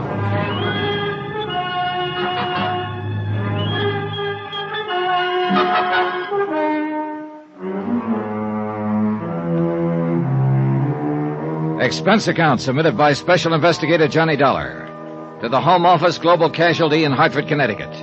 Assignment, the picture postcard matter. Location, Kleibach, Switzerland. Expense account continued. Item 7, $3 American, rental on ski equipment. Ilse Schaefer told me she'd come to Kleibach to go skiing, and I wanted to make sure that was her reason. There'd been too many coincidences about her to suit me. First, the way she'd popped into my cab in Zurich, then popped out 2 blocks later, leaving her purse behind. Right after that, I'd been jumped by a strong arm who was sure Ilse had passed the stolen diamonds to me. And now she turns up suddenly at the Kleibach Inn. I spotted her waiting for me at the ski lift. Come on, Johnny. You're late. In her skiing outfit, she could have passed for Miss Switzerland. But one nasty little thought kept coming into my brain, kept marring the picture. She could also be Sebastian's killer. We rode the lift up to the top, then took off along the ridges. She skied like she was born to it. Easy, smooth, and gracefully. It had been 4 years since I'd last been on skis, and as I struggled to keep up with her, I must have looked like a rusty snowplow. We worked our way out on the crest of one of the ridges. Let's stop here a moment. Well, that suits me fine. You winded? This is not exactly sea level. You'll get used to it. You see, I really can ski, Johnny. Oh, that's an understatement. Do you have a cigarette? Yeah, sure. Here.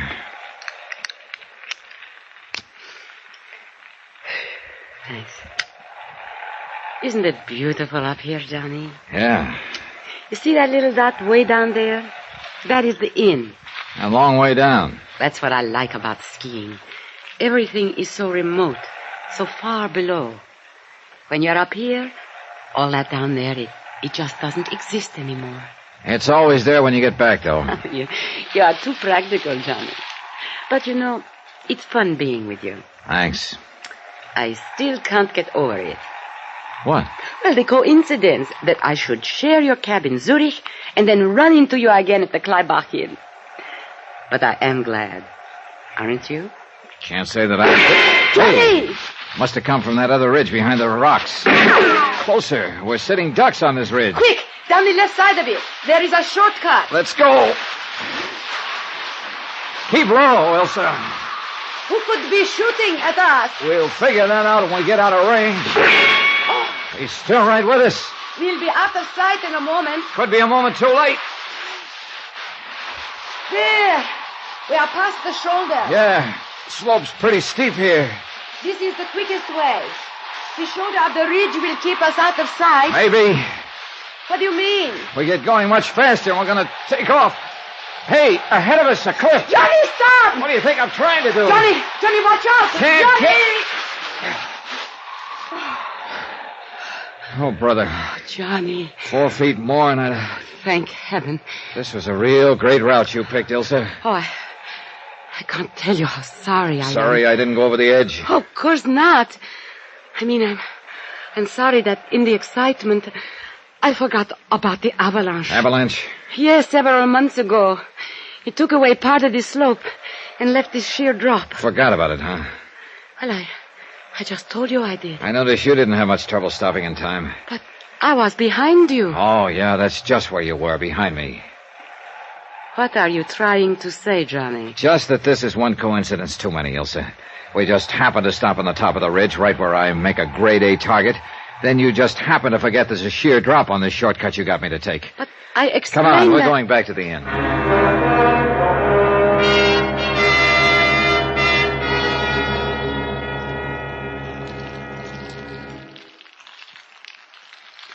The fire feels good, doesn't it? Johnny, what is it? What's the matter? All those things you said up on the ridge. I'm waiting, Elsa. Waiting for what? For you to open up and tell me what this is all about and how you fit into the deal. Deal? Oh, cut it out, will you? You didn't just happen to share my cab back in Zurich. The whole thing was rigged so it would look like you passed those stolen diamonds along to me. Stolen?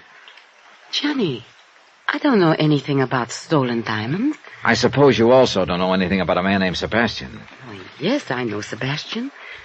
What has he got to do Or about with... his murder. Murder? Oh, no. Oh, yes. Why, I can't believe it. Sebastian dead. Yeah, and you've already admitted you knew Sebastian. Now let's have the rest of the story, straight. Oh, well, Sebastian was a friend of mine. Friend? Nothing more. He had asked me to share your cab at the airport and to leave my purse in it. Why did he want you to do that? I don't know. He said he was in some kind of trouble and needed help. He said if I would do that, it would help him. Ilsa, you'll have to do better than that. But I am telling you the truth. No, you... Hey, wait a minute. You claim you didn't know what kind of trouble Sebastian was in? No, he didn't tell me. You also claim you don't know anything about the diamonds? $100,000 worth? What? I read about that in the newspapers, but... Oh, wait a moment. Are you saying that Sebastian was involved in it? Up to his ears. I'm sorry to hear that, Johnny. But you must believe me. I did not know anything about it. You're either telling the truth or you're a whale of an actress, Ilsa. I'm telling you the truth. Okay. But about that taxi cab in Zurich, I don't understand. Sebastian was trying to double-cross the rest of the outfit by negotiating with me for the return of the diamonds. But apparently there was another outfit after the diamonds. He wanted to make it look to them like he'd passed the diamonds along to take the heat off. You said a man attacked you after I had left your cab. Yeah. He obviously thought you'd slip me the diamonds. Oh. So Sebastian was setting me up as a patsy on the one hand and negotiating with me on the other. Who could have killed him? Good question. Could be the outfit trying to grab the stones. Or Sebastian's own crowd found out he was trying to sell them out. And the person who shot at us up on the Same ridge? two possibilities. Which reminds me, you still haven't explained how you happened to come up here to the Kleibach Inn. Oh. Well, Sebastian told me he had unfinished business in Zurich, and he would meet me here in a few days, and we would go skiing. I see. Tell me, did you know any of Sebastian's friends? One or two, slightly. Was one of them big and powerful, thick features, almost bald? No. Why? Well, he's the one who jumped me in the hotel lobby after my cab ride with you. Oh, no. I am certain I would remember him the way you describe him. Oh, there was a man Sebastian spent a great deal of time with, but he was short and stocky with very thick neck. Well, that fits the description of one of the men in the robbery at the Zurich airport. Do you know his name? Why, Brunner, I think it was. Could it have been Gruner? Yes, Gruner. The man who sent the postcard to Sebastian. Yeah, that ties in all right. Postcard? Oh, well, skip that. Was one of Sebastian's friends an Englishman? Not that I know of. Why? Well, a fellow named Jeffrey Harris here at the hotel's been trying to strike up an acquaintance with me. Claims he thought I was old Bunny Dollar, a friend of his from London. Oh, well. Johnny, if you'll excuse me, I'm very tired and upset about this news of Sebastian. I think I'll go to my room. Yeah, okay, Elsa. If there's anything more I can do... Don't worry. I'll let you know. All right. I'll see you later. Herr Dollar? Oh, Otto. Did you enjoy your skiing? Well, let's say it was real interesting. Got a question for you, Otto. Huh? As a man of experience, how do you tell if a woman is lying? Okay, Herr Dollar. As an innkeeper, I learned long ago that one listens to a woman, agrees with her, smiles politely, keeps his eyes open, and believes what he wishes about her. Yeah, well, I guess that's as good advice as any. Herr Dollar, this letter arrived for you from Zurich by special messenger while you were out. Oh, yeah, I was expecting it. Thanks, Otto. One more thing. Yeah? Did anybody else go skiing this morning? From the inn? No. I see. But the Englishman... Jeffrey Harris? What about him? He likes to climb the rocks. He went out for a while. Climbing rocks, huh? Thanks a lot. Yeah. Jeffrey Harris could be my boy, all right. But at the moment, I was more interested in the contents of the envelope Police Inspector Honegger had sent me from Zurich. I tore it open and examined the postcard inside. Expense item 8, 2.5, long-distance call to Zurich and Honegger. You received the postcard, Herr Dollar? Yeah, from Gruner to Sebastian, a picture of a chalet on the side of a mountain. You say this card arrived in Sebastian's mailbox? This morning. Apparently, Gruner is unaware of Sebastian's death. What do you make of the card? Well, the chalet in the picture is sort of a small halfway house for skiers. Is it attended? No, empty most of the time. Herr Dollar, possibly the first postcard of the inn was simply for the purpose of guiding Sebastian to Kleibach. The second is perhaps a picture of the actual location of the diamonds. That's what I'm going up there to find out. The trail up the mountain started in back of the inn. I worked my way up the ridge slowly, keeping an eye on every clump of rock, just in case my friend with the rifle was still on the prowl. Near the crest, I stopped for breath. Suddenly, I spotted something moving far down the slope below me. Someone was descending from rock to rock, almost down to the inn. It was too far to tell for sure, but it looked like the Englishman, Jeffrey Harris. I started my climb again. 10 minutes later, I reached the halfway house, the place on the postcard. It was small, just a shelter, and there was no sign of life. Inside, the place was in a shambles, completely torn about. If this had been the hiding place of the stolen diamonds, somebody had sure beat me to it.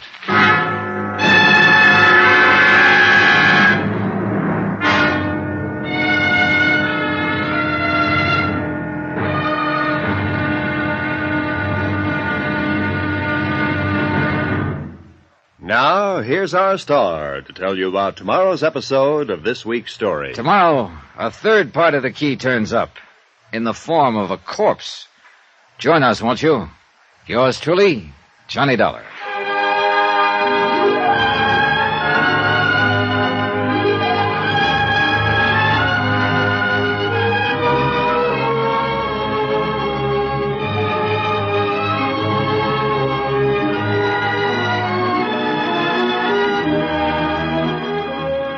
Yours truly, Johnny Dollar, starring Bob Bailey, is transcribed in Hollywood.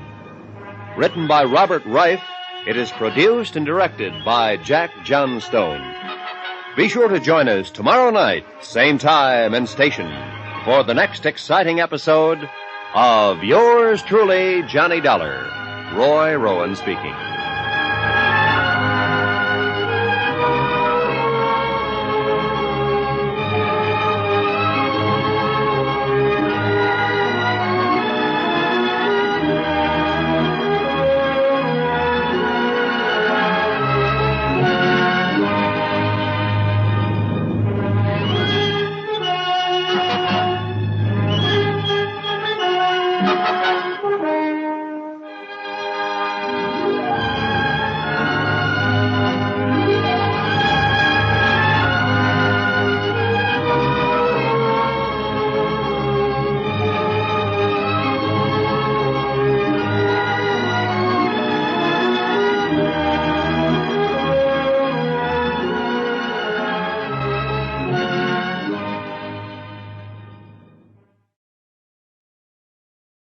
From Hollywood, it's time now for...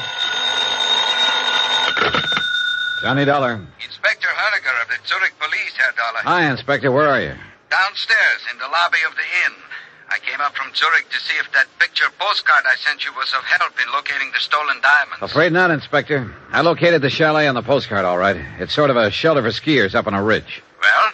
Well, when I got there, the place had been turned upside down. If the diamonds were hidden there, somebody sure beat me to it. I see. So it looks like we're at a dead end. Perhaps not. What do you mean? You recall that in Zurich a large man attacked you thinking that you had the diamonds? Recall it. I've still got the lumps to prove it. What about him? A man answering that description bought a railroad ticket here to Kleibach last night. Oh? We have reason to believe that he is somewhere here in the village now. That could mean that the diamonds that he and you are looking for are here after all. I'll be right down, Inspector.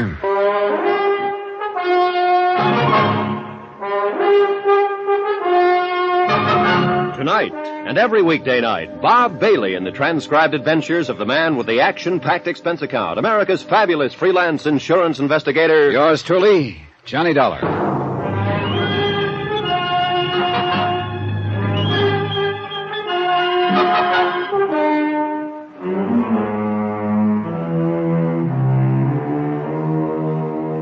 Expense account submitted by Special Investigator Johnny Dollar. To the Home Office, Global Casualty in Hartford, Connecticut. Assignment, the picture postcard matter. Location, Kleibach, Switzerland. Expense account continued. Item 9, 70 cents. 1 pot of coffee for Inspector Honegger and myself at the Kleibach Inn. Ah, most perplexing case, Herr Dollar. A skillfully timed robbery of the uncut diamonds at the Zurich airport last week, and then these puzzling postcards supposedly giving the location of the diamonds. Yeah, they've got to be the key, Inspector. If we could only figure them out. Look, we know now that Sebastian was in on the robbery and was trying to negotiate secretly for the return of the stones. Yeah, and he told you before he was murdered that the postcard he gave you was a part of the key to the location of the diamonds. That's right. It was signed by a man named Gruner, and according to Ilse Schaefer, Gruner was a friend of Sebastian's. Her description of Gruner matches one of the men in the robbery at the airport. And what of this young lady, Ilse Schaefer? What do you make of her? Well, that's a good question, Inspector. I wish I knew the answer. I hope she's in the clear. Hope? Oh, I see. All right, so I'm normal. Yeah, she is a very attractive young lady. But there is also the chance that she is involved, that she killed Sebastian. I know. She could be involved, or she could be innocent. It's a 50-50 proposition, I guess. Pay your money and take your choice. Want coffee, Inspector? Please. Thank you.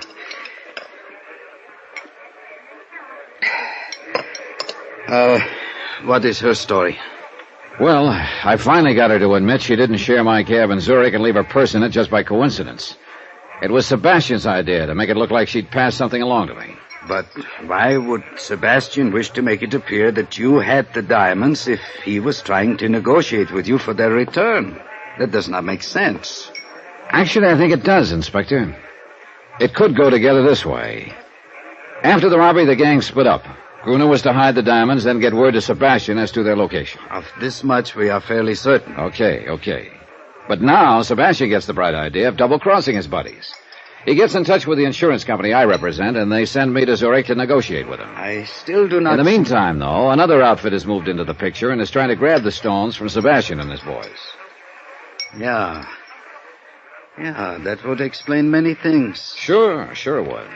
That's why he rigged that deal with Ilse in my taxicab, to make it look to the other outfit like I had the stones. That would take them off his neck for a while. Yeah, he was playing me for a patsy. But I've got to admit it was a pretty fair scheme. Then later, Sebastian contacts you and gives you the first postcard. Mm-hmm. He tells you it is part of the key to the location of the diamonds. That's right. But Sebastian didn't move fast enough, so he wound up dead. But his confederate Gruner sent him a second card. Probably mailed before Sebastian was killed. It is possible. Now, the first postcard is a picture of this Kleibach Inn. Yeah, and according to Otto, the innkeeper, it's not the best picture of the inn. I asked him about Gruner. He said he thought he'd heard the name somewhere, but that Gruner hadn't been a guest here. Perhaps he is down in the village. Well, I'm going to check that today. But if the diamonds are in the village, why the postcard of the inn? And why the second postcard of the ski hut on the ridge? I do not know. Is there anybody here at the inn that you suspect of being an accomplice of Gruner and Sebastian? Ilse Schaefer, for one. She claims Sebastian told her he'd meet her here in a few days for some skiing. I see. Anyone else? An Englishman named Jeffrey Harris. He seems pretty interested in me. Claims he thought I was a friend of his from London. He might be telling the truth. Yeah, he might be. But I found out he likes to climb mountains. And he was up there somewhere this morning when Ilse and I were skiing and got shot at. Do you think Fräulein Schäfer could have maneuvered you into that position? Well, if she did, she had a lot of confidence in the marksmanship of her buddy in the rocks. And you told me she suggested a route of escape which ended suddenly at a cliff. Which I almost went off of. Yeah, Inspector, I hate to say it, but she could be the one. And I've got to find out one way or the other. Which means I'm going to stick pretty close to her for the time being. I gather that prospect is not entirely unpleasant to you. But be careful, Herr Dollar. She could be dangerous. So could Jeffrey Harris. On my way to the ski hut this afternoon, I spotted him down the mountain from me. And the ski hut had been torn apart. Yeah. If the diamonds were there, they're gone now. And Harris could be the boy who beat me to them. If he or anybody attempts to leave Kleibach, one of my men at the railroad station will report it. Well, I must be getting back to Zurich, Herr Dollar. Who knows? Perhaps these postcards are just decoys. And the stones are still in Zurich? No, I'd bet my bottom dollar they're here in Kleibach somewhere. If I could only figure out the meaning of those postcards. Yeah. Otherwise, why would the man who attacked you in Zurich have come here? He must be hiding out in the village somewhere. Well, perhaps I can turn up something else of help in Zurich. Right now, Inspector, anything would be of help, believe me. After Inspector Honecker left, I studied the postcards again, but I got nowhere. One of the inn, the other the ski hut. What did they mean? I went out on the balcony outside my room and looked up at the mountains. But I couldn't see the ski hut from there. A ridge was in the way. I did see something else, though. 3 rooms down the balcony, Jeffrey Harris's French doors were open. His room was empty. So I decided to have a look. I wasn't sure just what I was looking for. Something, anything that would indicate whether or not Harris was involved in the whole thing. I worked my way to the closet, turning up one big nothing. His clothes were hung neatly in place, and in one corner was stacked some climbing gear. I reached around behind it, and my hand touched metal. I pulled it into view. A rifle with a telescopic sight. I sniffed at the barrel. The gun had been fired recently.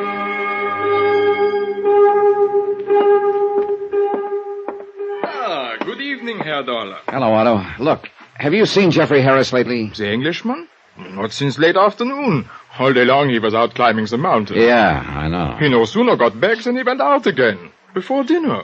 And it was a good dinner tonight, too. Any idea where he went? None. Could be in the village. Look, tell me something. When he arrived here at your inn, did he have a gun case in his luggage? He had a lot of climbing equipment, but I did not notice a gun case. Well, he could have taken it apart and packed it in his suitcase. Why do you ask, Herr Dollar? Oh, skip it. I'll see you later, Otto.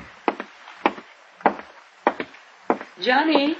Oh, hello, Elsa. I've been looking for you. Yeah?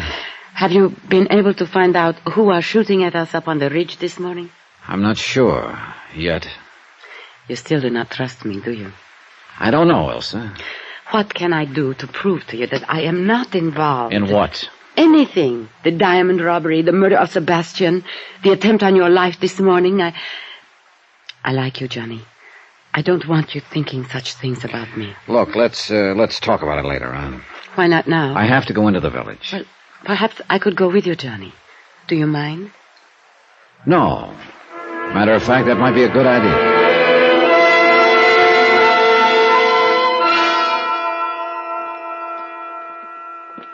Nice in the village tonight, isn't it?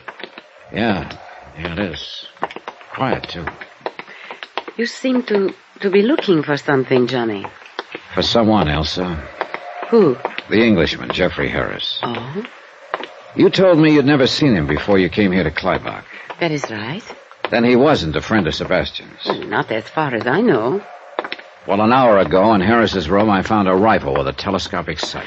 You mean that Harris is the one who shot at you this morning? Otto, the innkeeper, told me Harris went mountain climbing today. I saw him on his way down late this afternoon. But he isn't at the inn now. You think he's down here in the village? Maybe. That's why. What's the matter? Hold it, Elsa. Well. Looks like maybe the village isn't so quiet after all. What do you mean? I think somebody's following us. What? Come on now, start walking. Yeah. Where? Across the street and back a ways in the shadows. Oh, what are you going to do, Johnny? Figure out a way. Wait a minute. That alley up ahead. We'll turn into it. Oh, Johnny. Don't turn your head, Elsa. Okay, into the alley now. Good. He can't see us here. Who do you think it is? I don't know. Gruner, Jeffrey Harris, even the guy who jumped me back in Zurich thinking I had the diamonds. Keep going.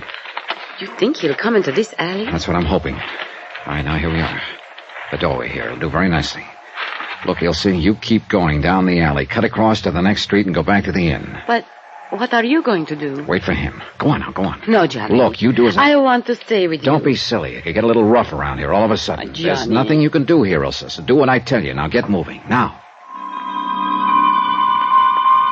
She looked at me a moment, then went down the alley and out of sight. A couple of minutes went by. Nothing. Then I heard steps.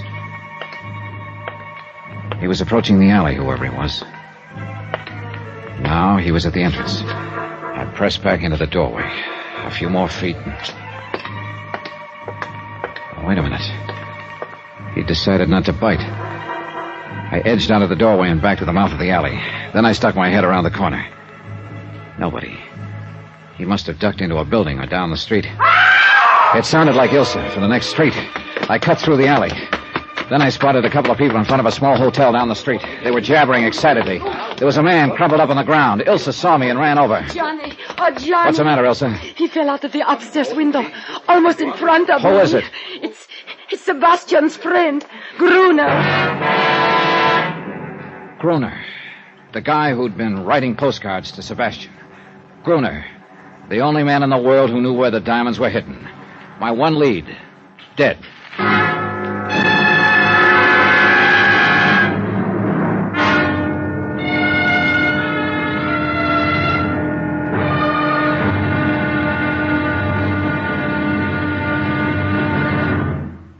Now, here's our star to tell you about the final episode of this week's story. Tomorrow, the wind-up.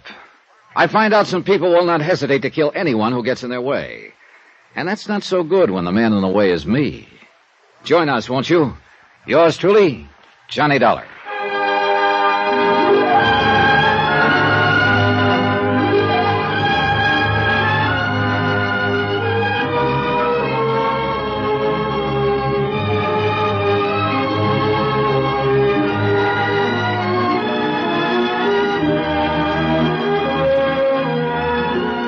Truly, Johnny Dollar, starring Bob Bailey, is transcribed in Hollywood.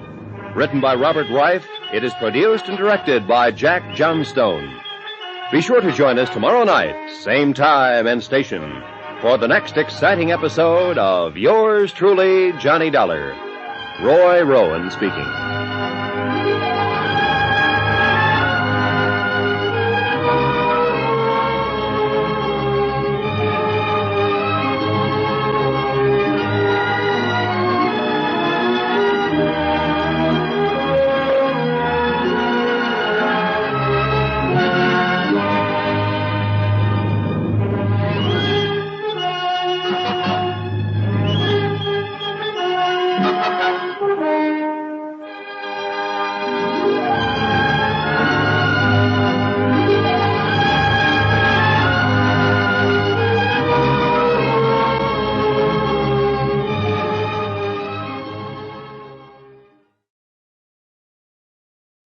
From Hollywood, it's time now for... Johnny Dollar. This is Otto, the innkeeper, Herr Dollar. Oh, good. I was away from the desk for a few minutes and just received the message that you called. Look, Otto, I'm at the little hotel down in the village. You're not planning to move out of the Kleibach Inn, I hope. No, listen. I want you to do me a favor. Of course. Have you seen Jeffrey Harris? The English gentleman? No. Then keep a sharp eye out for him. Oh. Yeah, and the minute he gets back to the inn, call me. But don't let him know you're calling me. Whatever you say, Herr Dollar. But is something wrong? Plenty. This man named Gruner I've been looking for. You have found him? I've found him, all right. Dead. What? And it looks like his killer is here at this hotel.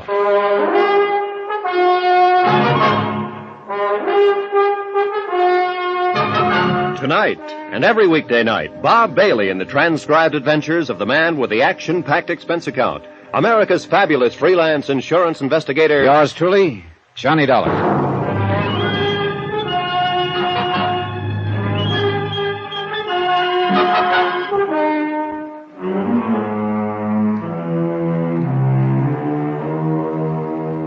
Expense account submitted by Special Investigator Johnny Dollar. Location, Kleibach, Switzerland. To the Home Office, Global Casualty, Hartford, Connecticut. Assignment, the picture postcard matter. Expense account continued. The murder of Gruner meant that I had lost the one solid lead I had on the whole case. Unless, of course, I could round up whoever put him away. Item 10, $1 to the desk clerk for watching the rear entrance of the hotel in case the killer should try to get out that way. Well, what are you going to do, Johnny? Go upstairs and take a look. I'm coming with you. No, stay here. I won't. I'm coming with you. All right, I don't have time to argue. Now tell me again just what happened, Ilsa. You realized we were being followed along the street. You decided to wait in that alley, and I was to cut through to this street and go back to the inn. Yeah. Go on. Well, when I got to the street, I heard a man cry out. Then I saw Gruner fall from an upstairs window. He was dead. He fell from a corner room? Yes. Well, that'd be this door over here. Okay. Get back against the wall, Elsa. All right. Be careful, Johnny. Yeah.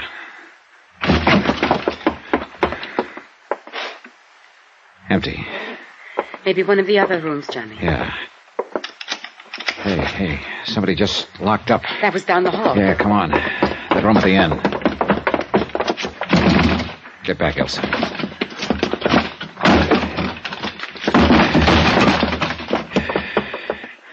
Gone. The window. Yeah. Oh, great. A fire escape. Uh-oh.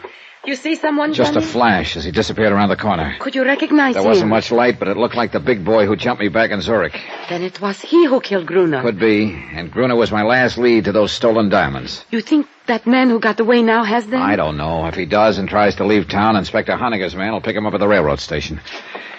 Well, let's go back to the inn. We did. But only because it meant being someplace where I could quietly sit down and think. Try to put together and make sense out of what meager information I had. But the more I thought about it, the more I realized that I was starving. More coffee, Johnny? No, thanks, no. What's the matter, Johnny? Oh, what's the matter is I'm beat. The stolen diamonds. The stolen diamonds. Unless I can figure out the meaning of those picture postcards Gruner sent to Sebastian, I'm licked. And so far I've drawn nothing but big blanks on them. Postcards? You didn't say anything to me about postcards. I know, Elsa. Well, look, you may as well know it. Right now, you're about my last hope. You claim you weren't involved in any of this, that you want to help me. Oh, yes, Johnny, and I mean it. Okay, here's your chance to prove it. How? Take a look at these postcards. They're all addressed to your dead pal, Sebastian. Sent to him by Gruner. That's right. A picture of the Kleibach Inn here, and a picture of the ski hut on the ridge. Do they mean anything to you? Well, we are staying here at the inn, and I have seen the ski hut on the ridge. Beyond that, nothing. You're sure? Yes. What is it all about, Johnny? The postcards, I mean. Sebastian and Gruner were together in the diamond robbery back in Zurich. Then they split up. Gruner hid the diamonds and sent these postcards to Sebastian. They're supposed to be the key to the location of the diamonds. And now both Sebastian and Gruner are dead. Which means that if I can't figure out this key, I'll probably never recover those stones. You told me this morning you thought there were others after the diamonds. Yeah, and they probably knocked off Sebastian and Gruner trying to get them. These postcards, the inn and the ski hut. Have you searched this inn? As well as I could. And the ski hut? When I got there, the place had been ransacked. Somebody beat me to it. I saw Jeffrey Harris in the vicinity on my way up to the hut. The Englishman? Yeah. He could be my boy. Maybe whoever knocked off Gruner in the village was working for him. Maybe Mr. Harris already has the diamonds then. I hope to find out, if and when he comes back here to the inn. I somehow doubt that he's found them, though. They went after Gruner after the ski hut was ransacked. And that would indicate they are still looking for them. Yes. The inn and the ski hut. Wait, Johnny. Perhaps the diamonds are somewhere on a line between the two places. I thought of that, but it doesn't work. You can't see the ski hut from here at the inn. A ridge cuts it off. And where on a line between the two? They're about 5 miles apart. I wonder if... Hold it, Elsa. What is it? Jeffrey Harris, just coming in. See you later, Elsa. Well, it's the dollar chap. Yeah, that's right, Harris. The dollar chap. Enjoying your stay at Kleibach, old man? Well, let's say it's been interesting. Delightful place, really. I'm a bit of a mountain climber, you know. Yeah, I know. Oh, you do?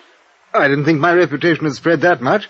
Oh, I'm really just an amateur, but it's great fun. You did some climbing today, I believe. Yes, matter of fact, I did. Splendid face of rock up there. It gave me quite a workout. And you were down in the village this evening? Oh, yes.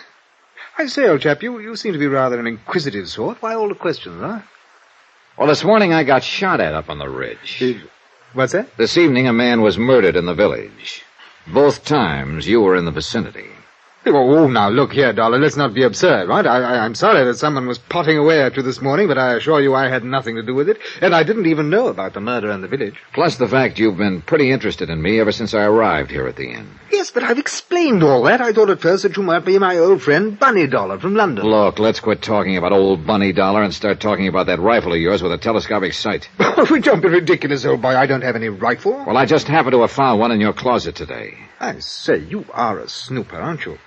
But you must have gotten to the wrong closet. I tell you, I don't own a rifle. It was there, all right, and it was your closet. Well, then somebody left it there by mistake. Now, look here, Dollar. I haven't the slightest idea what you're driving at, but I assure you I am in no way involved. And I must say I don't care for your attitude or behavior. Here, to think I had you confused with old Bunny. Oh, you're not in the least like him. You're prowling in my closet. I guess I drew a blank there. Elsa, where did you... Herr Dollar. Oh, Otto. Where did Elsa go? Why, I do not know. She was sitting there a few minutes ago. Perhaps she went up to her room. Yeah. Herr Dollar, this man you were looking for, Gruner. I'm not looking for him anymore, Otto. Like I told you over the phone, he got himself killed in the village this evening. I know. And that is what made me think you might be interested in this. Oh, hey, another postcard. Where'd you get it? It arrived today. It was addressed to the man called Sebastian in care of my inn. That means Gruner didn't know Sebastian was dead. Hey, this could be the missing part of the key. Key? A picture of the village square. Does that mean something to you, Herr Dollar? I'm sure it means something, all right. But I'm not sure what. I went to my room and put the 3 postcards side by side. The inn, the ski hut on the ridge, and the village square. The trouble was I couldn't be sure this was all there was to the key. Maybe Gruner had planned to send more cards, but he wouldn't be sending any now. Yeah, from any point of view, I was getting nowhere. Then I stopped cold. Point of view. I looked at the cards again. You couldn't see the ski hut from the inn, and you couldn't see the inn from the village. But maybe, just maybe, there was some point from which you could see all 3. I went downstairs and outside. It was a moonlight night. I started walking slowly toward the village, keeping the inn in sight behind me. Finally, I came to a point in the road where I could see both the inn and the village square in the distance. But I still couldn't see the ski hut. There was a ridge in the way. I started cutting across a field. It looked like a little deserted farm. A shed loomed up in front of me, a small, broken-down barn. And then, just as I got to the barn, the ski hut on the ridge came into view. I stopped and checked. Yeah, I could see the inn, the village square, and the ski hut. And this was the one point from which the scenes on all 3 postcards were visible. This had to be it. I went inside. The barn was empty except for some straw in one corner. I ran my hands through it, and I pulled out a leather case. The moonlight streaming through the broken roof told me I'd finally found the uncut diamonds. Wait a minute. Somebody outside. I froze against the wall in the shadow. He came in. I let him get close. Then I dove at him. I gave him a couple to the midsection and he crumpled. I dragged him to his feet. No, let's go off. Well, my old friend who jumped me back in Zurich. Who are you? Come on. No, don't. No, I am Anton. Your outfit was trying to get the diamonds away from Sebastian's boys, huh? Yes. When you jumped me in Zurich, you thought I had them. Then you followed me here to Kleibach. And you killed Gruner trying to make him talk. Okay, who are you working for? Spell it. No, nobody. I am working alone. Don't give me that. You haven't the brains to mastermind a deal like this. Now, who's the boss? I can't tell you. Open up, Anton. Start talking. That is enough, Herr Dollar. What? Otto. Stand very still. Well, so the little innkeeper is Anton's boss. You stupid fool, Anton. Yeah, well, what could I do, Otto? I didn't know he had me approaching. One blunder after another. But I think I get it now, Otto. It was you who shot at me up at the ridge this morning. Then you planted the rifle in the Englishman's room. I realized after I had missed that perhaps it was just as well, Dollar. Sure. Sure, you realized I might be able to help you. You couldn't figure out the location of the stones, although you had one of the postcards. But you knew I had the other two and might be able to figure out the three of them. Why not? So you gave me the third card, hoping I'd lead you to the diamonds. Which you very obligingly did. Give me the diamonds, Dollar. I will take them. Stand back, Anton. What? But Otto... Sure. You don't think he's really going to split with you, do you, Anton? What do you mean? Otto... Stay where you are, Anton. You have served your purpose. After all I have done for you, why, you stand back!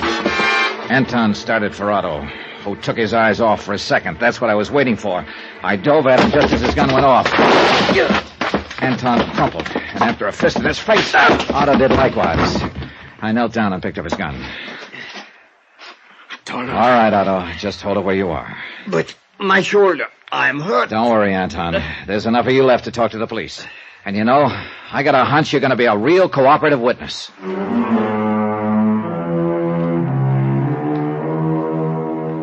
Expense account, 14th and final item, $678.50, transportation and incidentals home. Total expenses, $1,723 even. Remarks?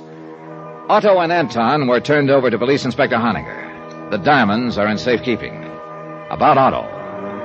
Well, greed is one of the 7 deadly sins. It sure turned out to be the deadliest one for Otto.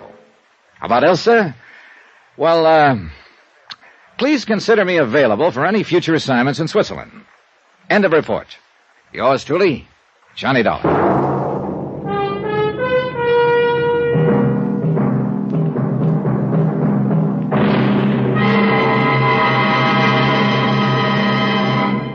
Now, here's our star to tell you about next week's story. Next week, there's uranium, they say, in the Arizona hills. There's also a killer with 3 victims behind him, and he's looking for another. Join us, won't you? Yours truly, Johnny Dollar. Yours truly, Johnny Dollar, starring Bob Bailey, is transcribed in Hollywood. Written by Robert Reif, it is produced and directed by Jack Johnstone. Heard in our cast were Lucille Meredith, Victor Perrin, Forrest Lewis, Stan Jones, and Ben Wright. Musical supervision by Amerigo Marino. Be sure to join us on Monday night, same time and station, for another exciting story of yours truly, Johnny Dollar. Roy Rowan speaking.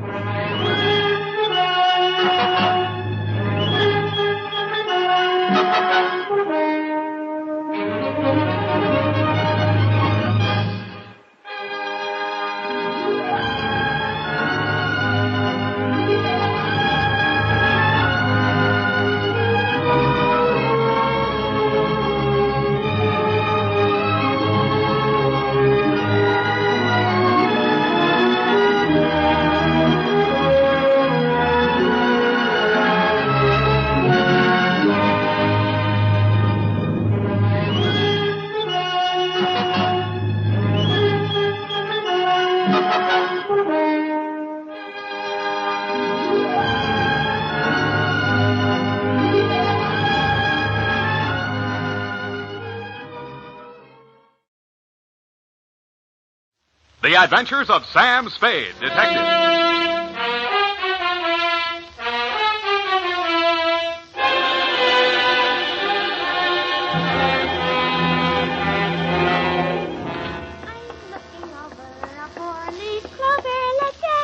Very funny.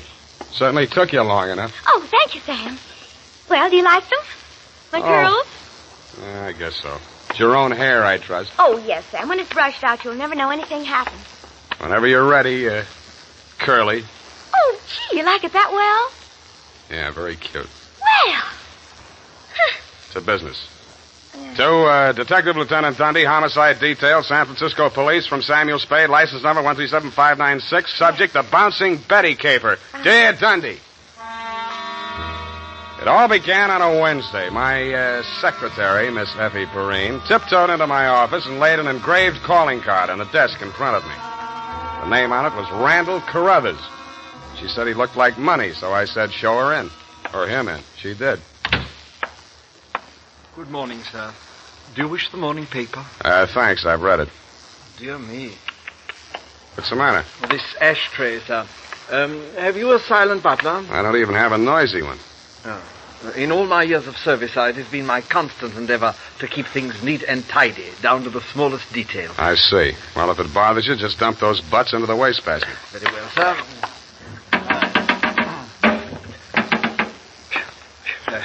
If you will pardon the presumption, sir, you could use a well-trained servant in this establishment. Waste paper baskets clean and empty at all times. Never allow refuse to accumulate. That's not refuse. That's this month's bills. So I noticed, sir. I also noticed that you have not opened them. From this I conclude that your services are immediately available. Yeah, and I conclude that in spite of your glad rags and fancy handle, you are somebody's butler. Oh, that is correct, sir.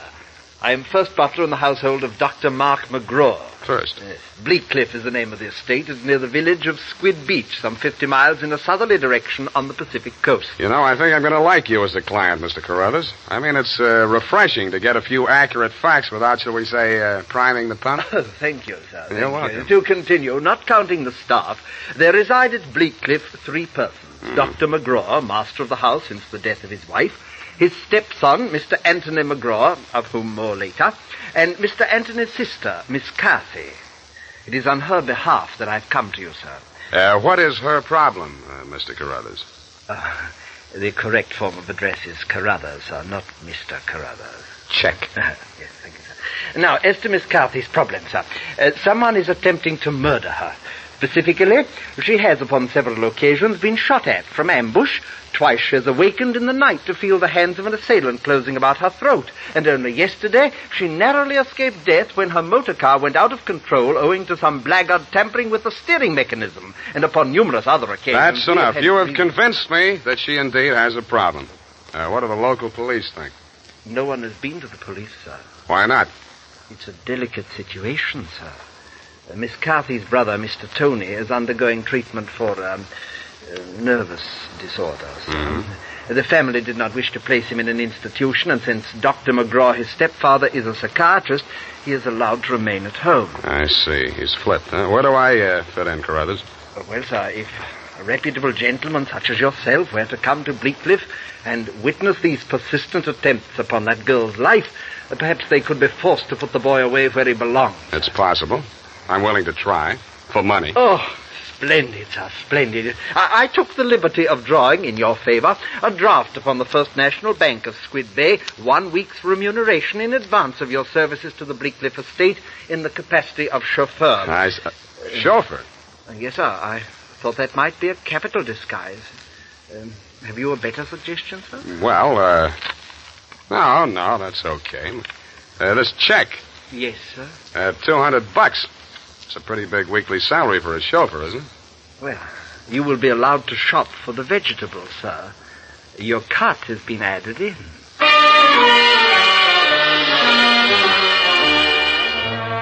I told him I didn't know one vegetable from another, that I was a lousy driver, and in more time than it takes to tell, I was installed at Bleakcliff, in a room above the garage, and told to wait there until summoned.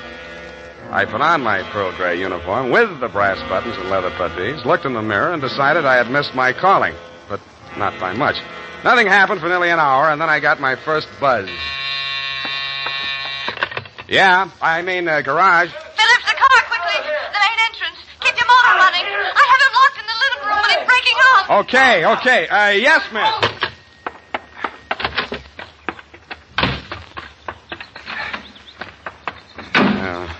Let me see. Get that door open. Open that door. Why didn't you have the door open? I'm sorry, miss. Well, get going, please. Darn it, miss. Where's the spark on this? What's the matter with it? Well, it's flooded. The housing, you know. He's got the meat cleaver again. Can't you get this door? Well, I'm trying. Get out, I tell you! Get out! Stop it! You're hurting him. Fine. All right. Put it down, kid. Put it down. Come on. Give it to me. What's going on? I say, who are you?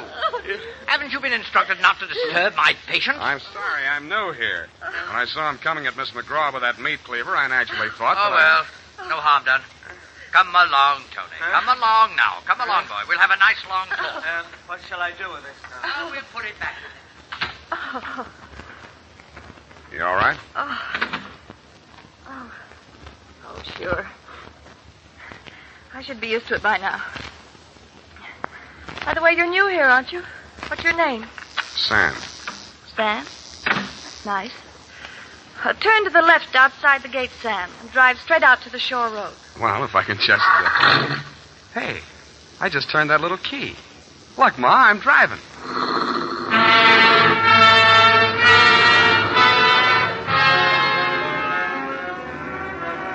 I adjusted the rear view mirror so that it showed more of her and less of the rear view. A mile from the house, she ordered me to stop, moved up to the front seat with me, and asked me to drive on. By the time we got to the shore road, she was driving, and I was resting my head on her shoulder. Where are we going? I've got a little hideaway down the coast. It's right on the beach, at the foot of a tall cliff. There's a fireplace, a little bar, some records. Got some bop? It's wonderful there with the surf pounding outside, hidden away from the world. You feel so safe. Don't stop. Oh, you'll like it there.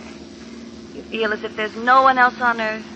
Time standing still. Oh, if I could just be sure that Mother wouldn't worry about me. You're impossible. Okay, Kathy, I'll be serious. What's with that brother of yours? Tony? I'd rather not talk about that if you don't mind. Well, maybe I can talk about your stepfather. I really should know what kind of a man my boss is. I go for these drives to forget all that. Please don't spoil it for me. Okay, Kathy, okay. Please. The sharp turn into this driveway. Now, we get out here. Yes, ma'am. Down this path. Uh-oh. What's the matter? You afraid of high places? Yeah, you just pushed me off of one. Oh, Sam, don't be like that. You're pouting like a little boy. Come on, I want to show you my little house. What's so special about your little house? Oh, Sam, if you only knew what my life is like. You only knew what mine is like. I need someone so much to talk to, Sam. As long as you can steer the conversation, you mean? Come on, Sam. I'll show you the house. The path led to a flight of wooden steps that clung to the face of a sheer cliff. There was something like the stairs you find yourself falling down in nightmares. They dropped maybe 200 feet to a crescent of white sand. Watch out for that one step. It's broken. Yeah. You have to make your dream house this hard to get to? Because of Tony. He has vertigo. What? When we were kids, he used to chase me, and I'd run down here, and he was scared to follow me. Afraid of heights. He still is. Oh. Well, you light us a fire, Sam. The wood's there in the box. I'll go make us a drink. Fire? Who needs a fire? I'm hot. What'd you do before you took up driving? Oh, I was a private eye for a while. Oh, how exciting. Nah, it's a sour racket. Tell me about it. Nah. Let's talk about you. Here's your drink. Thanks. Well, what do you want to know about me? Oh, me? Come here.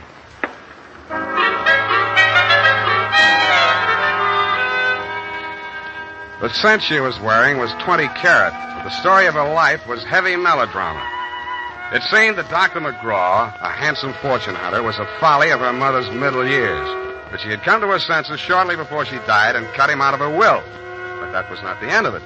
When Kathy's brother had been faced with the alternative of entering an institution or remaining at home under his stepfather's care, she had begged the doctor to remain in spite of his warnings that her brother might take a notion to kill her. But, get this, Dundee, it's real deep. In spite of visible evidence to the contrary, she was convinced that her brother was not out to kill her, but that the doctor was. I couldn't sell myself on that part of the yarn, but she looked so awfully pretty while she was telling it. Then suddenly she didn't look so pretty. An expression of terror was on her face. No! Get down! I rolled her onto the floor and kicked the lamp out. By the glow of the embers in the fireplace, I could still see the gleam of the gun barrel shoved in through the broken window. I hoped he couldn't see so much. I knocked over a chair to give him something to shoot at. He was already halfway up the face of the cliff on those rickety wooden stairs. At the top, he turned and looked back. Who was it? It was Mark, wasn't it? The doctor? You know better than that. It was Tony. I thought you told me he was afraid of heights, couldn't come down those stairs. He never did before. Don't you believe it? Yeah, Kathy. I may wind up believing the rest of your story.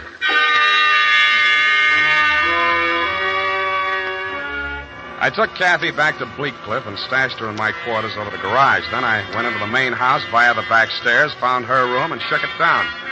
In a cabinet, a bunch of war souvenirs, German helmets, grenades, rifles, and other lethal gadgets.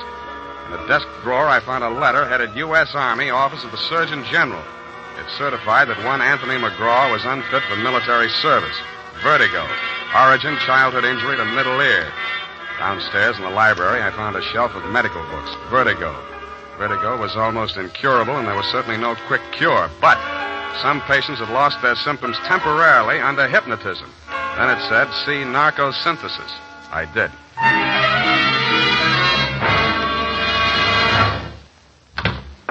Oh, Spade. I beg pardon, sir. Mr. Spade. Yeah, whatever are you doing in the butler's pantry, sir? Looking for a butler. Namely you, Carruthers. Oh, may I serve you, sir? Yeah. How do I get an interview with Dr. McGraw? Well, sir, Oh. Strange, after all my years of service, I still start as a master's summons. Hey. You did it again. Well, I'm sorry, sir. I'd better see what Dr. McGraw wants. Forget it. I'm answering this one. You're not going to drop your disguise, sir. Why not? Who am I kidding, anyway?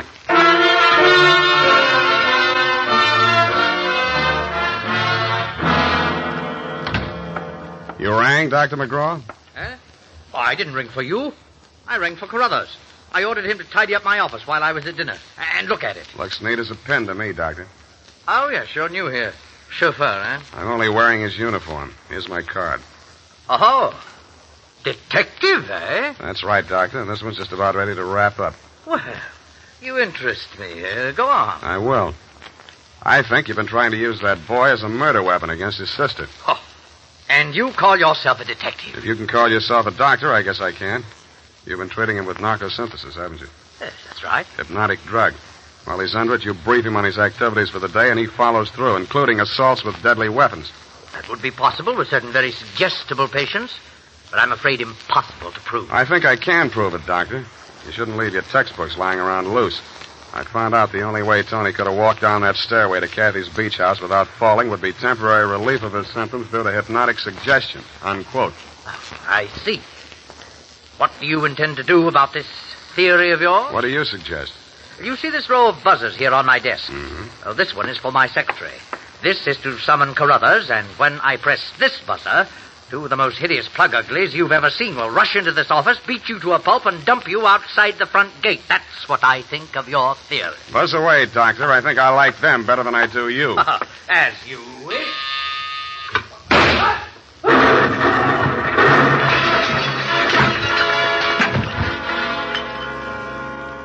From where I was on the other side of the room, I didn't know what had happened at first. All I saw was a lot of paper gushing out of the wastebasket. The doctor sure was dead. His midsection was perforated like a shower drain. And in the walls, fanning out around the end of the room, about a yard up from the baseboard, there was a straight line of holes.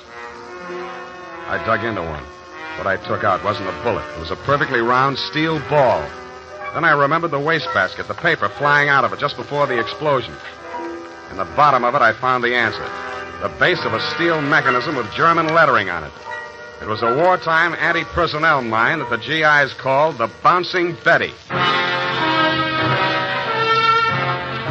The United States Armed Forces Radio Service is presenting the weekly adventure of Dashiell Hammett's famous private detective, Sam Spade.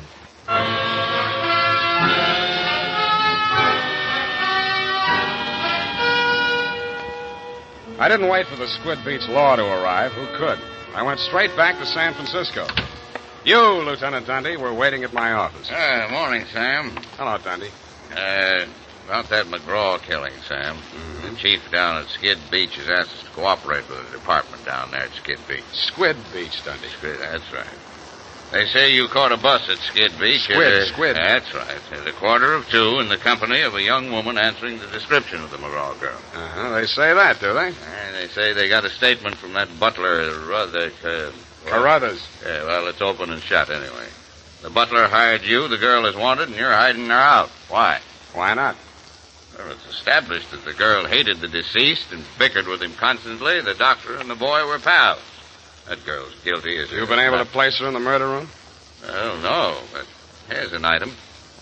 She worked with an Army ordnance during the war in research. Subject, I made a note of that.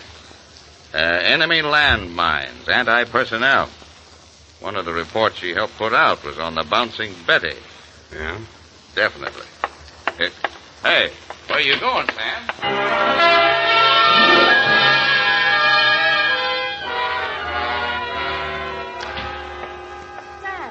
Sam, it's been so lonesome cooped up here all day. Why didn't you tell me you were with Army Ordnance during the war? I don't know. I suppose it thought it was unfeminine or something. Try again. All right, I'll tell you the truth. I had a copy of that report with instructions for the operation of the bouncing Betty in the desk in my room. What the devil are you doing with a thing like that? I don't know. I was proud of it. It was the only report I worked on with the general. Should have got rid of it. I did. I burned it in the fireplace as soon as I learned what had killed him. You didn't burn it good enough. Sam, they found it. Yeah. Have they arrested Tony? Not yet, but he's definitely sane. He'll have to take the rap for anything he's done. I see. Well, I guess there's no other way. Tony didn't do it, Sam. I did. I want to make a confession. Not to me, please. Not to me. After what happened down at the beach when I knew I was no longer safe anywhere, I realized I had to do it. For Tony's sake as well as mine. When we arrived back at the house, I looked into the dining room and I saw Dr. McGraw eating dinner. I knew it was my chance to get into his office. Yeah? Then what? Well, the bouncing Betty was in my room. There was some wire in the tool chest, and I knew that Carruthers always went to tidy up while the doctor was at dinner. So I waited until I saw him come out, and then I went in. And I looked around for a place to plant it, out of sight. Then I saw the wastebasket full of papers. It was the perfect hiding place. The whole thing didn't take more than 5 minutes. Well, say something. Go on, say you hate me. Say it. I don't. Wish I did. Oh, Sam. Help me. Help me. I'm sorry, baby. I am sorry.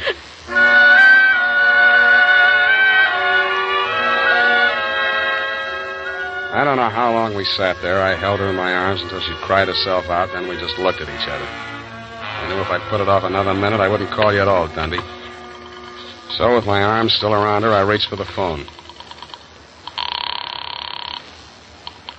Homicide. Lieutenant Dundee, this is Sam Spade. Lieutenant Dundee. Hello? Hello? Give me that. Lieutenant, this is Catherine McGraw. I wish to make a full confession in the murder of my stepfather. I walked out while she was still talking to you, Dundee. I knew she'd wait for you, and I didn't want to be there when you took her away. As I walked over to my office, everything she'd said kept coming back to me. I could see her sneaking into her brother's room and getting a contraption out of the cabinet. I could see her hiding behind the door until Carruthers came out after tidying up McGraw's office, dumping ashtrays, emptying wastebaskets. And that's as far as I got. I went back to my office to wait.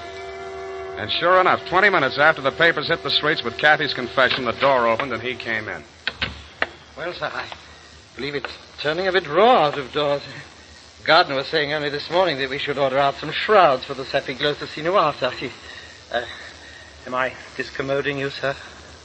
No, Carruthers, I've been waiting for you. With your permission, sir, the ashtray. Just dump it in the wastebasket. Well, I am gratified to note that your secretary has been looking after things and has emptied your waste paper basket. This is right and proper. Quite. Yes, sir. And, speaking of waste paper basket... Allow me, Carruthers.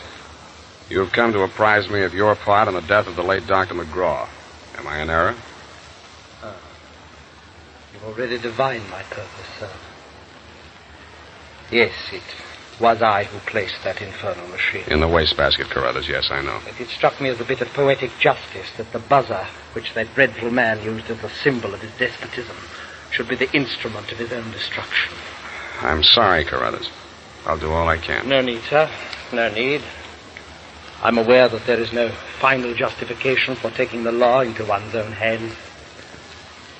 Every man is entitled to trial by jury of his peers. But where, Mr. Spade, where could be found 12 good men and true who would allow themselves to be called the peer of that monster, Dr. McGraw?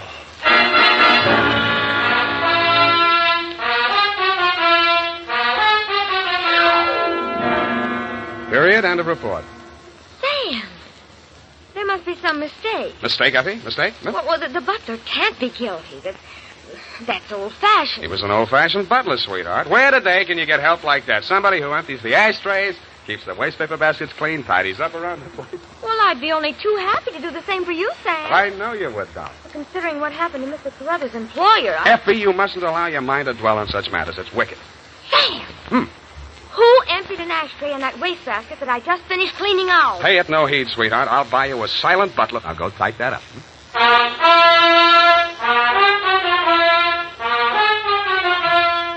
Here it is, Sam. I hope I haven't made any mistakes. I'm in such a hurry. Whatever did you do to your hair? Well, I brushed it out, Sam. What happened to the pin curls? I told you, Sam, when it was brushed out, it wouldn't be noticeable. Hours of torture sitting under a hot dryer for something nobody will notice. But, Sam, it puts bounce in your whole makeup. I get it. The bouncing Effie caper. Oh. Eyeshadow, new shade of lipstick. You look real gone. Oh, no. Whom is it tonight? Well, it's his friend of Maud, Sam. Of course, she's not really serious about him, so it's all right. Your conscience bothering you? Oh, no, Sam, no. He's definitely not serious about her. I mean, Well, have fun, sweetheart, while Maud burns. Oh, well, she won't.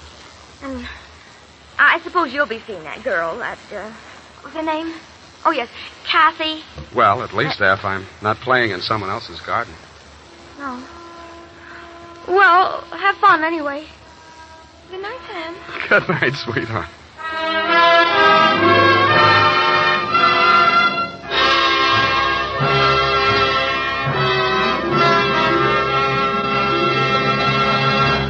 The Adventures of Sam Spade, Dashiell Hammett's famous private detective, are produced and directed by William Spear. Sam Spade is played by Howard Dove. Lorene Tuttle is Effie.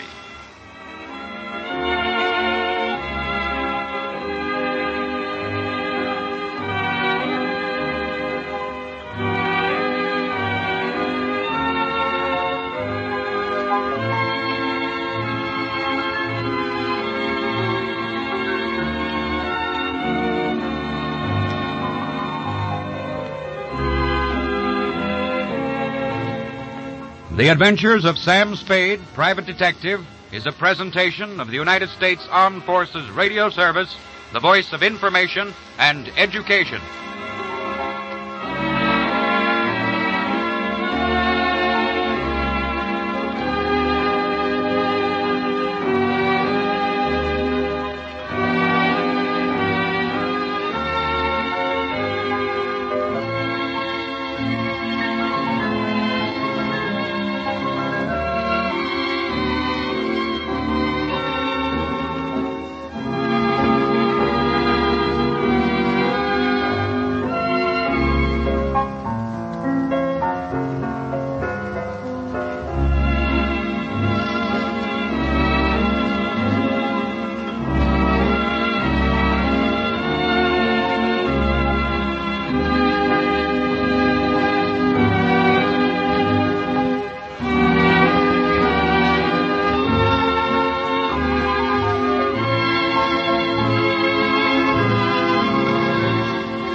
Kreml Hair Tonic and Kreml Shampoo present the new adventures of Sherlock Holmes, starring Nigel Bruce as Dr. Watson and Tom Conway as Sherlock Holmes.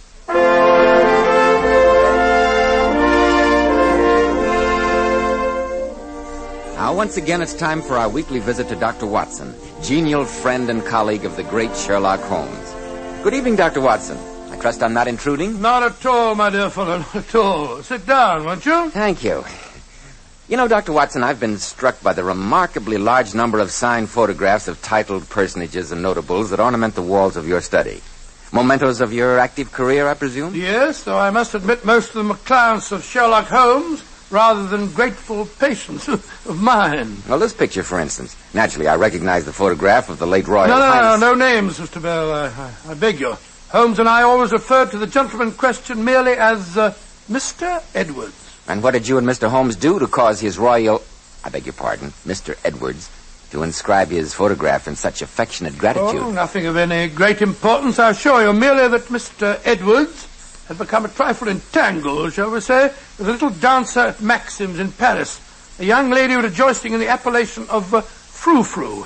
Quite a delightful little bit of fluff, too. I gather that Sherlock Holmes settled the matter to Mr. Edwards' complete satisfaction. Very easily and very discreetly.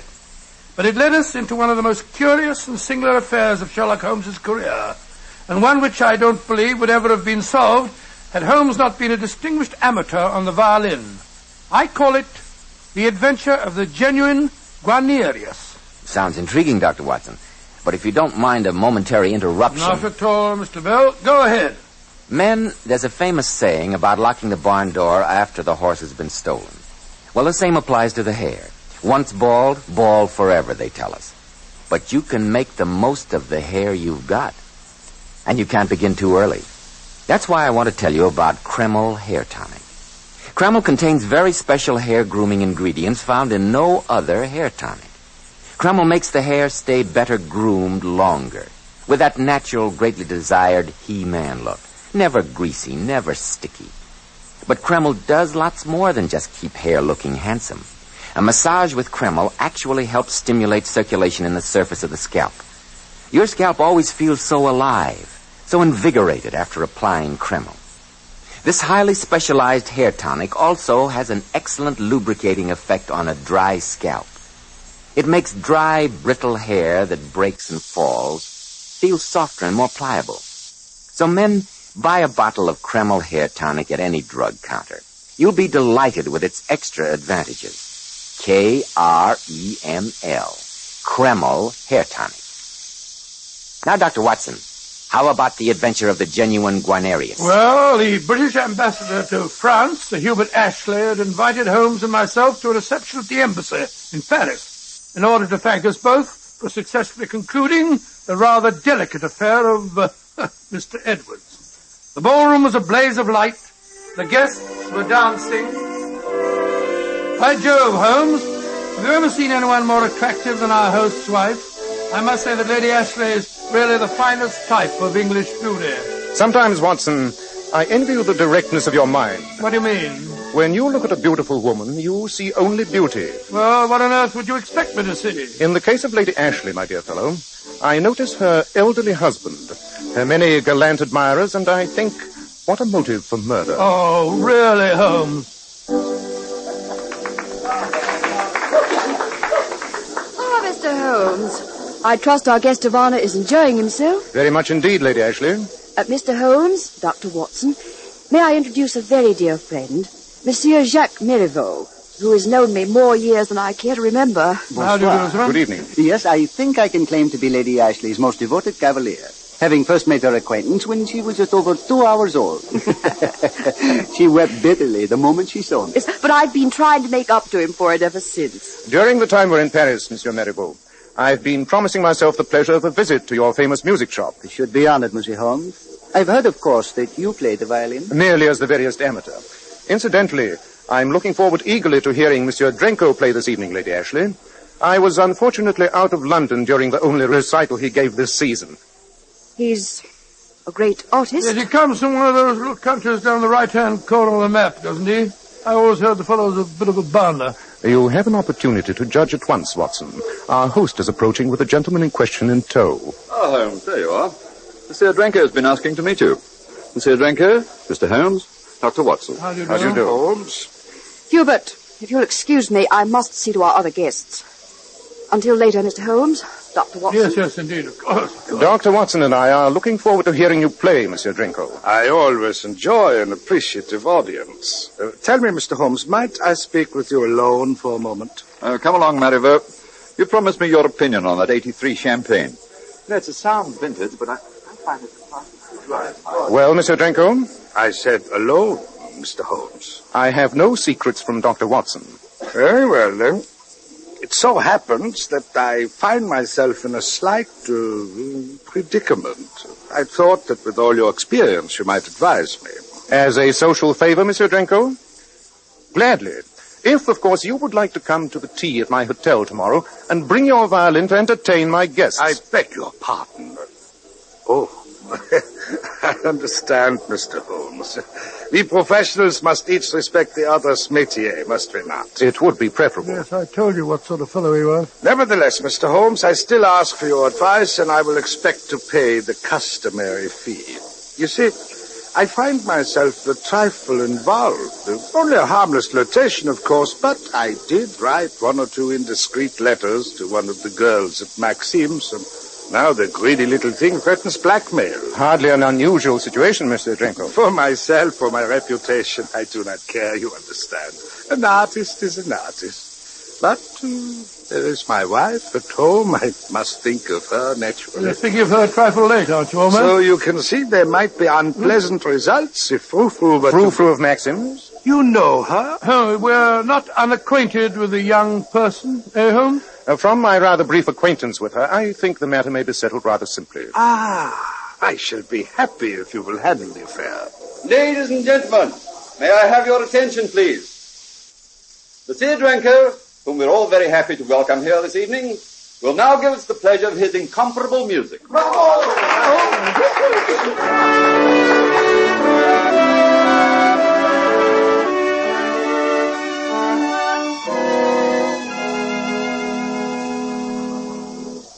You are, gentlemen. Mademoiselle Frou-Frou's dressing room is right here.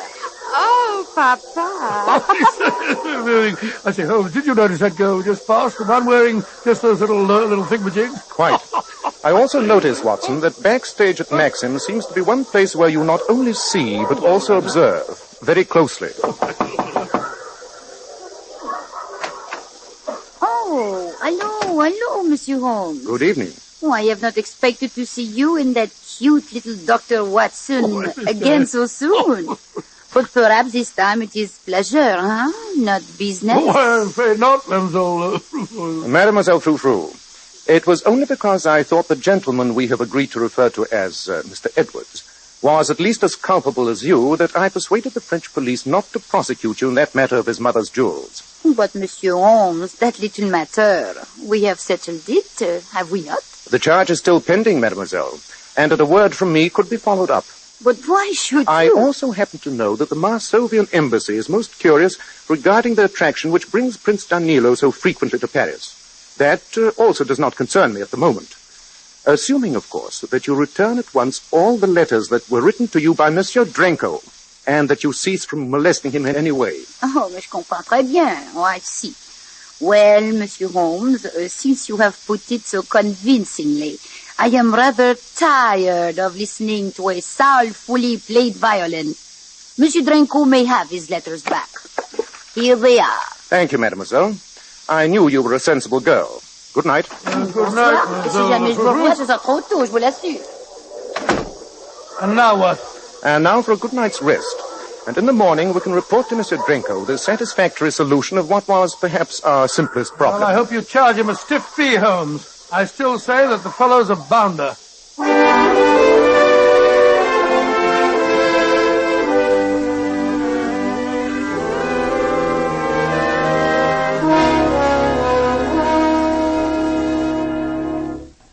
Good morning. I think Monsieur Drenko is expecting us. Mr. Holmes and Dr. Watson. What's the number of his room, please? Quick, send a message to the police. Oh, Monsieur Holmes. Mr. Marivaux, what's the matter? It's Drenko. Well, we're on our way up to see him. He's dead, killed himself. What? Good heavens. Come, Marivaux, take us up to his room.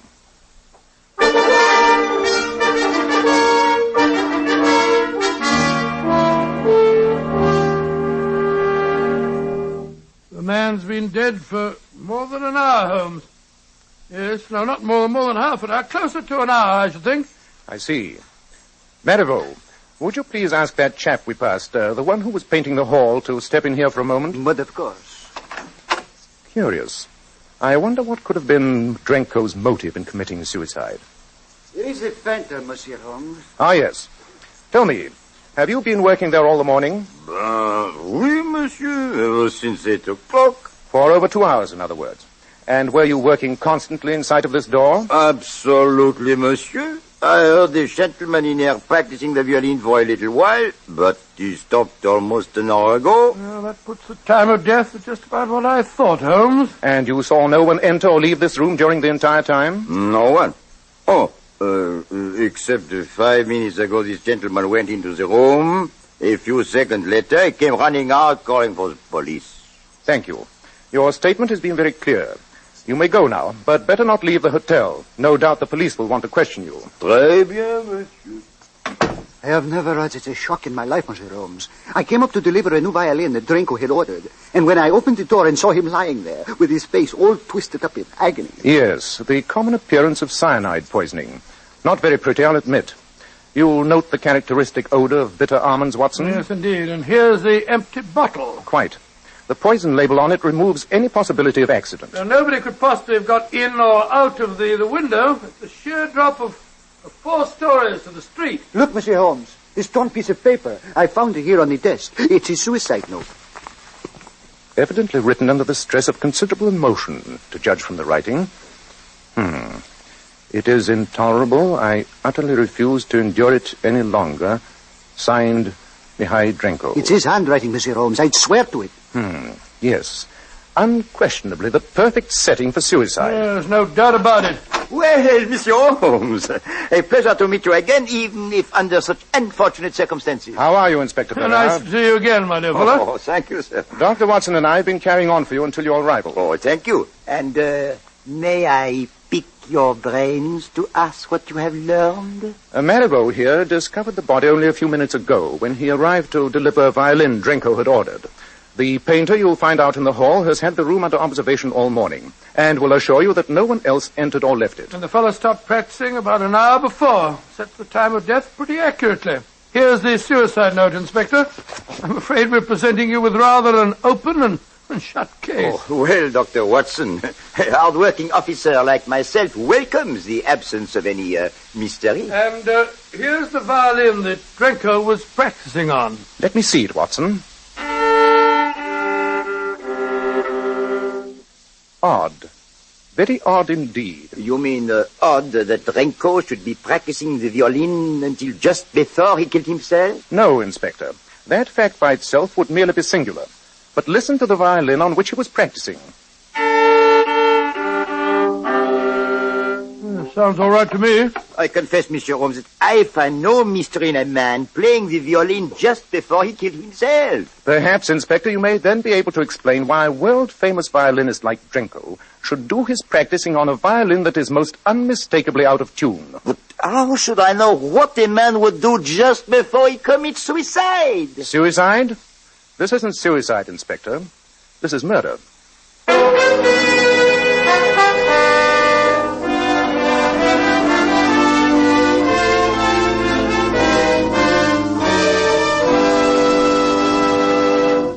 Men, once you get bald, there's nothing you can do about it.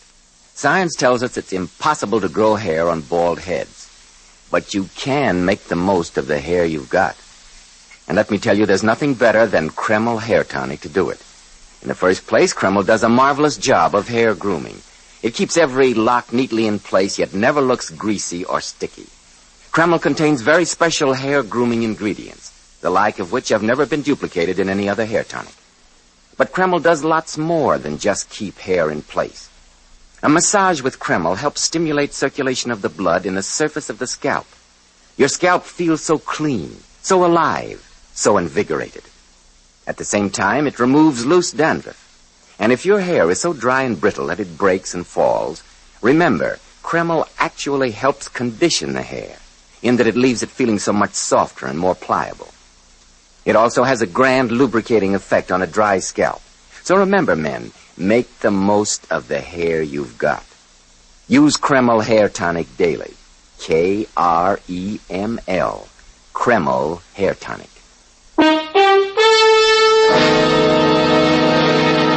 Now, Dr. Watson, what happened in that hotel room when Sherlock Holmes told Inspector Bernard that Drenko, the violinist, had been murdered and had not committed suicide? Well, naturally, Inspector Bernard was rather surprised. As a matter of fact, it seemed to me that he was a bit huffy about it all. But, Monsieur Holmes, you cannot fly in the face of all the evidence we see before us. The bottle of poison clearly labeled, the suicide note unquestionably in his own handwriting, Dr. Watson's medical evidence that the man had been dead at least an hour, and the final confirmation of the man painting in the hall who tells us that no one entered or left this room until a few minutes ago. And against all this, Mr. Holmes, what have you to offer? A violin that is out of tune. Ah, zut alors. Nevertheless, Inspector, it is the crux of the entire case. But, Holmes, how can you tell what a fellow like Drenko would have done? I can assure you, Watson, that he would have done almost anything in the world except practice on this violin. No, Inspector, this was murder. I'll stake my reputation on it. It is only your reputation, Monsieur Holmes, that makes me hesitate at all. Give me 24 hours in which to establish how this murder was done and who did it. Since you ask it, Monsieur Holmes. Very well. Thank you. Come, Watson. We have some busy hours ahead of us. Good day, gentlemen. Good day. And where are we off to in such a hurry, Holmes? The British Embassy. The embassy? Why on earth? You evidently failed to notice during last night's reception that Lady Ashley left us very abruptly the moment Drenko joined our party. Her manner to him verged on rudeness. And that's so unlike Lady Ashley that I feel that an inquiry in that quarter may bear interesting fruit.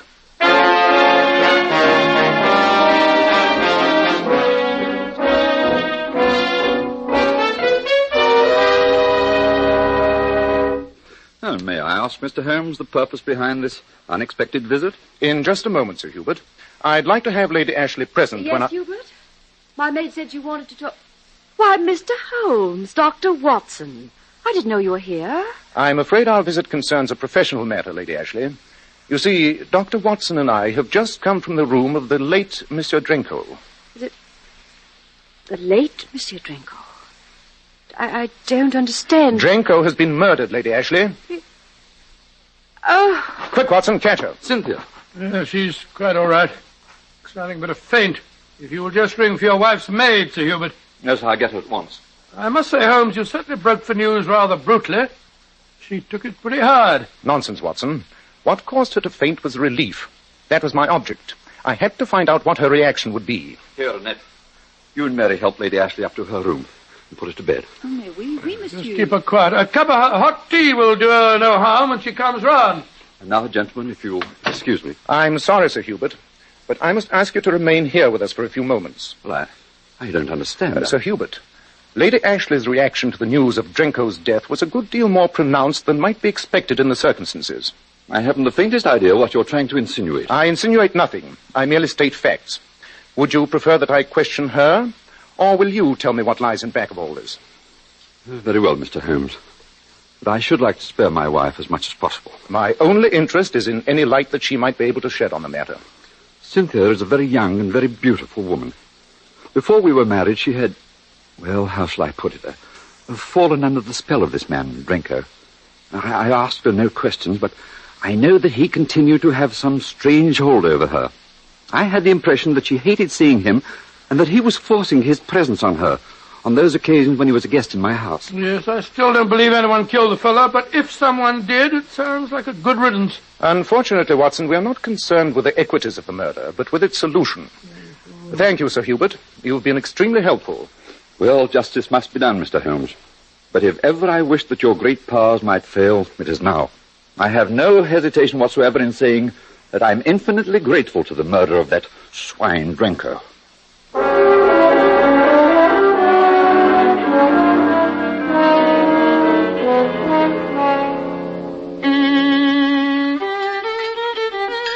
I say, Holmes, will you join me in a cup of tea? No tea, thanks. I'm rather trusting to the inspiration of music to assist me in resolving some of the more puzzling features of this case. Well, at least you can't complain of a scarcity of suspects. First of all, Sir Hubert, for obvious reasons. Possibly Lady Ashley. Great Scott, Holmes. What's the matter? Tea too hot? No, but have you thought of the possibility that Frou-Frou might have killed Drenko? After all, she might have been madly in love with him. The possibility had occurred to me, but I discarded it. Oh, discarded it.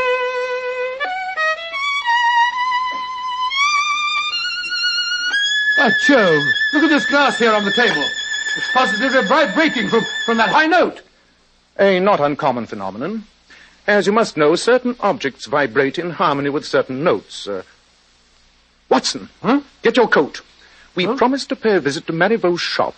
I think this would be an ideal time to discharge that obligation.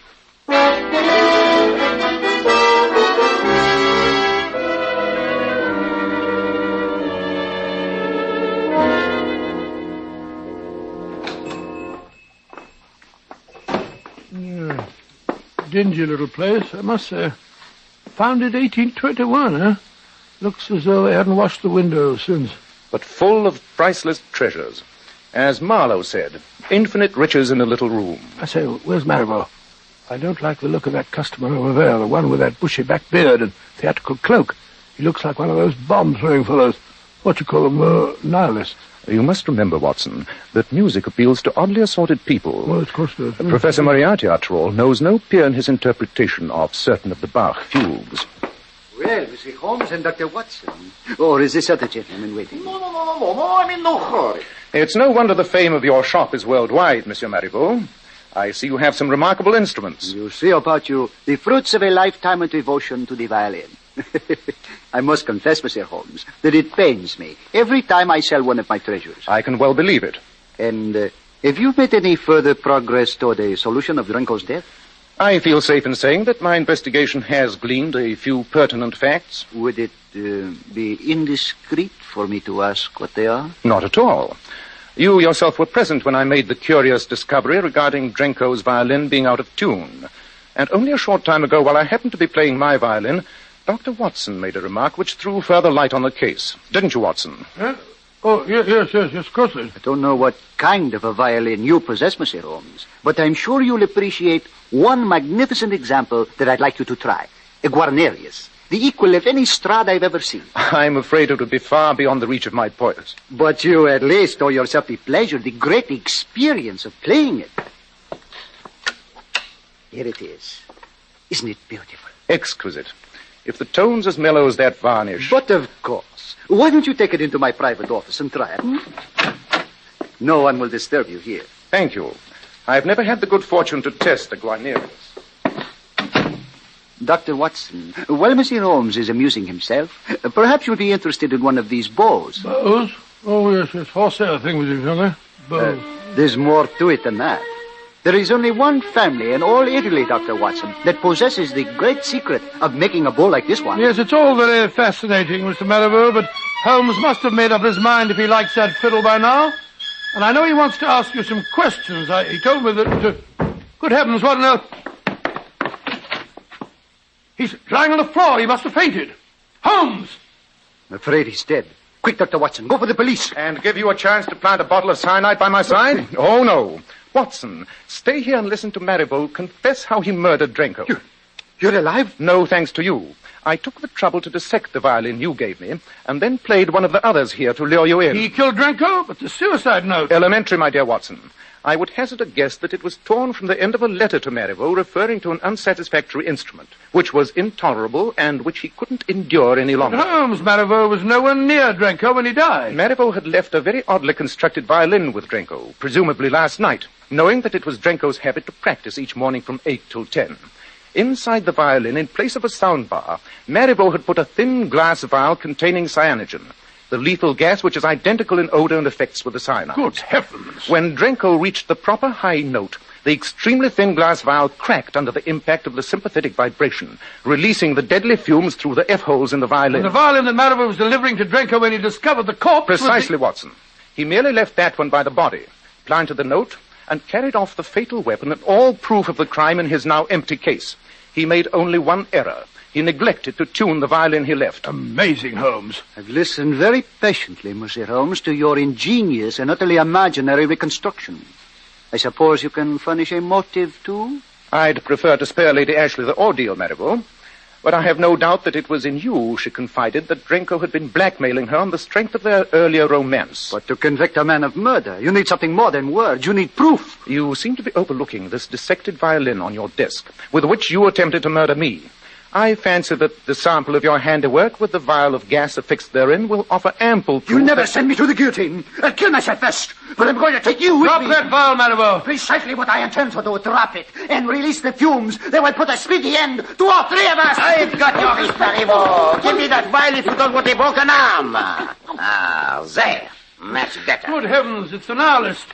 I mean, Inspector Bernard. As you noticed when you commented on his beard and cloak, Watson, the inspector's tastes in disguise are a trifle flamboyant. And now, Monsieur Holmes, I must extend my thanks to you on behalf of the circus. guilty. Not at all, Inspector. Your promptness in acting in response to my message undoubtedly saved Watson's life and mine. Thank you. Oh, no, Monsieur Holmes. Thank you. Oh, well, have it your way, Inspector. And now, Marivaux, come along quietly. Phew.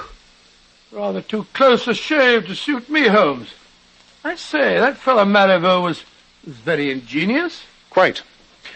You know, Watson, I have one bitter regret concerning this case. Regret? I find that I have, despite all my protests, ended by acting for Drenko without a fee after all.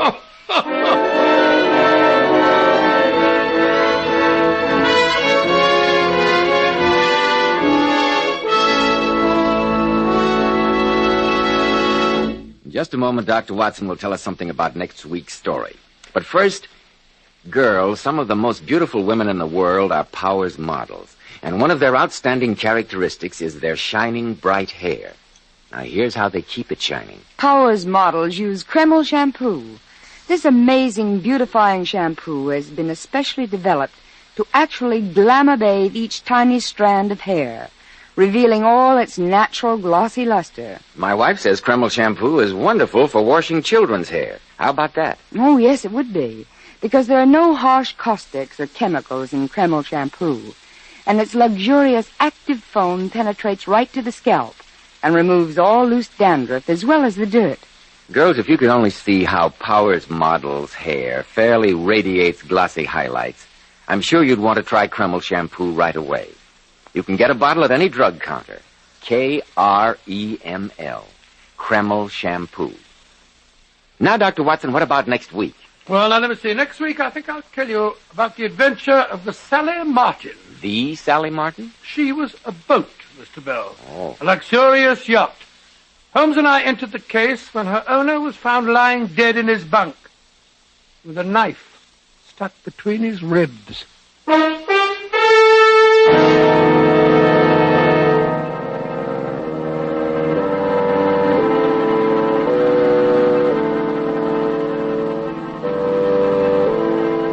Tonight's new Sherlock Holmes adventure was suggested by an incident in Sir Arthur Conan Doyle's story, The Illustrious Client. Nigel Bruce appeared by permission of California Pictures, Tom Conway through the courtesy of Eagle Lion Pictures. This is Joseph Bell speaking for Kreml Hair Tonic and Kreml Shampoo, and inviting you to be with us next week at this same time when Dr. Watson will tell us about the adventure of the Sally Martin.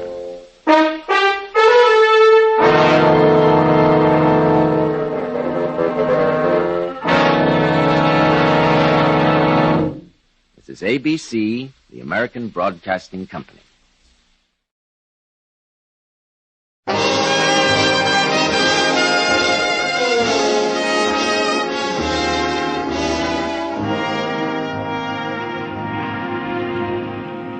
Broadway's my beat, from Times Square to Columbus Circle, the gaudiest, the most violent, the lonesomest mile in the world.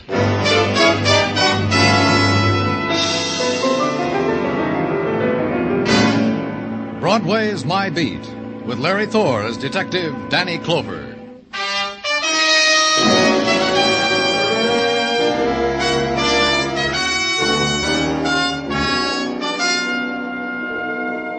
Broadway, where you walk through the October evening and hold close the things you want to save for memories. Then Broadway's as innocent and nostalgic as music drifting from a carousel. And you move on. You get hit in the face by a guy fishing for nickels under a grating. Whatever you were pursuing is gone now, lost. And Broadway trails off into the side streets. Walk them, like I did. And try to close your eyes against the pattern of scars in the street of the tenements. The kids with the torn deck of cards under the lamppost. The dogs at the trash cans. The wide-eyed girl who lurched against me. Pardon me. That's all right. Pardon me. Pardon me. That's all right. Is something wrong, miss? No, it's all right. I'll find it all right. Find what? May I help you? You've seen it? You know where it is? You're not feeling well, miss. Let me take you home. Home? That's right. Where do you live? I don't know. Then tell me your name. We'll find out. I don't know my name. I don't know who I am. I don't know who... Tell me who I am. Now, just take it easy. That's better. What were you looking for? pocketbook. I remember I had it. I think I had it when I was rocking right over there. I fell down. Well, let's go see. How long ago did you miss your pocketbook? A little while, I think. I don't know. An hour? No, just a few minutes ago. I can't remember when. Here's where you fell? Yes. I remember because when it happened, I stretched out my arm so I wouldn't hit the trash can. Uh-huh.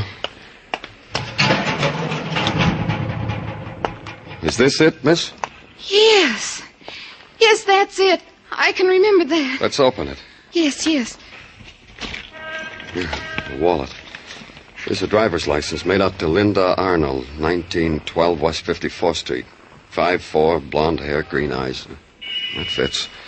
And this, in case of accident, notify Helen Carroll. Address the same. Helen Carroll. Aunt Helen. Yes, that's right. My name's Linda Arnold, and Helen Carroll's my aunt. Uh-huh. There's something else in this purse, Miss Arnold. Recognize it? What? Why, that's a letter opener. Aunt Helen's. And there's blood on it. That's right, Miss Arnold. It's sticky with blood.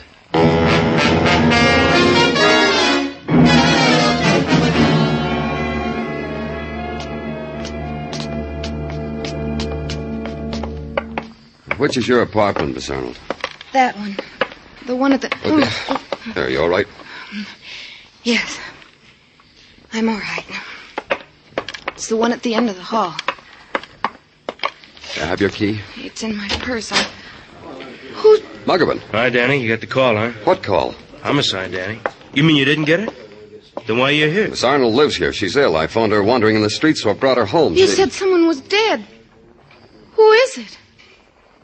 Who's dead? Who, Muggavan? A woman named Carol, Mrs. Helen Carroll, in the kitchen. Here, take care of her, Muggavan. Make her lie down someplace. Okay, Danny. The bedroom over there. Here, Miss Arnold. Let me help you.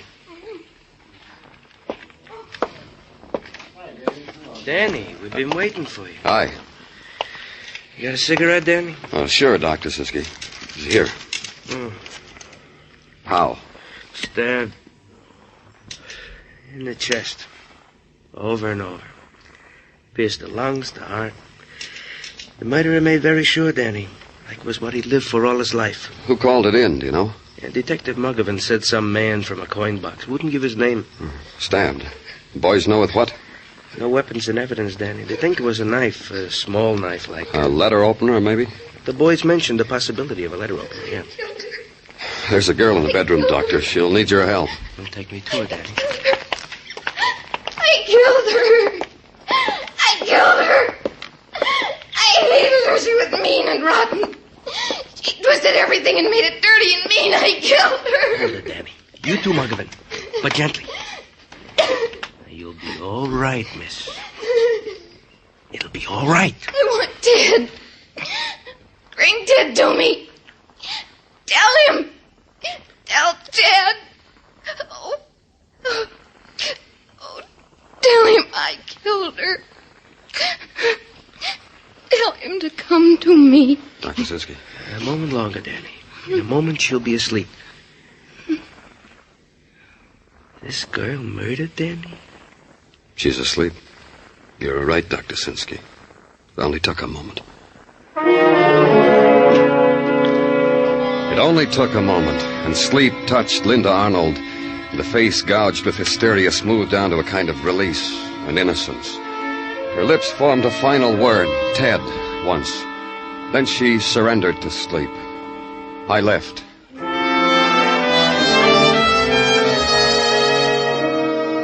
Routine, then. Questions. Questions prefaced with the word Ted. And answers from people who lived in the apartment house. Ted? Guess that's her boyfriend that always comes calling, mister. The good-looking boy in the uniform.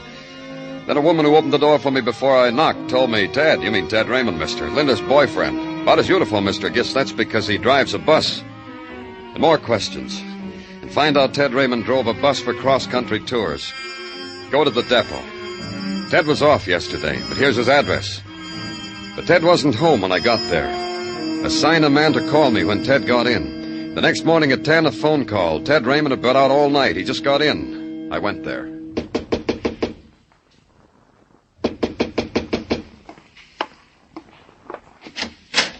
You're the police. That's right. Danny Clover. Come on in. Thanks. How'd you know I was... You were the police? How did I know? One of your boys was outside this house when I came in. He was trying to look like a maple tree, like the one that's outside, real detective-y looking. Fat man with a cigar trying to look like a maple tree. I came home, he went across the street and made a call, then you came. Have a chair. Thanks. You know why I'm here? Sure. Uh-huh. That's why you were packing that bag over in the bed. Maybe I was doing the wrong thing. I don't know the etiquette about getting arrested. Do they furnish prisoners with small and necessary items like razor and toothbrush and combs and brushes, huh? Go ahead. Look, that's what I'm packing. Look and then arrest me. Arrest you for what? Come on. I don't get cagey on me. Arrest me for murder. I killed Helen Carroll. Where were you all last night, Ted? Killing Helen Carroll and walking the streets atoning to myself for my crime. How'd you make out? Fine. She needed to be killed.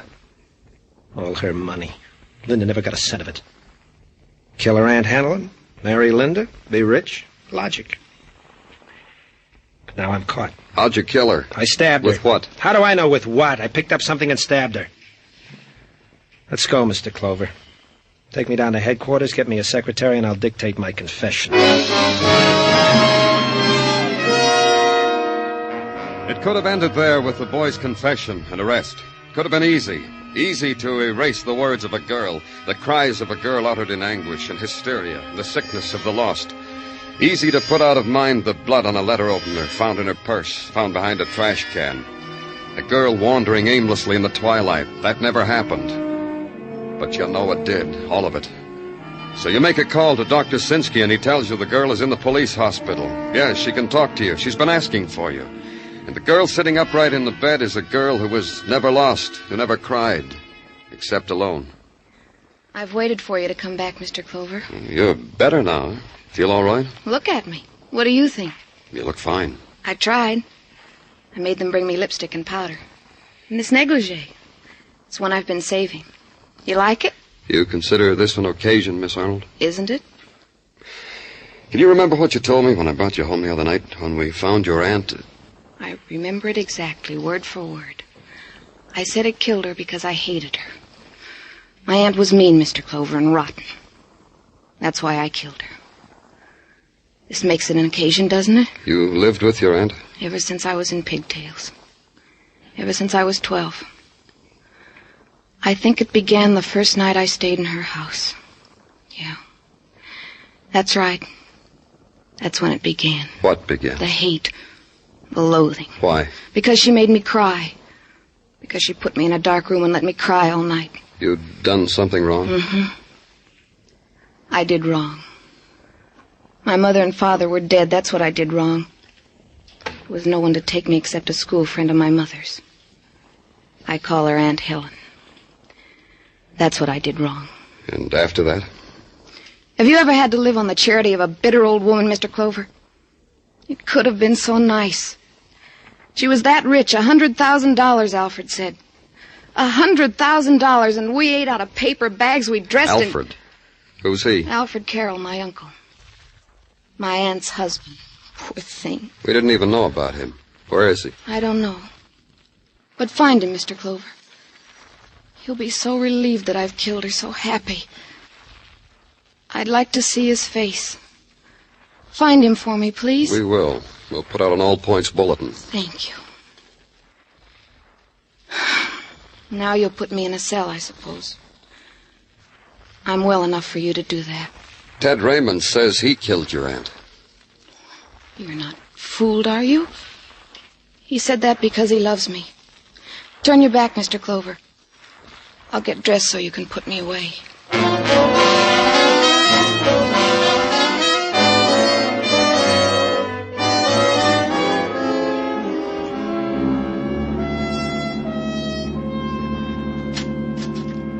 Danny?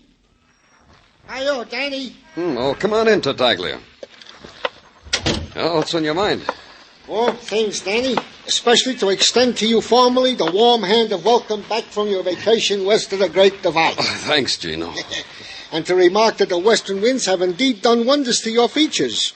The sunburned brow, the hearty handshake, and that Don Juan shirt. You look like a veritable Don Juan. Thanks, Gino. And to tell you that I have prepared myself during your vacation for whatever problems perplex your brain. Oh, tell me about it. Well, I have been studying the exploits of Mike Schreck, the bald-headed miracle detective from Philadelphia. Detective Schreck is a man who has coined two interesting theories. Gino. First theory, find the woman. Second theory, the criminal always returns to the scene of his crime. Put them together. In other words, when a man walks past the scene of the crime with a girl, he's the killer. Hey, how did you know? Lieutenant Clover? That's right. Come in. Thank you. I understand you're looking for me. I am? My name is Alfred Carroll. Yes. Yes, we were looking for you, Mr. Carroll. Do you know why we want you? Yes. Yes, of course I do. It's about my wife's murder. It's this way. 2 people have confessed to your wife's murder. What? That's right. Linda Arnold and Ted Raymond. I'm not a young man anymore, Lieutenant. Would you mind if I sat down? Please do. That's strange. Why should 2 people confess to my wife's murder? What? Why should they do that? I killed my wife. I killed Helen.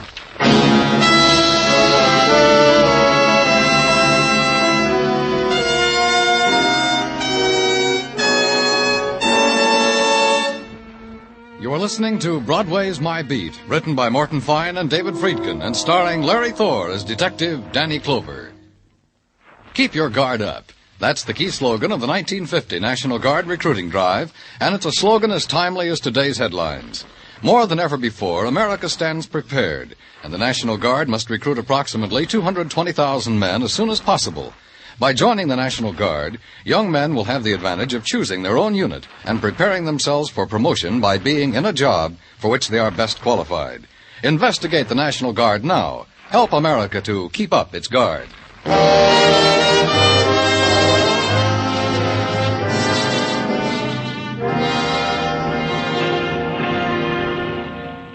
In the late October afternoon, Broadway stands on a corner, sips its coffee, snaps at a coney, and sums up the day. Some days are better than others. You know because the Translux says it was. Our men in Korea are doing fine, it says. A horse out in far Hollywood paid 90 for 2, it says. But you went on it, were you, kid? For the rich, they run, I kid. Get this item. Look what it says. 3 people confessed to murder of Helen Carroll. A field day for the police, I kid. 3 tries, 3 scores. Coming up in the world, the police. And at headquarters, the husband sits quietly waiting for the police stenographer to catch up with him, because his confession spills out of him like laughter, like it has to be shared with the world. Have you got that now, young man? All of it? Every word? He's got it, Mr. Carroll. Go on. Yeah, there's not much more. I wish there were. There are so many things. Where did you go after you killed your wife, Mr. Carroll? I went to do things she'd never let me do. Like what? Enjoyable things.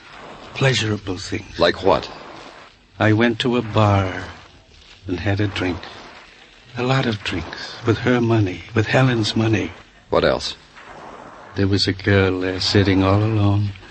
She came up to me and asked me if I was having a good time. I said, indeed I was. Then I asked her if I could buy her a drink. And she smiled. What have you done with Linda? Where's Linda? How much money did your wife have? $100,000. Imagine. $100,000, and she made us live like pigs, like beggars. She wouldn't even let me get a job so I could have money for myself. Why does she keep her money? It's all in the bank, in her name. And it's all coming to me now. You know what I'm going to do with it after I die, after you... What are you going to do with it? I'm going to leave it all to Linda, to my child. I think of her as my child, but she isn't, you know. It's like a blessing to have Linda in our house. I want her to have all that money. Here, let me look at the transcript, Florio. Thanks. You'll see to it that Linda gets that money, won't you? You said here you stabbed your wife with a letter opener, Mr. Carroll. What did you do with it? Didn't I tell you that? I must have forgotten. The excitement. I walked around, and all of a sudden I was on the dock. A garbage scow floated right past, so I threw the weapon onto the garbage. I thought that was right for Helen. Is this the letter opener? Let me see. Yes, that's it. It belonged to Helen. That's what I killed her with. I found it in Linda's purse with blood on it. You lie. You're lying. I threw it away. I threw it on that barge. You're lying. Tartaglia, see that Mr. Carroll gets home. I killed her. I killed her. Take her home, Tartaglia.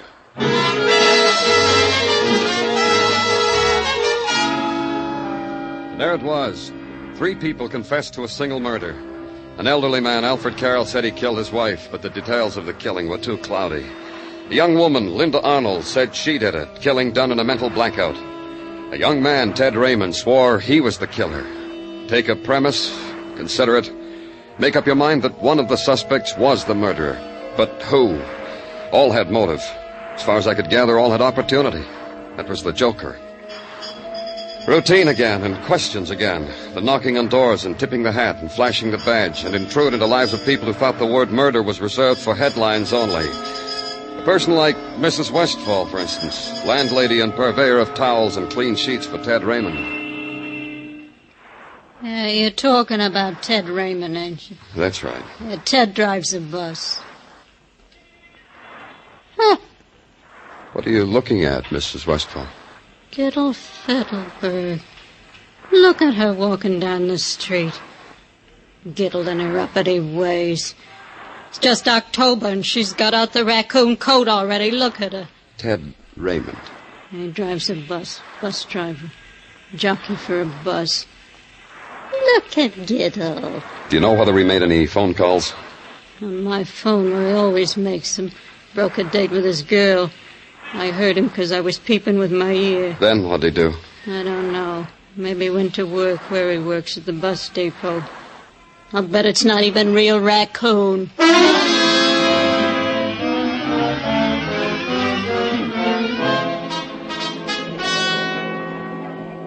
Bus leaving. Are you Mr. McLean? That's right. What can I do for you, sir? I'm from the police. 5 minutes. Oh, fine. I drive that bus for cross-country tours. I'm supposed to take it out to Washington in 5 minutes. Think I'll make it? Sure. This'll only take a minute. The man at the ticket window said you were a friend of Ted Raymond's. Was Ted in trouble? Oh, I'm just supposed to answer the questions. So you'll make the bus. I know Ted. Did you see him last night? All night. Sat up with Pinochle all night, from 5 p.m. to 4 a.m. That's funny, you know. What's funny? He called me very early this morning. Told me if anyone asked to say I never saw him at all last night. Bus but leaving you're a policeman. for Yeah, better catch your bus, Mr. McLean. Baltimore and Washington, leaving in 4.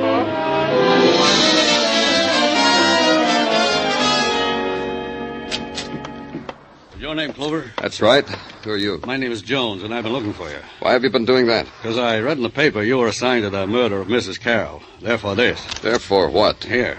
$100 bill. Take it.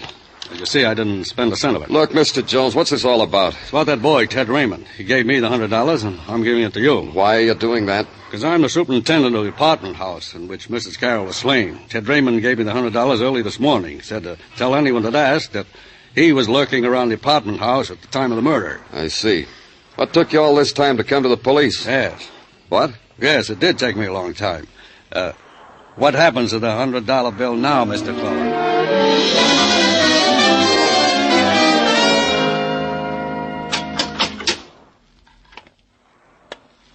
Hello, Ted. Your marbles must have come loose, Mr. Clover. You leave that door open, I make a dash for it, escape, become a fugitive from justice, make a name for myself in the papers. But you won't do that, will you, Ted? A dreamer. You won't do it because you like it here. Yeah, that's right. I like it here. The walls are worn thin where guys have cried on them, where guys have beaten their heads against them. Oh, yeah, I like it here, Mr. Clover. But you'll be careful, huh? Careful I don't hurt you when I try. It's open, Ted. All you have to do is walk out. So what is this? This I never even read about. You told me you killed Helen Carroll. Yeah. Who else should I tell? Bring them to me. I'll whisper it in their ears. She was killed in the evening at 7 o'clock. The medical examiner says so. Bless him. I killed her in the evening at 7 o'clock. You're lying, Ted. We know everything you did from 5 until 4 in the morning. You weren't even near Helen Carroll. How much did you lose at Pinochle, Ted? You're crazy. The man you played cards with, McLean, is he crazy too, Ted? All of us and Jones? The man you paid $100 to establish at the scene of the crime? That the current price for a confession to murder? Answer me, Ted. So I didn't kill anybody, so you don't have to put your hands on me. Who did you do it for? It's this way, Mr. Clover. Somebody gets killed, I feel guilty. So I confess, and I don't feel guilty anymore. It was for Linda, wasn't it? I do it for her, too. For Linda, huh, Ted? Leave her out of this. I warn you, leave her out. Look, Mr. Clover, you're wrong. Linda couldn't kill. She's a sick... But she wouldn't kill. Not Linda. She's just sick, that's all. All she needs is... How sick? Ask her doctor, he'll tell you. Dr. Malcolm. Dr. Malcolm? Yes, Dr. Robert Malcolm in the Equitable Building. Go ask him how sick a girl like Linda can be. We won't need you anymore, Ted. The guard at the end of the tier will show you where to go. Goodbye, Ted.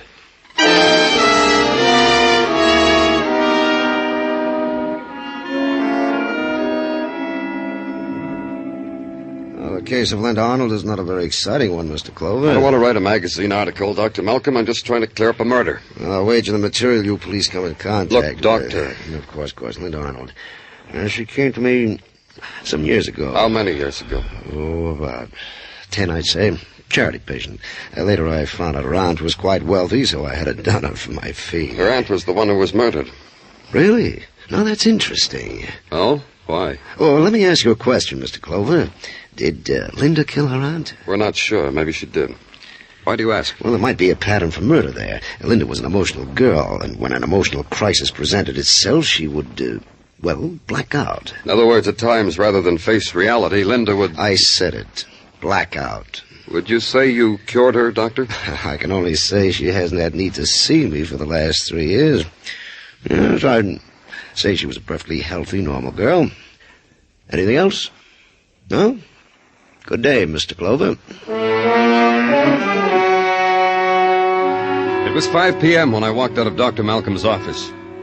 It was 10 minutes after 5 when I called the police headquarters and had them release Linda Arnold. Then back on Broadway for a hot pastrami sandwich. I almost had some cream soda, too, but Morris, the waiter, said, Danny, you look dyspeptic. I prescribed celery tonic. Then the theater crowds began to gather and Broadway became crowded, so I left it. Linda Arnold should be home by now. I went there, to her apartment.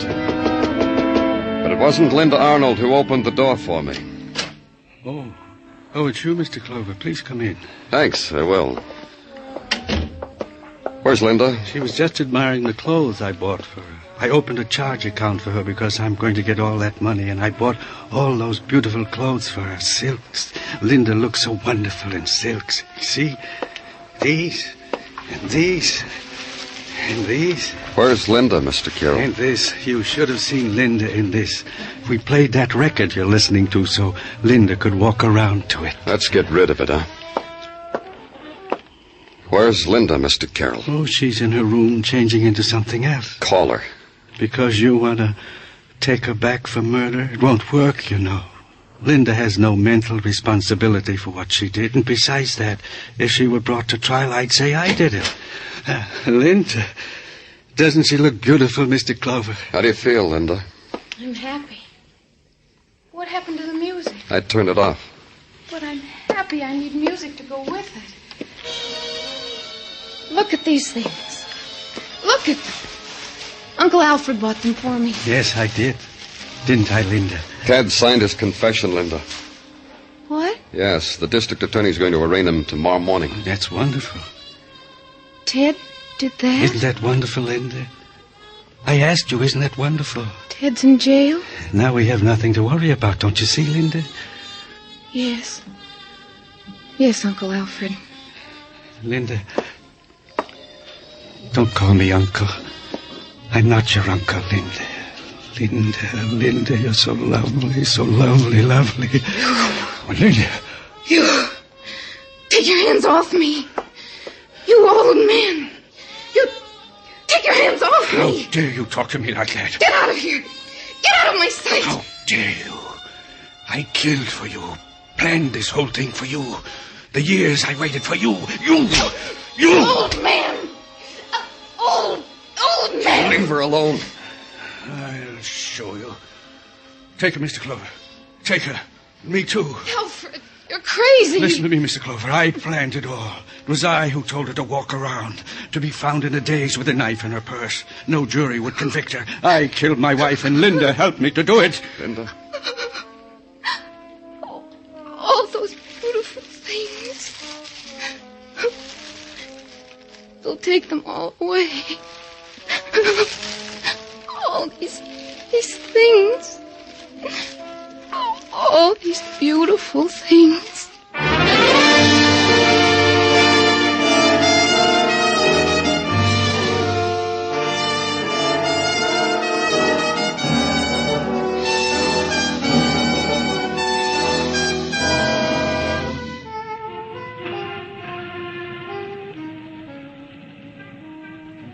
In the time of autumn, twilight sighs down on Broadway.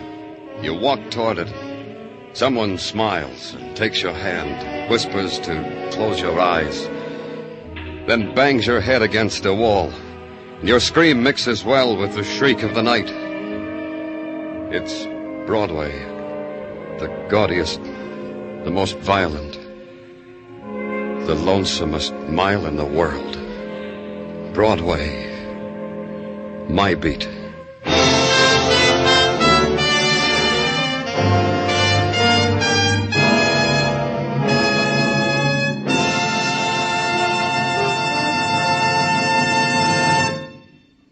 Broadway's My Beat stars Larry Thor as Detective Danny Clover, with Charles Calvert as Tartaglia. The program was produced and directed by Elliott Lewis, with musical score composed and conducted by Alexander Courage. Included in tonight's cast were Joyce McCluskey, Herb Butterfield, Peggy Weber, Lou Krugman, David Ellis, and Jack Crucian. Jack Smith, Dinah Shore, Margaret Whiting, Bob Crosby, the Andrews Sisters, Lowell Thomas, Beulah, Ed Murrow. Anywhere else, they'd make up an all-star list for a week. But at CBS, the Stars address, you can hear them every evening, Monday through Friday. Dan Cubberly speaking. This is CBS, where yours truly, Johnny Dollar, brings adventure Saturday nights on the Columbia Broadcasting System.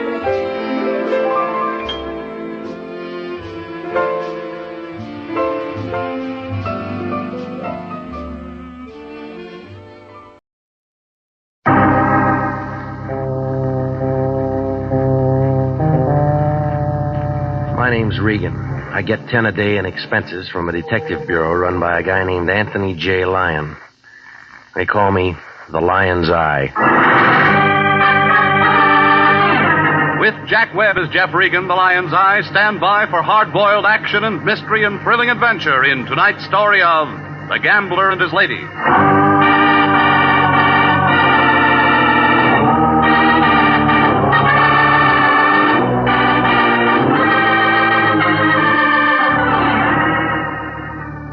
You find it in Hollywood, on Taft Avenue. 4-story apartment building, the color of a rainy afternoon. They call it the Havenwood. It sags in the middle like a tired Frankfurter. That's where I live. Apartment 3K. 2 rooms with a pull-down bed and a pair of windows that stick when it's hot. Oh, the view isn't much. 6 strands of telephone wire and the head of a shaved-off palm tree. Beyond is the city, L.A., spread out on the map like a raw egg with a broken yolk. Oh, the town's all right, I guess, if you can afford the sedatives. The Lion likes it. He set himself up as a receiving clerk for trouble, and I work for him. It was about 11:15 Tuesday night when my phone began making itself felt. Turned out to be the Lion breathing hard. It figured he was running his fingers over a greenback. Want to hear the sound of a brand new $50 bill? Send me a record. What's the matter? You sound like you're flat on your back. How do you sleep? Who's sleeping? I'm working, and that's what you're going to be doing. Try me tomorrow. Throw on some clothes. You're going down to Venice Boulevard to see a lady. She's got daughter trouble. Well, marry her off. She didn't pay us $50 for that. The problem goes deeper. How much? She'll tell you. I want it from you. I don't know it all for sure. Don't you ever check into things? I do the general work. You get the details. Yeah, you drag a wet rag over the 50, and if the ink stays on, we got a client. That's insulting. How would you know? Regan, you don't want to keep a lady waiting. Now get a move on. Give me the name. This is Eleanor Bascom, Pierpont Hotel. Yeah? And phone me after you talk to her. What for? I want to be sure it's legit. Do you care? Better make that call to me tomorrow after 10. I'm sort of going to be tied up till then. Doing what? Sleeping.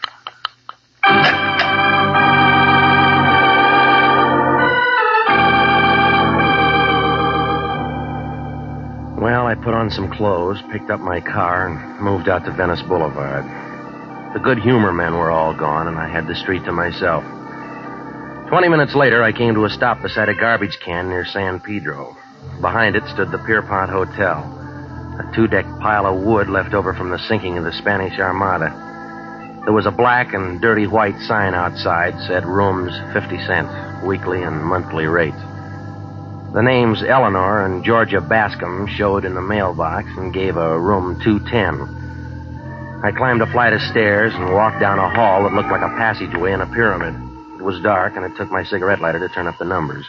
210 finally showed, and I rapped on the door. A bush of black and gray hair pulled it open. It was wearing a red kimono and an impatient look, like a tax collector in January. She was pushing 50 and looked tired. Yes? I'm Regan, international detective. Oh, yes, the Lion's Eye. I've been waiting for you. Come in. I'm Mrs. Bascom. Eleanor or Georgia? Georgia's my daughter. Oh. I want to apologize for getting you out here this time of night, Mr. Regan, but it's urgent. The Lion said that the girl's the problem, huh? Yes. How old is she? 22. Who's the man? How'd you know there was a man? Well, what other kind of trouble would she go after?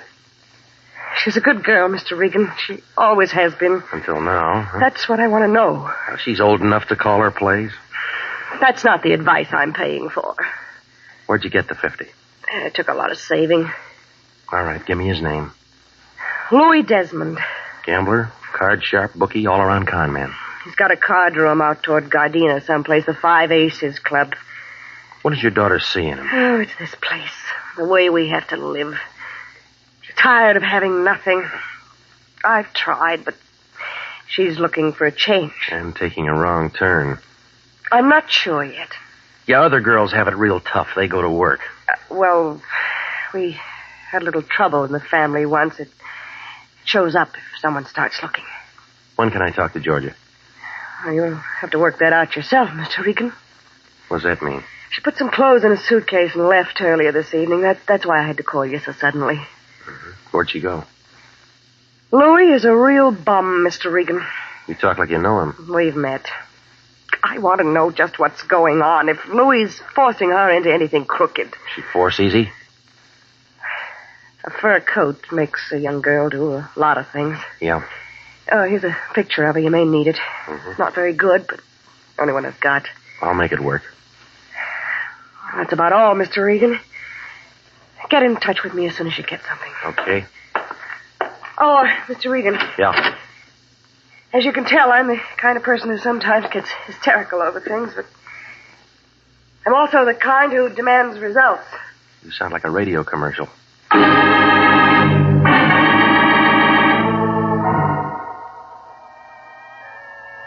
It was after midnight when I followed the fog out Vermont toward Gardena. The yellow lights were pressing, but they were doing about as much good as a pint of bourbon at a Shriners convention. I wandered around the flatland for a while before the 5 Aces Club turned up by a bend in the road. It looked like a blue wart with a neon sign. There was a front door and a back one, and a couple of pairs of shoulders standing at each. A little guy in a pinstriped gray was figuring the size of the wallets going in. Louis Desmond's office showed at the top of the stairway, and I moved for it. But a muscle looking down on 6 feet was playing frontman. He put a knotted hand on my arm, and when he spoke, it sounded like a gear factory doing double time. Slow down, Pilgrim. The room you're looking for is the other way. Yeah, well, this one says office. That's the trouble with you guys who read. Can't take hints. Spell it out. Beat it. Not until I see Louis Desmond. What's your business? I'll tell it to him. You owe him some dough? No, I don't. Then he ain't interested. He will be. Listen, Junior, Come on, get him off of me, punk. Hey. What's all the noise, Patsy? Sightseer without a ticket. My name's Regan. Cup? Maybe. You want me to bounce him down the stairs, boss? Maybe. What do you want? Talk. That's always a waste of time. Not if it's about Georgia Bascom. Come on in. Never saw you around here before, Regan. No, I can't afford it. Oh, don't say that. Some people go out of here with more than they come in with. Yeah, you. Guess you're right at that. Cigar? No, thanks.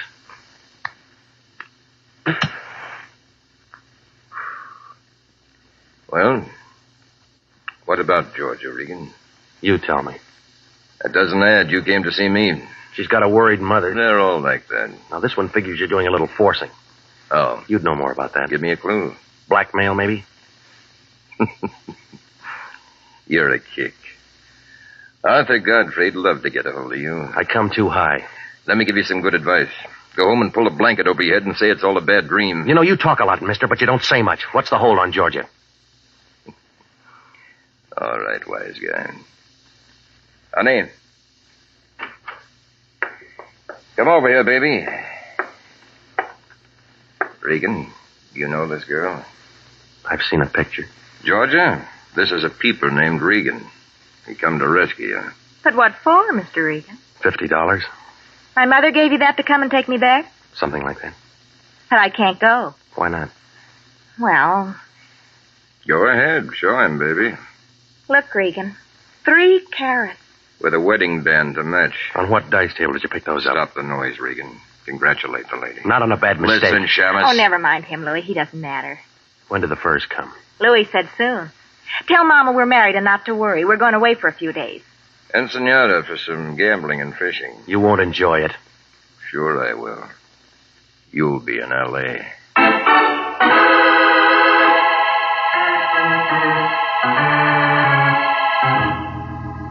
The alley behind the Five Aces Club hadn't been dusted in a week.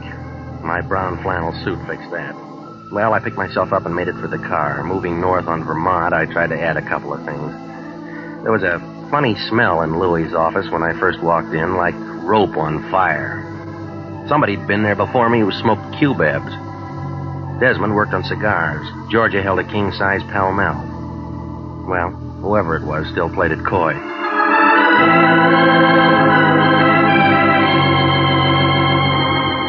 About 1 o'clock, I started raising a small campaign with the Lion's door knocker. His dream must have been a real good one because it took him 10 minutes to get to the door. He was wearing a nightgown, and he looked like a poor imitation of the Fisk tire ad. All that was missing was the candle. Regan, I told you not to bother me until after 10 a.m. It's no bother. Get out of here, let a man sleep. Your dreams will be bad. What do you mean? You just lost a client. What's the matter? The money phony? Georgia Bascom married Desmond. There's nothing I can do about it. Well, think of something. Say you married her first. You're out of your mind. So it's a bad idea. Get a good one. Yeah, I already have. What is it? You give Mrs. Bascom her case back. Well, you can't do that. Try me. Think a minute, Regan. She's come to us for help.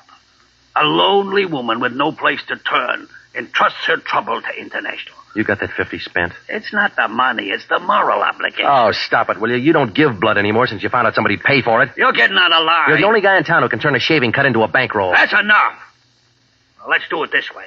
You go over to Mrs. Bascom and give her the lowdown. Let her decide if she wants you to carry on or not. You sure go to a lot of trouble for a 50. I need a lot of new stuff around the place. Well, it's close to Christmas, right to Santa Claus.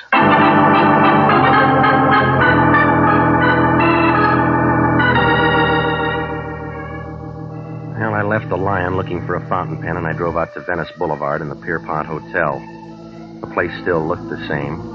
A black Nash was parked up the block, the motor going. A couple of cats were doing a duet on a garbage can. I climbed the stairs to the second floor, and I started down the hall for 210, walking real easy to keep the boards from creaking, but somebody else didn't care about the noise. There was a gun with a silencer working in Mrs. Bascom's room. I pushed the door in, but by then all I could hear was silence. The light showed an open window by the fire escape, and the wind was blowing the curtains. Mrs. Bascom lay face down on the bed, real still, and the holes in her blanket were turning wet. The Lion really lost a client that time.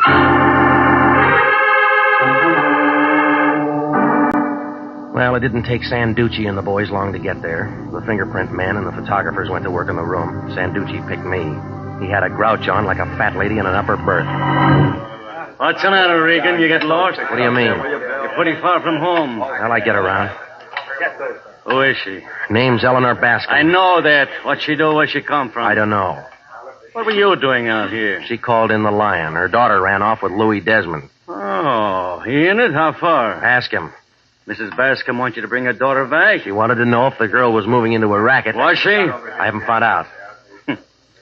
I should have known better than to ask a detective. Why didn't she call us? She was behind on her taxes. What do you do, Private? Sit up nights figuring ways to make my job harder? You through with me? No. Who killed her, Regan? I don't know. Bad choice of words. Go check a black Nash parked up the street. Got a license number? No, I haven't. Thanks a lot. Look, I'm no medium. I didn't know she was marked. Any other big ideas? A few. Well, keep them to yourself. They're all wrong. Now get out of here. Yeah. Say, Santucci. Yeah? The Lion can handle another client now. So what? Want to sign up?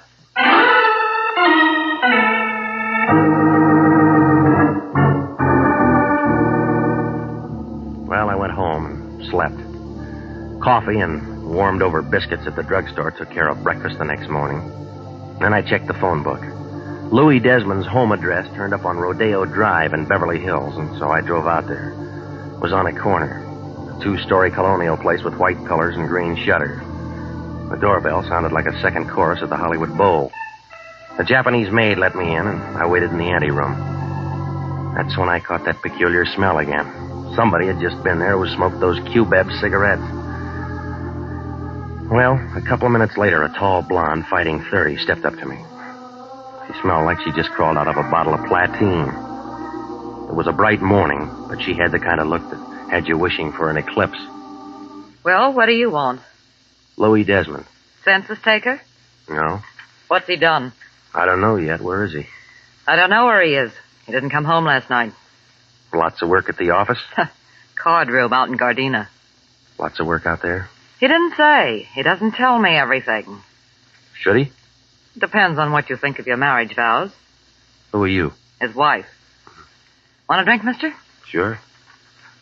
What'll it be? Yours? Bourbon. You pour. I don't know when to stop. All right.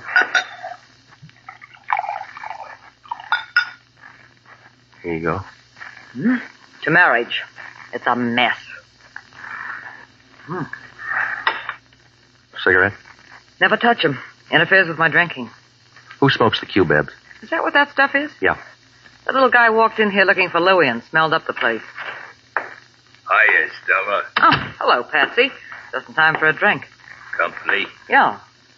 What's your name, fella? He knows. You learn hard, don't you, Regan? What's going on? He's an eye. So what? So he gets a bounce. He's my friend. Beat it, Seamus, or I'll split you. Stay right where you are. This is my house, and I'll entertain who I want. With the boss's liquor? I've got some rights. Well, figure out what they are and try 'em on the boss. I don't like you, Patsy. Beat it, Peeper. Get your paws off of me. Come on, get him off. Stop it, Patsy. Stop it, I said.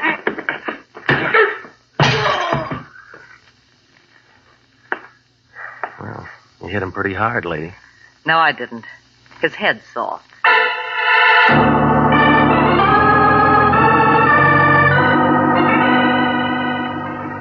Well, I left her picking up pieces of glass, and I drove back toward Hollywood. I was moving east on Sunset, trying to make some sense out of Desmond's domestic life, when I spotted that black sedan again. It was doing a real bad tag job on me. I pushed the pedal closer to the floor, but the sedan had better gas. It caught me going around a bend past Beverly Glen and started pushing me. Oh, it was a great place for a boulevard stop, but none showed. All it did was a reflection in my rearview mirror of the driver in the black sedan. It was feminine, and the voice spelled out Georgia Bascom. That's when she moved in for a closer look.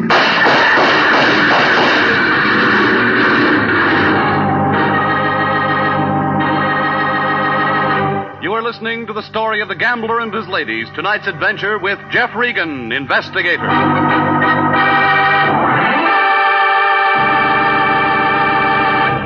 Listen, this is good news. Good news for you if you're between the ages of 20 and 26 and a half, married or single, a high school graduate, and want to fly for the United States Air Force.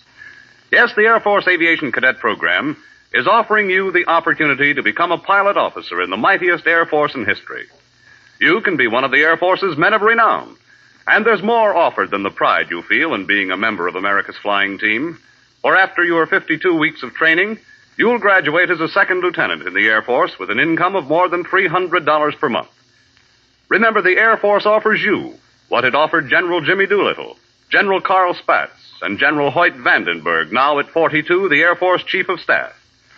Call at your local Army and Air Force recruiting station tomorrow. Apply to become an aviation cadet. And now, back to the story of the gambler and his ladies and Jeff Regan, investigator.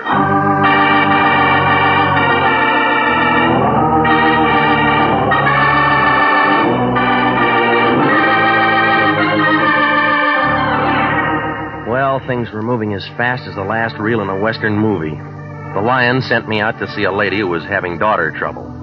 Georgia Bascom had done a tie-in with a gambler named Louis Desmond. Only it looked real permanent.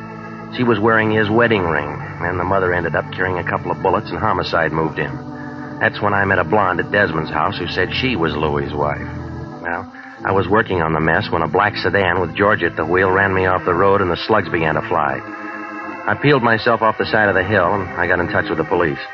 Sanducci took over and invited me to headquarters for some more talk. He put me in a little room with pale green walls and sat behind a big desk chewing a dead cigar. He was taking me all in like a Hoover vacuum cleaner on a dirty rug. Well, how do you feel, Regan? All right. You shouldn't. Why not? Looks to me like from here on in you're a marked man. I'll get along. It'll be real interesting to see how. All right, now look, have you got something to say? Maybe. Well, let's hear it.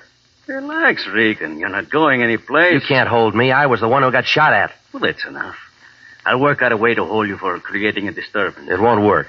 Listen, you. The bullets we pulled out of your upholstery match the ones in Mrs. Bascom. So what? So we figure she was knocked off because she knew something somebody didn't once said. We also figure that applies to you. Yeah, well, that gets you nothing. All right, Regan. Play it your way this time. You'll come running back when the heaters close in. Don't make book on it. Well, if you gotta get yourself knocked off, don't mess up our city street. Yeah, I'll be real careful. Oh, and wear a dark suit that save our morticians a little trouble. That all? Yeah, go on, beat it, sure. Oh, Regan. Yeah? E buffy de tu padre. What's that mean? Your father's mustache.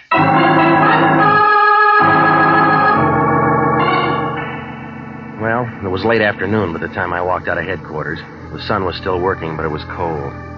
The cab driver with a lot of conversation drove me to my place over on Taft. When I opened my front door, I smelled it again, those cubebs. A small face was sitting on my sofa sucking on them. It belonged to a guy who had to stand on a box to see over a fox terrier. When I shut the door behind me, he ground the cigarette into an ashtray and turned on a nervous look like a pig in a football factory. Your landlady let me in, Mr. Regan. I hope you don't mind. I have to talk to you. We met before. We did? I don't remember. Just me and your cigarettes. Huh? Oh, you mind if I smoke? You just finished one. Oh, yes, so I did. May I have a drink then? Just a small one. All right. Thank you. I generally don't drink, but tonight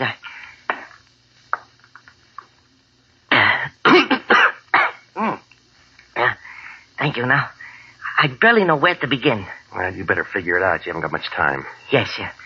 Well... Start with a name. Is that necessary? Yeah, it is.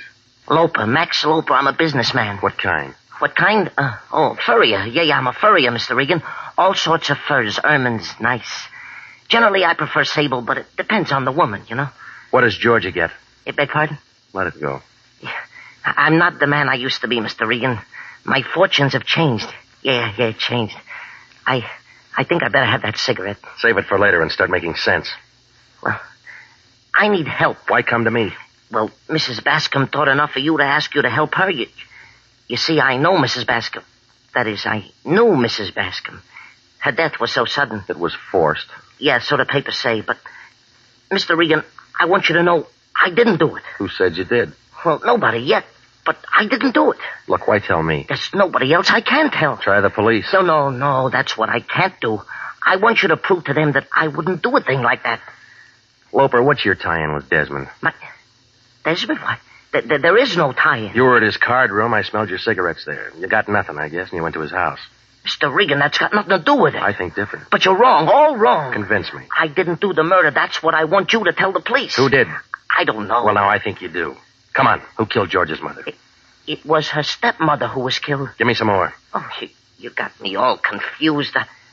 I guess coming to you for help was a bad idea. Something was. I'll find somebody else who doesn't ask so many questions. I better go. No, not yet, little man. You got too many answers. Take your hands off me. Now, Mr. Regan, I never used one of these, but the theory is simple. Just pull the trigger. If you can find it. Don't urge me. Open the door. Go on. Sure. Now step away. See you later, Mr. Regan. Hey, Loper. He made it to the staircase, and then the noise came. A couple of bullets flew up the spiral and caught him in the chest. He stopped in midair for a second like a yo-yo on a string, and then he toppled over and rolled down. By the time I got to him, he was all used up.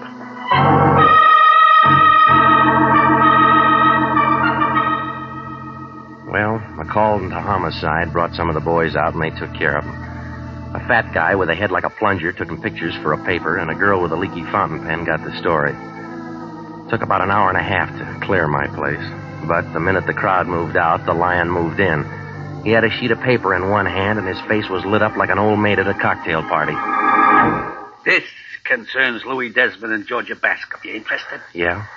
Desmond's got a wife, and her name's not Georgia. No, it's Stella, and she's a ripe candidate for a drunk tank. What else do you know about her? She's jealous. Well, there's no record any place of a divorce or of a marriage between Georgia and Desmond. That whole setup's a phony. Tell me why. Georgia's father, named Peter Bascom, was a furrier. And he was once in on a fur job with the same Louis Desmond. Go on. The old Bascom ended up with a bullet in him, and Louis with a pile of dough. How did it work? I can't find out everything. You gotta do something. You know a Max Loper? Never heard of him. You got an address on this Georgia? The Arena Hotel, room 406, in Catalina, off Wilshire. All right. The way I figured, an insurance company might be real interested to get hold of her. No, the gas chamber's got priority. We figured the swindle first. Collect the fat bonus, then let the city handle her any way it wants. Call me when you get it all sewed up. What are you going to be doing? Resting at home. I'm all worn out. Yeah, well, that figures. You've been doing a little thinking.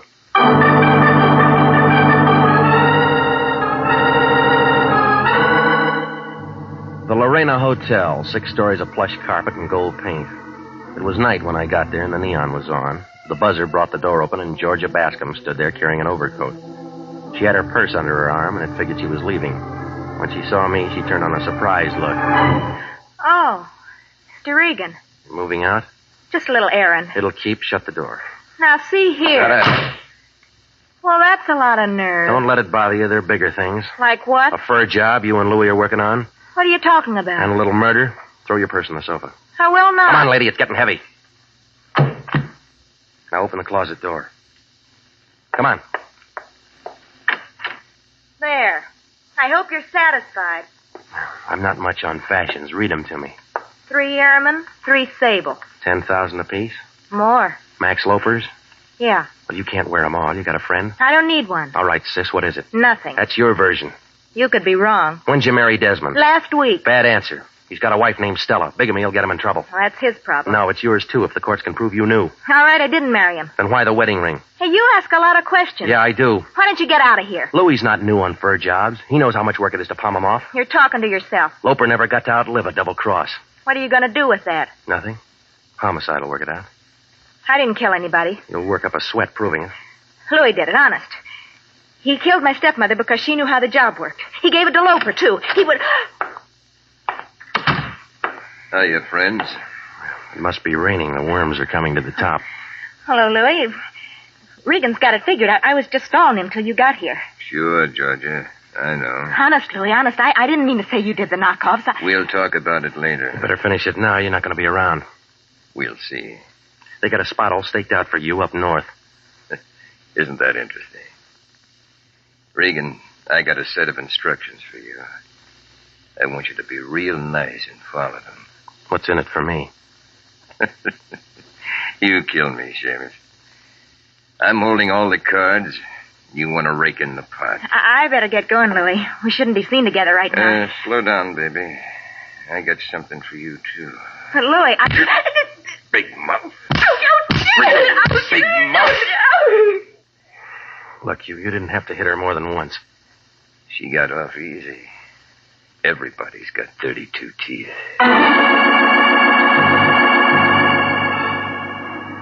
Desmond moved us out of the apartment and down the hall. Georgia was beginning to sob, but Desmond wasn't impressed.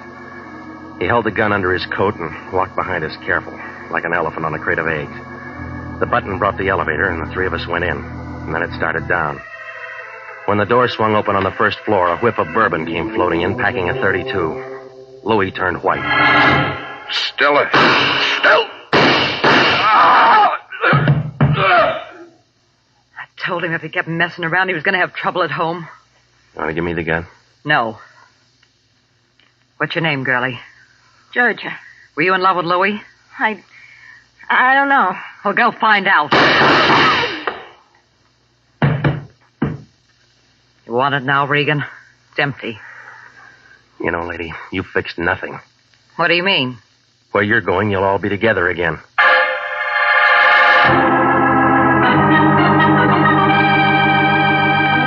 Well, it was all over fast, like a $1 dinner. The coroner's office sent out some boys for Georgia and Louis, and Sanducci picked up Stella. Desmond had himself a pretty good thing. Do a tie-in with a furrier and move the furs across the border with nobody making a fuss. Oh, it was slow work, but $10,000 a week's pretty good pay, and it was real safe. Loper wasn't going to say the furs were even stolen until they were turned into money. Of course, he never got to say it at all. Everything would have been all right if Stella didn't see green every time Louis saw blonde. Well, the insurance company thanked us for what we did to expose the fraud. The Lion was unhappy. He said they should have shown their gratitude with something more lasting. They gave it to him. A 1949 pocket calendar.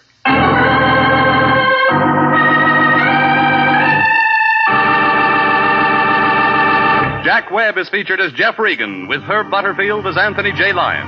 It's CBS at this same time next week for more hard-boiled action and mystery with Jeff Regan, Investigator. Written by Larry Roman, produced by Sterling Tracy. Included in tonight's cast were Mary Lansing, Marvin Miller, Pat McGeehan, Lorette Philbrandt, Jack Petruzzi, Yvonne Patey, and Sidney Miller. Original music for this program is by Milton Charles. Bob Stevenson speaking. This is CBS, the Columbia Broadcasting System.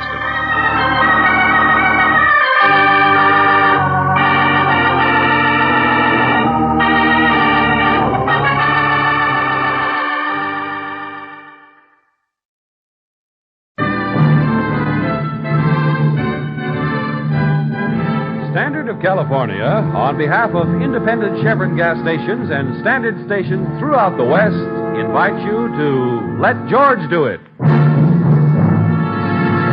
The Perfect Specimen, another adventure of George Valentine. Personal notice. Danger is my stock and trade. If it's the kind of trouble you can't handle without confidential help, you've got a job for me, George Valentine. Write full details. Dear Mr. Valentine, as a doctor, I've had to tell many people that they were doomed to die. Well, today, I was told the same thing myself. I was even informed of the time and the method. All the facts were there, except who is going to kill me and why. I suppose I should go to the police, but they would only scare the killer off. Next time, he may not be thoughtful enough to warn me. I don't know what you charge for a service like this. Don't know what you charge for a service like this, but whatever it is, I'm willing and able to pay. My executioner hasn't allowed me much time, so you can understand I'm anxious that you meet me at my office as quickly as possible. It's signed Dr. Norman Penford. Here, Brooksy, is something that makes no sense at all. Well, how can you say that, George? A man expects to be murdered, and the notion doesn't fill him with too much enthusiasm. I think that makes a lot of sense. It's the note within the note I'm talking about, Angel. Yeah, why did the so-called executioner announce the date of the event and apparently supply a blueprint of his intentions? Is he some kind of a newborn fool? Well, maybe he's so sure of himself he thinks he can't get caught. Now, that's the kind of self-confidence I like to see in people, Brooksy. Except in murderers. What was the address of Dr. Penford's office again?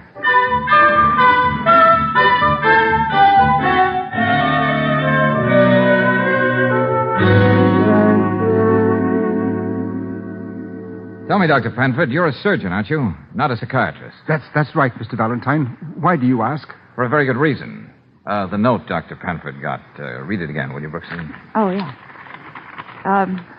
Notice of execution. Time, Tuesday night. Place, wherever you'll be. Method, one unerring fatal shot. Executioner, someone who hates you very dearly. Guess who? Unsigned and typewritten. Yes, I see what you mean. It does sound mad. Doctor, can you think of any patient who'd go this length because of, some kind of a grudge? No, that's inconceivable. You know, this could be a crank note. Do you believe that, Miss Brooks? No, somehow I don't. Okay, let's start from scratch, Doctor. Yes? Before I can do anything about this note, I've got to know something about you. Oh, there's not much to tell. I have my regular hours at the hospital, and I see a few people here at my office, which is just a part of my home. It's really an uneventful sort of grind, day in and day out, except... Yeah? Well, my son Eric is home from college for the summer. It makes this house a little brighter than usual. And your wife, Dr. Penn? I'm a widower, Miss Brooks. My wife died 21 years ago when Eric was born. Oh, I see. I suppose this picture on your desk is your wife's. What? This picture. Oh, I should have put that away. Wonderful to think that Eric never resented it being there. Well, why should he? Well, you see, this was my first wife. Oh, we're learning more and more, aren't we, Doctor? I didn't even think of telling you about Jane. Oh, Dr. Penford, in a case like this, when you don't know anything, everything becomes important. What about your first wife? Well, Jane and I were married less than 2 years. I haven't seen her since the divorce. The only reason I even know that she's still alive is that I send her an alimony check every month. I see. I met Eric's mother about a year later. I had a small practice in Kenton. That's a little mining town not far from here. Mm-hmm. All of which doesn't conjure up the figure of a crazed, egotistical murderer. Yes, I know. But as I said, my life has been rather humdrum. All right, Doctor, let me take it from there. From what I can read into this letter, I'd say that if the person who wrote it carries out his threat, it would be on Tuesday night, as promised. That's right, Valentine. And you're hiring me to see that it doesn't come off, as promised. If you can. Oh, Dad, Oh, sorry, I didn't know you had patience. Oh, not at all, Eric. These are two friends. Miss Brooks, Mr. Valentine, my son. Oh, Miss Brooks, How do you Mr. do? Valentine, I know I'm probably interrupting something, but look, Dad, how about doing the town with me tonight? We'll start with a country club, and then, well, who knows? Sorry, Eric, I'm afraid not. Now, what do I have to do to make him come out of his shell? Dad imagines I have a score of debutantes just waiting to make an evening of it with me. The truth is, Dad did say Miss Brooks, didn't he? His very words. Well, then, you might care to join me. Eric. Oops, I didn't mean to go plowing through the bounds of propriety, but it seemed like an idea, an inspired idea, Miss Brooks. Oh, I'm sure it would have been fun, Eric, but I had a few other ideas myself. Well, good try. Nice to have met you, Mr. Valentine. Now I'd better go up and shower. 6 sets of tennis in this sun is like a Turkish bath. See you later, Dad. Well, that's quite a hunk of man you've got for a son, Dr. Penford. Isn't he, though? But we seem to have gotten off the subject. Tomorrow is Tuesday. You may be sure I haven't forgotten. You understand, Doctor, I'll have to go about this any way I see fit. Of course. So I'll be in touch with you then. We'd better get started, Brooksy.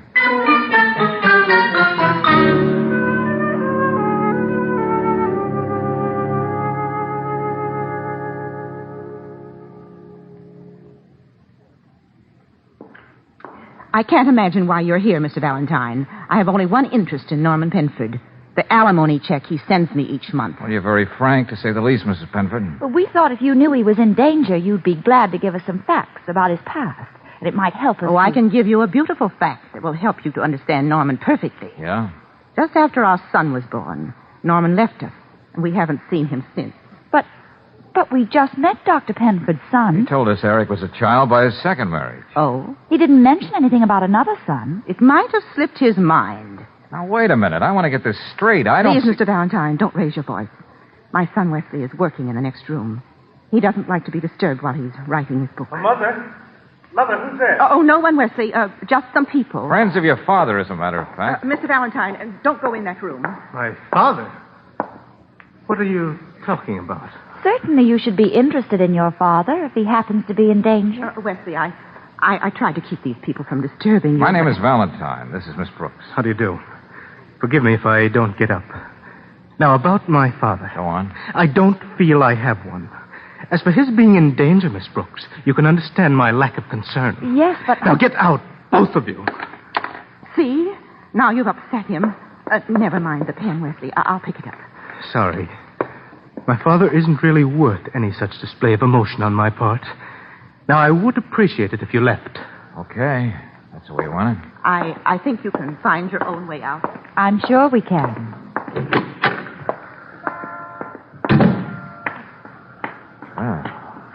Well, that's what I call a beginning with all sorts of possibilities.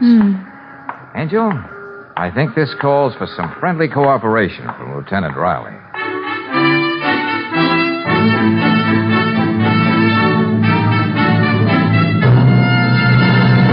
Valentine, I'm a public servant. I have a deep aversion to notes that threaten murder, but why, in the name of everything that's holy, didn't this doctor come straight to me? Oh, now you're not going to pout, Lieutenant. George explained all that. I can't take care of this thing myself, Lieutenant. It's a big brownstone house with plenty of ways of getting in and out.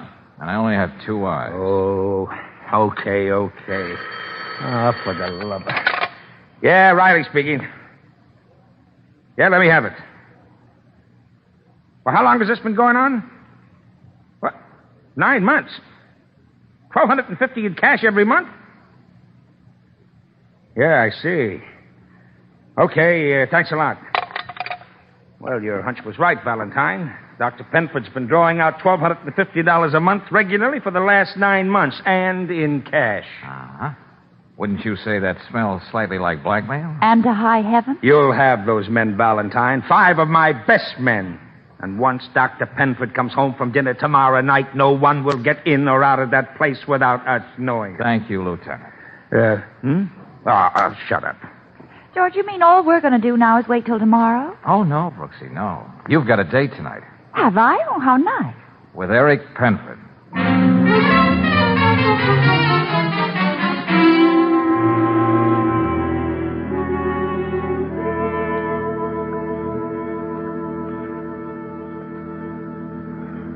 What made you change your mind and call me, Claire? Well, shall we call it a whim, Eric? No. Well, shall we say I just wanted to see the country club? No. Shall we say a girl can't always admit how she feels with other people present? And you wanted to be alone with me tonight, didn't you, Claire? Eric, let's go back inside and dine. No. Please, my wrist. Nothing like this has ever happened to me before. You must know how beautiful you look now. Not unless someone tells me. You probably think I'm just another college kid home for the summer. Maybe you don't take me seriously. Oh, I didn't say that, Eric. And what do you have to say? Eric, Now, don't be afraid to fall in love with me. I can take care of you, Claire. There won't be any question of money. There won't? I don't even have to go back to college. I get $1,250 a month, come rain or shine. Well, that's a lot of money. Where does it come from? No, that's not important, darling, but it'll always be there. I've taken care of that. What do you say, Claire? I don't know what to say. You've got to give me a few minutes to think it over. No, not with you around. That wouldn't be fair. Oh, Claire, darling. It won't be long.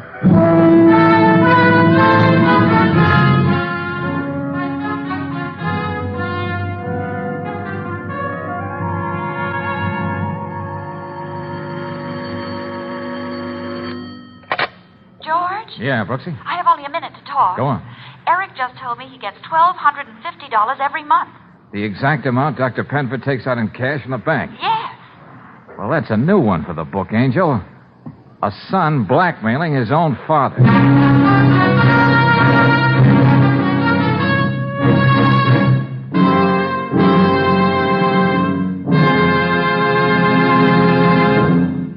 We'll return to tonight's adventure of George Valentine in just a moment. Meanwhile, a word about thrift. If upkeep for the family car has been putting too big a strain on your pocketbook, listen to this. It's a money-saving tip from Ben Franklin, a very real Ben Franklin who's a printer and who lives in San Francisco, California. Here's what Mr. Franklin says about RPM motor oil. Quote, I changed to RPM in 1941 and haven't spent a nickel on engine repairs since, unquote. That's 7 years without the need of engine repair. Try RPM motor oil starting tomorrow in your own car. RPM is compounded to keep your engine cleaner, to guard hot spots, to protect every inch of precision-made metal from its worst enemy, internal rust. No wonder this premium oil came out on top in a survey of Western motorists, preferred 2-to-1 over any other motor oil.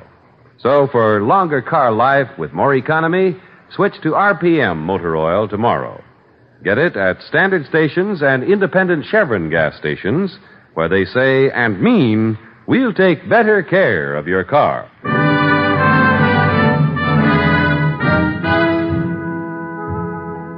And now back to tonight's adventure of George Valentine. Well, when a respectable doctor hires you to protect him against a threatened murder summed up in a typewritten note, you'd think after that your client wouldn't be likely to lie to you. But instead of the one acknowledged son, you find there are two, and son number one is apparently blackmailing his own father for a fancy sum. So with time growing short, you make your way to the little mining town of Kenton. Mrs. Vishniowski, you've lived here in Kenton a long time. You remember Dr. Penford, don't you? Oh, a good doctor. A very good man. Too bad he not stay here. Or maybe you remember his wife. Was he happily married? Married? Plenty girls wanted to marry doctor. But he was no married man when he lived here. Wait a minute, what's that? Are you sure? Oh, yes, very sure.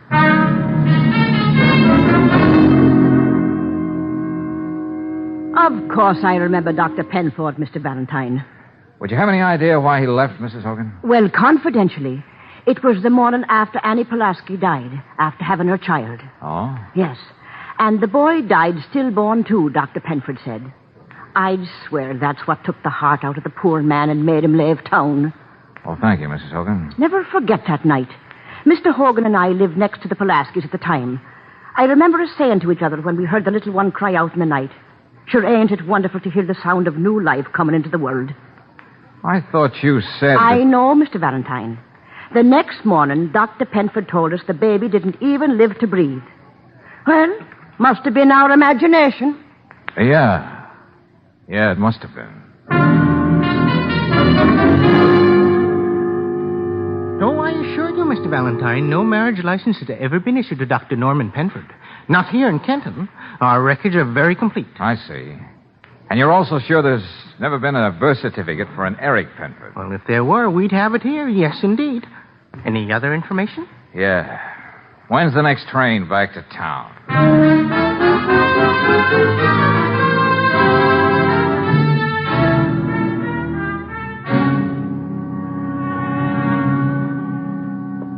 Penford, let's stop kidding each other. What do you mean? You've hired me to keep you from getting killed tonight. There's only a few hours before sundown, and you still want to go along with those lies you told me. Lies? Such as Eric being your son. You know that's a lie. What? Well, how do you know that? You never even had a second wife, Doctor. Valentine. Oh, yes, you gave me nothing to work on, so I had to find out these interesting little details for myself. Those couple of years you spent in Kenton told me a lot. Now, just who is Eric? Is he the son of Annie Pulaski? Well, Doctor, you left suddenly the next day. All right, Valentine, I took the child. It was wrong, but think of the things that I gave him. He never wanted for anything. What would he have had in Kenton? Life in an orphanage? And then facing a world that was against him every inch of the way? Oh, no, I saved him from all that. Yes, very fine motives, Doctor. You took a boy who wasn't your own, called him your son, gave him every opportunity. Still, you haven't seen or spoken to your real son for more than 20 years. Wesley? What do you know about him? Just something else I found out. Oh. Well, the truth is, Valentine, I never thought of Wesley as my son. He belonged to his mother, and I left it that way. And then when I thought I could have a son like Eric, I couldn't resist the temptation. He's repaying you beautifully, isn't he? What's that? He's holding you up, isn't he, Dr. Penford? He knows he's not your son.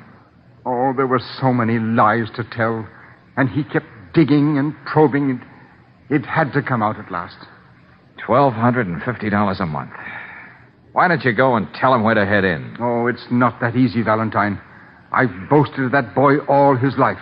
How strong and tall and beautiful he is. You just don't let a truth like this come to life all of a sudden. All right. We got that all straight. Now, how does it tie up with that note? It doesn't. It has nothing to do with it. That could be another lie, Doctor. But it isn't, Valentine. This thing between Eric and me is entirely personal. I'll never admit to another living soul that he's been blackmailing me. And about tonight, all I know is what I've told you, and I need your help. You wouldn't walk out on me now, would you? No. Tonight you're going to get every protection a man can expect. But tomorrow morning, get yourself another boy or talk it out with the police. Thanks, Valentine. I'm just worried about tonight. Not still working, Dad. You ought to take a little time off. Oh, hello, Valentine. Hi. Swell swimming at the pool today. I couldn't find anybody to give me any real competition. You never can. I understand, Eric, that you're also on the boxing team up at college. Oh, it's nothing. I I just happen to have a left jab that seems to hit in the right place at the right time. You mean something like this? What are you trying to do? Or maybe a right cross like this, Jim. Mr. Valentine! Dad, what's he trying to do? What's happening here? That, Eric, was to make up for all the times your dad didn't take you across his knees. Don't worry about tonight, Doctor. I'll be around.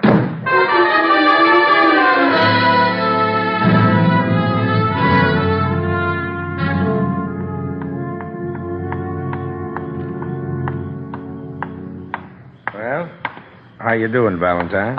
The good Lieutenant Riley. Your presence makes this quite an occasion. I just wanted to make sure you were happy with our service. If you were displeased, you might decide not to put your confidence in the police department again. The subtlety of your sarcasm, Lieutenant, is a beautiful thing. But kidding aside, the way you've got your men planted, I can't see how anybody can get in that house without being seen. Oh, it's nothing. It's just a little trick I learned after more than 20 years on the force. I even have Hennessy trailing Penford to his restaurant. Oh, I didn't miss that either, thanks. I told the doctor to accept no calls and hold her for the night. Once he's inside, he's as good as sealed up. Nobody will be able to get at him. Well, if you want me, I'll be hanging around for a while in the patrol car down the street.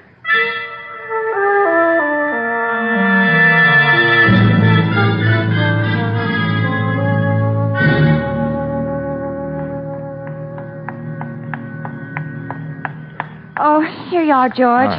Here's a sample of all the letters on Dr. Penford's typewriter. Good. Let's get over here under the street lamp. Oh, hey, wait a minute, George. Isn't that the doctor coming home now? Yeah, so it is. Is that you, Valentine? Yes, we've met before, remember, Doctor? Oh, I guess my mind was wandering. Good work. You don't know what a difference it makes to know that you're on the job. Good night. George, Dr. Penford didn't seem himself at all. He's always so careful and precise in his manner. Well, in his place, how would you feel on a night like this, Angel? Come on, let's get back under that street lamp. George, that's the threatening note Dr. Penford received. I thought that's why you wanted me to use his typewriter. How do you like this, Brooksy? The E's are all the same.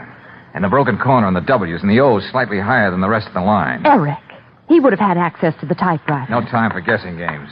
I've got to get to the lieutenant. Yes. Sorry to disturb you, Lieutenant. Huh? But something new has been added. What's that? The note Dr. Penford received was written on his own typewriter. What are you talking about? That's a fact, Lieutenant. Stay parked right here where you are, Miller. I'll be right back. Yes, sir. Come on, Lieutenant. We'd better talk to Penford. And fast.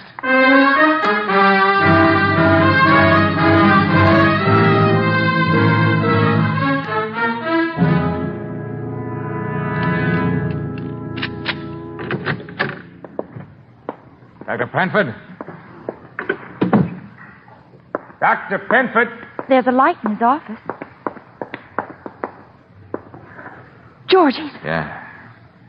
Let's have a look at him. Why don't... I can still feel his pulse. Miss Brooks, get on the phone. Call an ambulance. Okay. I don't see any gun around, Lieutenant, but he was shot. Oh, that's impossible, Valentine. Nobody could have come in this house without us seeing him. And I know he was all right a few minutes ago when we talked to him.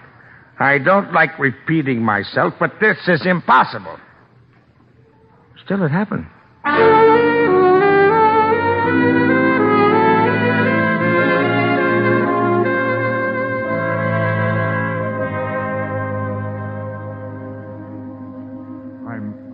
I'm all right now, Lieutenant. Doctor, for the love of heaven, what made you do a thing like that to yourself, huh?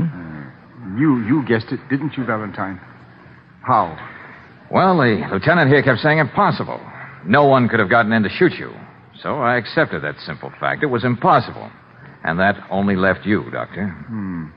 And I thought there couldn't possibly be a flaw. You were shot before you arrived at the house. That's why you were so vague about things, so anxious to get inside.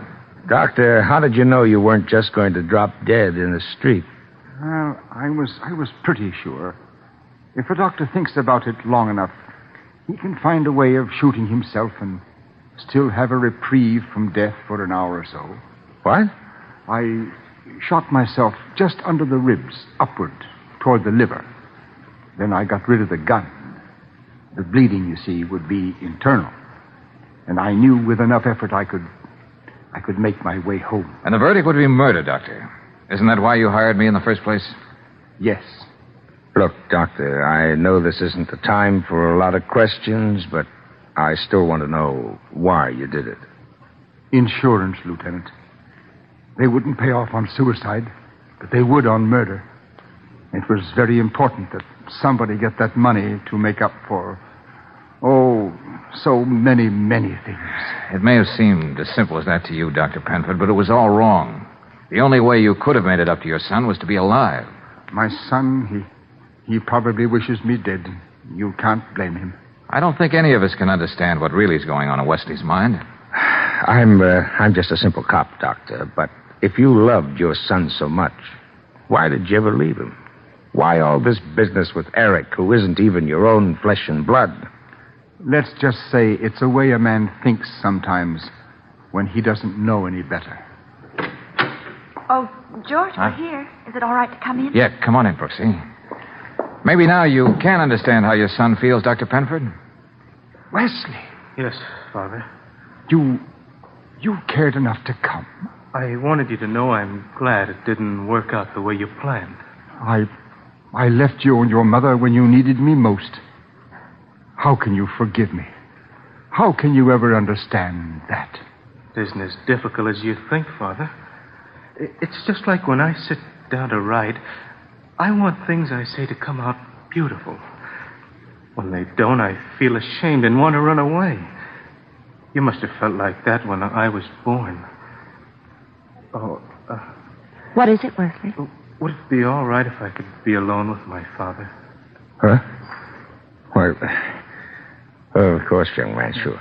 Thank you. Mr. Valentine, would you wheel me over to his bed?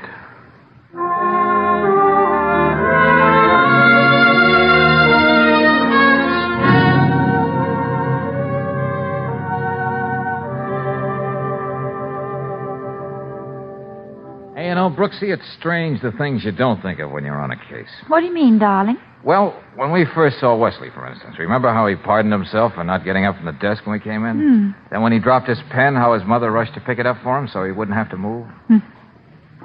Strange the things you can't possibly think of or even imagine. I mean, a father feeling that way about a crippled child.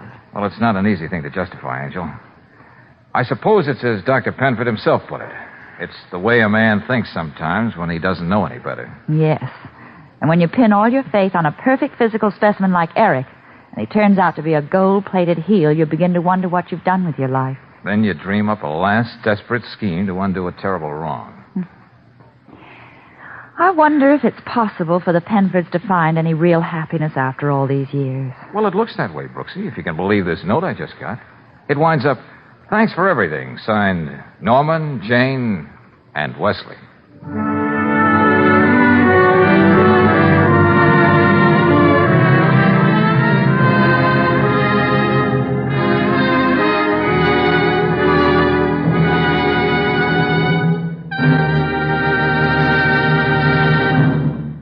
It's the second day of your vacation trip, and you're all set for some more happy motoring miles. But your car isn't. Feeble battery, or maybe just a plain dead battery.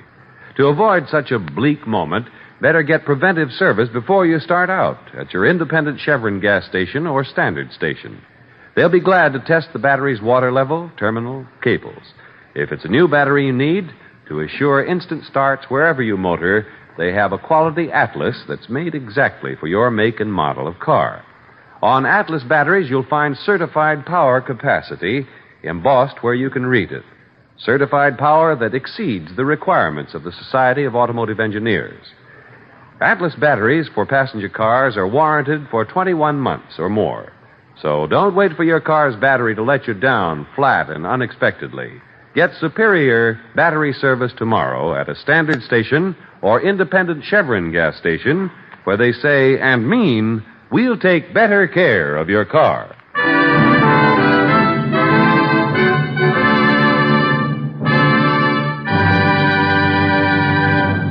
Next week, when you tune our way for another adventure of George Valentine, you'll hear We're up against a remarkably agile ghost, Brooksy. I got tapped on the head twice before I could even turn on a light. But where did this thing go? It couldn't get out. Oh, all I know is somebody tried to give me the same kind of scalp massage the late Mr. Mitchell got. Oh, what goes on here? I don't know, Brooksy, I don't know. But we're not leaving this haunted Victorian nest until we find the answer to that very pertinent question.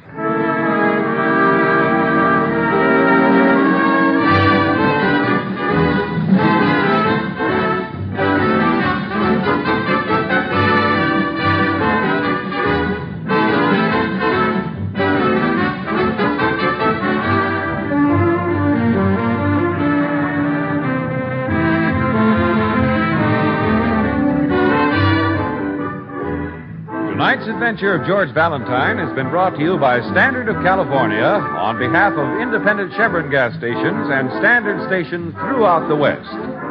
Let George Do It stars Robert Bailey as George with Frances Robinson as Claire. Wally Mayer appears as Lieutenant Riley. Tonight's story was written by David Victor and Herbert Little Jr. and directed by Don Clark. Also heard in the cast were Herbert Rawlinson as Dr. Penford, Hy Averback as Eric, Noreen Gamil as Mrs. Penford, Don Diamond as Wesley, and Martha Wentworth as Mrs. Hogan. The music is composed and conducted by Eddie Dunstedter. Your announcer, John Heaston. Listen again next week, same time, same station, to Let George Do It.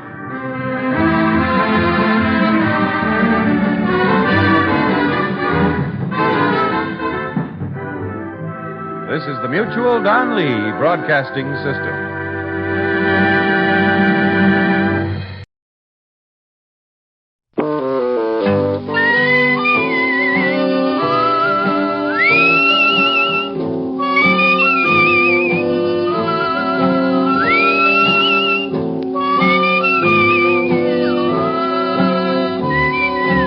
Here's Dick Powell as Richard Diamond, private detective.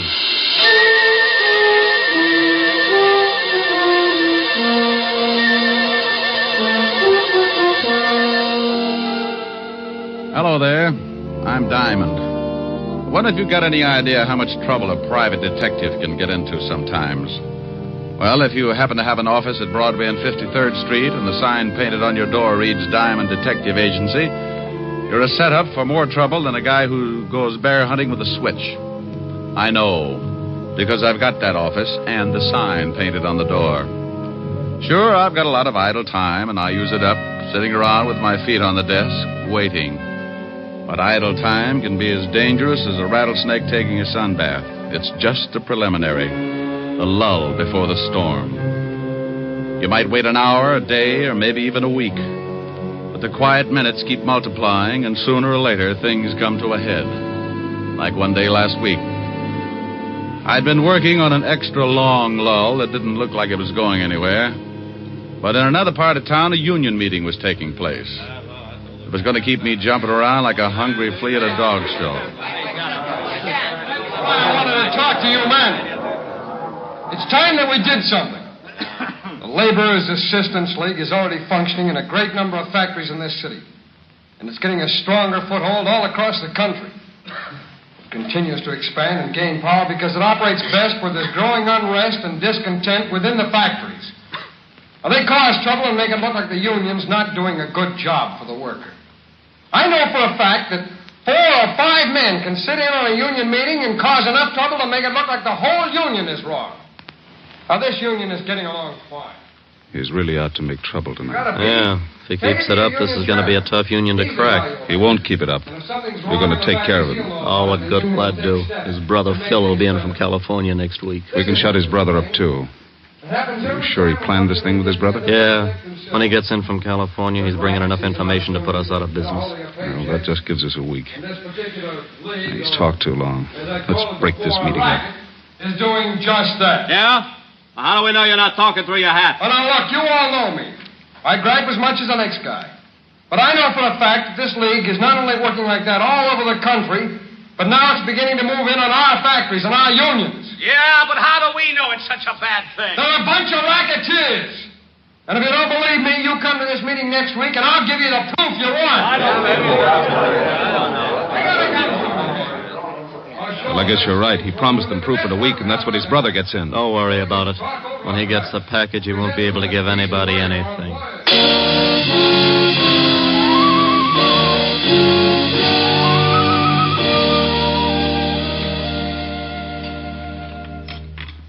Tom, bring in the rest of the dinner dishes, will you? Oh, sure, honey. Here, Mama, let me wash them. You talk to Tom for a minute.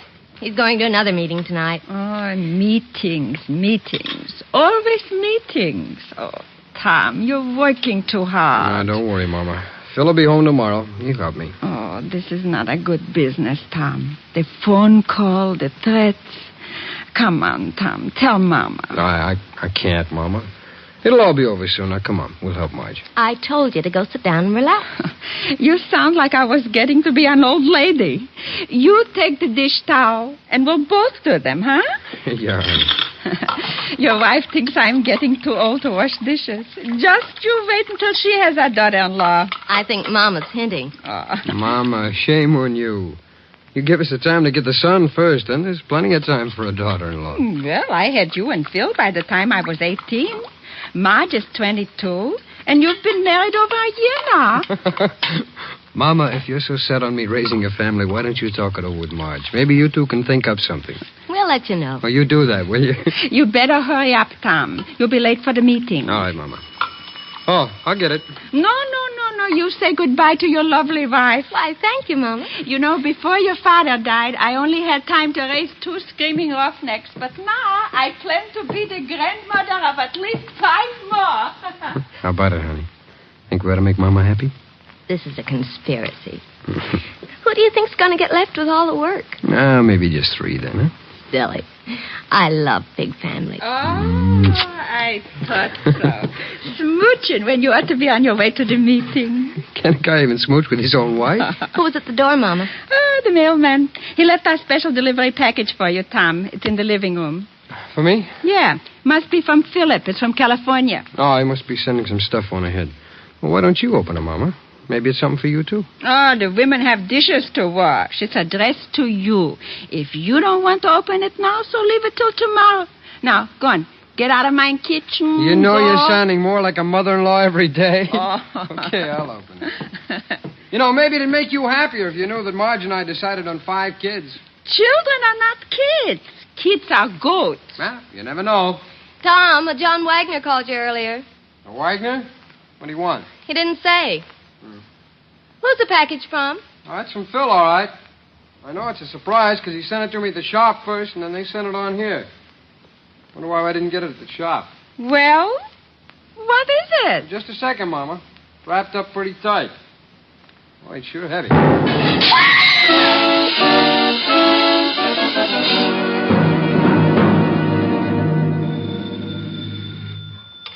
Diamond Detective Agency, murder solved cheap. We eliminate the middleman. Oh, by George, that was a good one. Is this Lieutenant Levinson, the homicide kingpin? Yeah. Rick, get down here, will you? What's up, lover? Something pretty nasty. Well, tell Otis to stop leaving his bubble gum under the seats. No kidding, Rick. This is something that you want to know about. Well, stop sounding like an auctioneer at a mortuary and tell me what it is. You know the Waxmans? Mama Waxman? Yeah. Sure, had dinner over there last week. Took Helen. What's happened, Walt? Last night, someone sent Tom Waxman a box with a bomb in it. What? I knew you were a friend of the family, and I've got to talk with you. Come down here, will you? You know it. I closed the office and grabbed a cab for Walt's precinct. All the way over, I kept thinking about Mama Waxman and her 2 sons. I'd known the whole family when I used to be on the force. Tom, who used to sing first tenor at the synagogue, had gotten hit in the throat with a baseball. Cantor Weinberg asked me to take over for him, so I sang that day in Tom's place. Mama Waxman heard me and asked me over later for the best dinner I'd ever eaten. We've been friends ever since. The cab dropped me off at the station, and I went in fast. Sergeant Otis was sitting at his desk reading the Police Gazette. Hello, Otis. Stop panting. They're just pictures. Oh, it's the comic gumshoe. Go on in, Diamond. The lieutenant expects you. Well, thanks, Sergeant. Oh, by the way, when are you going to get a haircut? You're beginning to look like Rasputin with a Tony. Hello, Walt. Sit down. I got a real headache. How much damage did the bomb do? Plenty. Killed Tom and put his wife and mother in the hospital. Mama Waxman's pretty bad. Oh, that's awful. Any line on the killer? Yeah, that's why I got this headache. We're holding Phil Waxman, Tom's brother. Holding Phil? Are you crazy? Those two kids were inseparable. Tom's wife said that the box the bomb came in was from Phil. She heard Tom say so before he opened it. Well, she could have been mistaken. Someone could have copied Phil's handwriting. The story's got more holes in it than a fishnet. The package was sent from California, Rick. That's where Phil was. He got in this morning and we picked him up at the train. What does he say? I thought at first he was going to say plenty, but then some guy comes in and says that he's his lawyer. After the guy left, Phil shut up like a clam. He denies the crime, doesn't he? Oh, sure, but that's all. Can't get anything else out of him. Who was this guy who claimed to be his lawyer? I got it right here. Name is John Wagner. You check on him? Yeah, he's a lawyer, all right, but we can't find an address on him. Moved his offices about 3 weeks ago. Can I talk to Phil? Won't do you any good. But if you want to, have Otis take you over to the Tombs. I won't have to hold Otis's hand, will I? Oh, go on. Get out of here.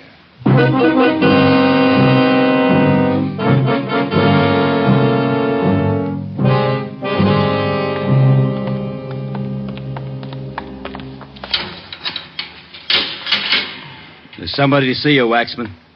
All right, Diamond, you got 5 minutes. How are you going to keep track, Otis? On my fingers. Well, that'll only get you up to 13. I'll scream if I need you. How are you, Phil? You're in on a tough rap. Yeah. You want to tell me about it? I've told the police everything I'm going to. Who was the lawyer who came in to see you? Just a lawyer. John Wagner? Just a lawyer. Look, what were you doing in California? Now, Phil, I know you didn't send that bomb. Why don't you open up and get yourself free? I've said all I'm going to say. Now, get out of here, Diamond. Oh, it's like that, huh? Yeah, it's like that. Oh, come on. Go on, get out. Okay. But don't forget your mother. You don't want to let her down. I'm going over to the hospital and see her now. Hey, Otis, let me out of here.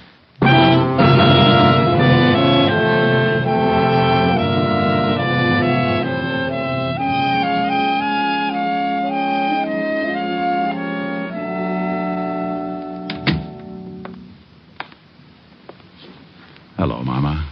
What? Who? Oh, Richard. How's my big policeman? Fine, Mama. Did you know that one of my wonderful sons is dead? Did you know that, Richard? Yes, Mama. Now, you take it easy or the doctor won't let me stay. They killed my Tom because what he said was the truth. And that's why they are bad. Because they don't let people tell the truth. Who, Mama? My boy Phil knows. He will tell everything about them, and then they will be arrested. Sure, Mama, but who does Phil know about? I just saw him, and he won't tell me. Mama. I feel so sleepy. I'm tired. Mama. You'll have to leave now, Mr. Diamond. Is she asleep, nurse? Yes, we gave her an injection before you got here. Oh. Well, then may I see Mrs. Tom Waxman?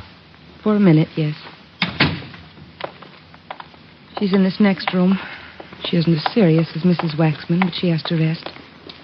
I'll give you a minute with her.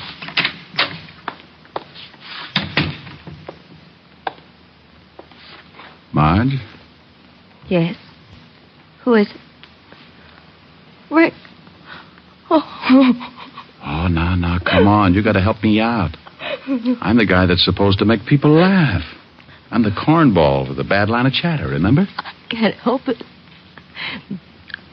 Sorry, they gave me something to make me sleep, and things don't make too much sense. Look, dear, I want to help Mama, and I want to help you, too. But the nurse will only let me stay a minute. The police are holding Phil. I just came from seeing him. Did he tell you anything? Nothing. I made a mistake and told the police that the bomb had arrived in a package from Phil. I didn't think... They can't believe Phil would ever do a thing like that. He was helping Tom. Mama said Phil knows who did it. He doesn't know. He just knows who's behind it. I'm pretty sure I know, too. Who, Marge? Tom's been making speeches against an organization that call themselves the Laborers Assistance League. I've heard of them. King-size bunco game. Yeah. Phil's been in California. He joined the league and found out a lot of things about it. He used to write Tom once a week. Your time's up, Mr. Diamond. You'll have to leave. Just a second. Marge, did Tom tell anybody what his brother was doing? I don't know. There was a man named John Wagner that called Tom all the time. John Wagner? He's a lawyer. Please, Mr. Diamond. Did he tell any of the men who work in the shop with him? Yes, I think so. Mr. Diamond, I'll have to call the doctor. Please, nurse. This may mean another man's life. Marge, who did he tell? Well, I can only remember one person. Ralph Pryor. Pryor. Mama used to fix Tom and Ralph dinner after work sometimes, but he was Tom's closest friend. Okay, Marge. Now, you take it easy, and I'll see what I can do. Please, Rick, find the men who did this. Yes. Well, I'll try.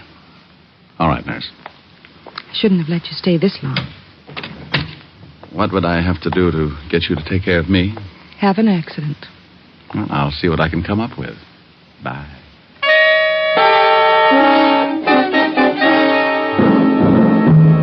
I left the hospital and walked out on the street. One of those sidewalk photographers snapped my picture and handed me a card in case I wanted to send him 2 bits for the print. I threw the card away and headed for the factory where Tom had been working. The superintendent took me down and introduced me to the new foreman of the shop. Yeah, pretty rough about Tom. That's an understatement. Tell me, when did you take over Tom's job as foreman? This morning. How long have you worked for this shop? About 3 years. Why, are you a cop?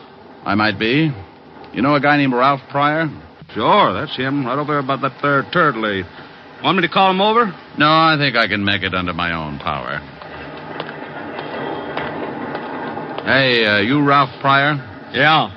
You knew Tom Waxman pretty well, didn't you? Yeah. Well, don't cry on the machinery. It'll rust. Who are you? What do you want? Name's Diamond. Let's say I'm a friend of the family. Well, good for you. What are you snooping for? I've got an erector set. I just love machinery. Well, don't get too close to this machine or it'll take your arm off. As long as it's not the one I count my money with. How long have you worked here? None of your business. Where were you during the war? Same answer. Well, thanks, Mr. Pryor. You've been grand. Hey, Foreman. Yeah. Did you talk to Pryor? Yeah, he's the quiet type. Say, how does the mail come in here? From the mail room. Ask a silly question. No, I mean, who brings it in? Well, no special one. Foreman usually sends someone after it. Do you remember a package coming here for Tom yesterday or the day before? No, if there'd been one, Tom would have seen it. He was the foreman then. Where can I find the mailroom? Up the hall to head the stairs. Thanks. Sure is too bad about Tom. You said that. Say, didn't I know you all back in Little Rock, Arkansas? No, I'm from Malvern. I just thought I'd ask.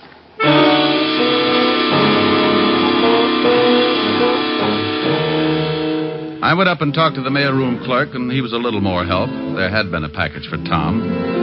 He told me that he'd sent it down along with some other mail, but he couldn't remember who'd picked it up. I was beginning to get warm, and I knew it. So I slipped into a phone booth and put in a fast call to Lieutenant Levinson. Homicide, Sergeant Otis. Otis, let me talk to the lieutenant. Oh, it's you, Diamond. Why don't you stop playing like a detective? Why don't you buy the lieutenant a necktie for his birthday, a fuzzy green one? You think he'd like that? Sure, and if the clerk hasn't ever seen a fuzzy green one before, just show him your tongue. Now put the lieutenant on. Lieutenant Levinson. What? Did you find out anything about that bomb? Oh, yeah, Rick. It was dynamite, highest grade.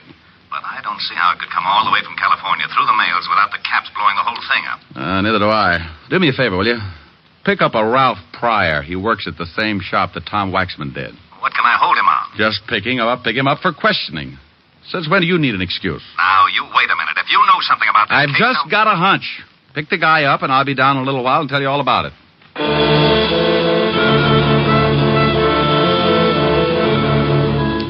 I hung up on Walt just as he was getting around to the words you could censor and headed back to the factory. I waited around outside for about 10 minutes, and then, sure enough, a prowl car pulled up, and 2 boys in blue got out and went in. In a couple of minutes, they came back outside, only this time they had company. Ralph Pryor. I waited until they had pulled away, then I hailed a cab and headed for the 5th precinct myself.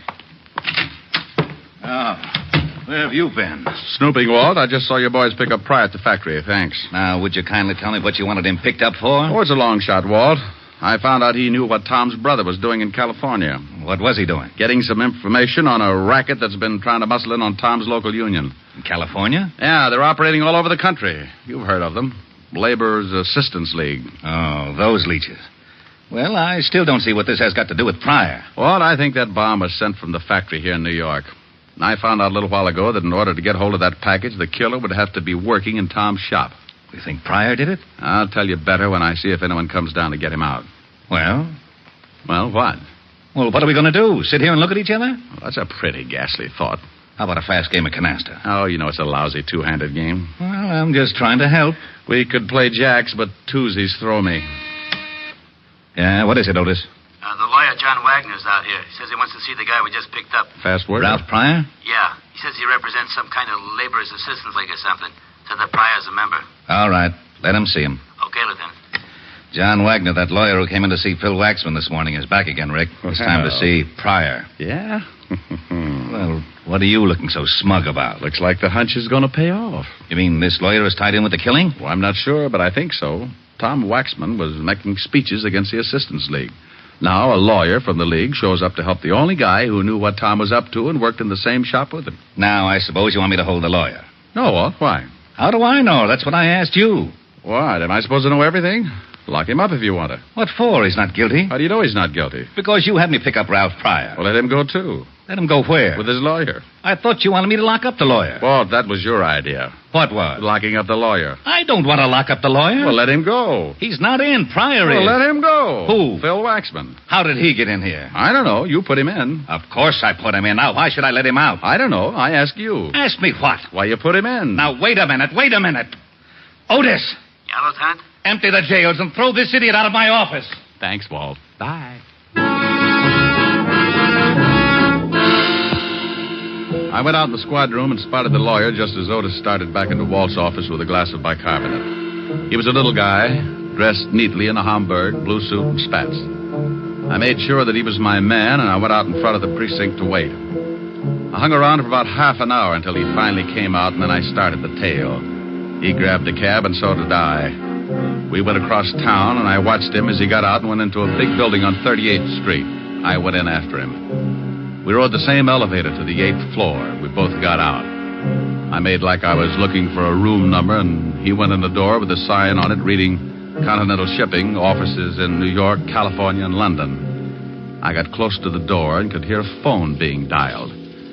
I'd have given my eye teeth, complete with the fillings, to have heard what the conversation was about. Yes, I just went down to see him. He'll be released in an hour. I've got him passage on the tramp steamer.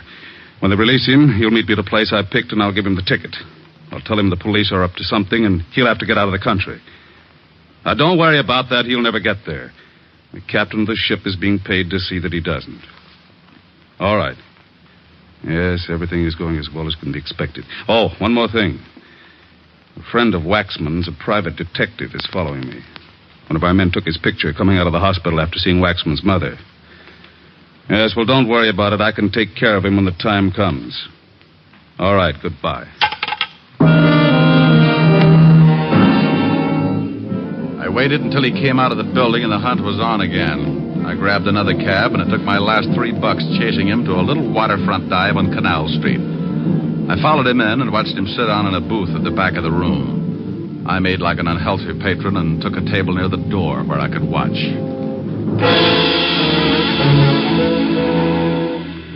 An hour later, a guy walked in and headed for the lawyer's booth. He was Ralph Pryor. He talked with the lawyer for a minute, then took an envelope from him and got up. He went out, and I went after him. If I was right, he was my killer, and the lawyer could wait. Ralph, I want to talk to you. I thought I told you to stop snooping. Bad right ear. Let's step in this alley. For what? Get in the alley. Hey, what do you think you're shoving around? You're just full of questions. You know, mister, you're not so big that you can't end up with a busted head. Now, let me go. I guess you better understand something. Oh. Get the point? Oh, you dirty... Still want to play, huh? Oh. Oh. Maybe you haven't guessed it, but I'm mad. I'm going to kick you from one end of this alley to the other until you tell me who sent that bomb to Tom Waxman. I don't know what you're talking about. Okay, the state might slap my wrist, but I don't like losing good friends. Oh, my nose. You should see Mama Waxman.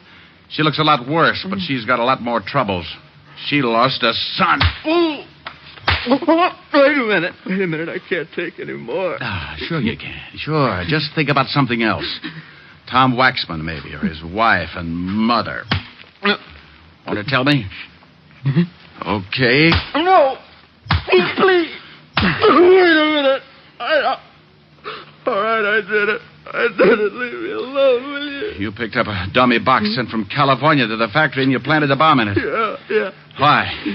Because Brother Phil had evidence enough to smear the League? You know a lot, don't you? Sure, Tom was going to present the evidence in front of his union. And the League sent an empty box from California addressed with Phil's forged handwriting. And I went up to the mailroom and picked up the box and put the bomb in it and sent it to Tom's house. You do it for the League? Yeah, I did it for them. Who's the boss of the League? Well, I... Come on. All right. It's... Oh. Now you'll never know. Wow. Mr. John Wagner, complete with Derringer. I hope you noticed the error of his ways, Mr. Diamond. He talked too much. You got a funny way of keeping clients out of trouble. I'm glad you noticed. I'm going to do the same for you. Won't you need a retainer? No, this one's on the house, so to speak. I think you're going to get one anyway. That cop at the end of the alley with a riot gun doesn't look like he's hunting gophers. That is a very stale attempt at throwing me off guard. Anyone that would be stupid enough to try a worn-out stunt like that deserves to die. You'll make it easy for me. Okay, suit yourself. Fire when ready, Gridley. What do you think? Thanks, Walt. You arrived in the nick. Nick Pick, a big gazunt. Why can't you get mixed up with a wife beating or something? The taxpayers are getting tired of seeing their streets cluttered up with a lot of bodies. Now, don't you yell at me. How did you find me? I knew something was up, so when Ralph Pryor was released, I tailed him. I saw you tailing Pryor. I saw the lawyer tailing you, so I tailed the lawyer. Well, if you'd had an 8-piece band, you'd have had a parade. Oh, nuts. Oh, what's the matter, Walt? You'd have had to shoot him. He was going to kill me. Oh, I'm not worried about that. Well, what is it? I forgot to bring my bicarbonate along. Oh.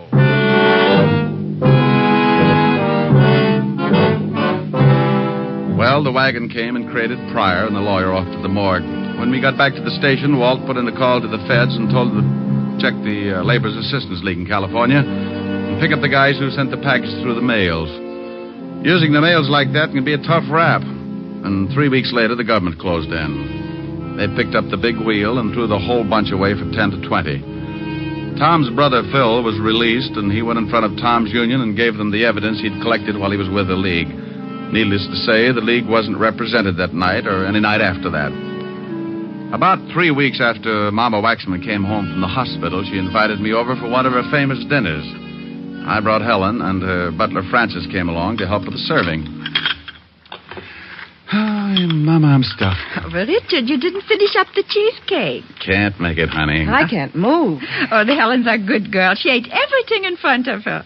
You know what? You two should get married. Her appetite is the best argument against getting married I can think of. Keep working on him, Mama. All right. Now, let's all go into the front room. If I know my big policeman, he still likes to stretch out on the couch, huh? You are so right. Here, let me help you, Mama. Thank you, Richard.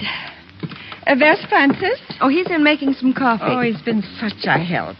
Before the accident, it was nothing to serve supper. You sit right here, honey. All right. Thank you. I won't have to eat another thing for a week. Here's the coffee, Mrs. Waxman. Francis, you must call me Mama, like the rest. Oh, yes, ma'am. Mama. Did you have enough to eat also, Francis? It was simply wonderful. You know, someday if Miss Asher doesn't mind, I'd like to stop by and, well, just to swap recipes, as it were. Well, I think that would be wonderful, Francis. Why don't you do that? I'll give you some fine ones, Francis. Where's Phil tonight, Mama? He had to go to our union meeting. He's going to work in Tom's shop. He also asked me to thank you for singing at the funeral. Glad to do it, Mama. Richard, we always wondered where you learned to sing in Yiddish. Well, I used to pound a beat on the Lower East Side. Oh, well, would you do me a big favor, Richard? Sure, dear. I'm feeling a little sad about my boy tonight. Would you sing something for me? This song he liked you to sing. Oh, I'm a little full of dinner, Mama. Please, Ray. Oh, yes, sir. Please, Mr. Diamond. Well, all right. Mimi. A Yiddish Mädel, darf a Yiddischer boy. It's pretty good for a shaker, so, Mama. Fine. Du schöner Mädel, in es darf sein, soll. What does it mean? Don't tell her, Mama. Weil in der Teure ist geschrieben, in der Säu ist du's verblieben. A Jiddisch Mädel darf a jiddischer Boy. Hoi, hoi, hoi, Chosenkalle, Mazel Tov. Oh, that was wonderful, Richard. You know you would make a fine cantor. Well, thank you, Mama. How did you like it, Francis? Ha! Als een gazen bist du gitten dishwasser. What? Francis. What did he say, Mama? He said as a cantor you would make a fine dishwasher.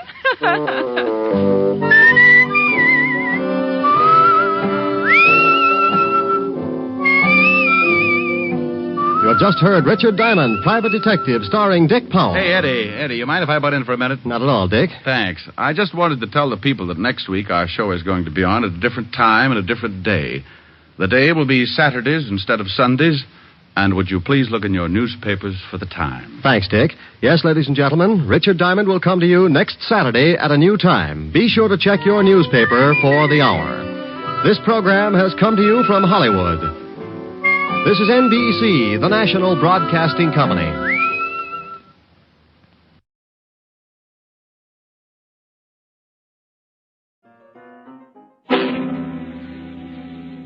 In those places in this world where intrigue and danger go hand in hand, where death and disaster are the rewards of weakness, in such places will be found a man named Jordan.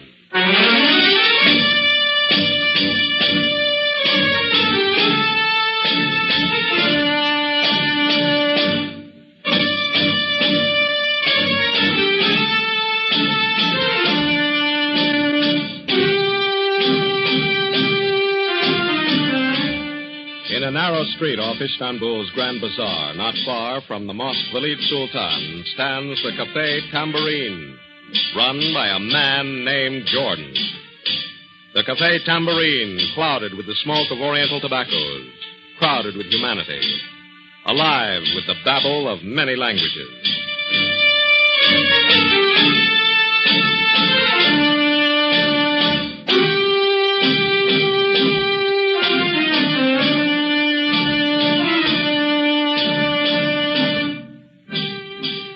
Ollie, Rocky Jordan's faithful man Friday, has just told Rocky, Duke, and Tony of a discovery made by his nephew, who is in the employ of a Spaniard named Chavez. At the home of Chavez, many strange things have been happening. Many trunks, boxes, and crates have arrived. Many strange men and women with Spanish, Swedish, and Swiss names, but with the accents of Central Europe, pass through the home of Chavez. Ollie's nephew reports that the boxes which arrive, labeled merchandise, contain money, gold, precious stones, art objects, things of great value, which are hidden in the basement. Rocky, intrigued by the possibilities of profit in this information, shows interest in further investigation. His theory is that Mr. Chavez has established a station for escaping Nazi war criminals. When the others leave, Rocky drifts down into the cafe. And when he sees an old acquaintance, an international crook rejoicing in the name of Triflis, he walks over to his table and says, Hello, Triflis. How's Tricks? Rocky, my friend. Sit down. Yeah, thanks. I haven't seen you for some time. Where you been? Oh, I have been away. Making arrangements to enter a new business, Rocky. I am now engaged in that business. No kidding. Hmm? Anything legal enough to talk about? Oh, Rocky. I'm afraid not. But a fine occupation. Very remunerative and no risk. Sounds good. Making any money? Rocky, you wouldn't believe it. Such money I have never seen. I think perhaps you would be interested. Sounds very possible. What's the deal? It is not within the law, Rocky. Go on. It is an operation which helps many people, people who are in danger. Sounds better all the time. How about a breakdown on it? I cannot talk here, Rocky. Tomorrow, perhaps, in your office. I need a partner, Rocky. Okay. Tomorrow at noon. Be there. I shall be there, Rocky. It's a deal.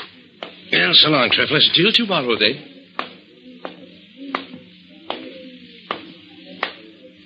Hey, what's that big smile on your kisser for, Rocky? I just had a talk with Triffless. He wants me for a partner. Huh?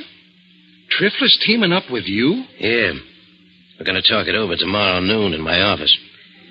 And if he's mixed up in the deal I think he is, he's going to be mighty useful, Duke. He's my pigeon. Anything you can tell me about? Guess I can tell you what I think. Oh, brother, I'm weary. Let's sit down over here and have a beer before we turn in, shall we?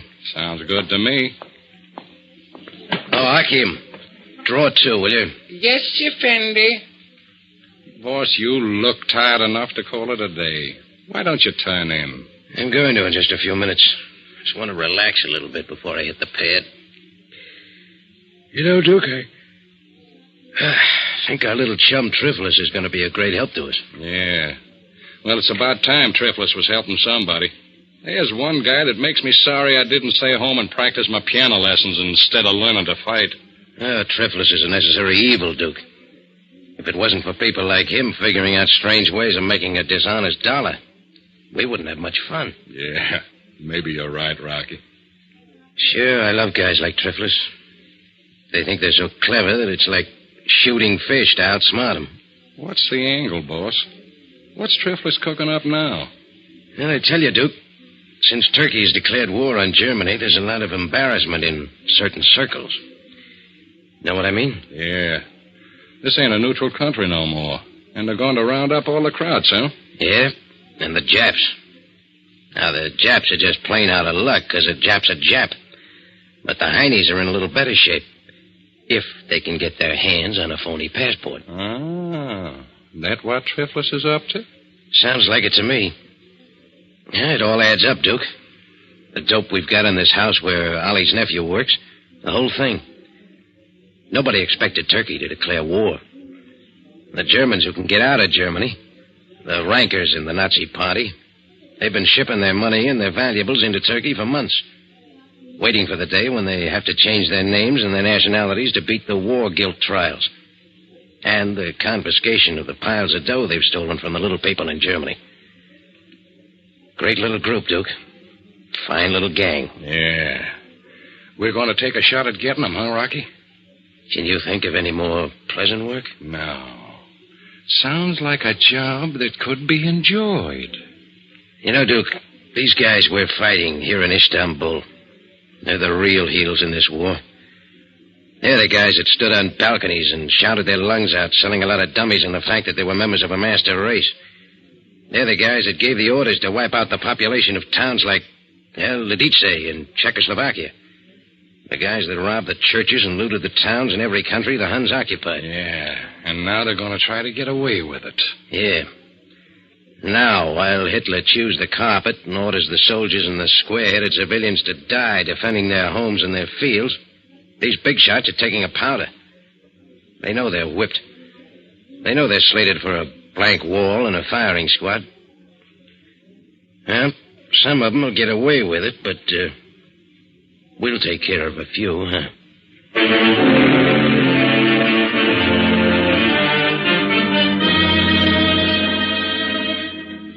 The next morning, Rocky Jordan awakens with a feeling that something unusual is going to happen to him this day. A premonition of something unfinished. As his mind clears, he remembers that Triffless will be at his office at noon. Triffless, the nondescript hanger-on who has suddenly blossomed into a man of wealth. As he is struggling with his shirt, trying to get his broken arm through the sleeve, the door to his quarters opens, and Ollie, his faithful servant, says, "What is the matter, Rocky? I heard such language." I was just trying to get this thing... Let me help you, Rocky. You are so impatient. Great big boy like me having to be dressed. Rocky, you cannot get that arm through your sleeve with the bandages on it. It's too big. Yeah, we'll slip the sleeve then. Yes, Rocky, I will. Yeah, that does it. Rocky, My nephew, the one I told you about, the one who's working as a houseboy for Senor Chavez. Yeah? He'll be here in an hour. You said you wanted to talk with him. Yeah, that's right, I do. He is most anxious to talk with you. I hope it is not too early, Rocky. Yeah, look, hand me that brown knitted tie there, will you? Yes, Rocky. Shall I tie it for you? Yeah. Gosh, I didn't know how much I used that left arm of mine. Hadn't any idea what a handy thing it was. Your nephew run across any more dope that sounds interesting? I think so. Get your chin up, Rocky.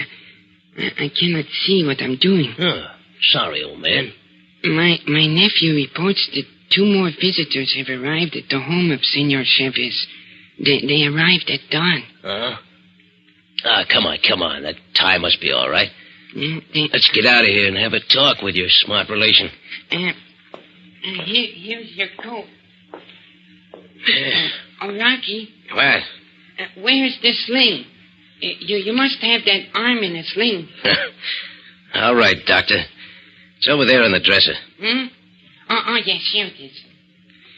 Thanks. I don't know what I'd do without you, Allie. You've been more than a mother to me.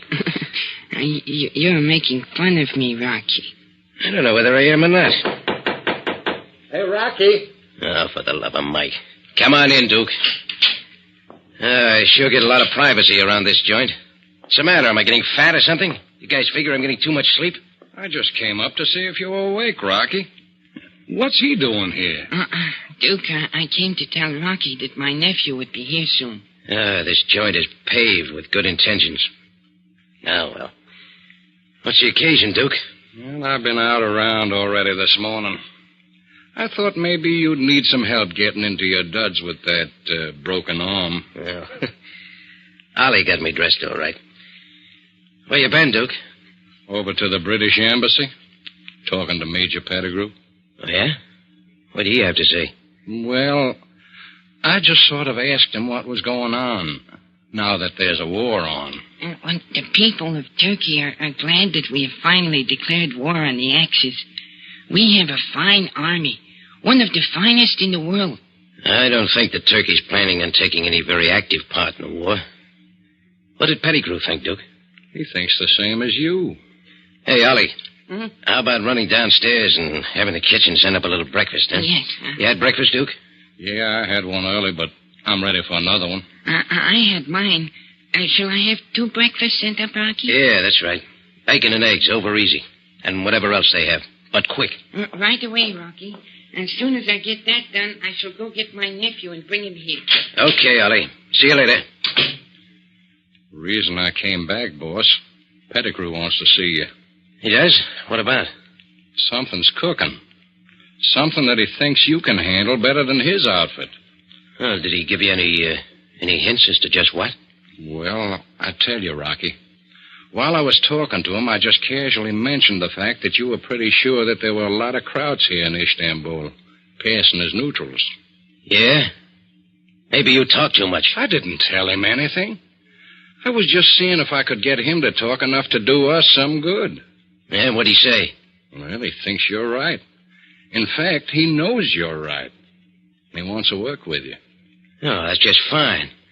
What do I want to work with him for? What do we need him for? Well, don't jump down my throat. I didn't crack anything to him. All I know is that he's got some dope on a few people that he's suspicious of, and he's willing to let you use the information. Go talk to him yourself. Okay, I will. And look, Duke, I'll do the thinking for this outfit.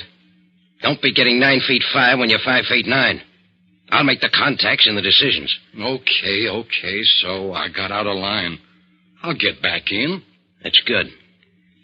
Unless Major Pettigrew or any other authority of any country knows about what we're doing the next few weeks, the better off we're going to be. Okay. Nobody's hurt. Come in. Rocky, when I went downstairs, my nephew was there waiting for me. Yeah? Senor Chavez had sent him to town on an errand, and he came by here. Can you see him now? Yeah, I suppose so. He is very excited, Rocky. He says that he has news of the utmost importance for you.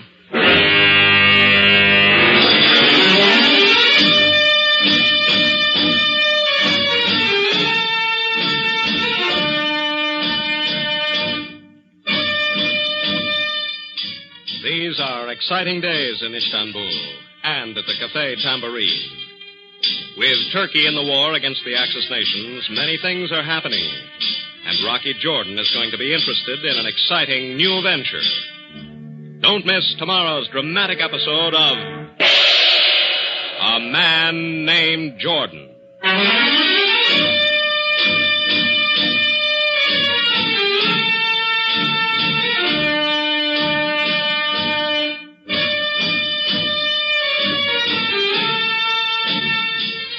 A Man Named Jordan is written and directed by Ray Buffum and is presented every day, Monday through Friday, at this same time. This is CBS, the Columbia Broadcasting System.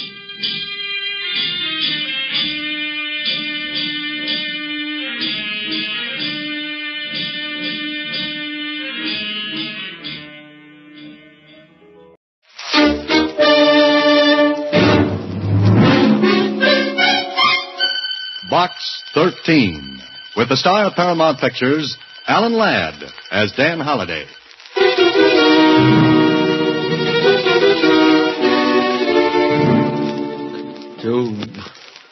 Box 13.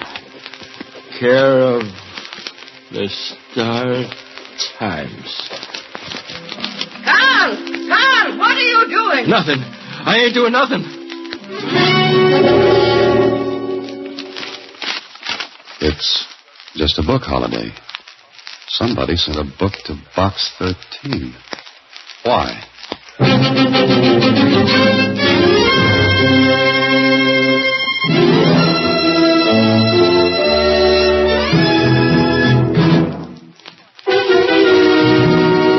And now, Box 13, starring Alan Ladd as Dan Holliday.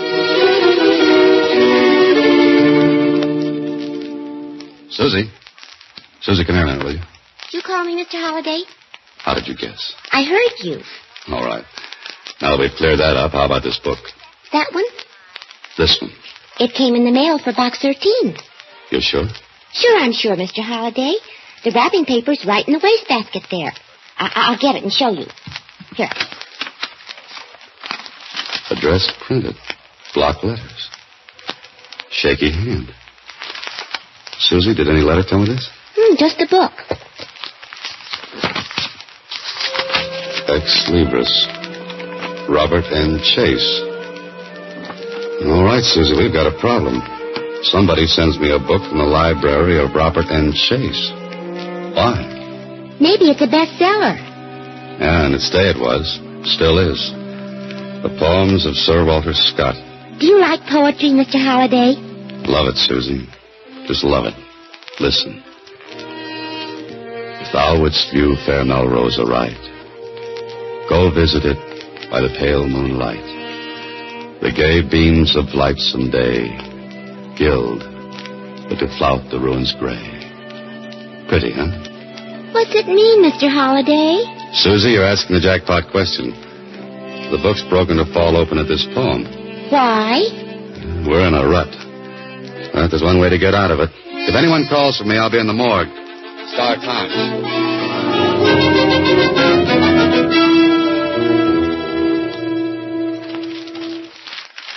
Sure. Robert N. Chase.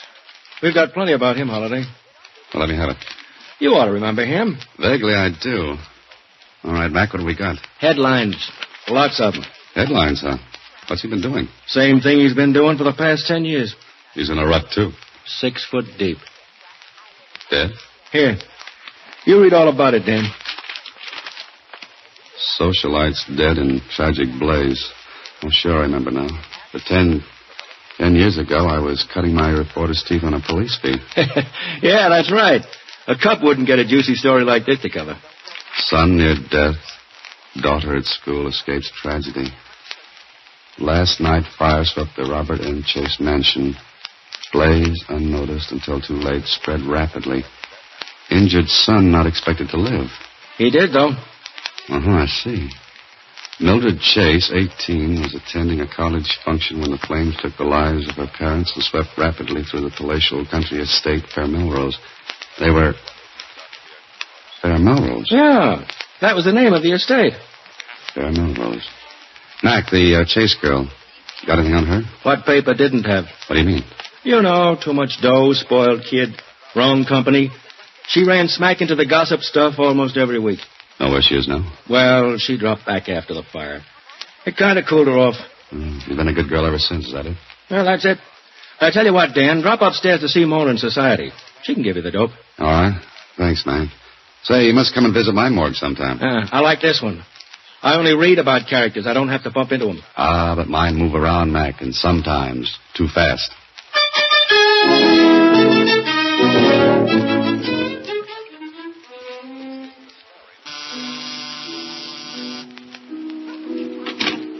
Oui, monsieur?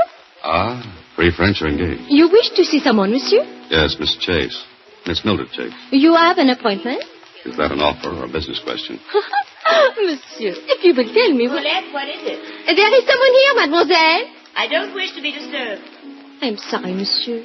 But Mademoiselle she is not home. Oh, I see. Then you've got a talking piano. Oh, please, monsieur. I cannot let you in. You are mademoiselle. Yes, I did. But if you will go in and tell Mademoiselle that Sir Walter Scott is waiting to see her, I'm sure she'll listen. What do you say? Where? Vive la France. All right. You wait here.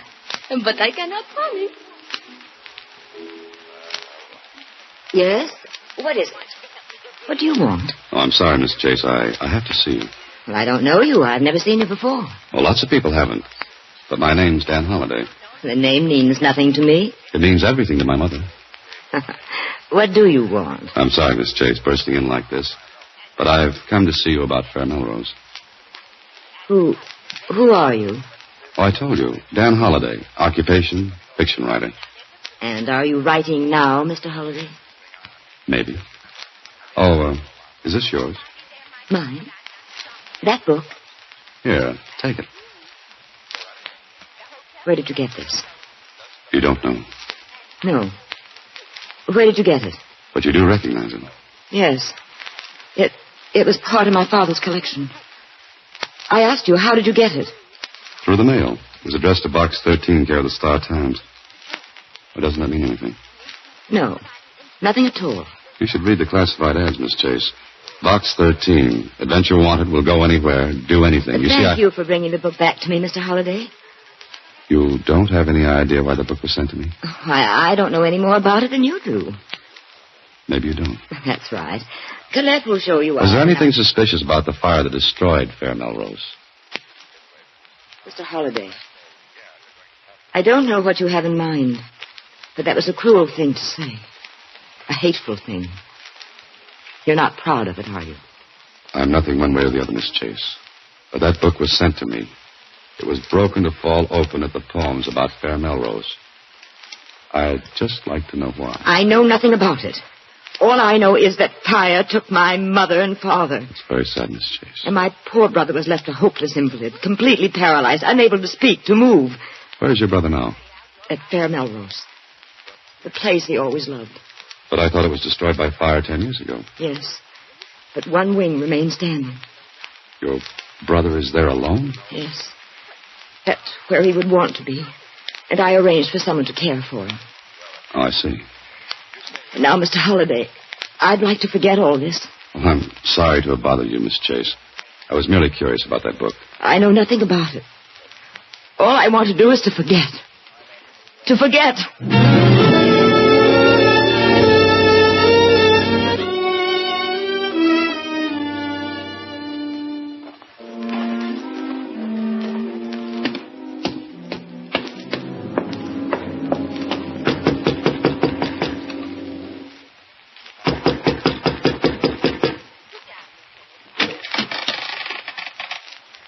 What you want this hour of the night? I'm looking for Fair Melrose. Eh? What for? Will you tell me how I can get there? I'm lost. Stay lost, then. Just a minute, please. Get your foot out of the door. Get. Don't be afraid. I'm not going to harm you. I just want to know the way to Fair Melrose. What for? I've got business there. You're lying. Nobody's got no business there. Nobody. All right, I'm nobody. Is your house on the ground? Well, it should be. Been here for 30 years. Oh. Nice little cottage you've got here. What you want to go up there for? To look at it. What for? Huh. Nice waltz we're having. Young fella, I asked you a question, and you ain't answered. All right. I want to find out about the fire. Well, ain't nothing nobody needs to find out about it. 'Twas a visitation of the Lord. 'Twas a judgment on the sin that was going on. Heaven rained fire that night and wiped out the last of Babylon. I'm not sure I got all that. Oh, the wages of sin is death. Now you know. Wait a minute. Were you here that night? Me and Carl. Carl? That's my husband. He was down here and seen the fire eaten up like the vengeance of the angels. We seen it, young fella. 'Twas a judgment for the years of sin. We didn't have to do no more caretaking after that night. Providence took care for us. You and Carl, caretakers, is that it? That's right. Only one wing to take care of now. Only one wing, and him. Oh, the brother. Yes, him that can't move or talk or hear. And that's where they brung him, and that's where he stayed. Now, you get. I talked enough. I wonder. How do I get up there? You're still going up, huh? More than ever now. Which way? Straight up the canyon, turn left at the top of the hill. Thanks. Well, maybe you should have picked a lighter night. Yes, one with a moon. Maybe she's right, Holiday. It's definitely no night for a picnic. Who said it's going to be a picnic?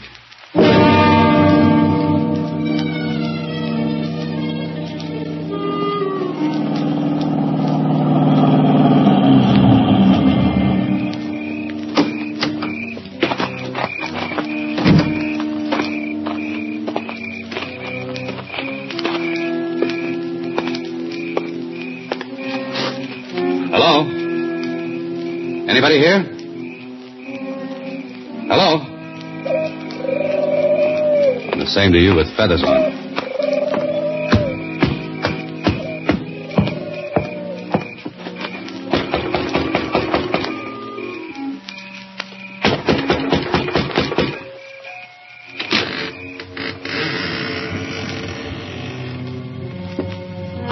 Hello? Oh. Light a match, Holiday. Don't be so stupid. Is anyone here?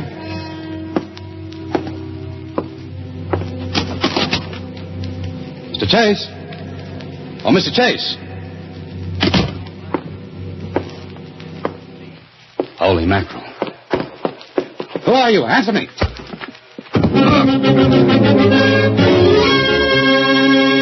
You are listening to Box 13, starring Alan Ladd as Dan Holliday.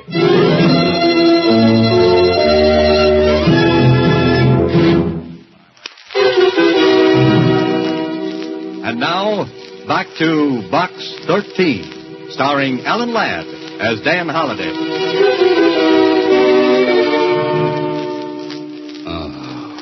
Nice baritone voice you got there, Holliday.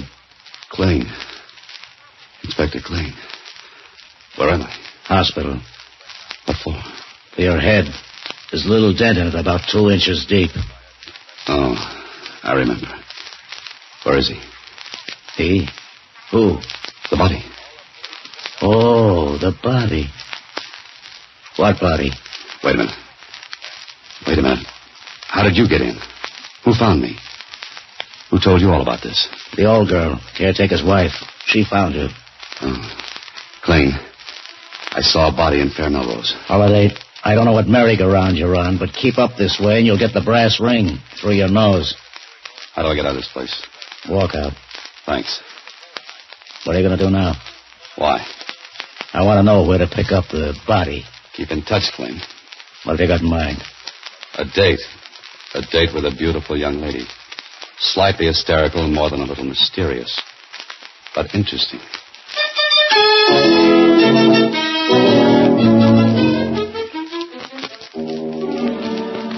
What do you want here again, Mr. Holliday? More to the point, what do you want? Will you please leave? Every time I come here, I get invited to leave. I don't know what you're doing, Mr. Holliday, but it's none of your business. You ought to... I went to Fair Melrose last night. What for? I wanted to see it. And your brother. You mustn't see him. Why not? What did he do, Miss Chase? Please leave him alone. All right.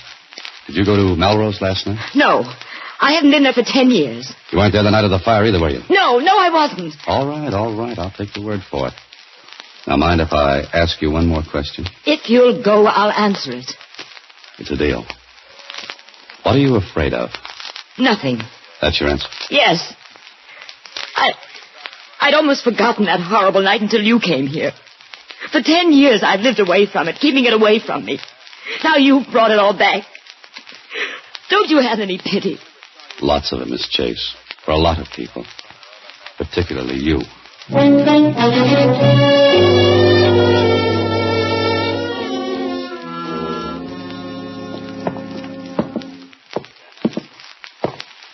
What do you want to see him for?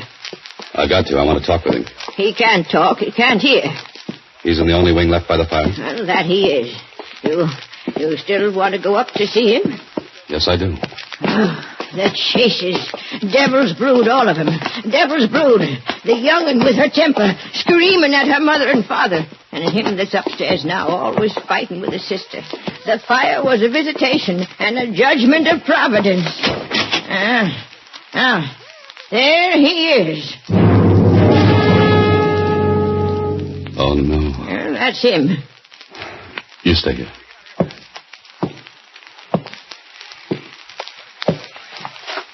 Mr. Chase. Mr. Chase. Can't hear you, can't hear you, can't. Shut up. Mr. Chase, I'm Dan Holliday. Box 13. Box 13, do you understand? Nodding his head. That's all he can do. Mr. Chase, you wanted to see me. You sent me that book. You had Carl send it to me. Is that right? Nod your head if that's right. Good. Now, why? He can hear. You can hear me a little, can't you, Mr. Chase? Good. Why did you send me that book? Why did you want me to come here? He wants me to look around, Bertha. At what? At what?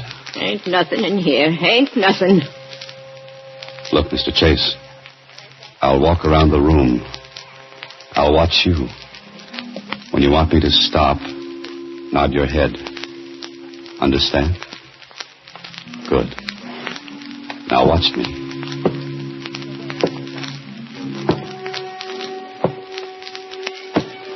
Here? This trophy case. Is this it?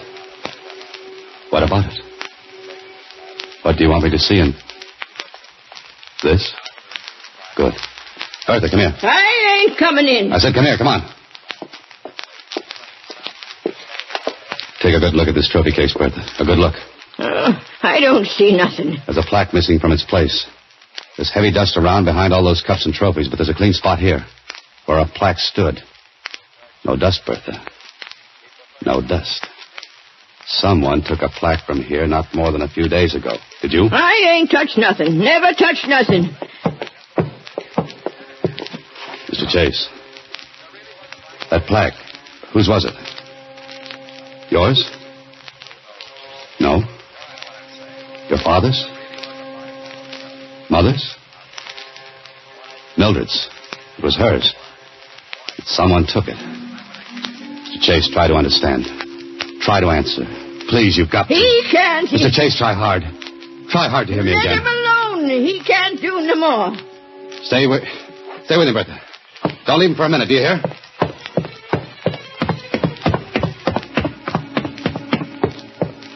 Oh, hello there. Hello, Holiday. Inspector, I'm in a hurry. No, it looks like it. But you can spare a poor cop a couple of minutes to explain something, can't you? What? That body. We found it. In a ravine about a mile down the road. All right, you found the body. Now I'm in a hurry. I gotta go. Not so fast, Holiday. There are a couple of questions I'd like to ask you. Later, Kling, later. You know where to reach me. Holiday. Come back, Holiday. I say come back here. Right, take care of box 13.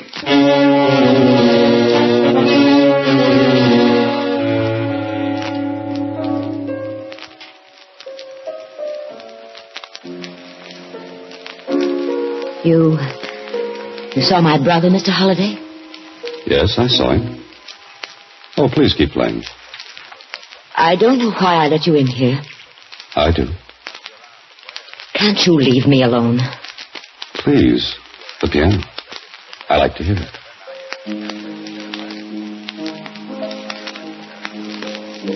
What did you find out? So you don't know why anyone would have taken that plaque from the trophy case? No! Your brother managed to tell me it was yours. Where was it? In the lower right-hand corner of the trophy case. Lower right-hand corner. Lower. That mean anything? Well, it was a plaque I won for dramatics at Merrifield Academy. I don't get it. What value does it have? It isn't worth anything except... Except what? The plaque was presented to me at a dinner at Merrifield. So, go on. The dinner was the night of the fire at Melrose. And the plaque would prove you were at Merrifield the night of the fire. Yes. But somebody wants people to think you were at Fair Melrose. Were you? No. How many times do I have to say that? That's enough. Who hates you, Miss Chase? My brother. Your brother? They all hated me. My mother, my father, my brother. Sometimes I think I hated them. Watching me, picking my friends, cutting me off from the friends I'd picked. I couldn't stand it I see. All right, Miss Chase. We'll forget it for now. But can I come back this evening? Why?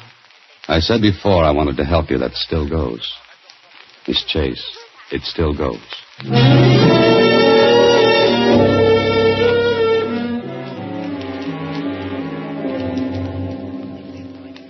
Please sit down, Mr. Holliday. Thanks, Miss Chase. Do you have anything to tell me? A few things, yes. But first, is there anything you want to tell me? Tell you? Why, no. You sure? Positive. What could I tell you? A story. I don't know what you mean. All right, I'll explain.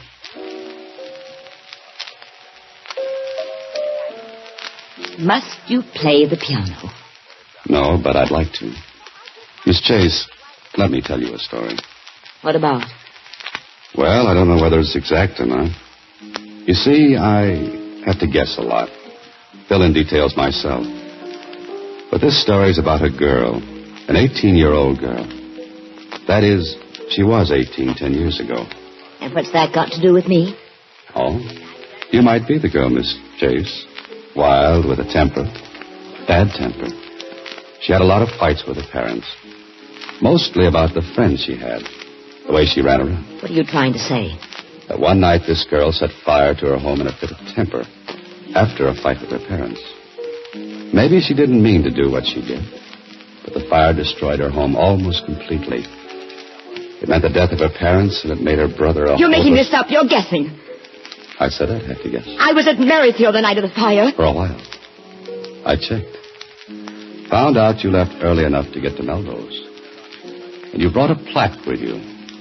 The one you'd won for dramatics. Well, I brought it to Melrose later. The next day or the next. I don't remember. No, that's no good, Miss Chase. It's too hard to believe that anyone would walk into a ruined home and put a plaque in a trophy case. I say you took it to Melrose, then had the fight with your mother and father. You're lying. I don't think so. I took it there after the fire. And why is it missing? Want me to look around your apartment for it, Miss Chase? Or send for the police to look for it? No. Why not, if you haven't got it? Why are you afraid to let me look for it? So I am right. Now let's get on with the story. For 10 years you held the secret. There's nothing to connect you with the fire at Melrose except that plaque. For years that fire's on your mind. Day after day you have to live with the secret, wondering if there's anything that will connect you with that night. But there's nothing. There's nothing. Then you remember that plaque. It will prove that you were at Melrose. Because the date engraved on it is the same as the date of the fire. No. I tell you it's not true. So there's only one thing to do. Get that plaque out of Melrose. But you didn't count on one thing. Your brother. Day after day he saw that trophy case. Day after day it was the same. Never changing. Like the four walls he had to stare at. But suddenly it's different. There's something missing. He racks his brains and he remembers. He remembers the plaque that was there. When he was able to read, he must have read about the fire. How you escaped the tragedy by being at school that night. how lucky everyone said you were. He read how you were presented with a plaque for dramatics. And his tortured mind puts two and two together. And he arrives at the conclusion that you were at Melrose. Home. The night of the fire. Well, Miss Chase, did you like that story? There's nothing you can prove. Maybe not. But how about Carl's murder? You killed him. Because you thought Carl was me last night. No. What are you doing? Calling the police. But for them now, I think they'll prove you killed Carl. They're good at that sort of thing, Miss Chase. Very good. No, please. What do you want? Money? I'll give you money. Anything, only don't call them. Why not? Please. Hello, Inspector Flint. They hated me, all of them. Okay, I hated hold on. them, and you. I hate you. Look out. Oh, no. Hello, Kling. Holiday. Come to the Sunview Apartments now. I just rang down the curtain on a 10-year dramatic act.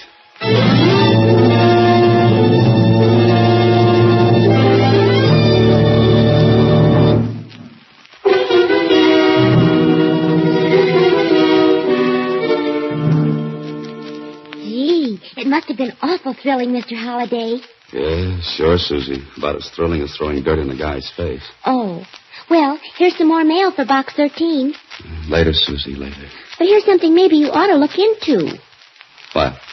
If you subscribe to this book club, you get a free set of Sir Walter Scott's poems. Oh, fine. Good night, Susie. Next week, same time, Alan Ladd stars as Dan Holliday in Box 13.